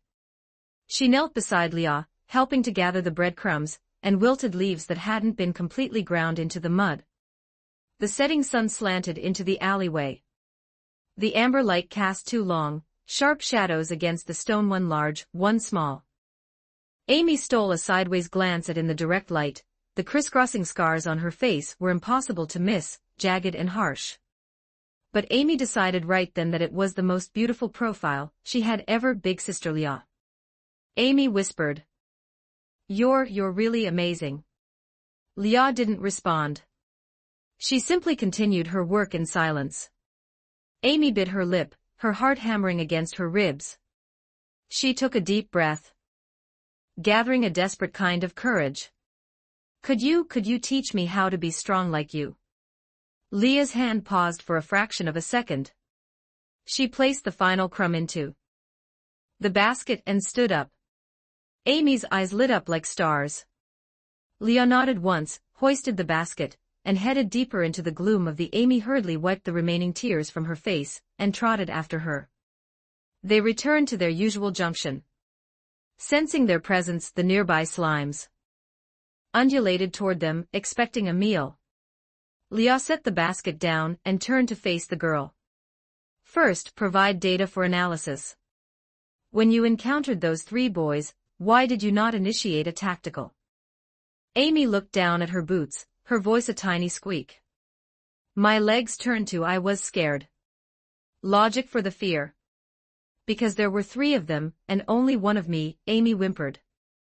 Leah shook her head, a sharp, horizontal movement. Incorrect. Your fear did not stem from their numerical advantage, Leah stated clinically. It stemmed from your internal assumption of defeat. You decided you could not win before the engagement began. I really can't beat them. They're much bigger. You haven't attempted to. Leah reached out and tapped Amy's forehead with a single finger. Battle does not commence with the body. It begins here. Amy touched her forehead, looking puzzled. My brain. Leah stood straight. Before any engagement, the first phase is observation. What do I look for? Respiratory rhythm. Tension in the musculature. Began to pace slowly in front of Amy, her violet eyes focused. The 3 variables from earlier, the tallest one is approximately 1.4 meters, weighing no more than 35 kilograms. The one in the cap has a lingering injury in his left leg. He subconsciously favors his right when moving. The heavy-set one has the lowest stamina. He was winded after a 20-meter sprint. Amy stared, her mouth agape. Big sister Leah, you saw all of that. It is the baseline, Leah said, stopping in front of her. She extended her hand. Initiate an attack. Amy jumped. Strike me. With your fist. I don't want to hurt you. Execute the command. Amy bit her lip, clenched her small hand into a soft ball, and swung a limp, hesitating punch toward Leah's stomach. Leah didn't move.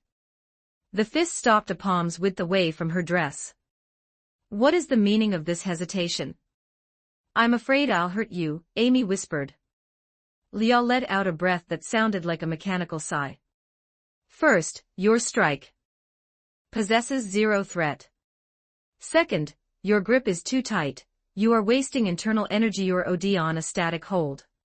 Third, your center of gravity is entirely on your rear foot. You have no leverage. Leah stepped behind Amy, manually adjusting the girl's limbs. Left foot forward. Right foot back. Distribute your weight evenly. Fist relaxed, only clench at the microsecond of impact. When you strike, the force does not originate from the arm. It is a rotation of the waist. Leah demonstrated. Her movement was agonizingly slow, allowing Amy to track every play of muscle. Leah's hips shifted, her body sank slightly, and her right fist snapped forward. It was a fluid, seamless motion, 0 wasted energy. Her fist cut through the air, stopping millimeters from Amy's nose. Amy felt the displacement of air. A sharp, localized wind hit her face. So fast. That is a fundamental straight punch, Leah said, withdrawing her hand. Replicate the movement. Amy took a deep breath, setting her feet as Leah had instructed. Left forward. Right back. Center her weight. She twisted her waist and threw the punch. The sound of the fist cutting the air was faint but audible. Amy's eyes made a noise. Insufficient, Leah said, stepping closer. The rotation of your hips was The kinetic chain was broken. Amy nodded, resetting her posture. This time, she committed to the twist. The sound was sharper, louder. Acceptable, Lia offered a rare note of praise. Continue. Excitement flooded Amy. She began punching the air rhythmically. With every repetition, her form grew tighter, her strikes more confident. The nearby slimes, startled by the percussive sounds, undulated away into the shadows. After 20 repetitions, Amy stopped, her breath coming in ragged gasps. Sister Lia, did I learn it? You have mastered the mechanics of a basic strike, Lia corrected. But that is only half of the equation. What's the other half? Learning to receive a blow. Amy froze. Receive as in, get hit. Lia's expression was deadly serious. You cannot evade every variable in a chaotic engagement. You must learn to protect your vitals when the impact is inevitable. Lia reached out and gave Amy a sharp, sudden shove. Amy, caught off guard, stumbled backward several steps, nearly falling. Lia pointed to Amy's feet. Your center of gravity is in shambles. That were a strike, the engagement would be over. Amy pouted, looking a bit hurt. I didn't know you were going to push. An enemy does not issue a formal notice of intent, Lia countered. She stepped back into Amy's space, adjusting her stance once more. When under pressure, your reflex should not be to retreat, but to anchor your center. Feet apart. Knees bent. Lower the center of gravity. Lia demonstrated. She stood with her legs braced, knees slightly flexed, looking as immovable as a mountain. Amy hesitated, then put both hands on Lia's chest and shoved with all her might. Lia's body swayed slightly, but her feet didn't budge an inch. More force, Lia commanded. Amy gritted her teeth, throwing her entire body weight into the push. Remained anchored. Understood. If the center is stable, the opponent's momentum is neutralized. Now, replicate the anchor. Amy set her stance. Feet wide. Knees bent. Lia gave her a gentle push. Amy wobbled but stayed upright. Lia pushed harder. Amy's boots skidded a fraction on the damp stone, but she held her ground. Continue. The third push was a sharp jab. Amy held firm. I did it, she cheered. Lia nodded. The final lesson for this cycle, the counterattack. What is that? Lia locked eyes with her. Defense ensures you do not lose. But it does not ensure you win. To win, you must capitalize on the enemy's overextension. Lia adopted an offensive posture. When an opponent strikes, they leave a flaw. Lia threw a slow, exaggerated punch. As I strike, my body leans forward. Weight shifts to my leading leg. My lower half is now vulnerable. As she spoke, Lia withdrew her fist and gave Amy's shin a tiny, symbolic tap with her foot. A strike here would terminate the opponent's balance. Amy nodded thoughtfully. I think I see it. Shall we test the theory? Amy looked ready to lunge, but Lia shook her head. Sufficient for today. Physiology is unaccustomed to this level of strain. Overtraining leads to we resume tomorrow. Amy looked disappointed, but she gave an obedient nod. Back to the slimes, then. Lia checked her internal clock. Night had fully claimed the world above. The two returned to their work. As Amy scattered the breadcrumbs, she kept stealing glances at her master. Big Sister Lia was truly peerless. How to catch monsters, how to fight, and so many other things.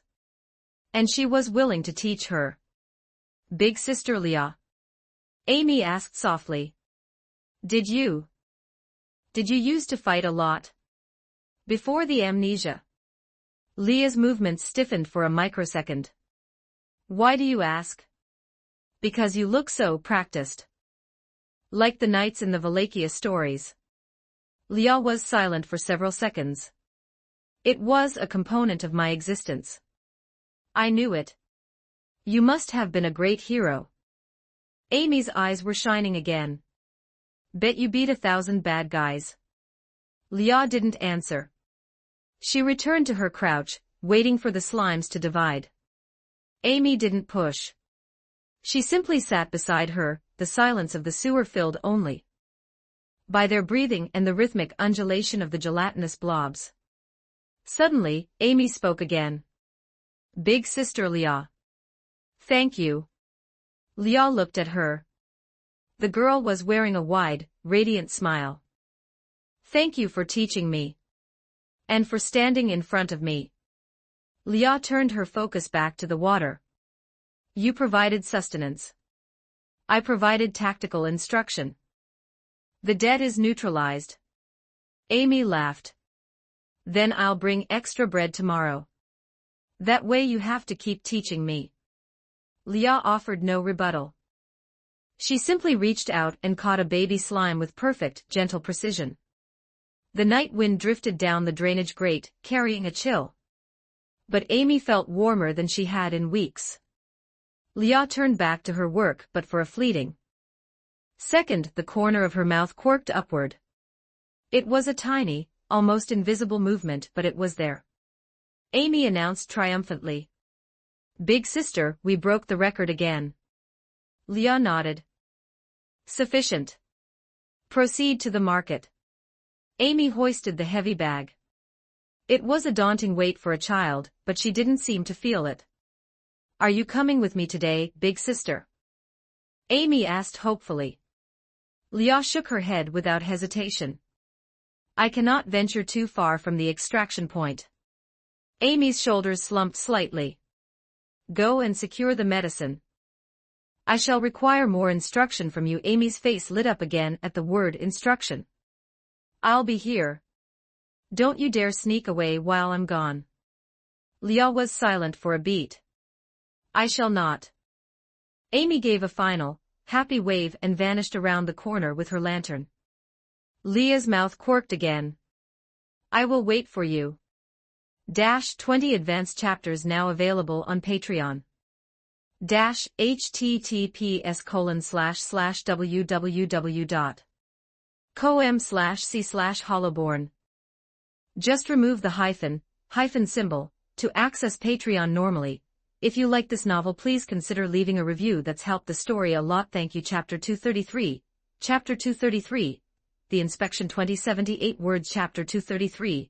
The inspection. As dust settled, three boys sprinted toward a changing of the guard, their chests heaving as if a demonic beast were snapping at their heels. We want to file a report. The tall, thin boy in the lead was practically hyperventilating. He raised his hand high, shouting at the top of his lungs to ensure no passerby missed. The skeleton berserker on duty paused, the blue sulfire in its sockets flickering with a rhythmic, measured pulse. The sewers. There's a monster in the sewers. The boy in the cap cut in, his face still pale with a lingering, albeit exaggerated, terror. She has scars all over her face. Exactly like the drawing on the most wanted board. I swear on the heavy-set boy beside him nodded so vigorously that his jowls wobbled. She tried to grab us. We barely escaped with our lives. The skeleton soldier's jawbone clicked open and shut. A silent, weary sigh tilted his skull toward the crudely drawn bounty poster tacked to the guardhouse. Are you certain? 1,000,000%. The three boys shouted in unison, thumping their chests. The soldier's soulfire flickered again. Internally, he let out a groan. A disaster. Every high-ranking unit in the sector had been operating under the unspoken agreement to treat the girl like a ghost, ignoring her presence as long as she remained passive. How did these little runts manage to trip right over? Detail the encounter, the skeleton commanded, sticking to the standard Imperial protocol. The tall boy immediately launched into a theatrical performance. We were just walking home from the academy, checking if the slimes were getting enough to suddenly, that woman lunged out of the pitch-black abyss. Her eyes were violet glowing like cursed gems. She started swinging at us. The boy in the cap hurried to add more color to the story. That's right. Said we looked tender and that she was going to drag us down there to use as emergency rations. The heavy-set boy squeezed his eyes shut, trying to force out a tear, but he settled for a tragic wail. It was terrifying. Her hand nearly snapped my ankle. Officer, you have to do something. You have to protect us. The skeleton berserker listened to the testimony in total silence. Thought occupied his mind, these kids missed their calling. They should have joined a traveling theater troupe. If a planar-tier infiltrator actually wanted to deal with 3 human children, would they be standing here shouting? Furthermore, the only reason the High Command was letting her roam was because she hadn't released a single thread of hostile OD. If she had, the entire town would be ringing with the punishment. Legion's red alerts by now. But a rule was a rule. A formal report from a citizen, even a minor, required a documented response. Wait here. I will notify my superior, the soldier said. He stepped aside and initiated a soul link with his centurion.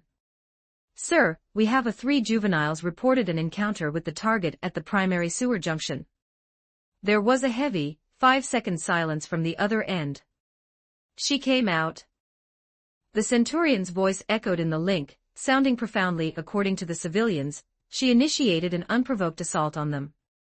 The centurion's soul fluctuations turned jagged and irritable. Why couldn't she just stay in her hole? Does she have to go out of her way to scare the locals? Everyone was playing nice, looking the other way, and she can't even maintain that level of basic cooperation.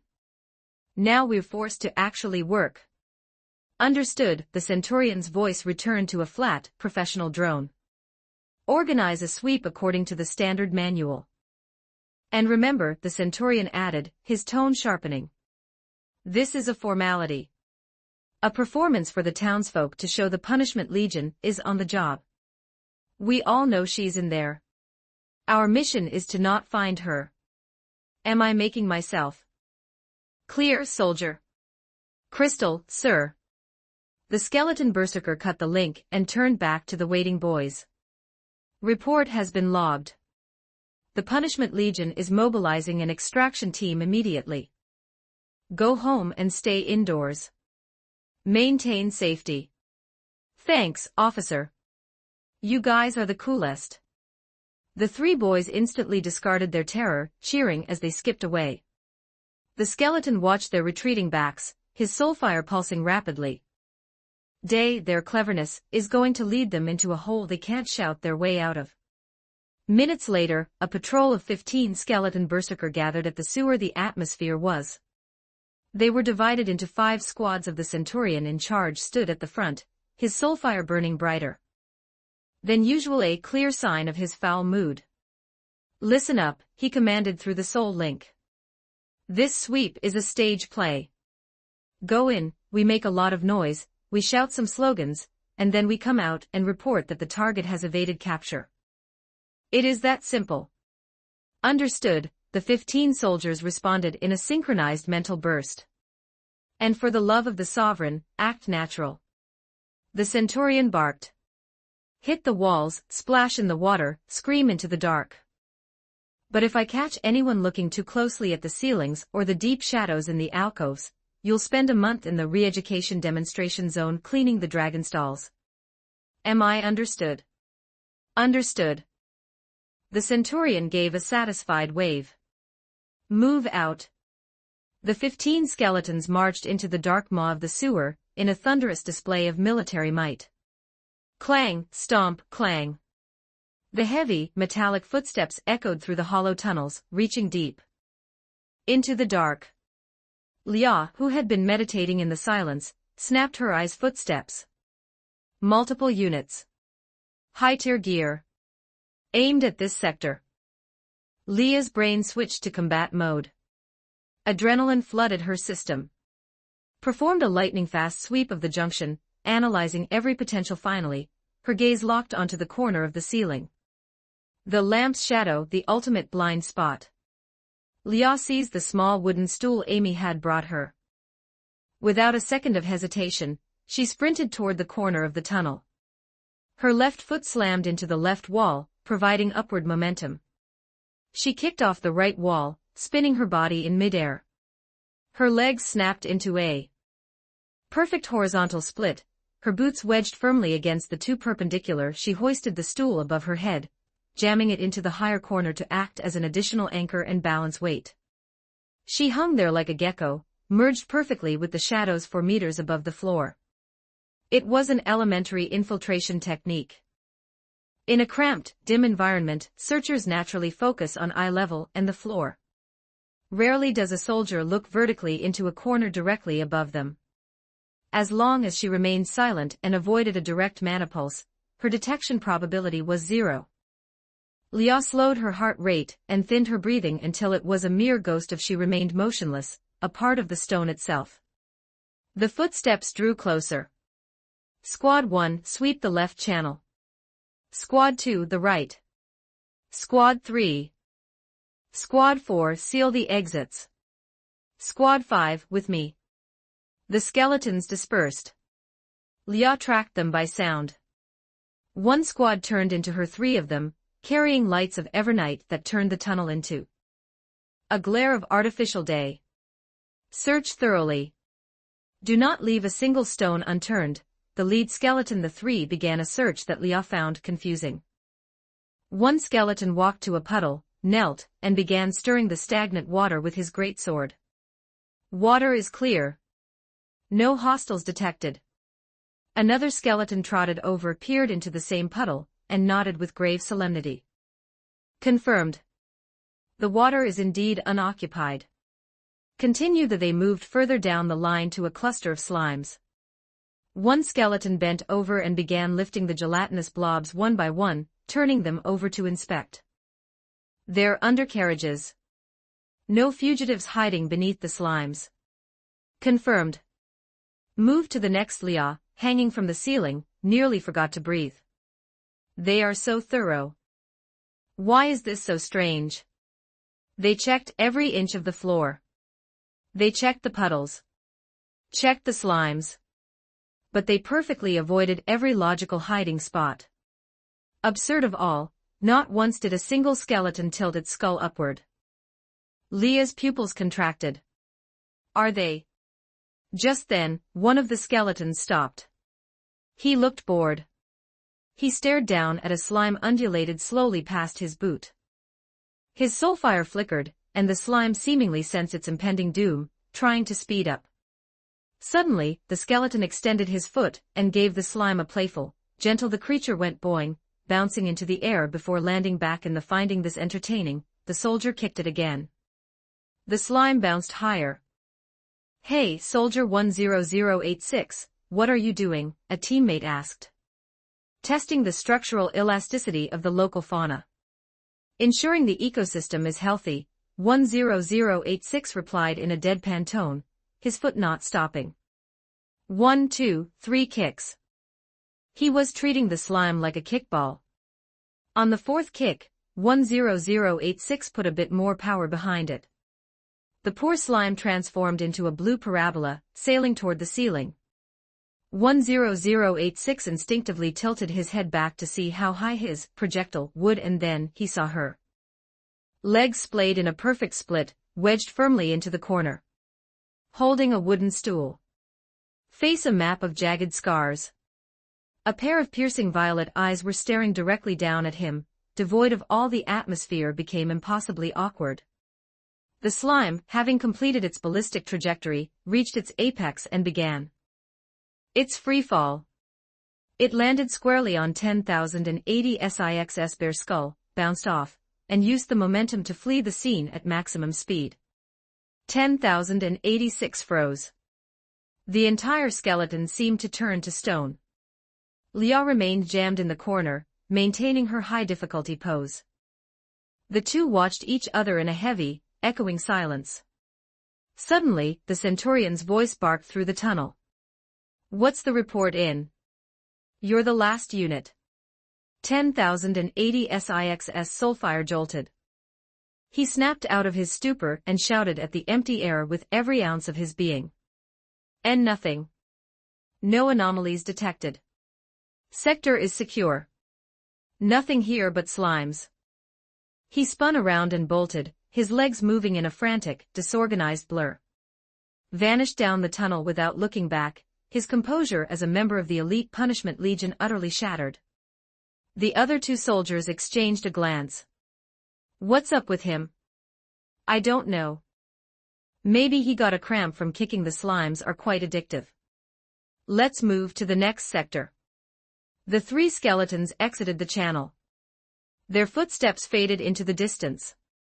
Lia remained in her position, her brain running at a total system overload. Skeleton saw me.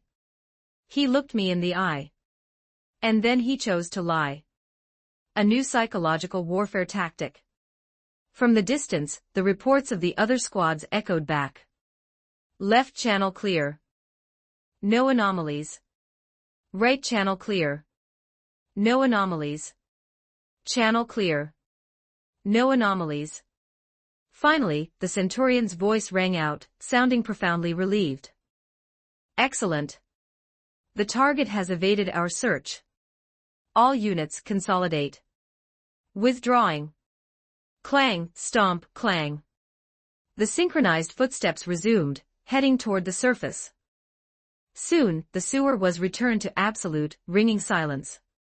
Lia slowly lowered herself from the ceiling, her boots touching the stones without a sound. She set the stool down and sat on it. She looked at her hands. They were damp with cold sweat. It had been a lifetime since she had experienced the variable known as tension. I cannot remain here. She had to leave tonight. As for Amy, as long as the child practiced the techniques Lia had taught her, she would be more than capable of handling the local bullies. Orlando had become too loud. It was time to return to the gray. 20 advanced chapters now available on Patreon. https://www.com/c/holoborn. Just remove the hyphen symbol to access Patreon normally. If you like this novel, please consider leaving a review. That's helped the story a lot. Thank you. Chapter 234. Chapter 234. The Blockade. 1434 words. Chapter 234. The Blockade. The shroud of night descended over Orlando. Lia emerged from the sewer. There were no goodbyes. The decision had been finalized the moment the Punishment Legion concluded their clumsy, theatrical. The Evernight Empire's true motives remained a chaotic variable, but to remain any longer was to surrender her initiative. To sit and wait for the end was never an option for Unit 1. Her silhouette merged with the darkness as she moved with predatory speed toward the forest. She avoided the main thoroughfares, favoring the deep shadows and the dense thickets. Every footfall was a calculated whisper, ensuring not a single nesting bird was disturbed. But from the second she breached the surface, the sensation of an intrusive gaze clung to her like a secondary shadow. It was no illusion. No matter how she altered her trajectory, no matter how she utilized the terrain to mask her heat signature or silhouette, that invisible line of sight remained locked onto her. Lia did not halt, instead, she accelerated. She needed to verify a hypothesis, one that made her internal processors run hot with unease. She burst through the final layer of dense forest, and the world opened up before her. A desolate, rocky clearing. Lia skidded to a halt. The answer stood before her. Under the cold, silver wash of the moon, a gargantuan red dragon hovered in his scales caught the moonlight, each one shimmering like a polished, and seated atop the dragon's back was a skeleton. The same skeleton from the reed chair. Skill pride. Lia displayed no panic. Emotional dysregulation was a Tier 1 error. Operated at peak efficiency, analyzing the tactical reality. Flight was a statistical zero. The fact that he was waiting here meant her every route had been pre-calculated. The only remaining option was a direct engagement. Pride did not speak. He watched her with hollow sockets, his soulfire still, as if observing a specimen in a jar. He was waiting. Lia understood the invitation. She closed her eyes and released the internal In the next heartbeat, the mana in the surrounding atmosphere began to riot. With Leah as the epicenter, the air distorted visibly, warping like a heat haze. Countless specks of light converged from all directions, forming a dense, shimmering flood that poured into her body. The velocity of the intake created a spiraling mana vortex before her. A localized gale erupted, sending gravel and dust tumbling across the clearing. Pride made no move to intervene. He watched the spectacle, his soulfire an unreadable blue. After cycles of observation, he had determined that passive waiting would not force this interplanar rat to scurry home. He needed a new methodology. Break her. Grind her to the brink of death, then release her. Let her struggle in a cycle of despair until her psyche fractures and she chooses to flee back to her own world. The vortex expanded.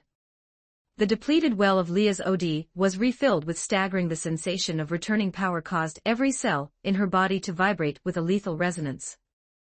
When she finally plateaued at the summit of Tier 5, the violent vortex finally calmed into a steady hum. She opened her eyes. Her violet pupils glowed with an internal, piercing light. The jagged map of scars across her cheeks had been washed away by the sheer pressure of her returning power, revealing a face of haunting, flawless perfection. Pride looked down from his draconic perch, finally breaking the silence. Voice was a flat, tonal drone. Are you prepared? Leah offered no verbal response. She dropped into a combat stance. Her left hand flattened into a palm, held before her chest, her right hand coiled into a fist at her waist. She sank her center of gravity, her focus absolute upon the skeleton in the sky. Pride watched her eyes, and a flicker of something resembling approval touched his soulfire.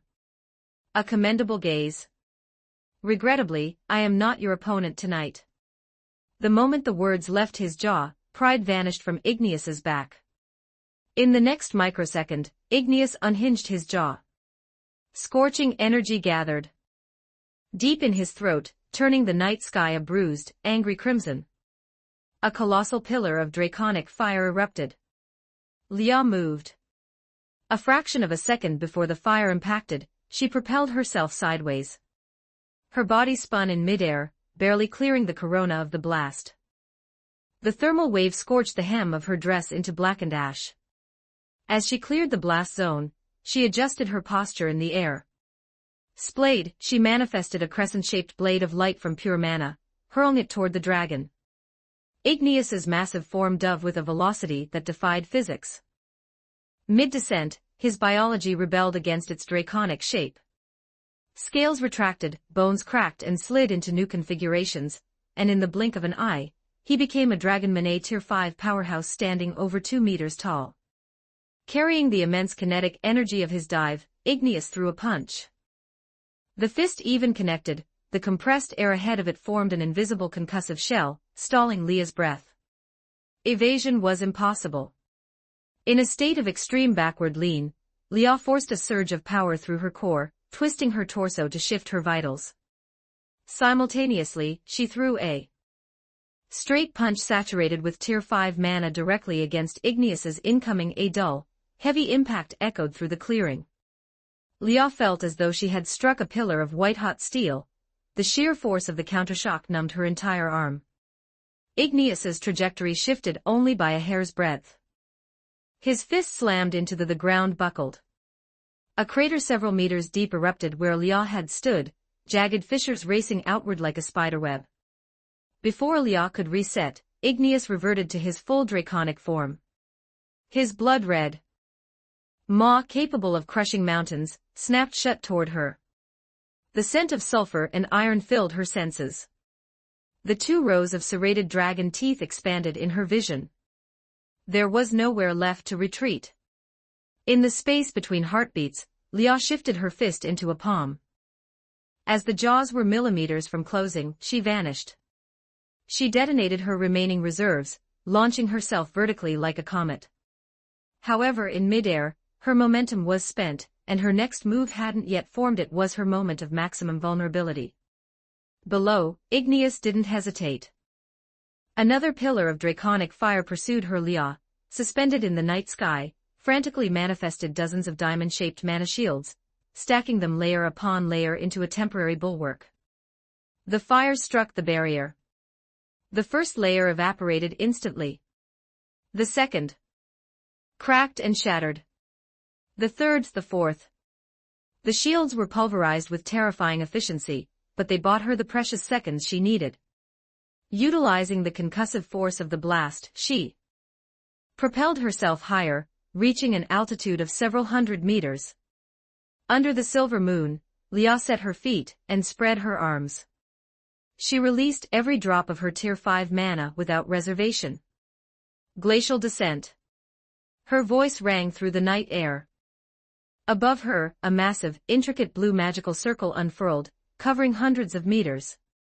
From the center of the array, pillars of jagged ice each exceeding 10 meters in length materialized, and began to fall like a cataclysmic meteor shower, aimed indiscriminately at each pillar held the mass to level a city block.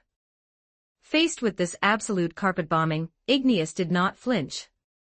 He shifted back to his dragonman form, and looked up at the falling death. Crossing his arms before his face, he lunged upward straight into the teeth of the storm. He became a juggernaut of muscle and scale, shattering the lethal ice pillars into a billion shimmering fragments through sheer physical impact. He carved a path through the frozen rain like a god of war. Broken ice danced in the moonlight, reflecting a brilliant, chaotic light. In the distance, suspended in the air by his own power, Skeelpride watched the engagement with his arms crossed. Impressive, he murmured. She is indeed worthy of being a planar spy. Even though Igneous is clearly sandbagging, hardly using 30% of his output, and sticking to basic breath and physical strikes, a Tier 5, who can force him into an active charge, possesses a talent that is rare even among the highborn. 20 advanced chapters now available on Patreon. https://www.com/c/hollowborn.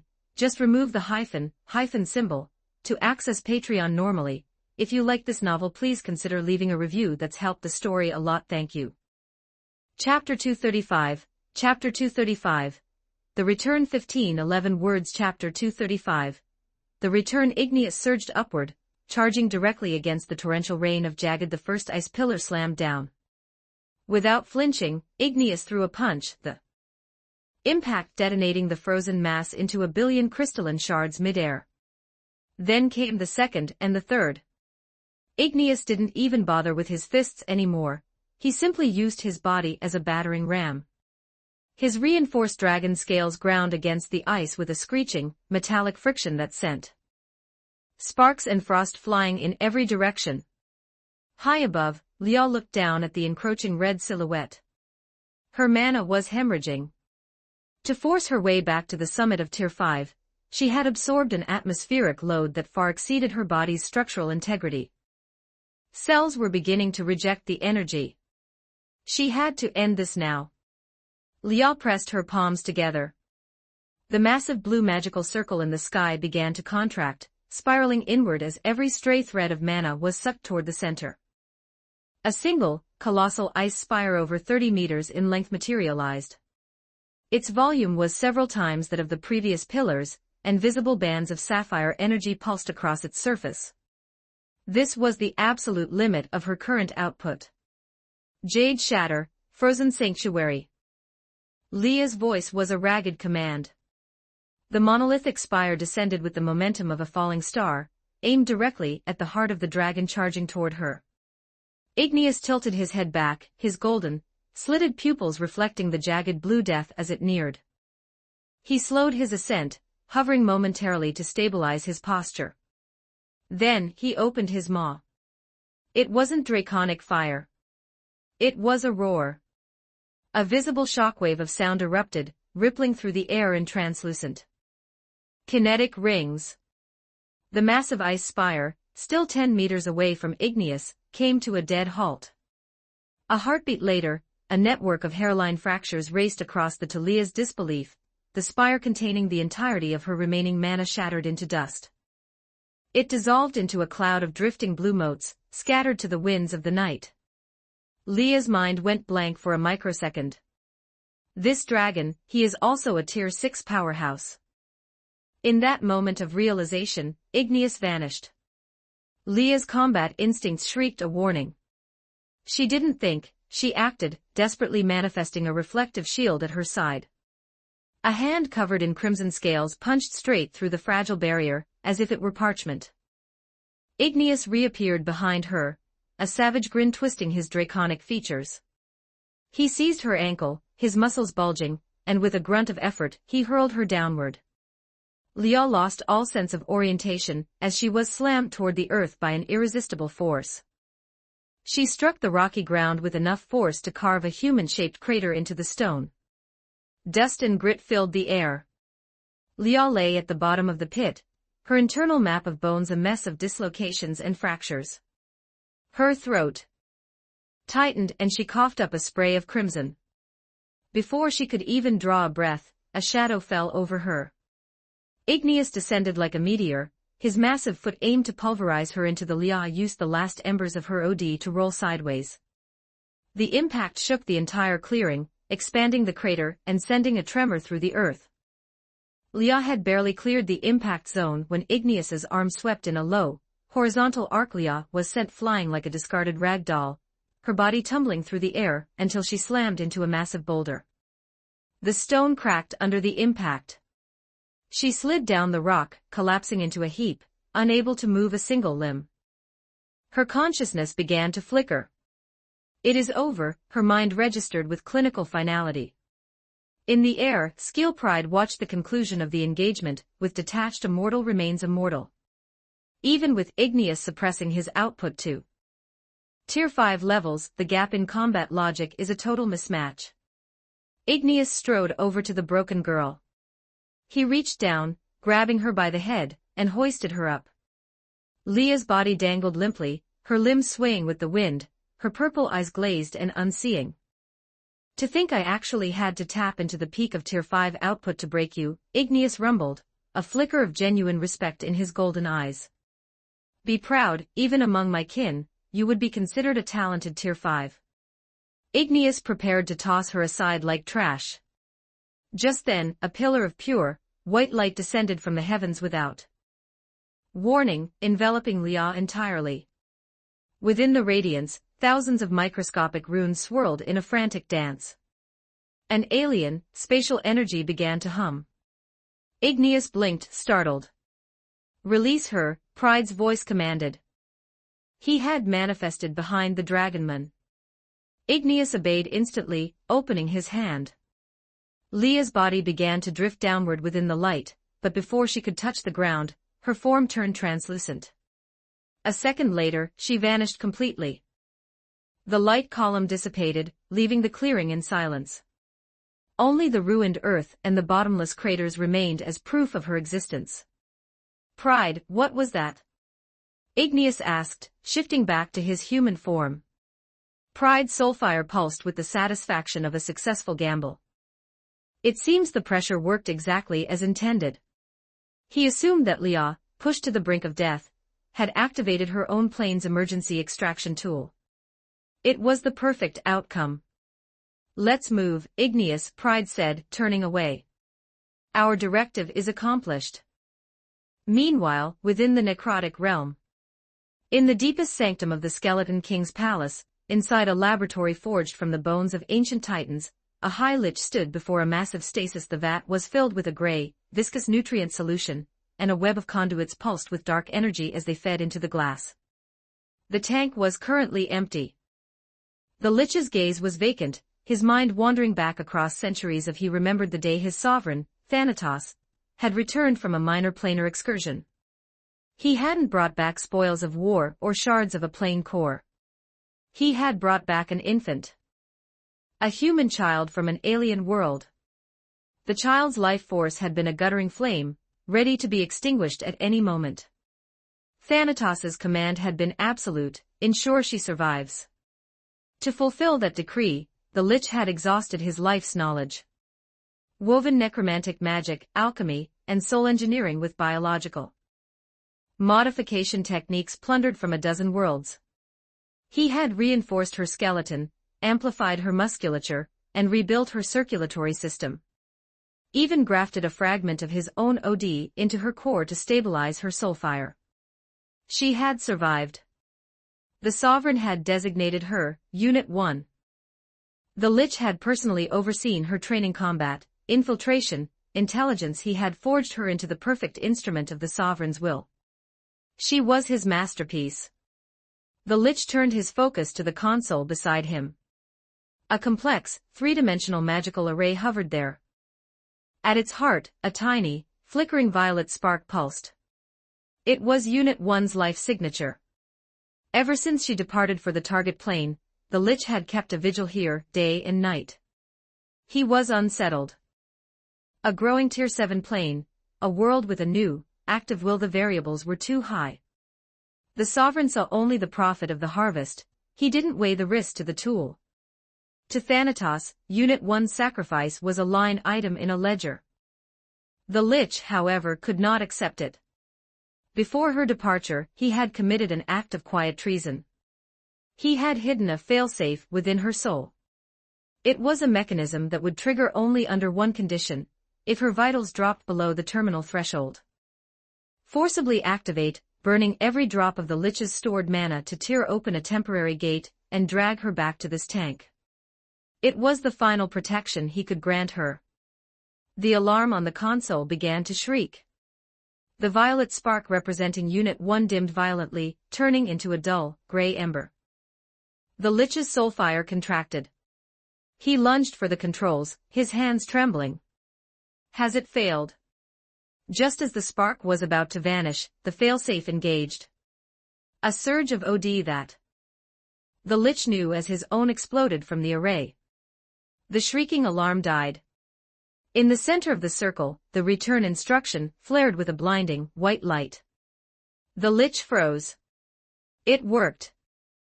The backdoor had been triggered. She's alive. But the joy was short-lived. The activation of the failsafe meant that Unit 1 had sustained a lethal trauma on that world. What in the name of the void did you encounter out there? 20 advanced chapters now available on Patreon. https://www.com/c/hollowborn. Just remove the hyphen symbol to access Patreon normally. If you like this novel, please consider leaving a review. That's helped the story a lot. Thank you. Chapter 236. Chapter 236. The Submission of Duty. 1550 for words. Chapter 236. The Submission of Duty. Across the town of Orlando, within the halls of the Evernight Academy. The morning sun filtered through the classroom windows, casting long, golden bars across the desks. Amy sat by the glass, the nib of her pen absent-mindedly gouging tiny craters into her scratch paper. Her mind was a chaotic static, refusing to anchor itself to the text before her. Subconsciously, her gaze drifted toward the back of the classroom. Thomas, Jack, and Colin were slumped over their desks, snoring with such abandon that they were nearly drooling on their local history scrolls. Amy pulled her gaze back, staring at her own stained fingertips. Throbbed with the weight of the morning's gossip. The most wanted fugitive in the sewers. The massive sweep by the Punishment Legion. The reports that the search yielded nothing. Big Sister Leah, has she truly departed? Amy Green. At the lectern, the young instructor called her name with a practiced, gentle Amy jolted. She stood up so abruptly that the legs of her chair shrieked against the stone floor. Answer the prompt on the board, please. Amy blinked, looking up at the blackboard covered in sharp, white chalk script. A farmer possesses 15 chickens. He sells 1/3 of the flock. Her mind was a void. Not because the arithmetic was beyond her, but because she hadn't processed a single word of the lecture. 5 chickens. She whispered tentatively. A wave of snickering rippled through the room. The instructor shook her head, her tone remaining soft but pointed. Think again, Amy. If he sells 1/3, how many did he lose? And how many are left in the pen? Amy's face flushed a vivid, humiliated crimson. She bit her lip, forcing her brain to engage the kinetic chain of the problem. 15 divided by 3 is 15 minus 5 is 10 remain. Excellent. You may sit, the instructor nodded. Try to keep your focus anchored to the lesson next time. Amy sat, burying her face so low it nearly touched the wood of the desk. Outside was high now, the light a blinding glare. 2 more bells until she could head to the sewers. What if she's still there? What if she's waiting for me? The wait was a slow, agonizing grind. Finally, the dismissal bell tolled. Snatched her reed basket, and was the first to burst through the classroom doors. She navigated the streets of Orlando with the practiced ease of a local harvester, darting through the crowds. She performed her rounds, knocking on doors to collect the scraps. Excuse me, do you have any wilted greens for disposal? Any bread crusts for the harvest, sir? Thank you, ma'am. To every resident who opened their door, Amy offered a wide, bright smile. Townsfolk knew her well, the diligent girl working to support her household. Often slipped her an extra piece of fruit, or patted her head with encouraging. Such a responsible child. Working so hard at her age. A credit to the is your mother's fever-breaking, little one. Amy thanked them with a bob of her head, but the knot of unease in her stomach only tightened. Her basket was soon overflowing with the refuse of the town's hoisting the heavy load. She broke into a sprint toward the sewer, her breathing turned into jagged gasps as she plunged into the familiar dark. In the damp tunnels, the slimes undulated as they always did. The light of her oil lamp danced across the walls. Amy sprinted toward the junction where she and Leah had spent their nights. It was empty. The small wooden stool was gone. The shadows were vacant. Amy stood in the center of the tunnel, her lantern trembling in her grip. Sister Leah. Her voice was a tiny, fragile thing, instantly swallowed by the vast, echoing silence of the underground. She drew a jagged breath and shouted into the dark. Big Sister Leah. The only response was the soft, rhythmic plop of a slime leaping into a puddle. Amy bit her lip, fighting the surge of emotion. She paced the length of the channel several times, checking every alcove and every recessed pipe where a person might hide. She was truly gone. Amy sank into a crouch, dumping the basket of scraps into the water. The slime swarmed the food with mindless hunger. Amy watched them, her eyes stinging. Slime, oh slime, so round and neat. She hummed her song, trying to distract her brain from the hollow ache in her chest. I bring you scraps and things to her voice trailed off, turning thick with a heavy, nasal congestion. Couldn't finish the verse. Tears blurred her vision, threatening to spill over. Amy took a sharp breath, wiping her nose with her sleeve. I will not weep. Big Sister said tears only show people where to strike. They make you weak. She forced herself into a state of clinical calm, focusing on the harvest. Slime 2, 3. She waited until the slimes had divided for a second time before she began to bag the babies. She found herself drifting, her eyes constantly snapping back to the empty corner. She expected, at any microsecond, for that silver-haired silhouette to emerge from the gloom and announce her return in that flat, unreadable tone.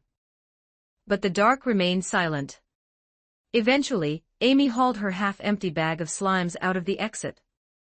The setting sun stretched her shadow into a long, lonely needle against the dirt.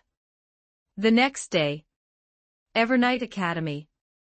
The instructor closed her heavy textbook and signaled the end of the period. That concludes our session for today.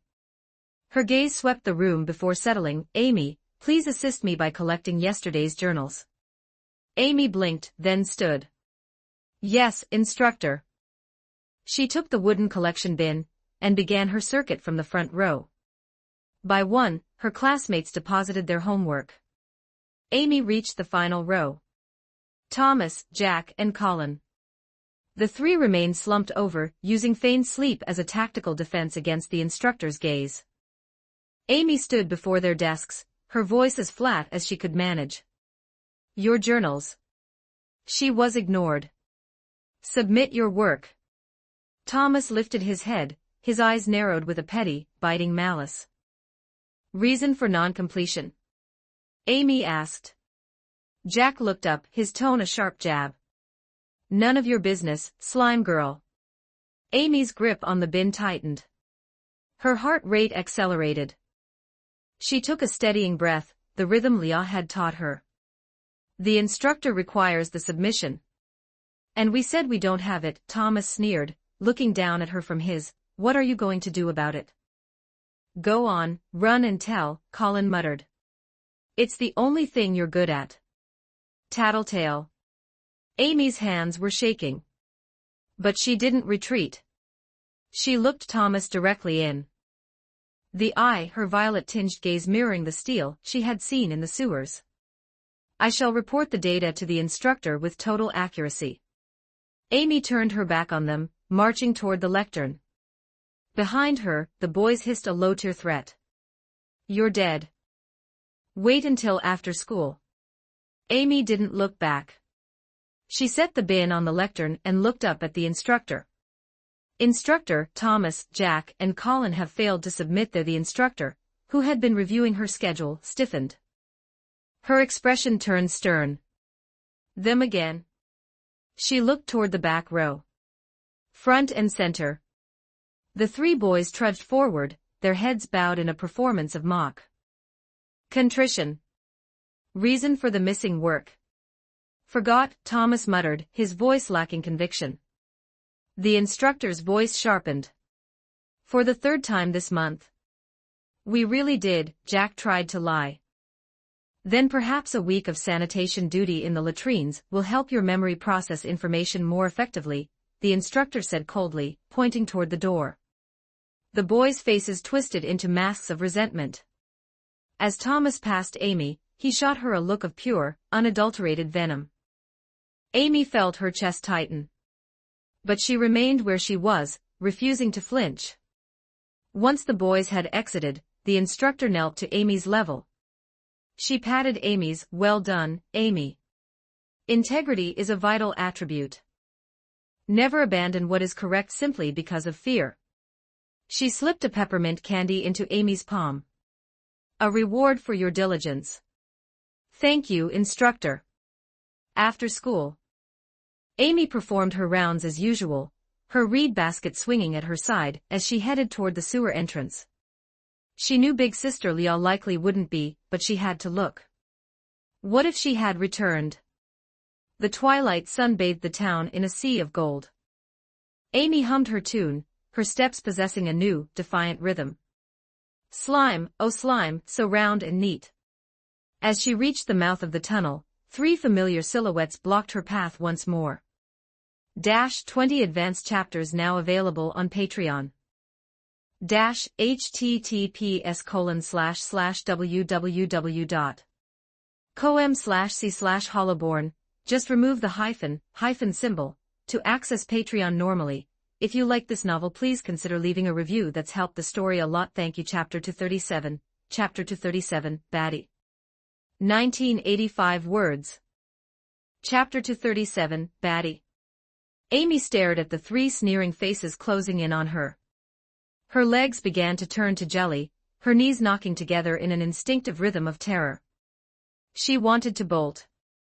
She wanted to dive back into the safety of the sewers, run to that familiar junction, and crouch in the dark until the world went away.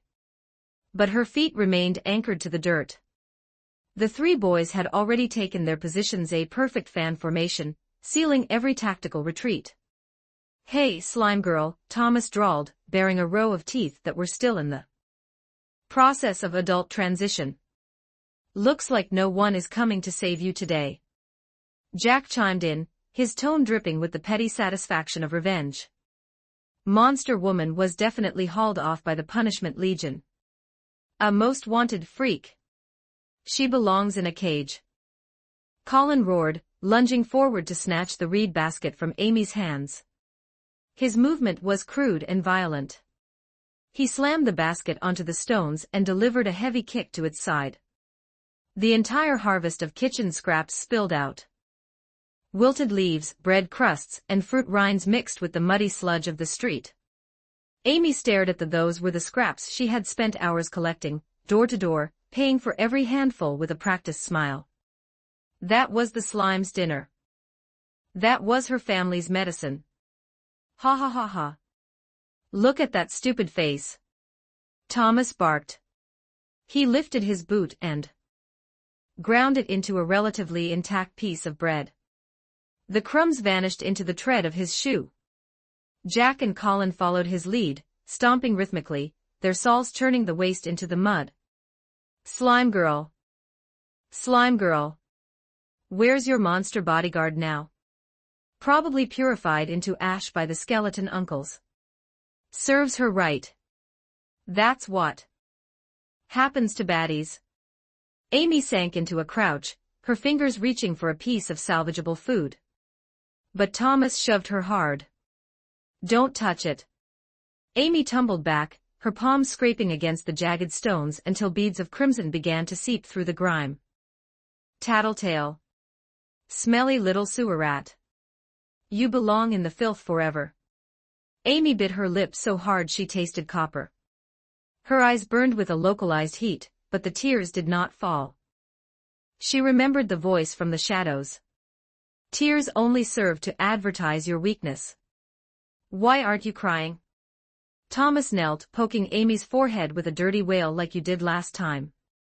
Jack leaned in, his voice a mocking hiss. Yeah, I thought crying was your only. Colin grabbed a handful of mud-soaked cabbage leaves, a cruel glint in his eye. You need help getting started. I'll help you. He raised his hand, preparing to pelt her. But in that microsecond, Amy whispered. Big Sister Leah. The sound was so faint it was nearly swallowed by the wind. The boys paused, their laughter faltering. What did you say, rat? Amy lifted her head. Her face was a mask of mud and scratches. But her eyes, they were glowing with a terrifying, piercing clarity. Big Sister Leah. She spoke again, her voice steady, each syllable a focused is not a baddie. Thomas let out a harsh, jagged laugh. She's a fugitive. The Legion is hunting her as we speak. She is not a baddie, Amy repeated, her volume rising. She saved me. Instructed me. She is my friend. Jack rolled his eyes, dismissing the logic. A friend. With a most wanted. You've finally lost your marbles, slime girl. Colin joined the chorus of jeers. I knew she was an idiot. A stupid girl who makes friends with monsters. Their laughter swelled, echoing through the alley. But Amy said nothing more. She pressed her palms into the earth and slowly, measuredly, pushed herself to her legs still trembled, but they supported her weight. You're actually standing up. Thomas raised an eyebrow, his tone playful. What's the plan, slime girl? You going to bite me? Amy didn't answer.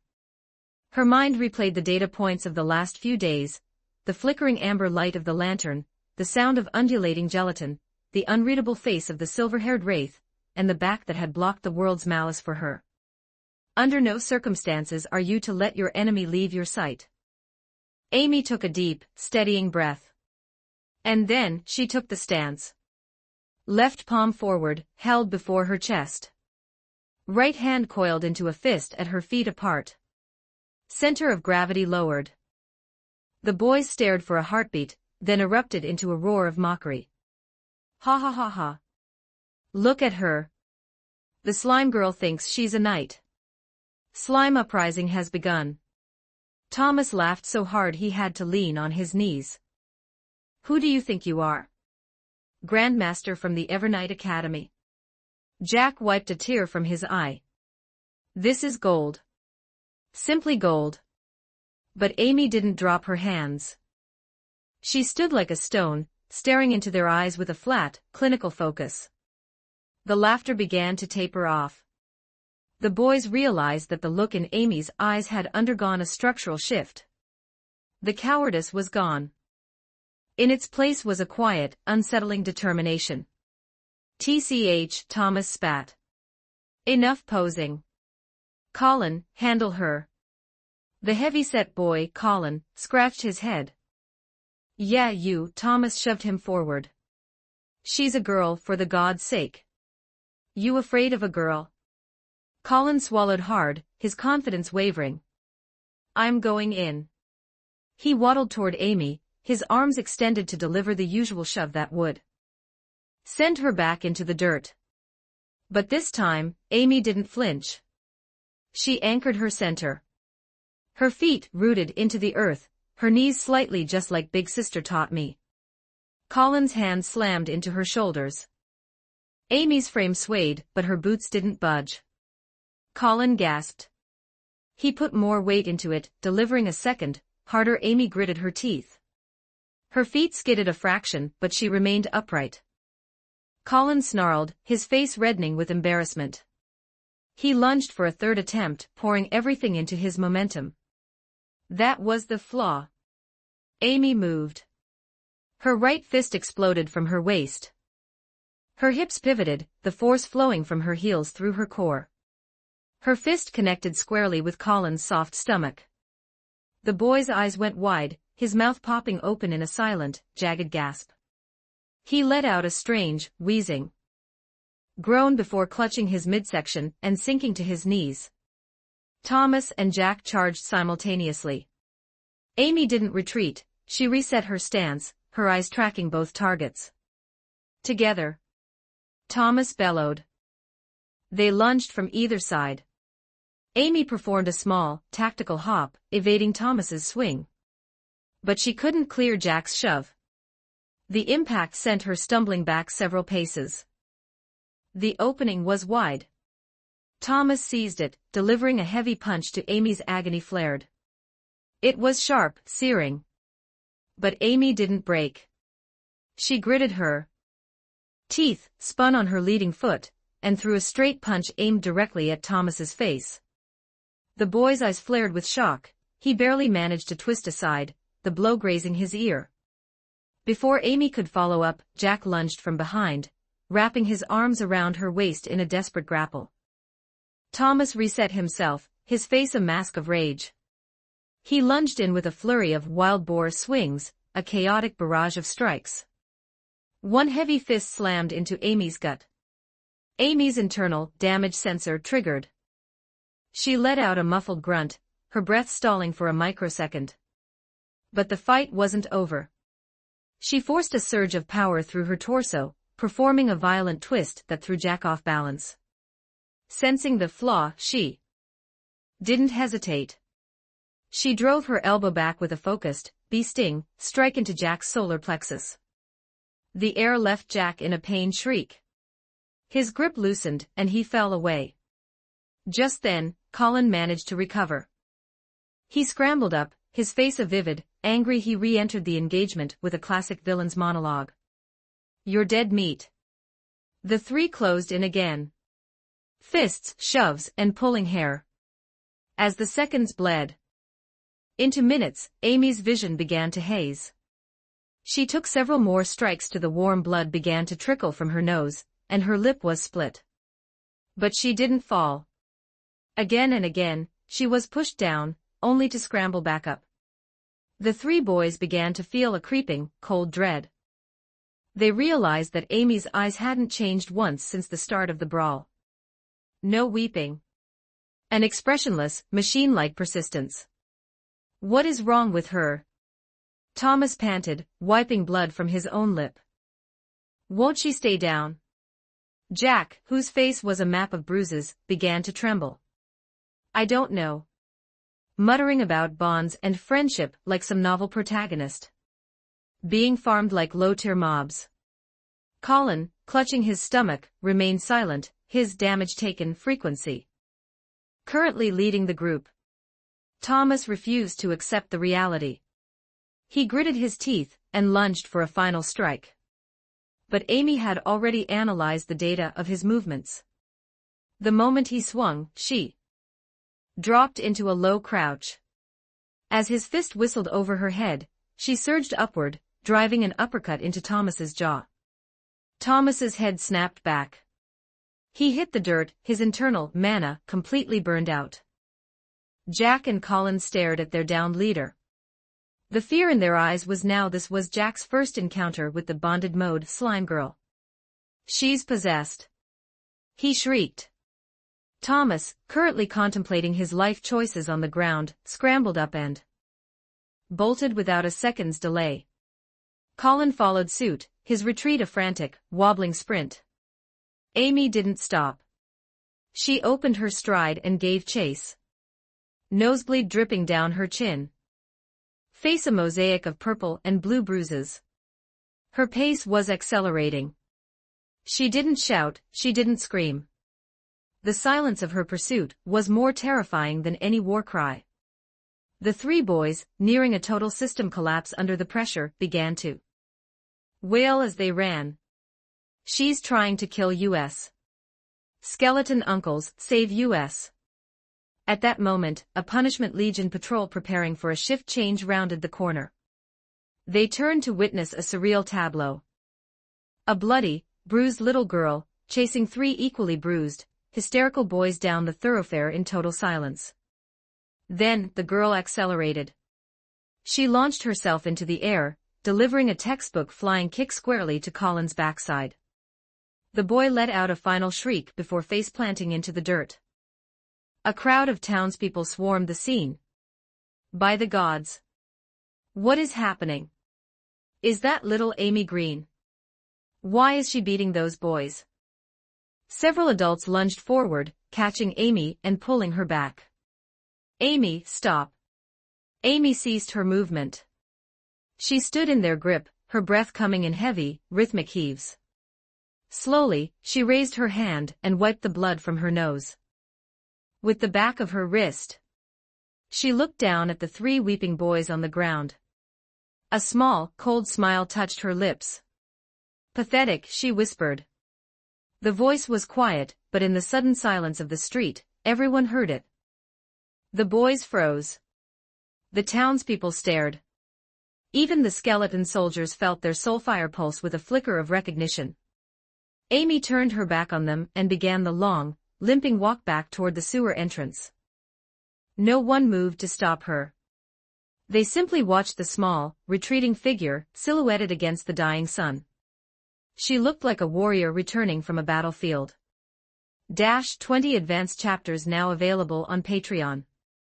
https://www.com/c/hollowborn. Just remove the hyphen symbol to access Patreon normally. If you like this novel, please consider leaving a review. That's helped the story a lot. Thank you. Chapter 238. Chapter 238. The Dual Kings of the Board. 1637 word. Chapter 238. The Dual Kings of the Board. Something was off in the Iron Fortress lately. No one could pinpoint exactly what it was, but the entire city seemed to be spiraling into a bizarre, collective fervor. The catalyst was a quiet release on the third floor of the Evernight Mall, in the entertainment district, two new, seemingly simple products. Chess and Gamoku, 5 in a row. It wasn't that this world lacked board games. On the contrary, the elves had their astrolabe chess, the dwarves had runic tiles, and the human kingdoms had courtier's gambit. But those games shared a common trait: they were prohibitively expensive. A basic set of courtier's gambit, with pieces carved from monster bone, and a board made of century-old golden silkwood, cost enough to feed a family of 4 for a lifetime. They were the pastimes of nobles and royalty. The commoners were never invited to the table. Kaido had recognized this vacuum immediately. Thus, chess and Gamoku games with simple rules and production costs, so low they were practically negligible, were born. Kaido had merely transmitted the rules and board layouts through the soul link to Skill Greed. Greed handled the rest with his usual terrifying efficiency. The Empire's Secretary of State possessed a commercial nose that was sharper than any living merchant's. He didn't just order the factories to mass-produce the sets using cheap timber and scrap stone. He immediately organized a citywide, Dual Kings Championship across the Iron Fortress. The grand prize: 10 gold coins. Runner-up: third place. A single gold. The day the notices were posted, the Iron Fortress reached a boiling point. Gold coins.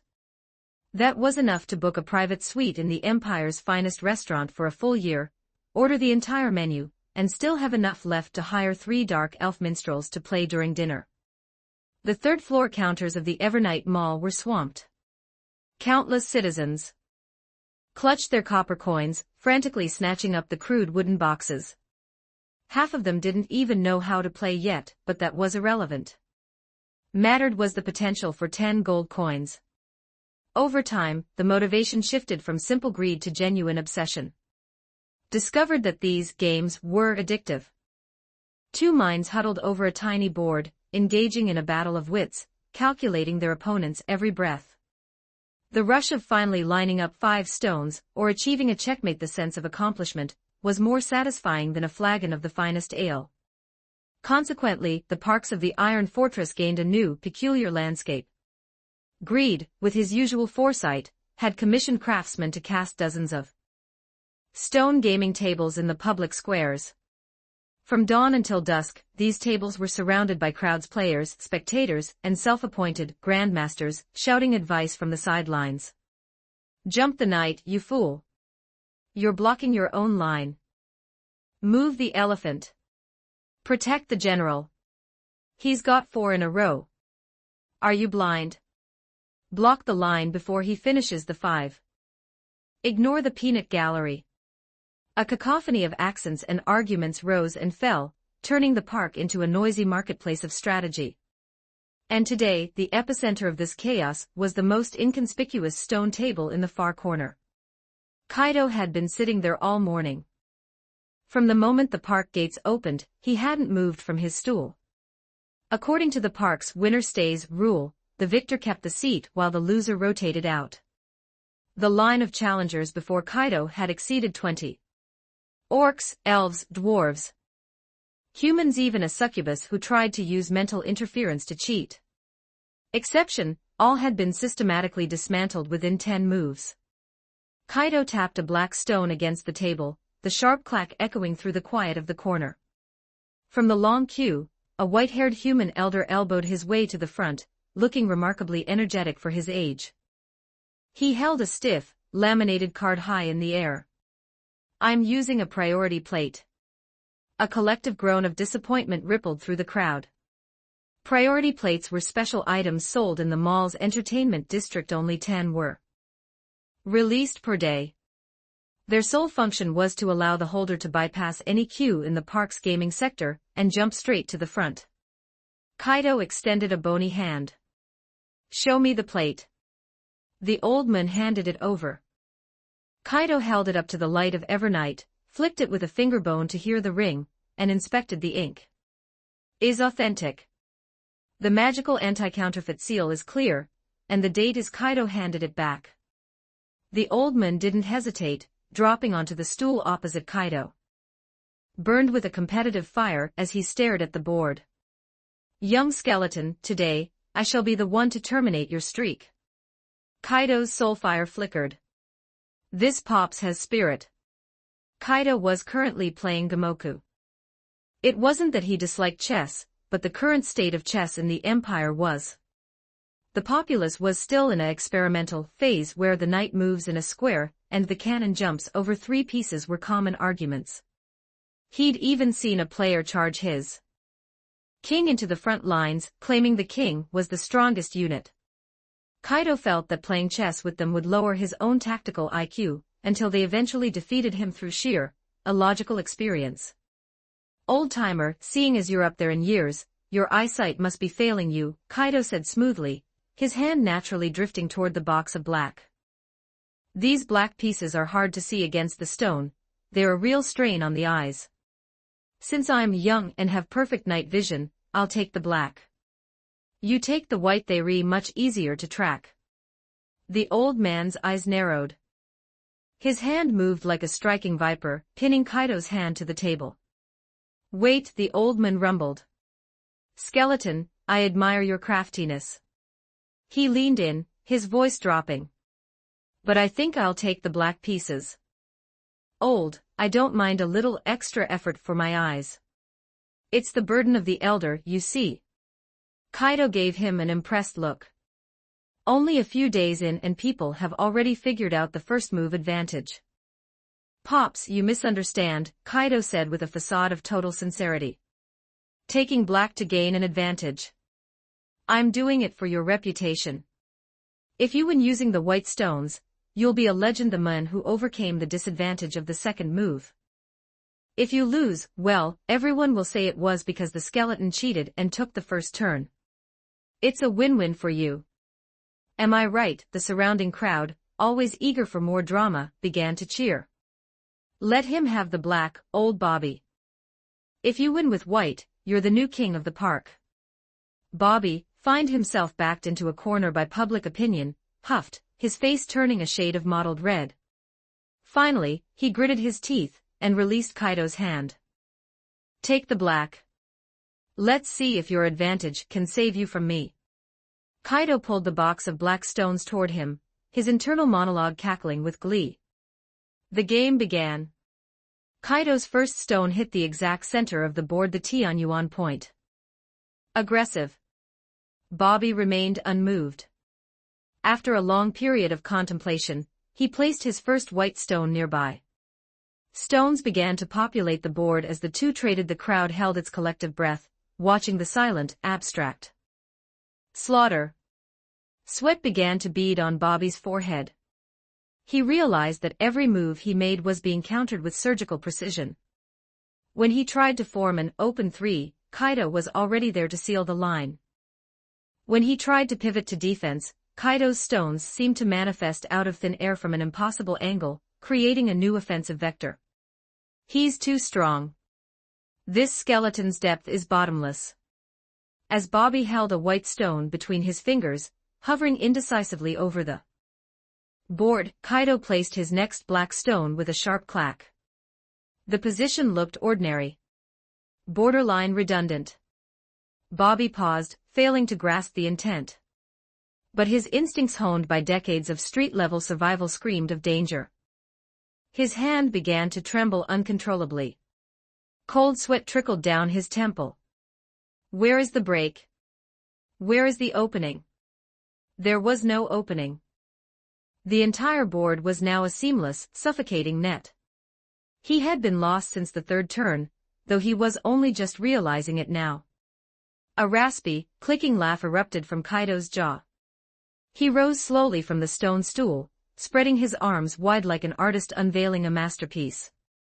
Face reality, old-timer. Behold the briefs formation. Once the briefs are donned, the double three and the open four are inevitable. Attack and defense as one. The heavens weep, the earth trembles. One can solve it. No one can stop it. Bobby stared at the pattern of black stones. It did, in a very abstract sense, resemble a pair of briefs. He slumped back, his mind reeling. He shook his head, muttering to himself. Impossible, impossible, there must be a flaw. My pig-nosed strategy, it was supposed to be the ultimate counter. He reached out with a shaking hand to clear the board for a rematch, but Kaido's bony fingers pressed down on his wrist. When you lose, you vacate the seat. That's the code of the park. Kaido's voice carried the calm, crushing arrogance of a victor. 20 advanced chapters now available on Patreon. https://www.com/c/hollowborn. Just remove the hyphen symbol to access Patreon normally. If you like this novel, please consider leaving a review. That's helped the story a lot. Thank you. Chapter 239. Chapter 239. The 1944 words. Chapter 239. The 1-week countdown on the other side of the veil, in the necrotic realm. When Lia opened her eyes, she was met by the familiar, suffocating gray of the stone ceiling. The nutrient solution in the stasis tank had already been drained. She lay at the bottom of the vat, drenched and shivering. The High Lich's voice drifted from above. Lia braced her hands against the glass walls and sat up, every bone in her frame screaming in protest. I forcibly extracted you, the Lich said, reaching in to haul her out of the "What manner of monster did you encounter?" He handed her a clean set of black robes.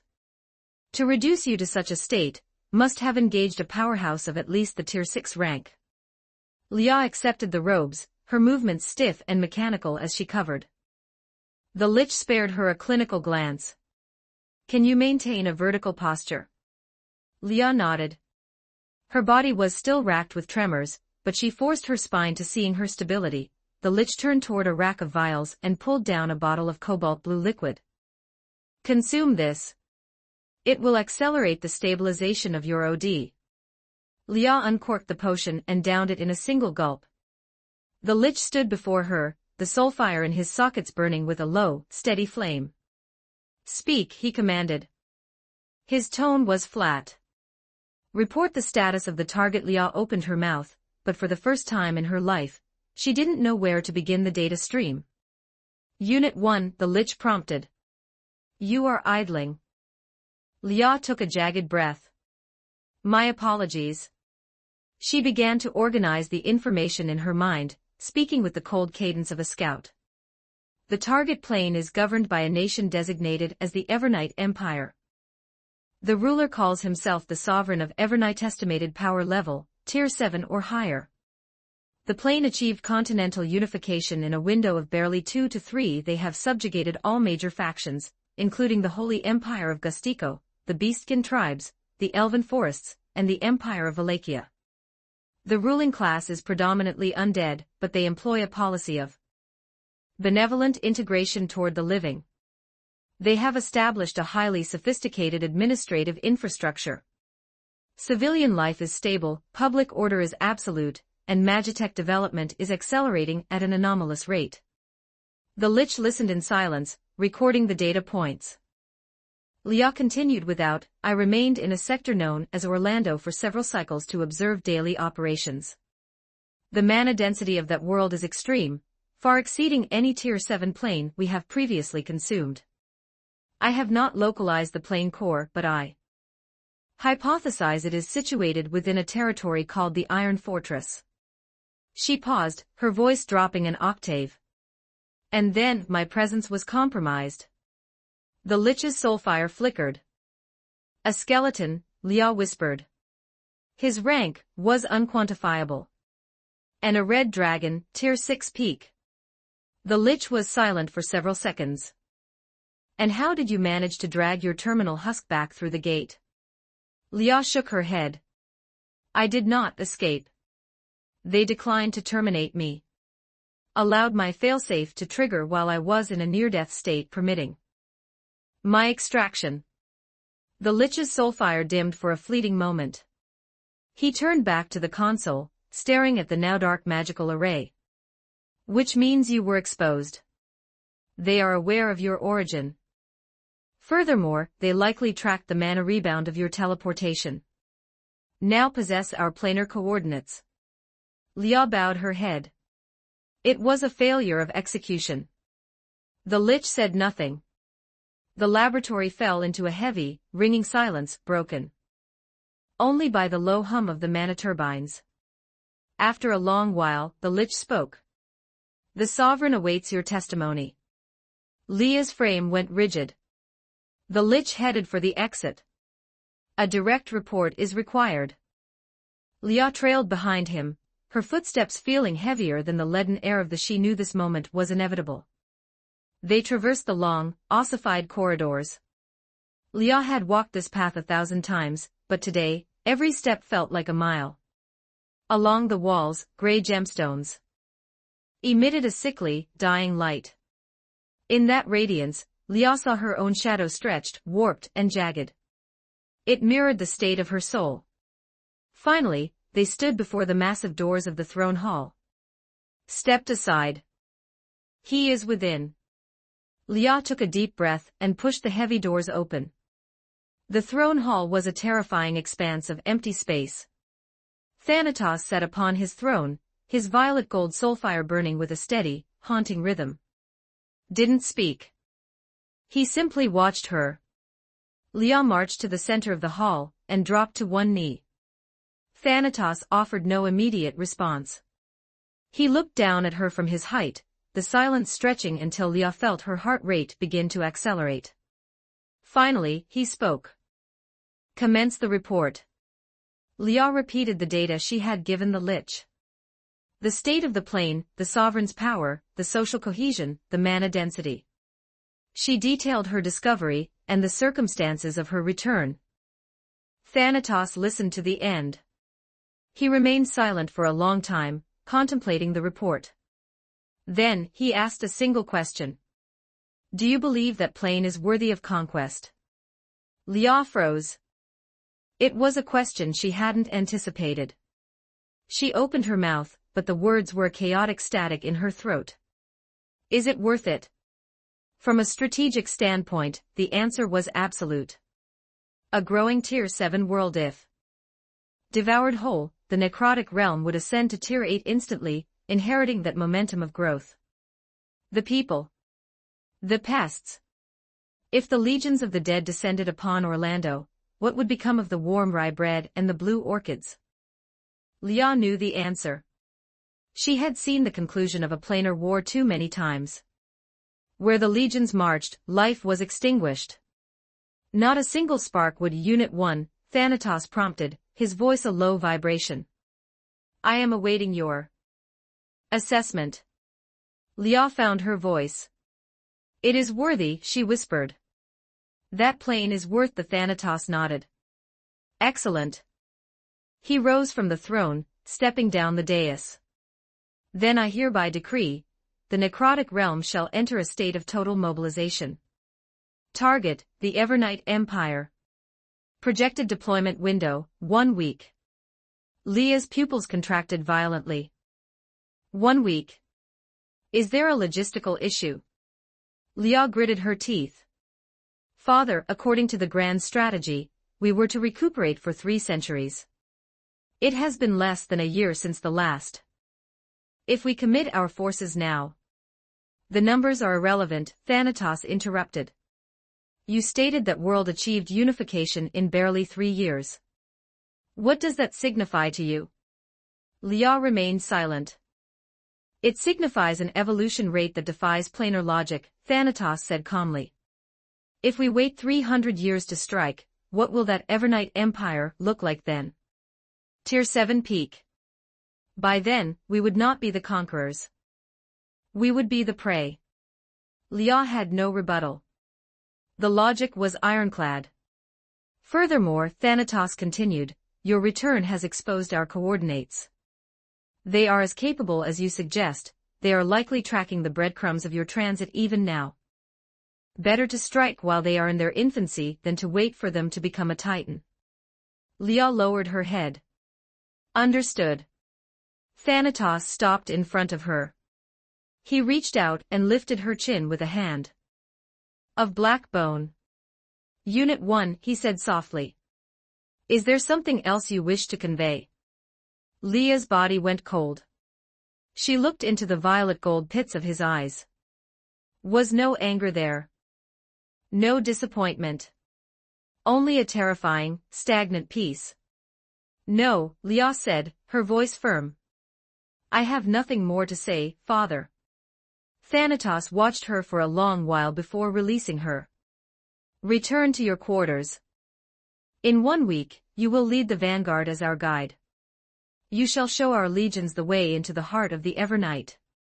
Liao rose and performed a crisp bow. As you command, father. She turned and exited the hall. Her gait was steady, showing no sign of the storm within. But internally, her mind was a frantic, broken loop. Outside, the High Lich was still waiting. He looked at her, his jaw working as if he wanted to speak. Unit 1. I am fine, Liao interrupted. I am merely exhausted. I require respite. The Lich hesitated, then nodded. Very well. Summon me if you require. Stabilization. Liao offered no response, heading straight for her room. She walked through the long corridor and pushed open her door. Everything was as she had left it. The chair. The pot of blue orchids in the corner had withered to a gray, brittle ruin. Liao sat on the edge of her bed. She looked at the ceiling. The images returned Amy's smile. William's gentle hands. The town of Orlando. The sun on the cobblestones. The scent of the bakery. It was a warmth she had never known existed. And now she was the instrument of its destruction. Because of her report. Because of her failure. Leah closed her eyes. The heaviness in her chest returned a sharp, localized pain that was worse than the red dragon's blows. She didn't understand why she cared about the survival of pests. She was a weapon designed to be spent for the sovereign's glory. But as she looked at her hands, she saw them trembling. These were the hands that had threatened William. These were the hands that had almost used Amy these were the hands that had completed 1,000 missions without a single doubt. She remembered Amy's final words. Mama says there are no born baddies, only poor souls with no other way out. Leah's eyes grew damp. She had never wept. From her first memory, she was taught that tears were a waste of internal moisture, a sign of structural weakness. But now she couldn't stop the leak. A single tear tracked down her scarred cheek and splashed onto the back of her hand. Inside the throne hall, Thanatos had returned to his seat. The High Lich entered, dropping to one knee. Unit 1, she is compromised. I am aware, Thanatos said, his tone indifferent. She is wavering. The Lich remained silent for a heartbeat. Then why do you not process her for recycling? Thanatos's soulfire pulsed with a slow, rhythmic light. Because she is still a high-functioning asset. He paused. I wish to see what choice she makes. The Lich looked up. You mean? 1 week is sufficient time for her to process the error in her logic, Thanatos said. If she realigns her loyalty, she remains my daughter. Chooses treason. He didn't finish the sentence. He didn't have to. The outcome for a broken tool was always the same. I understand, the Lich said, bowing his head. I shall commence the war mobilization immediately. Thanatos was alone again. He looked up at the gray crystal rotating in the dome of the hall, the projection of the plane core. Unit 1, he murmured to the silence. Do not disappoint me. 20 advanced chapters now available on Patreon. https://www.com/c/hollowborn. Just remove the hyphen symbol to access Patreon normally. If you like this novel, please consider leaving a review. That's helped the story a lot. Thank you. Chapter 240, Planar Research 1310 words. Chapter 240, Planar Research. Inside the Arcane Legion's laboratory, Skeel Avarice stood at the central control console, his bony fingers drumming a frantic, rhythmic beat against the cold stone. 37th calibration failure. Will someone inform me why the energy circuit of experimental node 3 is still redlining? Avarice's voice wasn't particularly loud, but every busy undead in the hall visibly winced. A Lich Centurion in charge of that sector braced his non-existent heart and drifted over. Reporting, Deputy Commander. 80% of the node's cooling runes were incinerated during the last energy surge. The replacements are being etched under emergency conditions. We are currently utilizing frost spells for manual temperature control, but the effectiveness is... The Lich's voice trailed off into a whisper. Avarice snatched a data-heavy report from the desk and, without a word, slapped it against the Lich's bald cranium with a sharp thwack. I do not care for your methodology. Use frost spells, gather 100 mages to blow cold air on it. I don't care. I want that node below the safety threshold in 30 minutes, or you'll be doing manual labor in the mines. Right away, Deputy Commander. The Lich Centurion fled back to his station, as if the Sovereign himself were chasing him, barking orders at his cowering skeleton archmages. Avarice watched the frantic, chaotic scene, feeling the soulfire in his sockets throb with stress. Ever since the spatial fluctuations began, not a single member of the Arcane Legion had clocked out on time. They were so buried in work they hadn't even heard of the Dual Kings board game championship sweeping the rest of the Empire. What truly galled Avarice was general lust. That irresponsible woman had dumped this structural mess on him and vanished, leaving behind research notes that no sane entity could decipher. And what in the name of the void is this supposed to mean? Avarice muttered, staring at a page with a sketch of a ghost making an octopus face. Did the test subject sprout 8 legs and escape the vats? Or did the experiment fail so spectacularly it looked like an octopus sprayed ink on the? He squinted at the arcane graffiti, hoping for a spark of inspiration, but felt only a phantom ache deep within his skull. Just then, a figure strolled into the lab, humming a tuneless, cheerful melody. Clad in casual traveling robes, she held a paper bag that wafted a heavy, cloying scent of sugar. Yo, Avarice. Look at the treasures I've brought from the Silver Moon City night markets. The latest rainbow sugar-coated worm jerky. Incredibly crunchy, and the protein content is triple that of standard beef. Lust held the bag out to Avarice, a carefree, dim-witted smile plastered on her. The cacophony of the lab died instantly. Every skeleton and lich froze, their soul fire snapping toward the door, then pivoting in unison toward Avarice. Avarice snatched the bag and, without looking inside, dropped it directly into a nearby waste bin. You actually had the audacity to return. Of course I did. This is my lab, after all. Lust didn't seem the least bit. She began to circle Avarice, clicking her tongue in mock wonder.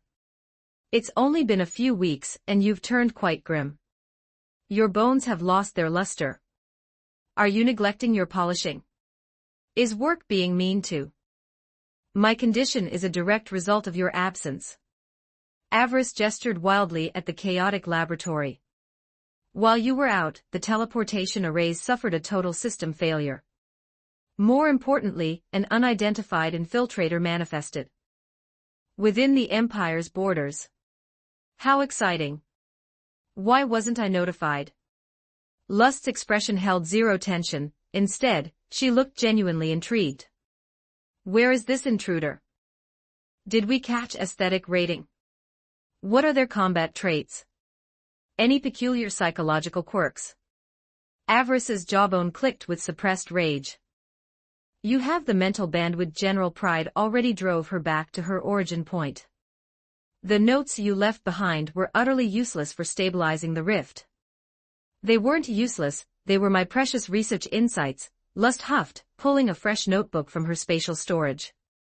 Now, stop being such a. Here is the field report sent over by Pride and the local Orlando mages.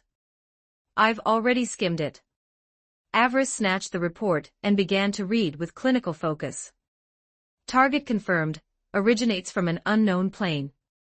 Combat assessment, peak Tier 5 with Tier 6 potential. Status, neutralized. Target escaped utilizing an unidentified planar extraction method. Extraction coordinates locked, data attached. Mission status, complete. At the end of the report was a series of spatial coordinate strings so complex they would have made a normal scholar's eyes bleed. Avarice's soulfire locked onto the data, his brain racing to identify the patterns. Unknown plane, extraction protocol. Lust suddenly pulled out her emoji-riddled notes and began to outline her hypothesis. Look here. She pointed at the coordinate strings in the report, and then at a page in her notes featuring a giant question mark next to a weeping face. An entrance and an exit. Do you see why our previous experiments failed? We're like a pack of idiots building a doorframe without knowing where to put the. We assumed space-time travel was like swimming in a river. You can go upstream, downstream, or maybe paddle into a side creek. But we never considered that outside of the river there are lakes. There are seas. Avarice understood her immediately. Their previous research had been confined to the native timeline and spatial dimensions of their own world, trying to warp local space to achieve movement. They were like a fly trapped in a bottle, buzzing against the glass but never leaving the vessel. But the intruder, her arrival, and her desperate departure had inadvertently pointed them toward the mouth of the bottle. We possess an accurate set of external coordinates, Avarice whispered, his soulfire burning with an unprecedented intensity. The fatigue and irritability evaporated, replaced by a surge of raw scientific fervor. Then what are we waiting for? Lust's face split into a grin of reckless ambition as she began punching commands into the console. Let's send our neighbor a little greeting. Avarice pinned her hand to the controls. General, we have zero intel on that world. If it houses a civilization more advanced than ours, this gesture is a death sentence. It reveals our position. Our position was revealed the moment she left, Lust countered, her expression shifting into the sharp, focused mask of a general. And if they were truly overwhelmingly superior, they wouldn't have sent a single Tier 5 scout. Would have sent a legion. She leaned in, her fingers becoming a blur against the runes. Time is our only resource, Avarice. We accelerate now. Output power at minimum, 0.01%. Injecting coordinate AR current, locking coordinate B the target's extraction point. Directional. Space-time fold. Initiating burst. Lust slammed the red activation rune. The lights in the laboratory dimmed for a split second. Nothing happened. The lab remained silent. I told you it would be fine, Lust said, spreading her arms with a told-you-so look. Just then, at the heart of the great teleportation array, a palm-sized, shimmering rift began to tear open. It was unstable, flickering like a dying candle, but it held. Every member of the Arcane Legion stopped what they were doing, staring at the tiny, jagged tear in reality. Lust and Avarice stood side by side, watching the glowing aperture in silence. They had done it. They had finally opened the door to another world. 20 advanced chapters now available on Patreon.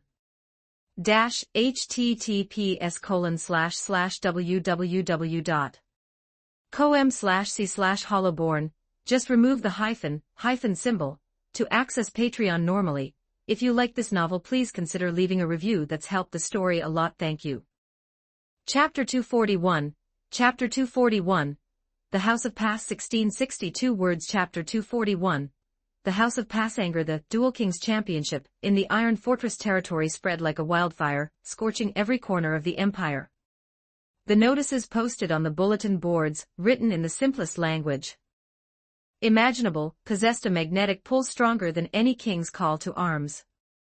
Chess and Gamoku, board games that most had never heard of, came with a shimmering, golden champion's prize, 10 gold coins. Countless self-proclaimed masters of strategy sat in taverns, slamming their fists on tables and boasting about how they once dominated the courtiers' gambit circles in the old kingdoms. They swarmed the regional branches of the Sunflower Merchant Guild, shelling out a few copper coins for the crude wooden sets, spending their nights obsessively studying the thin instruction pamphlets. The very next day, these men gathered their savings and set out toward the Iron Fortress with heads held high. They were convinced they were the chosen king of the board, and the 10 gold coins were already as good as in their pockets. Pete was one such man. He had spent his life immersed in the elven astrolabe chess. By relying on that singular talent, he had managed to squirrel away a tidy sum of gold back in the lawless days of the continent. Thanks to that coin, Pete lived a comfortable enough life today. Now, an opportunity to make his name echo across the empire stood before him. Pete tilted his head back, draining the last drop of spicy dwarven ale from his water skin. The fiery liquid hit the back of his throat, prompting a long, satisfied sigh. He snapped the reins, and his stubborn old mare reluctantly increased her pace. To reach the capital as quickly as possible, Pete had even splurged an entire silver coin to utilize the Empire's rapid official highway. The road was a marvel of engineering, smooth enough to roll an egg across without it cracking.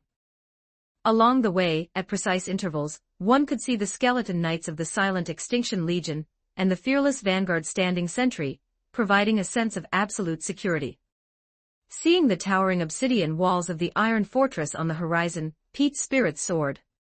He had already planned his victory lap, the moment he held those 10 gold coins. He was heading straight to the succubus's dream to order the Imperial Grandeur package.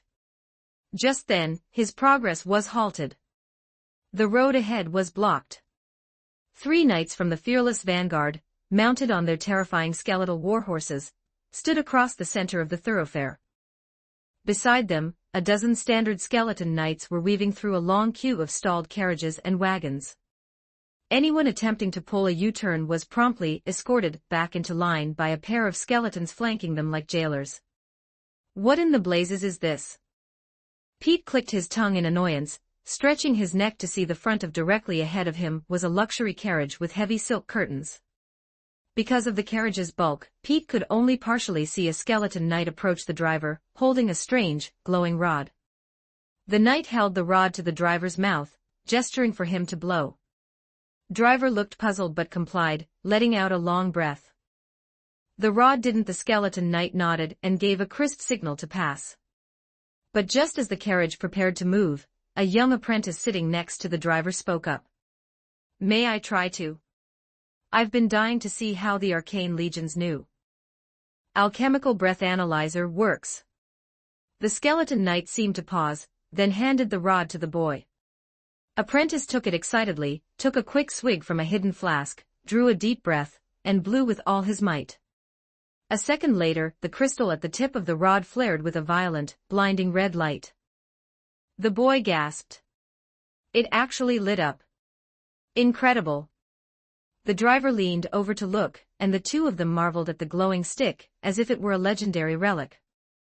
The skeleton knight reclaimed the device and, expressionless, signaled for them to move on. The carriage rolled through the gates. Pete, watching from his blind spot in the queue, was utterly bewildered. Stick goes in, it turns red, and then they get a free pass. What kind of logic? Before he could finish the thought, it was his turn.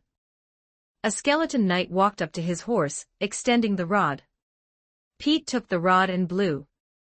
The crystal instantly erupted into a red glow even more intense than the apprentice's. But Pete didn't panic. He had just seen the carriage in front do the same thing and pass through. However, in the next microsecond, the dozen patrolling skeleton knights surrounded him in a synchronized clatter of armor. The soulfire in their sockets locked onto him with predatory focus. The lead knight raised a gauntlet hand, pointing toward the side of the road. Dismount. Proceed to the detention area. Pete froze. For what reason? Intoxication, the knight vibrated. Imperial Security Code, Volume 3. Article 17. The operation of any vehicular or mounted transport while under the influence of alcohol is strictly prohibited. Pete's brow furrowed into a knot. When was this decreed? I've never heard of such a thing.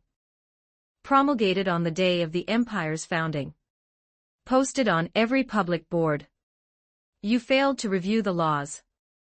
The knight's tone carried a hint of mechanical impatience. Dismount.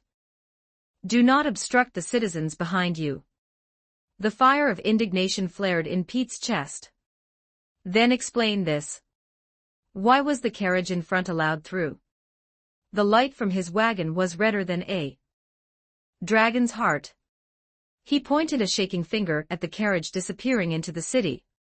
Skeleton Knight tilted his skull toward the gate, then looked back at Pete. If you sat in that position, you could pass too. Pete was struck dumb. In the Evernight Empire of today, the sovereign was wise, the 7 generals were diligent, and the laws were supposed to be absolute. He had believed this was an era of unprecedented clarity and justice. And yet, here at the very gates of the capital, he had witnessed naked, broad daylight corruption. Just how powerful must one be to have even the iron-faced fearless vanguard look the other way? Pete felt his heart bleeding for his lost ideals. In a trembling whisper he asked, What manner of title is that? What position allows such a... The skeleton knight seemed to contemplate how to explain a basic logistical concept to the confused old man. The passenger, the knight stated. Note, he meant passenger. Pete's brain felt like it had been struck by lightning. The House of Passenger. He had heard rumors from the old human kingdom days of ancient, shadowy lineages, families so entrenched in power that they could sway the succession. He never imagined that such a cancer would persist under the great sovereign. From the looks of it, the influence of the Passage was even greater than the nobility of old. House of Passanger. Pete murmured, his worldview crumbling into the skeleton. Knight watched the old man's soul-shattered expression with confusion. What house? I told you to dismount. Wait by the curb until the fumes dissipate, or find a sober citizen to ride your mare in for you. Pete tumbled from his saddle, moving with a frantic speed that defied his age. He stood by the road, watching the expressionless skeletons, his heart filled with a bitter, cold desolation. He lamented that even this glorious empire had such deep, dark shadows. The House of Passanger, what a long, reaching hand they have. He shook his head and trudged toward the detention area, where a few other unlucky souls were already waiting. There was a dwarven blacksmith, an orc hunter, and a human who looked like a mercenary. Pete sat down with a heavy sigh. Brothers, don't look so grim. We didn't lose to the law, we lost to our bloodlines. The dwarf, already irritable because he was being kept from his ale, snapped. What are you rambling about, Pops? We got caught drunk riding. We take the what's blood got to do with it. Pete looked at them with the pitying gaze of a man who knew too much. He lowered his voice. Didn't you see? Right ahead of us, a carriage. The boy blew a light so red it was practically purple. And what happened? They let them right in. Questions asked. The orc asked, scratching his head. Because they are members of the Passanger clan. The Passage. The group exchanged bewildered glances. Pete slapped his thigh. I asked the knight myself. He admitted it. He said as long as you're a Passanger, you can be as drunk as a sailor, and they'll practically applaud you through the gates. The group sat in stunned silence. Is that true? The Empire has a family like, and what kind of weird name is Passanger anyway? It is the absolute truth. Pete declared with righteous fire. The House of Passanger is the rot at the heart of our empire. We weren't stopped today because we drank, we were stopped because we weren't born with the right name. His impassioned speech successfully ignited the fury in the hearts of his fellow detainees. That's not right. We can't let this stand. We have to report this to the sovereign. Down with the Passage. And so, at the gates of the Iron Fortress, a ragtag group known as the Anti-Passanger League was formed in a state of total, utter confusion. 20 advanced chapters now available on Patreon. https://www.com/c/hollowborn. Just remove the hyphen symbol to access Patreon normally. If you like this novel, please consider leaving a review. That's helped the story a lot. Thank you. Chapter 242. Chapter 242. Joining the fray. 1661 words. Chapter 242. Joining the fray. By the riverbanks of the Iron Fortress, Kaido retracted his useless fishing rod. An entire morning had passed without a single bite. It is definitely the rod's fault. It has absolutely nothing to do with my technique, Kaido thought, nodding firmly to himself as he gazed at the sky. Today was a day of mild winds and gentle sun, perfect weather for slacking off. According to his self-appointed itinerary, after failing to fish, he was supposed to head to the park in the central plaza. There he intended to utilize his invincible briefs formation to educate the arrogant novices of the board game circles. Afterward, he'd stop by the dessert shop to buy a king-sized strawberry cream pudding mountain for Bochi, who was still attending the Evernight Academy. It was meant to be a perfect day. Kaido adjusted his cloak and began his walk toward the park.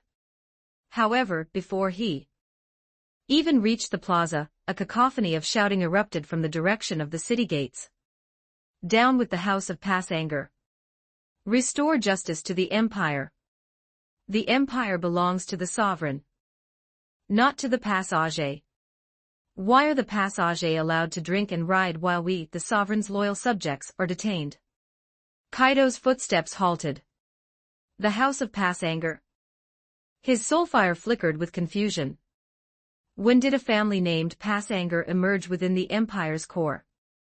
Among the non-undead administrative staff, there wasn't a single official with that name. Had some obscure noble lineage from the old world managed to flourish in the shadows of his reign? This sounded significantly more entertaining than teaching old men Gamoku. Kaito immediately altered his course, drifting toward the rowdy crowd gathered at the gates. He saw a group of 5 or 6 men clustered by the roadside. Their heads stood a white-haired human elder Pete perched atop a makeshift wooden. He was waving his arms wildly, delivering a sermon of high-octane indignation. Brothers, we are all legal residents of the Evernight Empire. The Sovereign. We obey the laws. Pete pointed a finger toward the gate, his voice thick with tragic fury. But this morning, I, Pete, witnessed corruption with my own eyes. I saw privilege festering in this land of light. A carriage. The people inside had been drinking. They had consumed more than I, yet they rolled through the gates with their heads held high. The guards said they were members of the House of Passanger.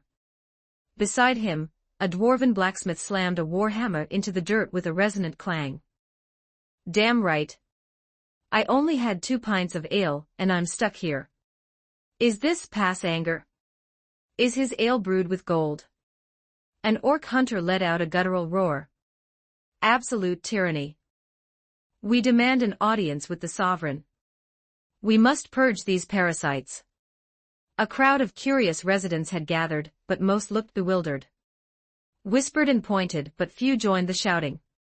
In the empire of today, the concept of fairness was etched into the very marrow of society. House of Passanger sounded like the delusional ramblings of a drunkard. Kaito merged into the crowd, listening to their accusations. The more he heard, the more certain he became that something was very, very wrong. If such a family existed, Skill Pride's Punishment Legion would have been the first to know. Given Pride's clinical obsession with order, he would have dragged the Passage to a dungeon himself, even if they were fellow generals. Kaito squeezed to the front, lowering his voice to a conspiratorial whisper. Gentlemen, I too have suffered under the heavy hand of the Passage. Join your cause. Pete's eyes lit up at the sight of a new recruit. Of course, brother. Tell us, how did that wretched house wrong you? Kaito cleared his non-existent throat and began to weave a narrative, his tone dripping with practiced grief. Years ago, when I was but a newly spawned skeleton who could barely rattle, my roadside stall was crushed by a Passanger. They didn't even stop to apologize. They simply trampled my dreams of my very first business venture, gone in a cloud of dust. Kaito used a bony hand to wipe away a phantom tear. Pete and the others nodded. In shared pain, their indignation reaching a fever pitch. Despicable. Utter lawlessness. The Passage would even bully the undead. They truly are the rot of the Empire. As they huddled together in their shared misery, a patrol of the punishment Legion noticed the disturbance. A column of skeleton soldiers marched toward them with a synchronized clack-stomp-clack. At their head was a centurion, who ironically had a wooden knight chess piece hanging from his belt as a, "What is the meaning of this public clamor?" The centurion vibrated at once or faced detention for disturbing the peace. Seeing the Legion arrive, Kaito immediately shrank back, positioning Pete and the others as a shield while he suppressed his presence and melted into the crowd of onlookers. The centurion waved a hand, and his soldiers surrounded the protesters. Seeing an official, didn't recoil. Instead, he grew even more animated. You've arrived just in time. We are filing a formal report. We wish to report the corrupt practices of the House of Passanger. The House of Passanger.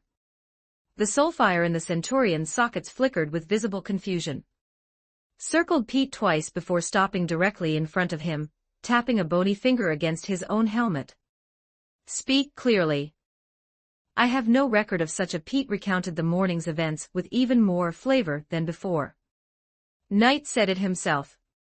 As long as you are a Passanger, you get a free pass. Such blatant nepotism cannot stand. The centurion fell silent. He didn't argue. Instead, he initiated a soul link with the gate warden, pulling the morning's logs and alchemical sensor data. A moment later, the Centurion looked up, his soulfire locked onto Pete. I have reviewed the archives. A carriage did indeed pass the checkpoint ahead of you this morning. Pete wore a smug look of I told you so. The Centurion continued, the driver of said carriage registered a 0 on the alchemical alcohol test. However, a young apprentice seated beside the driver out of idle curiosity blew into the device and triggered a high-level intoxication warning. According to the Imperial Transit Code, the operator of a vehicle is strictly prohibited from consuming spirits. Passengers, however, are exempt from this restriction.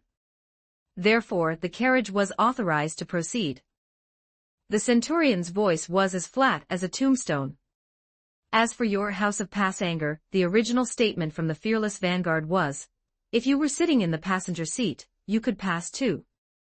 A passenger is a person traveling in a vehicle who is not the driver.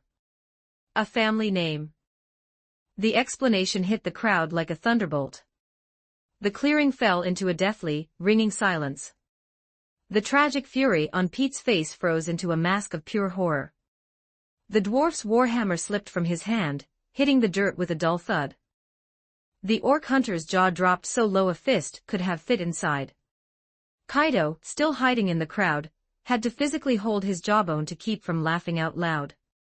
All that drama for a linguistic misunderstanding. After several seconds of frozen air, the dwarf was the first to snap. His head slowly toward Pete, his teeth grinding with an audible screech. Old fossil, what did you just say?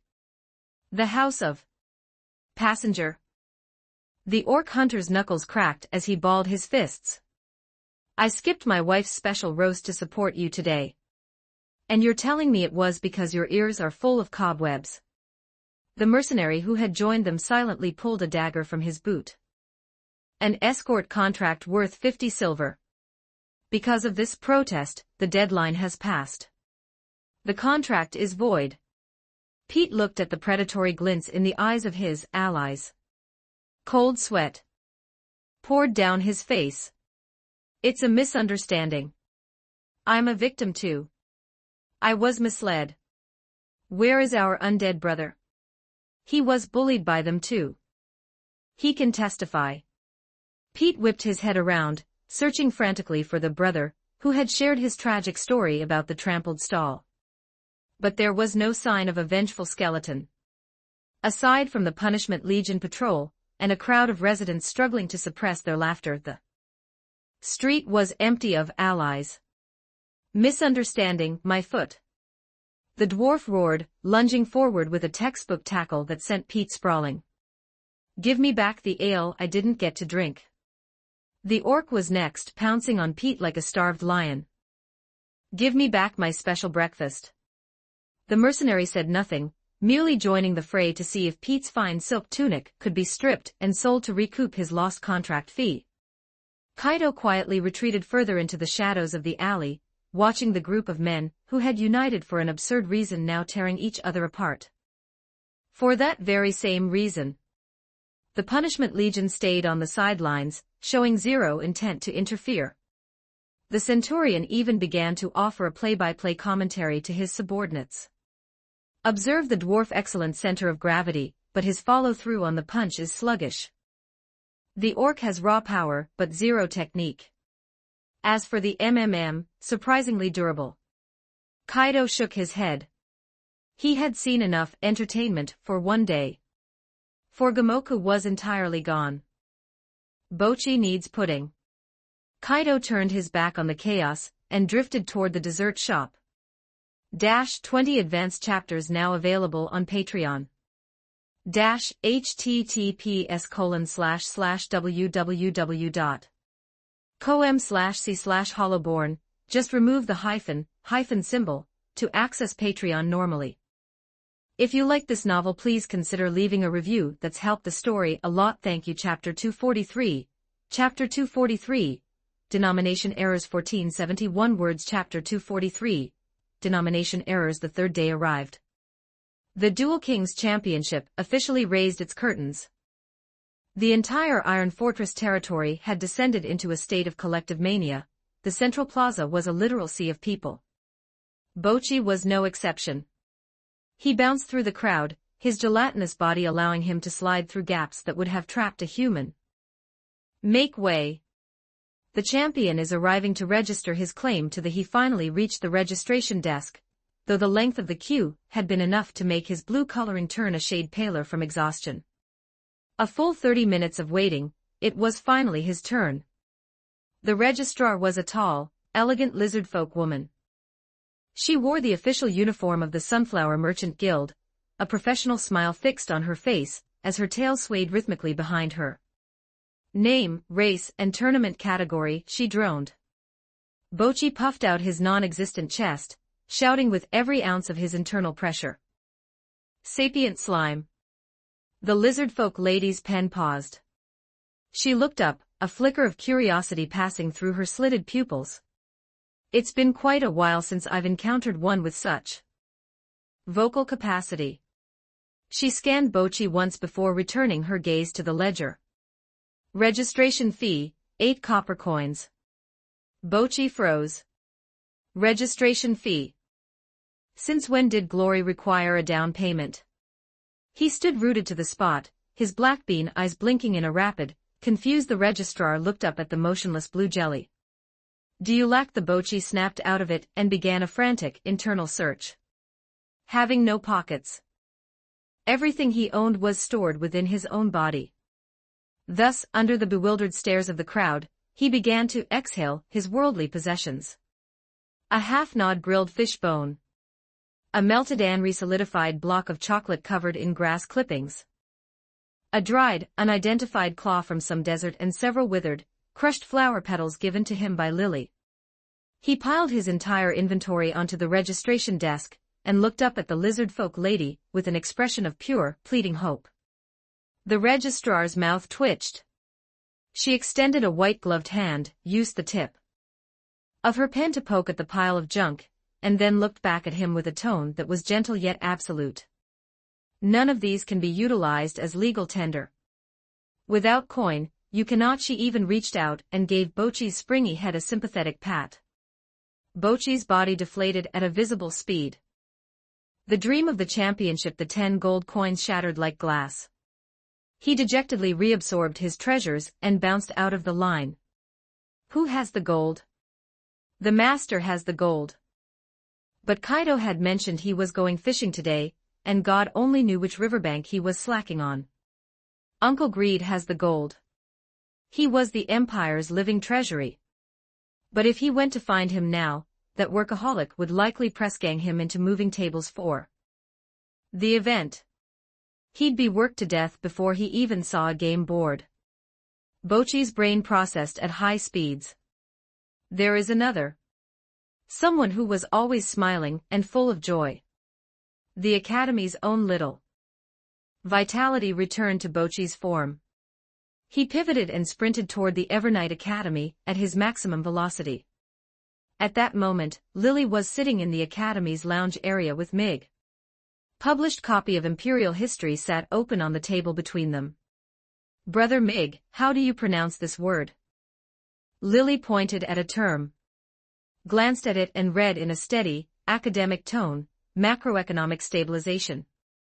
Lily nodded as if she understood, then immediately returned to a state of idle daydreaming. Just then, a blue blur burst through the door, skidding to a halt before them. Bocchi panted, his body heaving up and down from the exertion of his cross-city. What brings you here?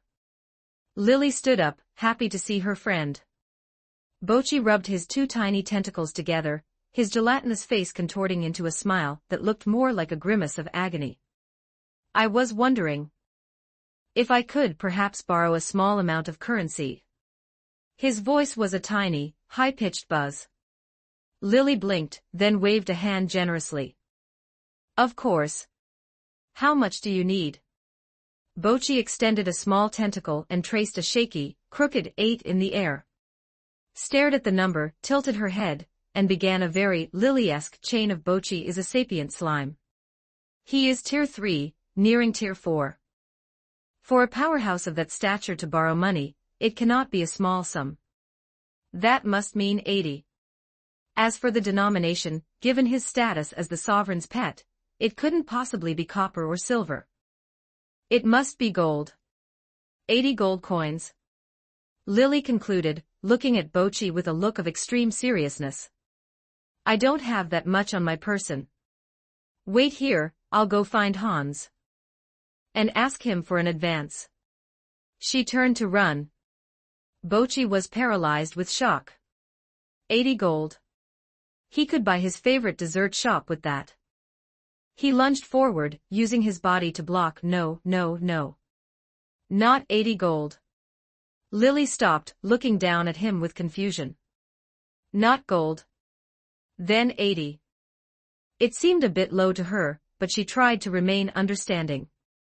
Tentacles shook like a rattle. Not 80. And not silver. Lily was now utterly lost. Not 80 but 8. Not gold, not silver. Her voice hit a note of pure disbelief. Bochi shrank into himself, his tentacles twisting together in embarrassment as he let out a tiny, affirmative, Gucci. Lily looked at Bochi, then at the bulging silk purse at her waist filled with gold, and felt her worldview undergo a structural shock. 8 coppers. Can you even buy with that? A single loaf of standard rye bread. Bochi, seeing her "I've seen a ghost" expression, felt his slime dignity being challenged. He snapped back to a vertical position. Don't misunderstand. I'm not poor. I'm incredibly wealthy. I invested all my liquid capital into the culinary arts. Massive investment in the gourmet industry. I'm just experiencing a temporary, strategic funding shortage. Do you understand? He spoke with such frantic passion that it almost sounded plausible. Blinked her large eyes, watching him, then gave a solemn nod. I understand. She unlatched her purse and began to rummage. Clink, clank. A gold coin etched with a skull rolled across the floor. Lily scrambled to grab it, shoved it back in, and continued her hunt. Finally, in the deep seams of the lining, she managed to pinch a few coppers between her fingers. She counted them. 1, 2, 3. Still one short. She turned the purse inside out, digging into the very corners. Until she managed to pry one more loose. Lily placed the 8 hard-won copper coins into Bochi's tentacle with the gravity of a royal commission. Bochi stared at the shimmering coppers, so moved that he almost secreted genuine "You are a true friend. When I win the championship, I'll split the 10 gold coins with you. 50-50. No need for that, Lily laughed, waving him off. Just go before the tournament starts without you. Bochi nodded vigorously, tucked the coins safely into his body, and sprinted back toward the central plaza. Championship. Here I come. As Bochi vanished from sight, Mig, who had been silent the whole time, spoke up. Lily, was that the last of your copper? Lily nodded. I gave it all to Bochi. Mig sighed, reaching into his own pocket to pull out 2 coppers. Keep these. In case you want to buy some actual candy later. Lily took the coins, her smile returning. Meanwhile, Bochi skidded to a halt before the lizardfolk registrar. One by one, he slapped the copper coins onto the desk with a series of rhythmic clacks. Register me. The registrar stared at the 8 coppers, then at the prideful slime, and finally lost the battle against her professionalism, letting out a soft chuckle. She processed the paperwork and handed Bochi a wooden tag. Sector A, number 134. Make sure you're back when the starting bell tolls. Bochi held the tag as if it were the key to the very heavens. He marched off toward the dessert shop. Before he dominated the board, he needed to fortify his constitution. 20 advanced chapters now available on Patreon. https://www.com/c/hollowborn. Just remove the hyphen symbol to access Patreon normally. If you like this novel, please consider leaving a review. That's helped the story a lot. Thank you. Chapter 244, Chapter 244, The Relic. 1141 words. Chapter 244. The Relic. The setting sun slanted across the Iron Fortress Central Plaza, dyeing the cobblestones in a bruised, orange glow. At the registration booth, the lizard folk lady was tidying her station, her green tail swaying rhythmically behind her as she organized her ledgers. 3 minutes, she would be officially off the clock, and heading home to enjoy her husband's fried locusts with tart strawberry jam. Just as she was about to lock the coin box, a long shadow fell across the desk. She looked up. An old man stood before her. His hair was a messy shock of white, and 3 medicinal patches were plastered across his face. His left arm was held in a makeshift sling, and his right leg trembled with a barely perceptible tremor. The clothes he wore, which might have once been fine silk, were now tattered and stained with spots of dried, blackened blood. The registrar recognized him instantly. He was the local celebrity of the week, the man who had misheard passenger as passenger, and tried to start a revolution at the city gates, only to be beaten senseless by his own allies. She maintained her professional smile, but looking at the battered yet defiant man, her composure nearly cracked. The registration portal is closing in 2 minutes. Pete didn't speak. He reached into his tunic and pulled out a small cloth. His movements were slow, each shift of his weight causing a visible wince of pain to ripple through his frame. He opened the bundle on the desk, revealing a scattering of silver and a mountain of copper coins. He used his uninjured right hand to count the coins, one by one, with trembling. The fee for the tournament. Is this sufficient? His voice was raspy. As he spoke, a scab on his lip split, and a bead of fresh blood appeared. The lizard folk lady stared at the pile of loose change, then back at Pete's bruised face. A flicker of genuine surprise passed through her slitted pupils. Beaten to within an inch of his life, and he still wants to play a game. She didn't voice the thought. It is sufficient. She deftly swept the coins into the box and pulled out a fresh form. Pete Griffin. Category. She completed the paperwork and pulled a small wooden tag from a rack, sliding it across to him. Sector C, number 217. The tournament commences at 8 sharp the day after tomorrow.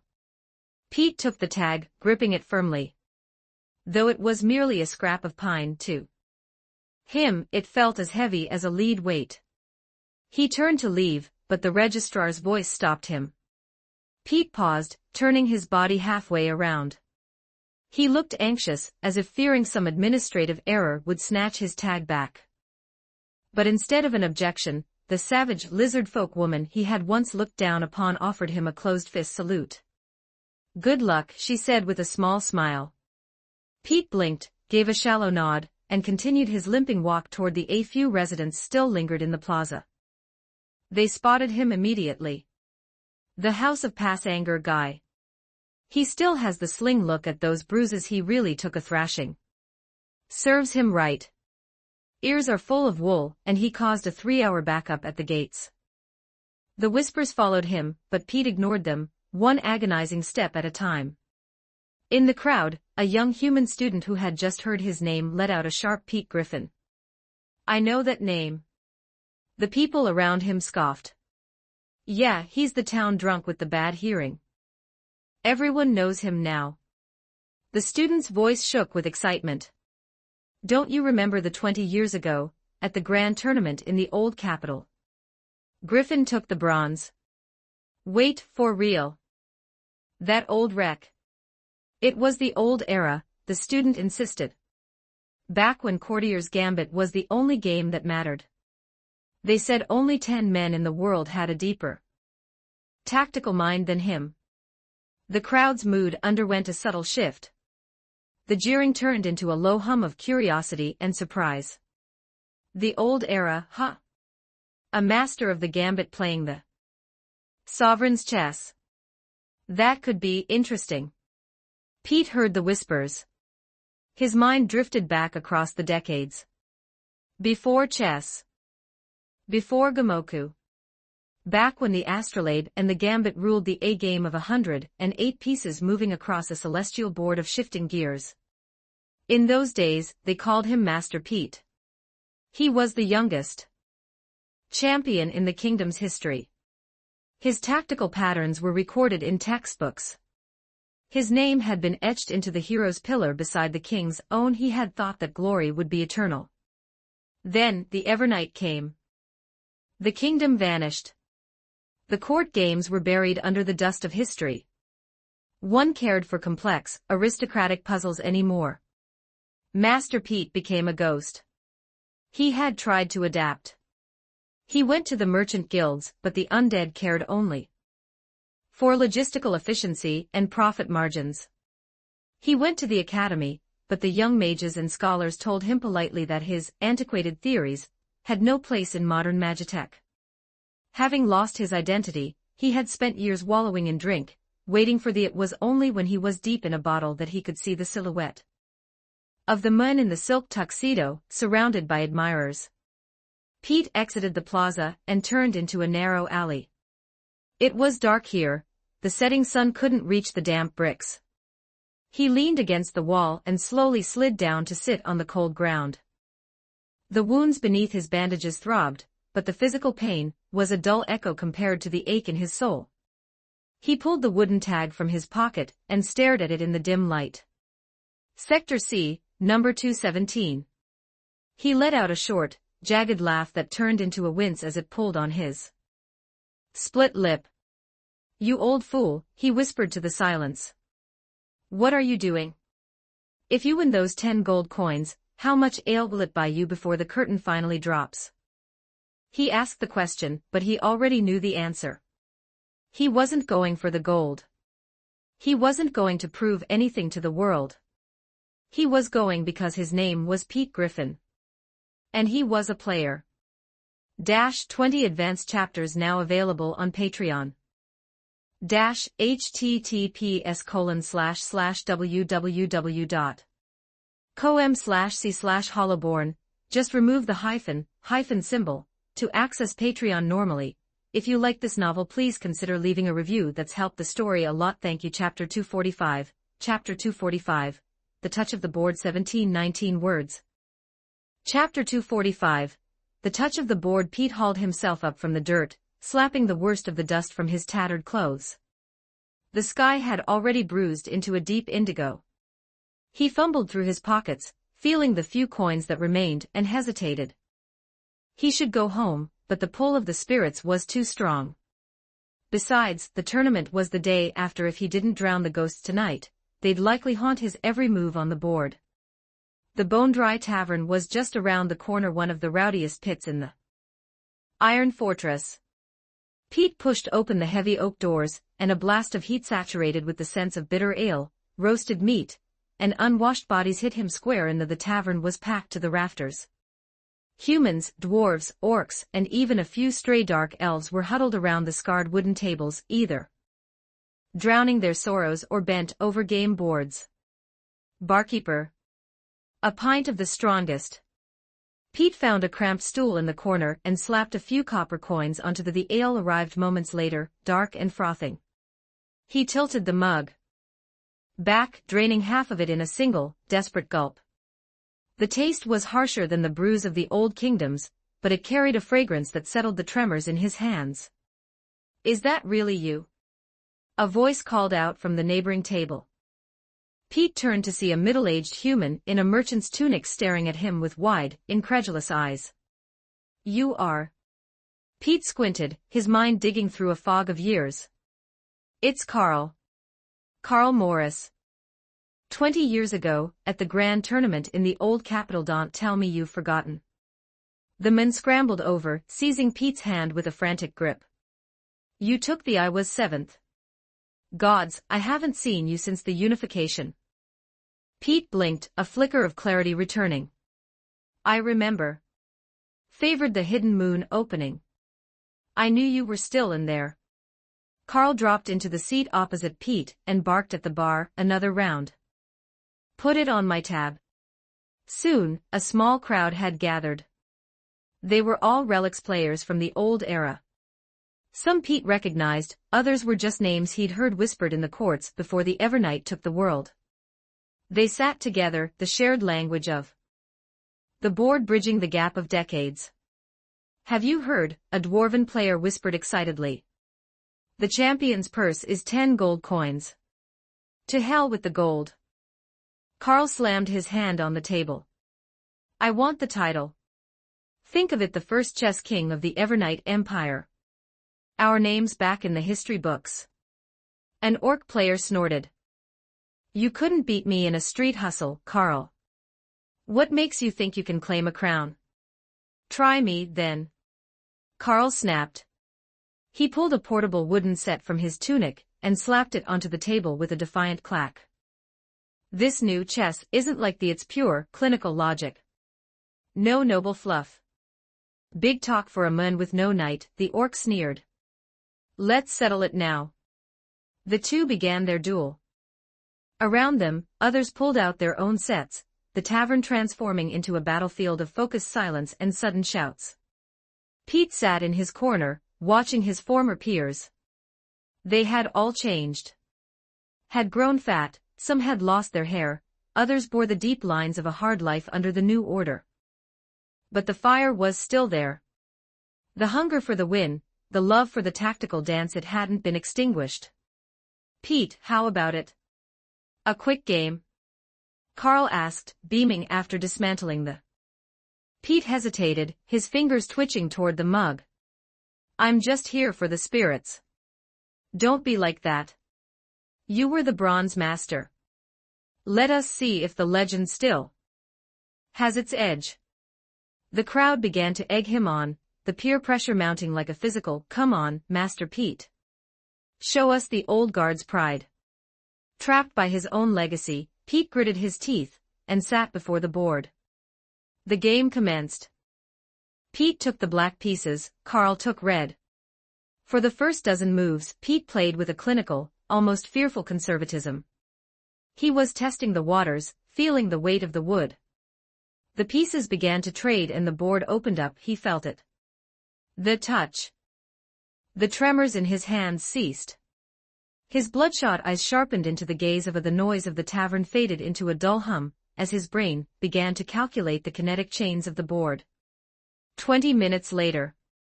Checkmate. Pete placed his final piece with a soft, definitive clack. Carl stared at the board, his jaw hanging open. Just like that. The surrounding tables went quiet. They had all seen it. The old man with the bruised face and the messy hair had moved his pieces with the fluid, terrifying grace of a master. "A master is still a master," the dwarf whispered in awe. "That layout." Pete didn't speak. He stared at the board, his mind in a state of sudden, jarring vertigo. For a moment, it was 20 years ago. He was the man in the silk tuxedo, surrounded by the elite of the continent. Carl demanded, his pride stung. "I wasn't ready." Pete won them all. Later, others stepped up to the table. The dwarf, the orc, even a few curious youths who had been watching from the sidelines. Pete took them all on. Heavily between moves, but the more ale he consumed, the sharper his play. It was as if the spirits were fueling his OD, turning his tactical mind into a blazing furnace. He didn't notice the hours passing. By the time the tavern began to clear, he was the only one left at the table. Pete stood up, his legs wobbling beneath him. He waved a dismissive hand at Carl's final shout of "good luck," and stumbled out into the night. The cold wind hit him, clearing the worst of the fog, but the world wouldn't stop tilting. The cobblestones beneath his feet seemed to undulate like waves. He took a few more steps, his boot caught on a protruding stone, and he went down hard. Pete lay on the ground, the world spinning in a chaotic kaleidoscope. To push himself up, but his limbs had turned to lead. Just then, a shadow fell over him. Pete squinted upward through the gloom. A skeleton draped in a heavy black cloak was kneeling before him. The undead reached out with a bony hand and picked up a wooden piece that had tumbled from Pete's tunic during the fall. It was the general. The skeleton turned the piece over in its fingers, the soul fire in its sockets flickering with a calm, curious light. "Do you love the game?" the skeleton asked. Its voice was a low, resonant vibration that seemed to bypass Pete's ears and speak directly to his soul. Pete's consciousness was fraying at the edges, but hearing that question, he bared his teeth in a jagged, defiant grin. Without. He rasped. The skeleton said nothing more. It stood up and tucked the piece back into Pete's tunic. Then, it leaned down and hoisted the old man from the dirt. Felt himself being carried, a sense of absolute security wrapping around him like a shroud. But he couldn't keep his eyes open. Darkness claimed him. When Pete woke, he found himself lying on a bed of impossibly soft linens. He bolted upright, his eyes darting around the room. It was clean, elegant, and bore the unmistakable skeletal crest of the Evernight Empire on the wall. He checked his body.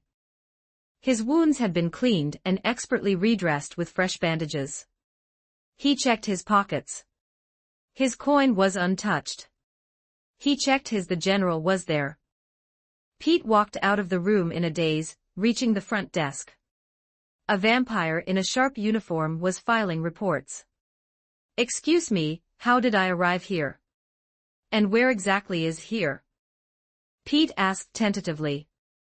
The vampire looked up, offering a polite, icy smile. "You are at the Evernight Inn, the Empire's primary state-run lodging. You arrived on your own feet last night, sir. You checked in, paid the fee, and retired to your quarters." "On my own." Pete frowned. He had zero memory of the walk. "You were quite functional," the vampire stated flatly. "Your tab is you are free to depart whenever you wish." Pete stood there, stunned. Blackout again? He let out a long sigh. "Alive, I have my coin, and I have my pride." He left the inn, and headed straight for the Evernight Mall. He needed his own a proper one. Returning to his room, Pete spread the new chess set across the table. And he began to study. He pushed the pieces through 1,000 iterations. Testing openings, analyzing mid-game transitions, and obsessing over the sun rose and set. Night turned to day. Pete didn't sleep. His eyes were a map of broken capillaries and his OD was running on fumes, but his spirit was reaching a state of hyperlucidity. Found it a new understanding. This wasn't just a game. It was a distillation of the sovereign's world. On the surface but possessing a depth that reached into the infinite. "I see it now," Pete whispered to the empty room. He set the final piece down and leaned back, watching the first rays of dawn pierce the shutters. Today was the tournament. Pete stood, walking to the mirror. He looked at the old man staring back at him, battered, scarred, but finally. "Pete Griffin," he said to his reflection. "It's time to play." 20 advanced chapters now available on Patreon. https://www.com/c/hollowborn, just remove the hyphen symbol, to access Patreon normally. If you like this novel, please consider leaving a review. That's helped the story a lot. Thank you. Chapter 246. Chapter 246. The Opening Gambit. 1538 words. Chapter 246. The Opening Gambit. Pete Griffin stood at the threshold of the Iron Fortress Central Plaza, clutching the wooden tag for Sector C, number 217. The edges of the pine scrap were already damp, darkened by the nervous sweat of his palms. The plaza was a sprawling ocean of souls, a stark contrast to the tournaments he had inhabited in his youth. 20 years ago, the Grand Chess Championship of the old imperial capital had been held within the gilded confines of the Royal Banquet Hall. Every player had their own private booth, draped in velvet curtains and illuminated by crystal chandeliers. Silent, white-gloved valets would serve exquisite tea and pastries. The audience was restricted to the nobility, men and women in silk gowns who sipped aged wine, and offered only the most refined, polite applause for a brilliant maneuver. It was a game of the elite. Pete looked out over the plaza and felt as though he had stumbled into a riotous, parallel dimension. The central plaza had been violently reorganized into a massive, open-air arena. Dust and white lime powder marked the boundaries for sectors A, B, C, and D. Within each sector, hundreds of stone gaming tables were crammed together in tight, clinical rows. There were no booths. No velvet. No privacy. Every player sat exposed to the glare of the autumn sun and the scrutiny of the masses. Surrounding the arena, tiered wooden grandstands had been erected, soaring toward the rooftops. They were packed to capacity with a demographic that would have made an old-world king faint. Humans, elves, dwarves, orcs, and the undead sat shoulder to shoulder, their collective roar reaching a deafening crescendo. "Who's your coin on?" The bald dwarf in Sector C. "I heard he dismantled 30 people in the park without losing a single pawn." "Nonsense. The elf in Sector B has the master's aura. Look at that posture, he's clearly an elite. Aura doesn't put bread on the table." "My gold is on the orc in Sector A. Plays like a charging croc." Elven girls in the sharp uniforms of the Sunflower Merchant Guild weaved through the stands, pushing carts laden with commodities. "Grilled fish bones. Get your fresh grilled fish bones here. Honey glazed 3 coppers a bag. Iced fruit juice. Quench your thirst." The spectators haggled and shouted over snacks while debating tactical openings. The entire plaza was less of a tournament and more of a frenzied marketplace. Pete took a deep breath, trying to steady his OD. The form has changed, he told himself. But the logic of the board remains. He kept his head down, navigating the throng to find his designated seat. In just then, a wave of even more fervent cheering erupted from the center of the 7 generals. "By the gods! All 7 of them are here. Lord Pride, the Sovereign's Shadow, and Lord Wrath. He looks ready to kill. Lady Lust is stunning." Pete looked up, his gaze drawn to the central grandstand. 7 figures, each radiating an aura of overwhelming power, sat in a row. Personal adjuncts and myriad captains stood like obsidian statues behind them. They hadn't taken a special V-box, they sat in the midst of the common audience, though the sheer pressure of their presence had caused the surrounding citizens to subconsciously leave a wide, respectful radius of empty seats around. Skill Pride sat with his arms crossed over his chest plate, his blue soulfire scanning the arena with clinical detachment. Skill Wrath sat right next to him, looking remarkably agitated. "Must you sit so close to me?" Pride vibrated, his tone icy. "I sit where I please." Wrath snapped back. "You are pinning my cloak beneath your greave. Then your cloak is too long for its own good. Are you questioning the design of the Imperial Punishment Legion uniform?" "I am questioning everything about you." The 2 skeletons locked gazes, their soulfire flickering with a violent intensity that made the air hum. Skill Envy, seated on the other side, let out a dry, raspy sneer. "2 idiots." Pride and Wrath turned their skulls in unison. "What did you say?" "I said you are both simpletons," Envy stated flatly. "Arguing over a scrap of fabric in public. It is a logic error." "You want to test my blade, Envy?" Wrath surged to his feet. "Try me," Envy replied, rising slowly. Before a brawl could ignite, Skill Gluttony and Skill Greed lunged forward to play peacemakers. "Calm yourselves. This is a public sector. The citizens are maintain the imperial image." On the far end, Skill Lust sat with one leg elegantly crossed over the other, wearing her usual mischievous, slapping face expression as she watched. The Skill Avarice stood behind her, whispering, "General, should we intervene?" "No," Lust chuckled. "Let them be. It adds to the entertainment value." In the very corner, Skill Sloth was slumped in his seat, his entire frame horizontal in a display of Thunder God lethargy. "So loud. Can we just—" The audience, far from being terrified by the general's bickering, seemed emboldened by it. "I'm going to go get an autograph." "Don't be a fool.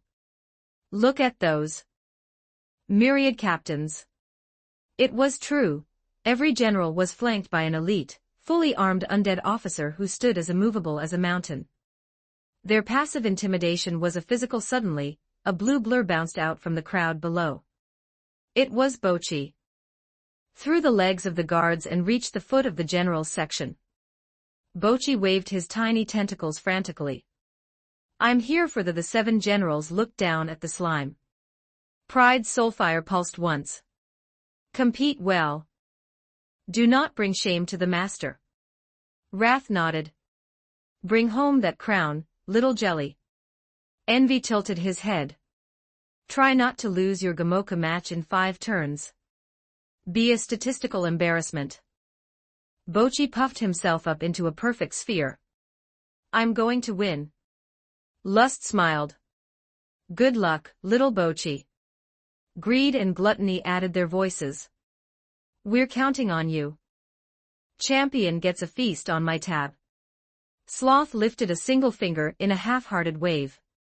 Bolstered by the general's approval, Bochi glowed with a faint, happy blue light and bounced off toward Sector A. Pete Griffin watched the scene from afar.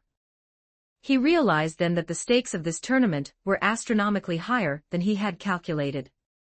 Generals of the Empire had come to observe. What does this signify? It meant this wasn't just a game. It was a formal endorsement of a new culture.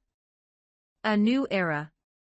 And he, Pete Griffin, a relic of a dead world, was standing upon the stage of this new world. His hands began to tremble again.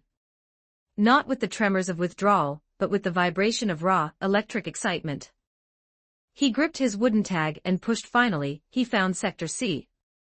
Most of the players had already arrived, huddled in small groups, warming up, or eyeing their opponents with predatory focus. Reach Table 217. It was a simple stone block with a fresh chess set waiting on its surface. He sat down and placed his tag on the table. His opponent, a young human in his early 20s with a sharp tunic and a confident air, looked up. Old-timer, you're in the tournament too, the youth asked politely. Pete nodded. The young man smiled. Then I wish you luck. You'll likely need it. Pete offered no reply. He stared at the board, his vision blurring for a moment. 20 years. He was back in the arena. Not a tavern corner. Not a park bench. Real battlefield. Under the gaze of tens of thousands. Under the witness of the 7 sins. Pete reached out, his fingers tracing the grain of the wooden board. He saw himself 20 years ago, at the height of his power, receiving the bronze medal from the hand of a king. That was his peak. And then he had lost everything. His status. His honor. He had thought his time on the stage was over. But now the curtain was rising again. Pete snapped his eyes open. Within them burned a cold, hard flame, the fire of an obsession that refused to die. I can still play, he whispered to himself. I can still play. Just then, a voice like a booming thunderclap echoed across the plaza. Lich utilizing mana amplification to reach every ear. Contestants. Spectators. The first ever Night Duel Kings Championship, chess category, commences now. This is a single elimination tournament. The victor of each sector will advance to the semi-finals. The ultimate victor shall claim the title of Imperial Chess King, and the purse of 10 gold coins. Assume your positions. The plaza fell silent for a heartbeat.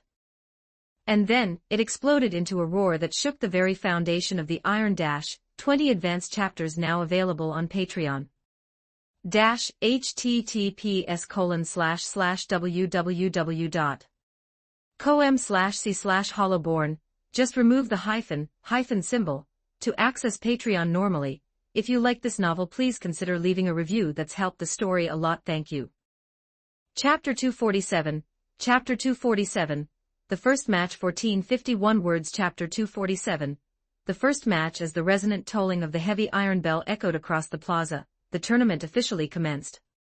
Pete's first opponent was a young man who looked as though he were vibrating with nervous energy. At the gesture of the Lich referee, the youth took his seat opposite the stone table and extended a hand. His palms were slick with cold sweat. Greetings. I am Alan. A fourth-year senior highcaster student from the Evernight Academy. The boy's voice wavered. As Pete grasped his hand, he could feel the frantic tremors in the youth's fingertips. Pete Griffin. Alan clearly didn't recognize the name, or the relic of the old era. Merely offered a polite, jerky nod and began arranging his pieces. Pete noted the golden embroidery on the boy's cuffs. It was the crest of an honors student. In the Evernight Academy, that mark was reserved for the gifted, the little geniuses who excelled in magical theory and OD manipulation. Please let us have a fair match, Alan said, taking a deep breath to steady his racing heart. The lich referee raised a hand of bleached bone. Sector C, Table 217. Versus 218. Commencing now. The moment the command fell, Alan's hand flashed. He seized his cannon, slamming it onto the central line of the board. The central cannon opening. It was the standard park-style play, aggressive, sharp, and brimming with the reckless spirit of youth. Pete looked at the board but didn't move immediately. He observed. He noted the way Alan's hand hovered, the flickering uncertainty in his eyes, and the shallow, rapid rhythm of his breathing. It was a habit Pete had honed decades ago. The board is a mirror of the soul. A man's tactical patterns revealed the architecture of his mind. Alan's hands were steady enough, but his eyes darted toward the grandstands, searching for the faces of his classmates. Playing for more than just the game, he was playing for validation. Pete picked up a black knight, jumping it into a defensive posture. The screen horse defense. Alan paused, his brow furrowing. He clearly hadn't expected such a conservative, weathered response to his opening gambit. After a few seconds of hesitation, he pushed forward again, sending a lone cannon across the river to initiate a high-pressure assault. The game ground forward. In the stands, a group of students in academy uniforms brandished a banner that read, "Go Alan." They shouted with choral intensity. "You've got this. Take the first round. Total dominance. For the glory of the academy." Hearing the cheers, Alan's movements accelerated. But velocity without control leads to chaos. Pete's play remained as stable as the iron fortress walls. Didn't rush to counterattack, instead, he slowly eroded Alan's space piece by piece, consolidating his lines until they were an impenetrable thicket of wood and logic. Alan soon realized his pieces were being strangled. When he tried to push an offensive, Pete was already a step ahead, pinning his main strike force. Tried to retreat into a shell, Pete's pieces seemed to manifest out of the shadows from impossible angles, forming new, lethal vectors. Beads of sweat gathered on Alan's forehead. His fingers began to tremble. Looked up at the old man across from him. Pete's expression was a mask of absolute stillness. He looked as though he were playing a casual practice match on a lazy afternoon. "This is wrong," Alan whispered to himself. "My layout, my calculations. Where is the error?" He stared at the board, his brain racing to find a solution, but the more he thought, the more his tactical logic fractured. In the stands, the cheers turned to murmurs of concern. Alan's losing ground. Who is that old man? He's terrifying, he's reading Alan like an open scroll. It's over. He's going to be eliminated in the first. Alan gritted his teeth. He couldn't lose. He would not lose. He hadn't come here for the gold coins. He had come to prove that he was more than a bookworm who memorized magical formulas and recycled theories. He wanted to prove that his youth wasn't just a series of boring laboratory experiments and endless essays. Alan reached out, his hand hovering over a piece, but he couldn't bring himself to set it down. He realized with a sickening weight in his gut that every square on the board was a trap. There was no path left that didn't lead to his destruction. Just then, Pete spoke. "Young man, have you ever studied the astrolabe gambit?" Alan blinked, looking up in confusion. Astrolabe. An aristocratic game from the old era, Pete said, his voice as calm as a summer stream. Rules as complex as the stars, with 1,000 variables. The core philosophy was singular, control of the axis. Alan didn't understand why the old man was offering a history lesson mid-match. Pete pointed to the center of the board. Chess is no different. Move you've made has been toward the fringes. You chased individual trades and temporary gains of material. Meanwhile, my forces have occupied the center. I have formed a tide that cannot be turned. Alan looked down. It was true. His pieces were scattered and disorganized across the board, while Pete's units moved like a disciplined legion, holding the high ground and ready to strike. Why are you telling me this? Alan rasped. Pete didn't answer directly. In the astrolabe, there is a maneuver called the celestial lock. 3 pieces form a ring, trapping the opponent's core essence. Chess has an echo of that. He gestured to 3 specific intersections on the board. Look here. If you had occupied those 3 points, you would have formed a counterencirclement. You would have breathed life back into your entire formation in a single turn. Alan's eyes widened. He saw it. Hidden beneath the fog of his own panic was a path to victory, a move so elegant he had completely overlooked it. But a second later, Alan's head bowed in defeat. It is too late. Neither the pieces nor the turns left to reach those points. Pete nodded. It is too late for this board. But will you remember it for the next one? Pete continued. Every move you make must consider the synergy of the whole. Do not stare at the coin in front of you while the mountain collapses behind your back. Look at the horizon. Alan listened, mesmerized. He had never thought of tactics as a philosophy. Chess was just about taking pieces and winning. Now he realized it was a deep, soul-searching art form. As the boy sat in reflection, Pete picked up a black rook. He slid it across the board with a definitive clack. Checkmate. Alan looked down. His king was locked in a lethal embrace by Pete's rook, and there was no escape. He had lost. He sat there, staring at the defeated king, his mind a silent void. A collective sigh rippled through the grandstands. He's out. Alan did his, that old guy is in another league entirely. Hearing the pity of the crowd, Alan's eyes turned red. He kept his head low, a single tear splashing onto the wooden board. What was I even doing? How did I miss it? Why did I lose at the very beginning? My proof, my youth, is this where it ends? Pete stood up, brushing the dust from his worn tunic. He looked at the weeping youth and, for a fleeting moment, saw himself 20 years ago. Hiding in a corner after a major loss, feeling like the world had ended. Pete reached out and placed a firm, calloused hand on Alan's shoulder. Young man, he said softly, but with the weight of iron. Will you stay here in the dirt, or will you start the pursuit? Alan looked up, his vision blurred by tears. Pete offered a small smile. Look forward.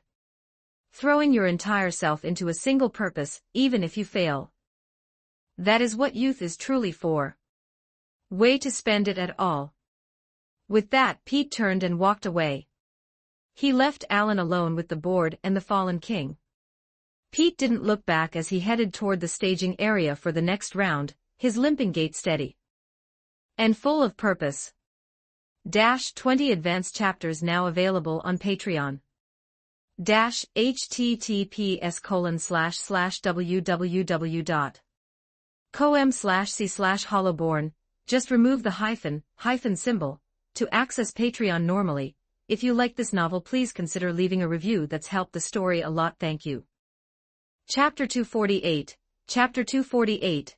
Relics of a Forgotten Age. 1805 words. Chapter 248.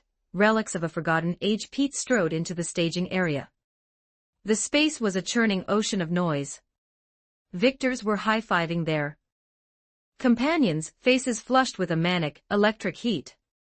The defeated sat with their heads bowed, silently packing their wooden sets to begin the long walk of, and then there were those still in the brackets, hunched over boards in a frantic, desperate attempt to re-examine their tactics before the next bell. Pete performed a sweeping scan of the room. His gaze eventually snagged on a familiar face.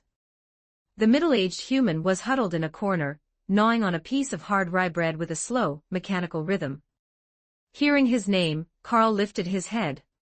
Seeing Pete, he let out a jagged, bitter laugh. "You're still in?" Pete gave a single, firm nod. Carl shook his head, brushing breadcrumbs from his tunic. "Terminated in the first bracket." "A figure in a black cloak," Carl muttered, his voice flat. He didn't play like a novice newly introduced to chess. Every move felt like a structural collapse. He suffocated my lines until I couldn't even find the OD to move upon. Carl leaned back against the stone wall, a hollow look in his eyes. "I thought I was prepared.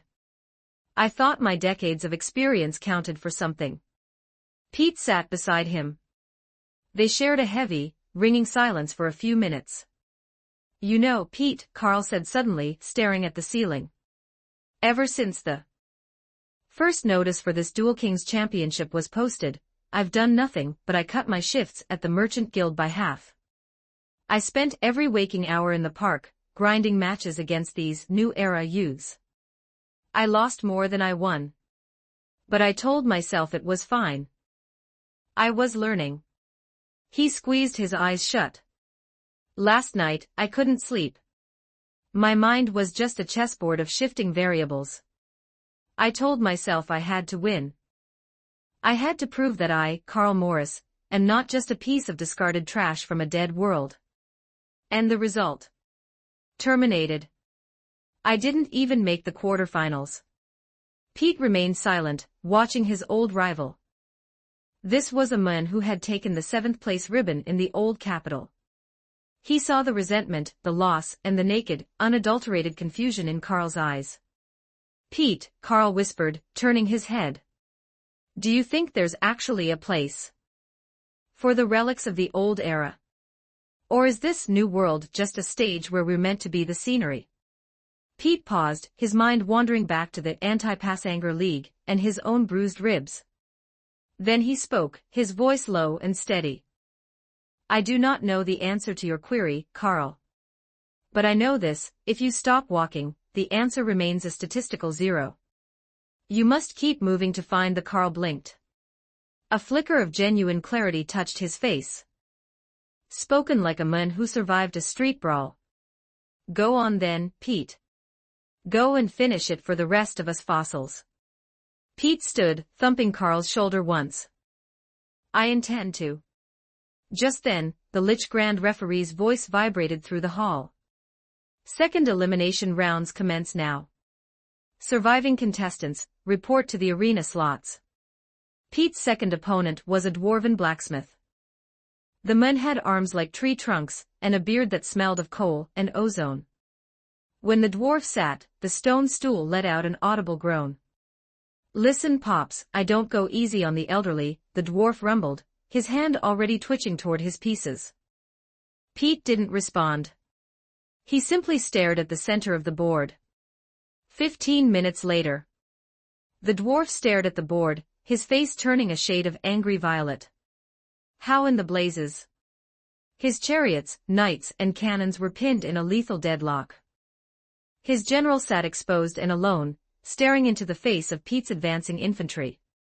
"An acceptable game," Pete said, rising and turning his back before the dwarf could even find his voice. The grandstands were starting to take notice. "Hey, look at table 217. That old man just dismantled a tier 3 blacksmith in 15 minutes. Wait, isn't that the guy from the Passanger joke at the look at him? He's actually focused now. Probably just a fluke." The skepticism was thick, but it began to thin as the third round commenced. Pete's next opponent was a male elf, a primary instructor from the Evernight. The elf carried himself with the typical highborn arrogance, not even deigning to look at Pete as he sat. "Let's conclude this swiftly. I have a lecture to attend," the elf stated. Pete said nothing. The match began. The elf's play was elegant, filled with fluid, shifting variations that mirrored high-tier mana weaving. But Pete's response was cold and clinical. He didn't chase flashy trades, he simply compressed the elf's lines, millimeter by millimeter. It was a tactical strangulation. 10 minutes in, the elf's hand hung midair, unable to find a safe square. Looked up, shock breaking through his refined mask. "What are you?" Pete swept the pieces back into their starting positions, his voice a dry rasp. "Just a man who knows his way across a board." The roar from the grandstands shifted in tone. "He beat an academy instructor. And he did it faster than the last one. Someone check the archives. Who is this old-timer?" A group of students began digging through their history scrolls. Within minutes, the data spread through the crowd. "Found it. His name is Pete Griffin. Bronze medalist of the final grand tournament of the Old Capitol. A master of the gambit.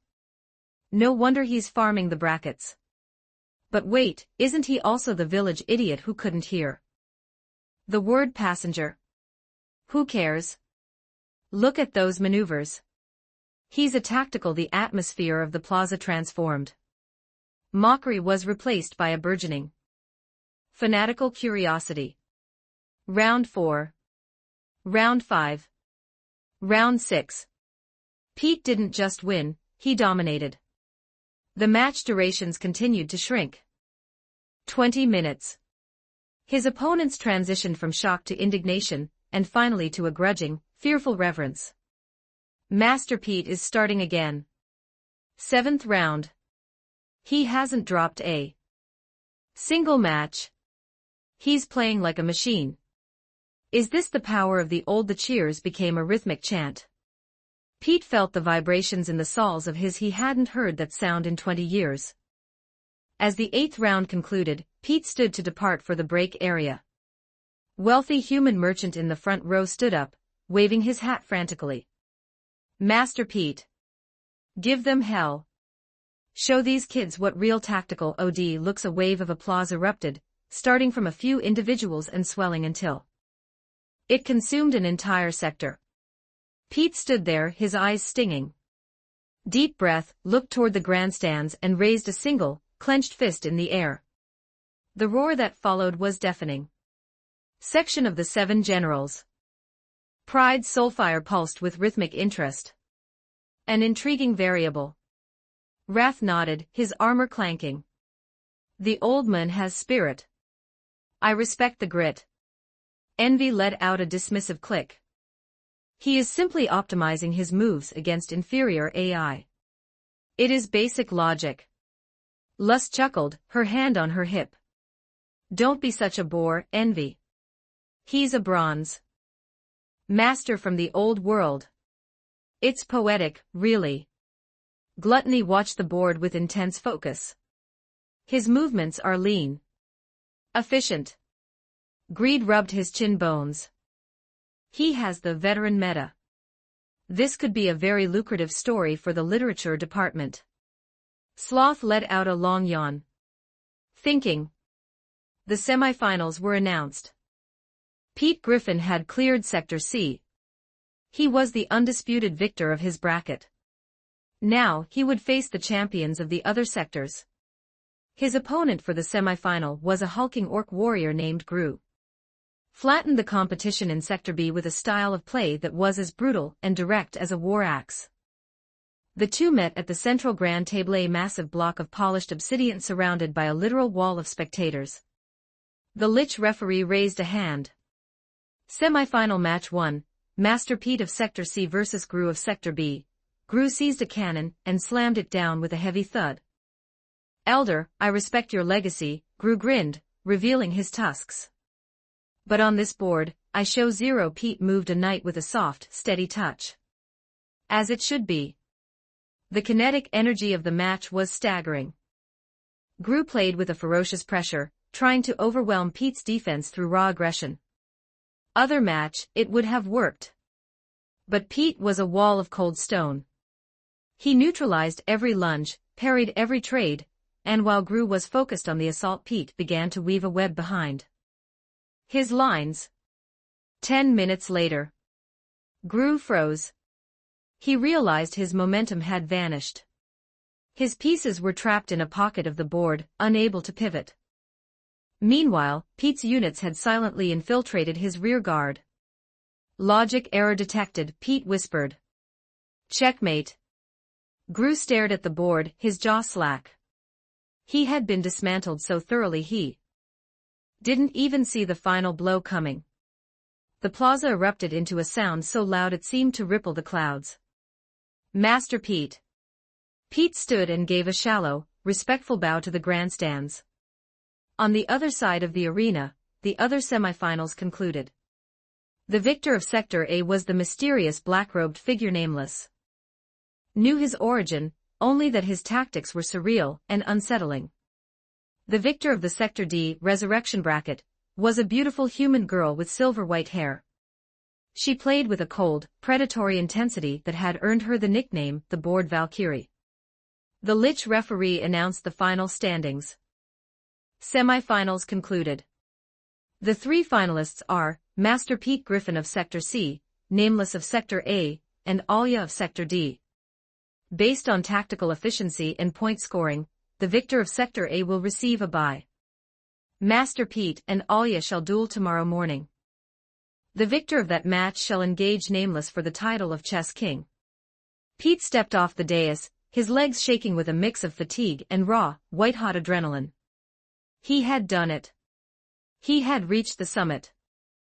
Only 2 games remained between him and the crown. 20 advanced chapters now available on Patreon. https://www.com/c/hollowborn. Just remove the hyphen symbol to access Patreon normally. If you like this novel, please consider leaving a review. That's helped the story a lot. Thank you. Chapter 249. Chapter 249. I cannot lose. 1826 words. Chapter 249. I cannot lose. As night descended upon the iron fortress, the lanterns of the Bone-Dry Tavern burned brighter than a flare of mana. When Pete Griffin pushed through the double doors, the room was already a sea of Carl, the dwarven blacksmith, the orc hunter, and every tactical relic who had been eliminated from the brackets were present. As Pete entered, the entire room stood in a synchronized, heavy clatter of chairs. Carl scrambled over first, slamming a heavy hand onto Pete's shoulder with enough force to rattle his teeth. You old fossil. You're actually doing it. You're putting us back on the map. Pete blinked, a moment of dazed surprise passing before he let out a defiant roar of excitement. Barkeeper. Pints for the room. Tonight's damage is on the account of Master Pete Griffin. Pete moved toward the counter, his coin already in hand, but Carl seized his. No ale, Carl said, his expression turning deadly serious. Tomorrow is the final. You need your tactical focus at its peak.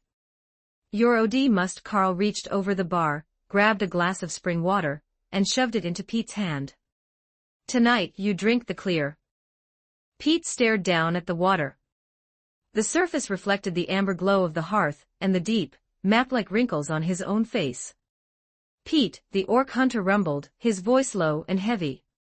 Look at us. Some of us were terminated in the first bracket. Others didn't even make the quarterfinals.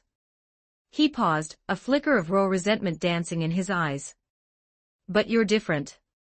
You're the last man standing. The dwarven blacksmith stepped forward, his voice thick with a sudden, jagged. People like us, the relics of the old world, we've been living in the shadows of this new era. The glory is gone. The status is gone.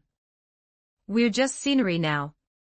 We wanted to prove that we weren't just discarded trash. That our minds still held weight.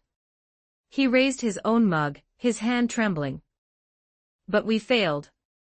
Didn't have the edge. So, Pete.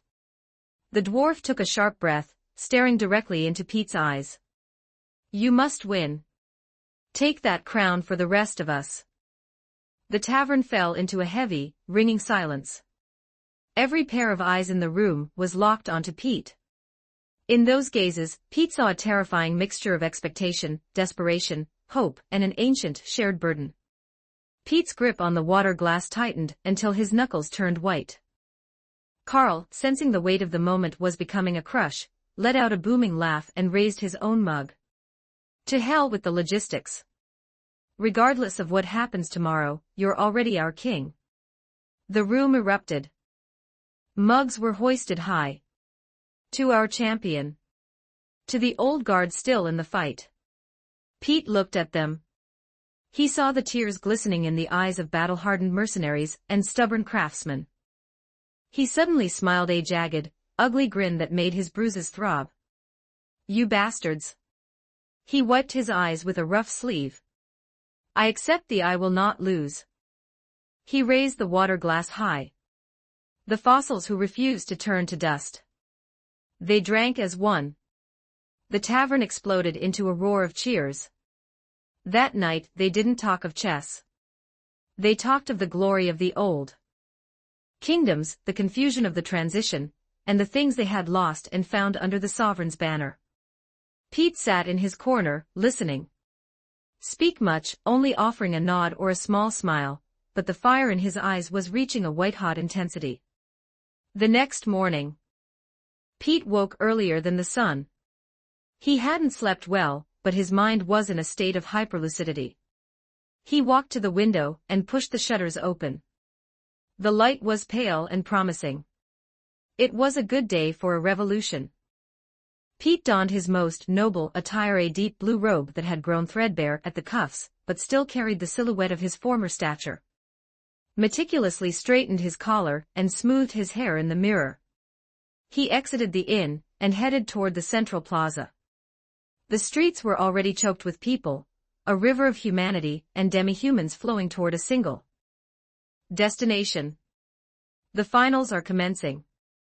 Master Pete versus the Valkyrie is on the Old Moon. Are you mad? Alya is the most famous novelist in the. They say her tactical mind is a tier 6 marvel. I don't care.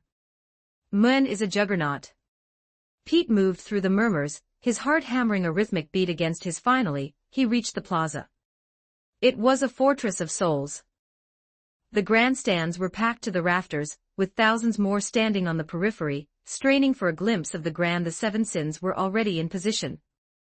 Their soulfire watched the arena with a cold, absolute silence. Bocchi was bouncing in the Sector A staging area. His Gamoku final was scheduled for the next block. But for now, the world was focused on the center. There stood a table carved from pure white marble, topped with a board of obsidian and ivory pieces. Altar of the finals. Pete drew a long, steadying breath and stepped onto the dais. The grandstand's Master Pete. Give them hell, Pops. Take the crown. Pete offered a single, dignified wave.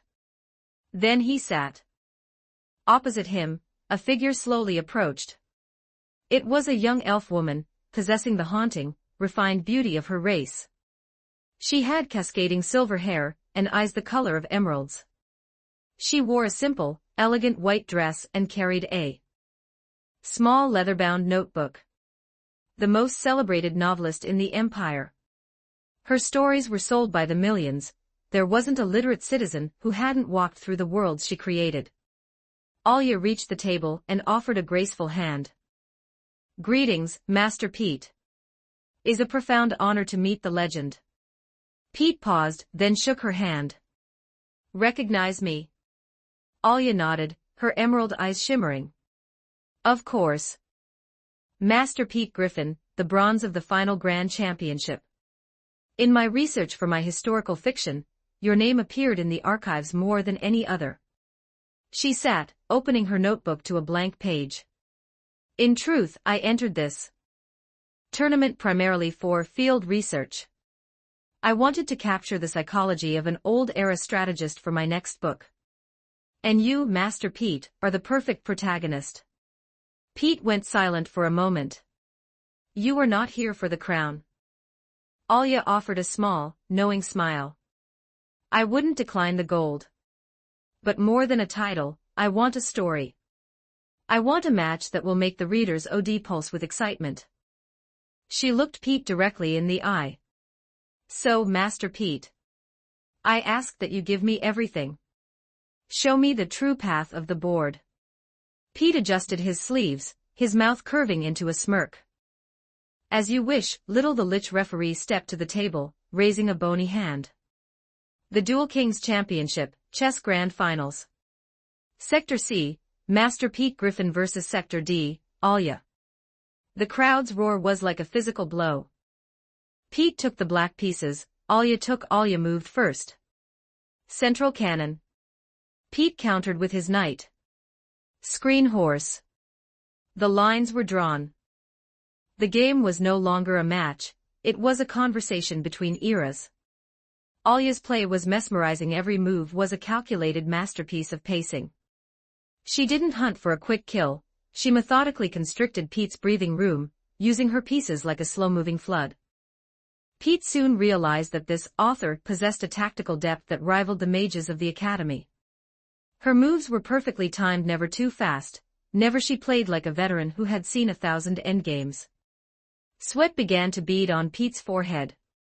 He couldn't afford a single oversight. He threw himself into the calculations, his OD fueling his brain as he visualized the shifting board. 10 minutes. The game entered the mid-game slaughter. Pete's aggression spiked. He began to trade material with a reckless, desperate intensity. He knew his biological stamina was his primary weakness. If he allowed the game to reach a protracted endgame, his mind would fray before hers. Alya's defense was a seamless web of ivory. She neutralized his charges and pinned his heavy units with the calm detachment of someone editing a manuscript. But Pete refused to break. The flame of his obsession burned hot. He thought of the tavern, the tears of the blacksmith, and the weight of the old era on his shoulders. I cannot lose. I will not be erased. Pete suddenly spotted a flaw, a microscopic gap in Alya's structure. Gamble, a move that would leave him utterly exposed if it failed. He slammed his rook across the river, driving directly into her defensive core. Alya's eyes flared. She recognized the threat instantly and moved to intercept. But it was too late. Pete's offensive was a tidal wave, drowning her lines before she could pivot. Checkmate. Alya stared at the board for several long seconds. Then, she smiled. I have lost, she said softly. The plaza became a hurricane of sound. He did it. The old man won. Master Pete. King Griffin. Unbelievable. Old guard stands. In the general section, Pride Soulfire pulsed. Fascinating. A pure victory, Wrath nodded in agreement. Alya stood, smoothing her skirts, and extended her hand to Pete once more. Congratulations, Master Pete. That was a magnificent chapter. I have more than enough material for a trilogy now. Pete took her hand, his voice thick. Thank you. Alya laughed and turned to leave. Pete stood alone at the grand table, watching the crowd. His eyes were wet. He had done it. He had taken the first step. The Lich referee marched back to the center of the dais. Victor, Master Pete Griffin. The final showdown shall take place this afternoon. Master Pete of Sector C versus the Nameless of Sector A. The battle for the crown of the Chess King awaits. The crowd roared again. Pete turned toward the grandstands. He saw Carl. He saw every loser from the tavern standing and screaming for him. He raised his hand to them, one final time. Then, he turned back to the waiting room. The grand final against the shadow of Sector A was all that remained. He would win. He had no other choice. 20 advanced chapters now available on Patreon. https://www.com/c/hollowborn. Just remove the hyphen symbol to access Patreon normally. If you like this novel, please consider leaving a review. That's helped the story a lot. Thank you. Chapter 250, Chapter 250. A Game Between Sovereign and Subject. 1891 words. Chapter 250. A Game Between Sovereign and Subject. On the Gamoka board, the final stone descended with a definitive clack. Bochi's tiny tentacles shot into the air, his translucent blue body shimmering brilliantly under the autumn sun. Gucci Gucci yay. He bounced around the board like a wild beast released from its leash, his tentacles waving so frantically he nearly capsized the heavy stone table. A roar of laughter erupted from the grandstands. Ha ha ha ha. Look at that slime go. That briefs formation. It actually don't mock the strategy. He's the king now. The lich referee raised a hand of bleached bone, his voice amplified by mana. Gamoka champion, Bochi. Bochi accepted the trophy, a golden chalice nearly larger than his entire body, hoisting it high with his tentacles. Did you see? I am the king of the blobs. In the grandstands of the seven generals. Skeelpride's soulfire pulsed rhythmically. He gave a rare, stiff nod. Of Skeelwrath let out a booming laugh that rattled his armor. Little Jelly has spirit. I like it. Skeel Envy clicked his teeth dismissively, though the glow in his sockets acceptable performance. For a primitive organism. Skeel Lust clapped her hands with a mischievous smile. Simply adorable. Skeel Gluttony and Skeel Greed nodded in unison. He earned it. A feast is an even. Skeel Sloth, horizontal in his seat, lifted a single finger for a lazy, 3-second applause. Bolstered by the approval of the Empire's highest authorities, Bochi's glow intensified, and he bounced toward the A-sector exit, high-fiving every hand and gauntlet he could reach. Pete Griffin stood in the staging area, watching the celebration. His palms where the Gamoka matches were over. Now, it was his turn. The Lich's voice boomed again, piercing the clamor of the plaza. Commencing the final showdown of the chess category. The battle for the crown. Sector C, Master Pete Griffin versus Sector A, Nameless. The plaza fell into an instant, heavy silence. Every spectator held their breath, their eyes locking onto the grand table at the center of the arena. Pete took a deep breath, smoothing the sleeves of his blue robe. He stepped toward the dais. Every step was measured, slow. He had been walking toward this table for 20 years. The white marble of the grand table gleamed in the sun. The obsidian board was a dark mirror, the ivory pieces carved with clinical perfection. Pete reached the table and stood firm. Opposite him, a figure approached from the shadows of Sector A. It was a man draped in a heavy, charcoal black cloak. The hood was pulled low, casting his features into absolute shadow. A ripple of whispers ran through the crowd. Who is Nameless? No one knows. He hasn't shown his face once since the qualifiers. He's a ghost. He hasn't dropped a single match. Didn't even need the resurrection bracket. His pacing is terrifying. He plays like he's bored. In the grandstands, the seven generals simultaneously sat upright. Even Sloth stopped leaning and fixed his gaze on the table. Nameless reached the table. He didn't speak. He didn't offer a hand.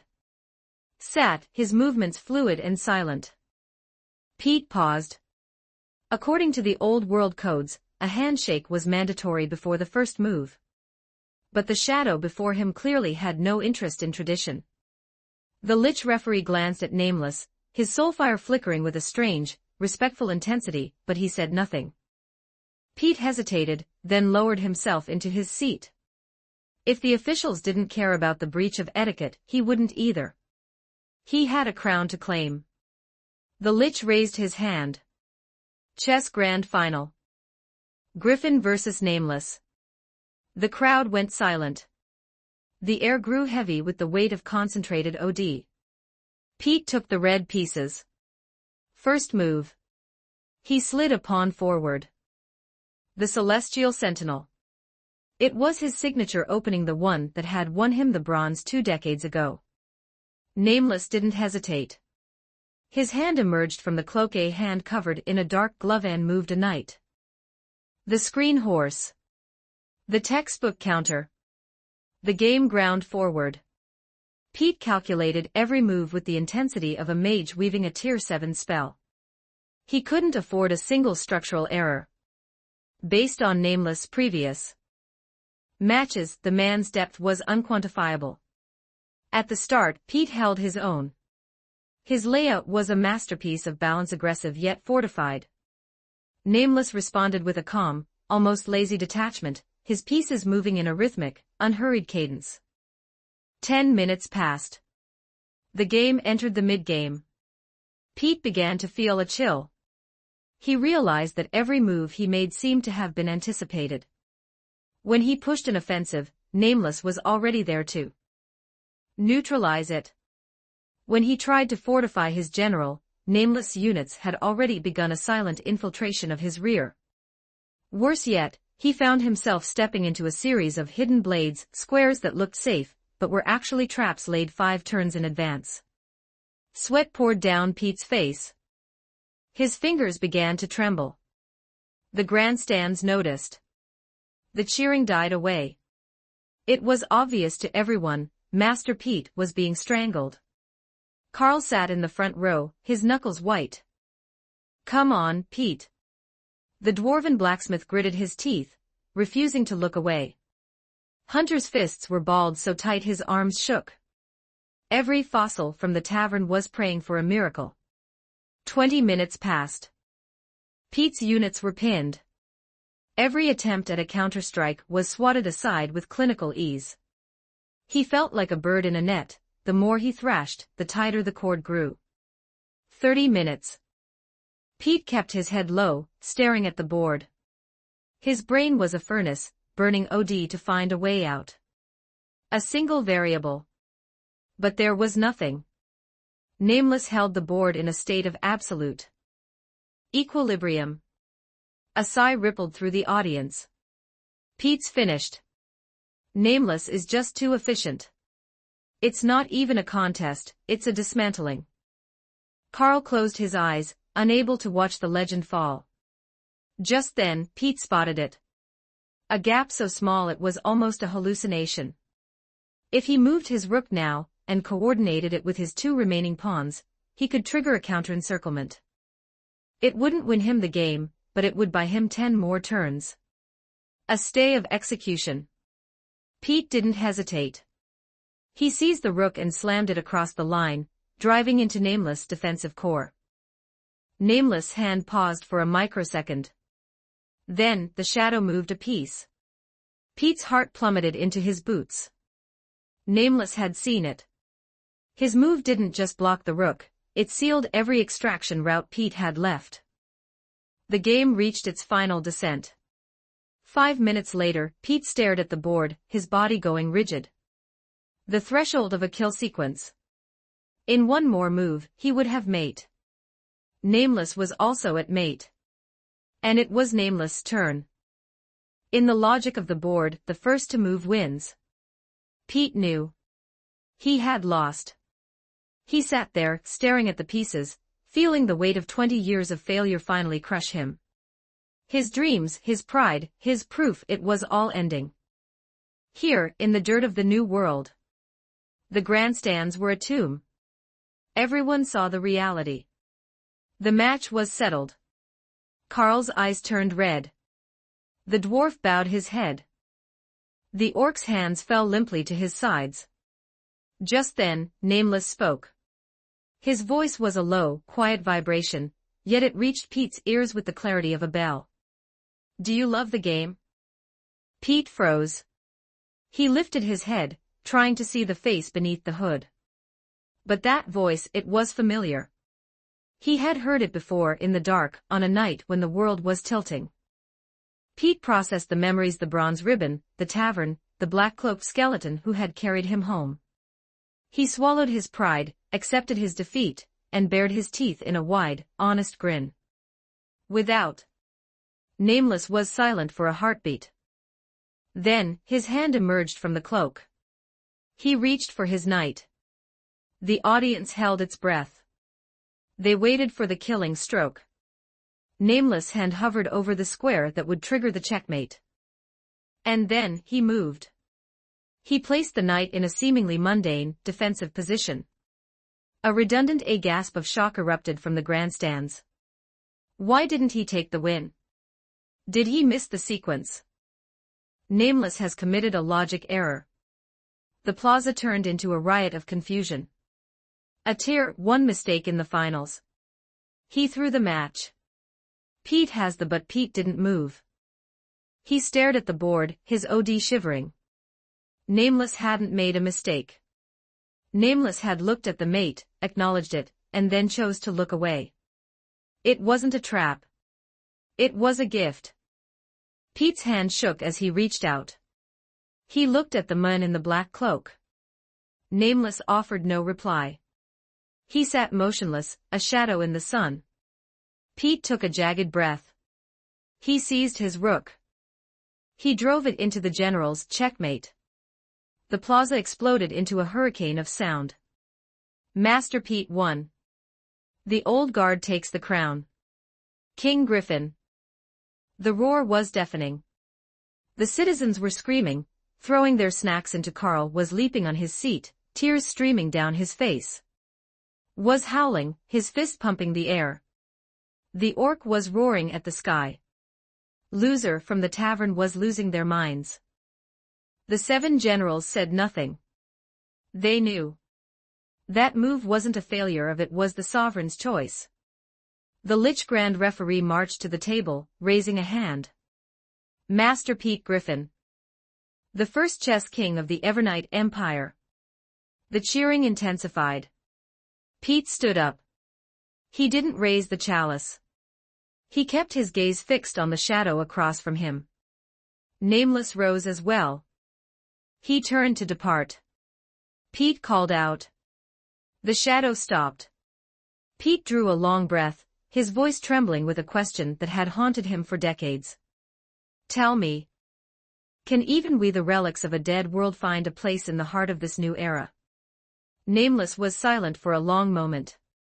Then, his voice drifted back, still calm, but carrying a flicker of warmth. That is a question you have already answered for yourself. With that, Nameless vanished into the crowd, his black cloak fluttering in the. Pete stood alone by the marble table, the tears finally breaking through. Looked up at the grandstands.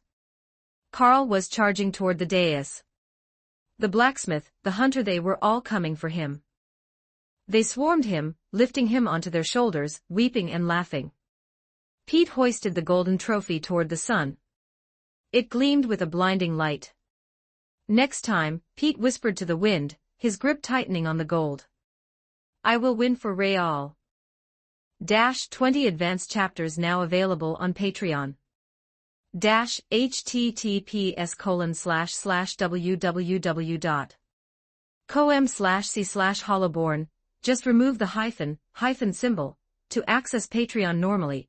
If you like this novel, please consider leaving a review. That's helped the story a lot. Thank you. Don't forget to like and subscribe to Novels Wonderland.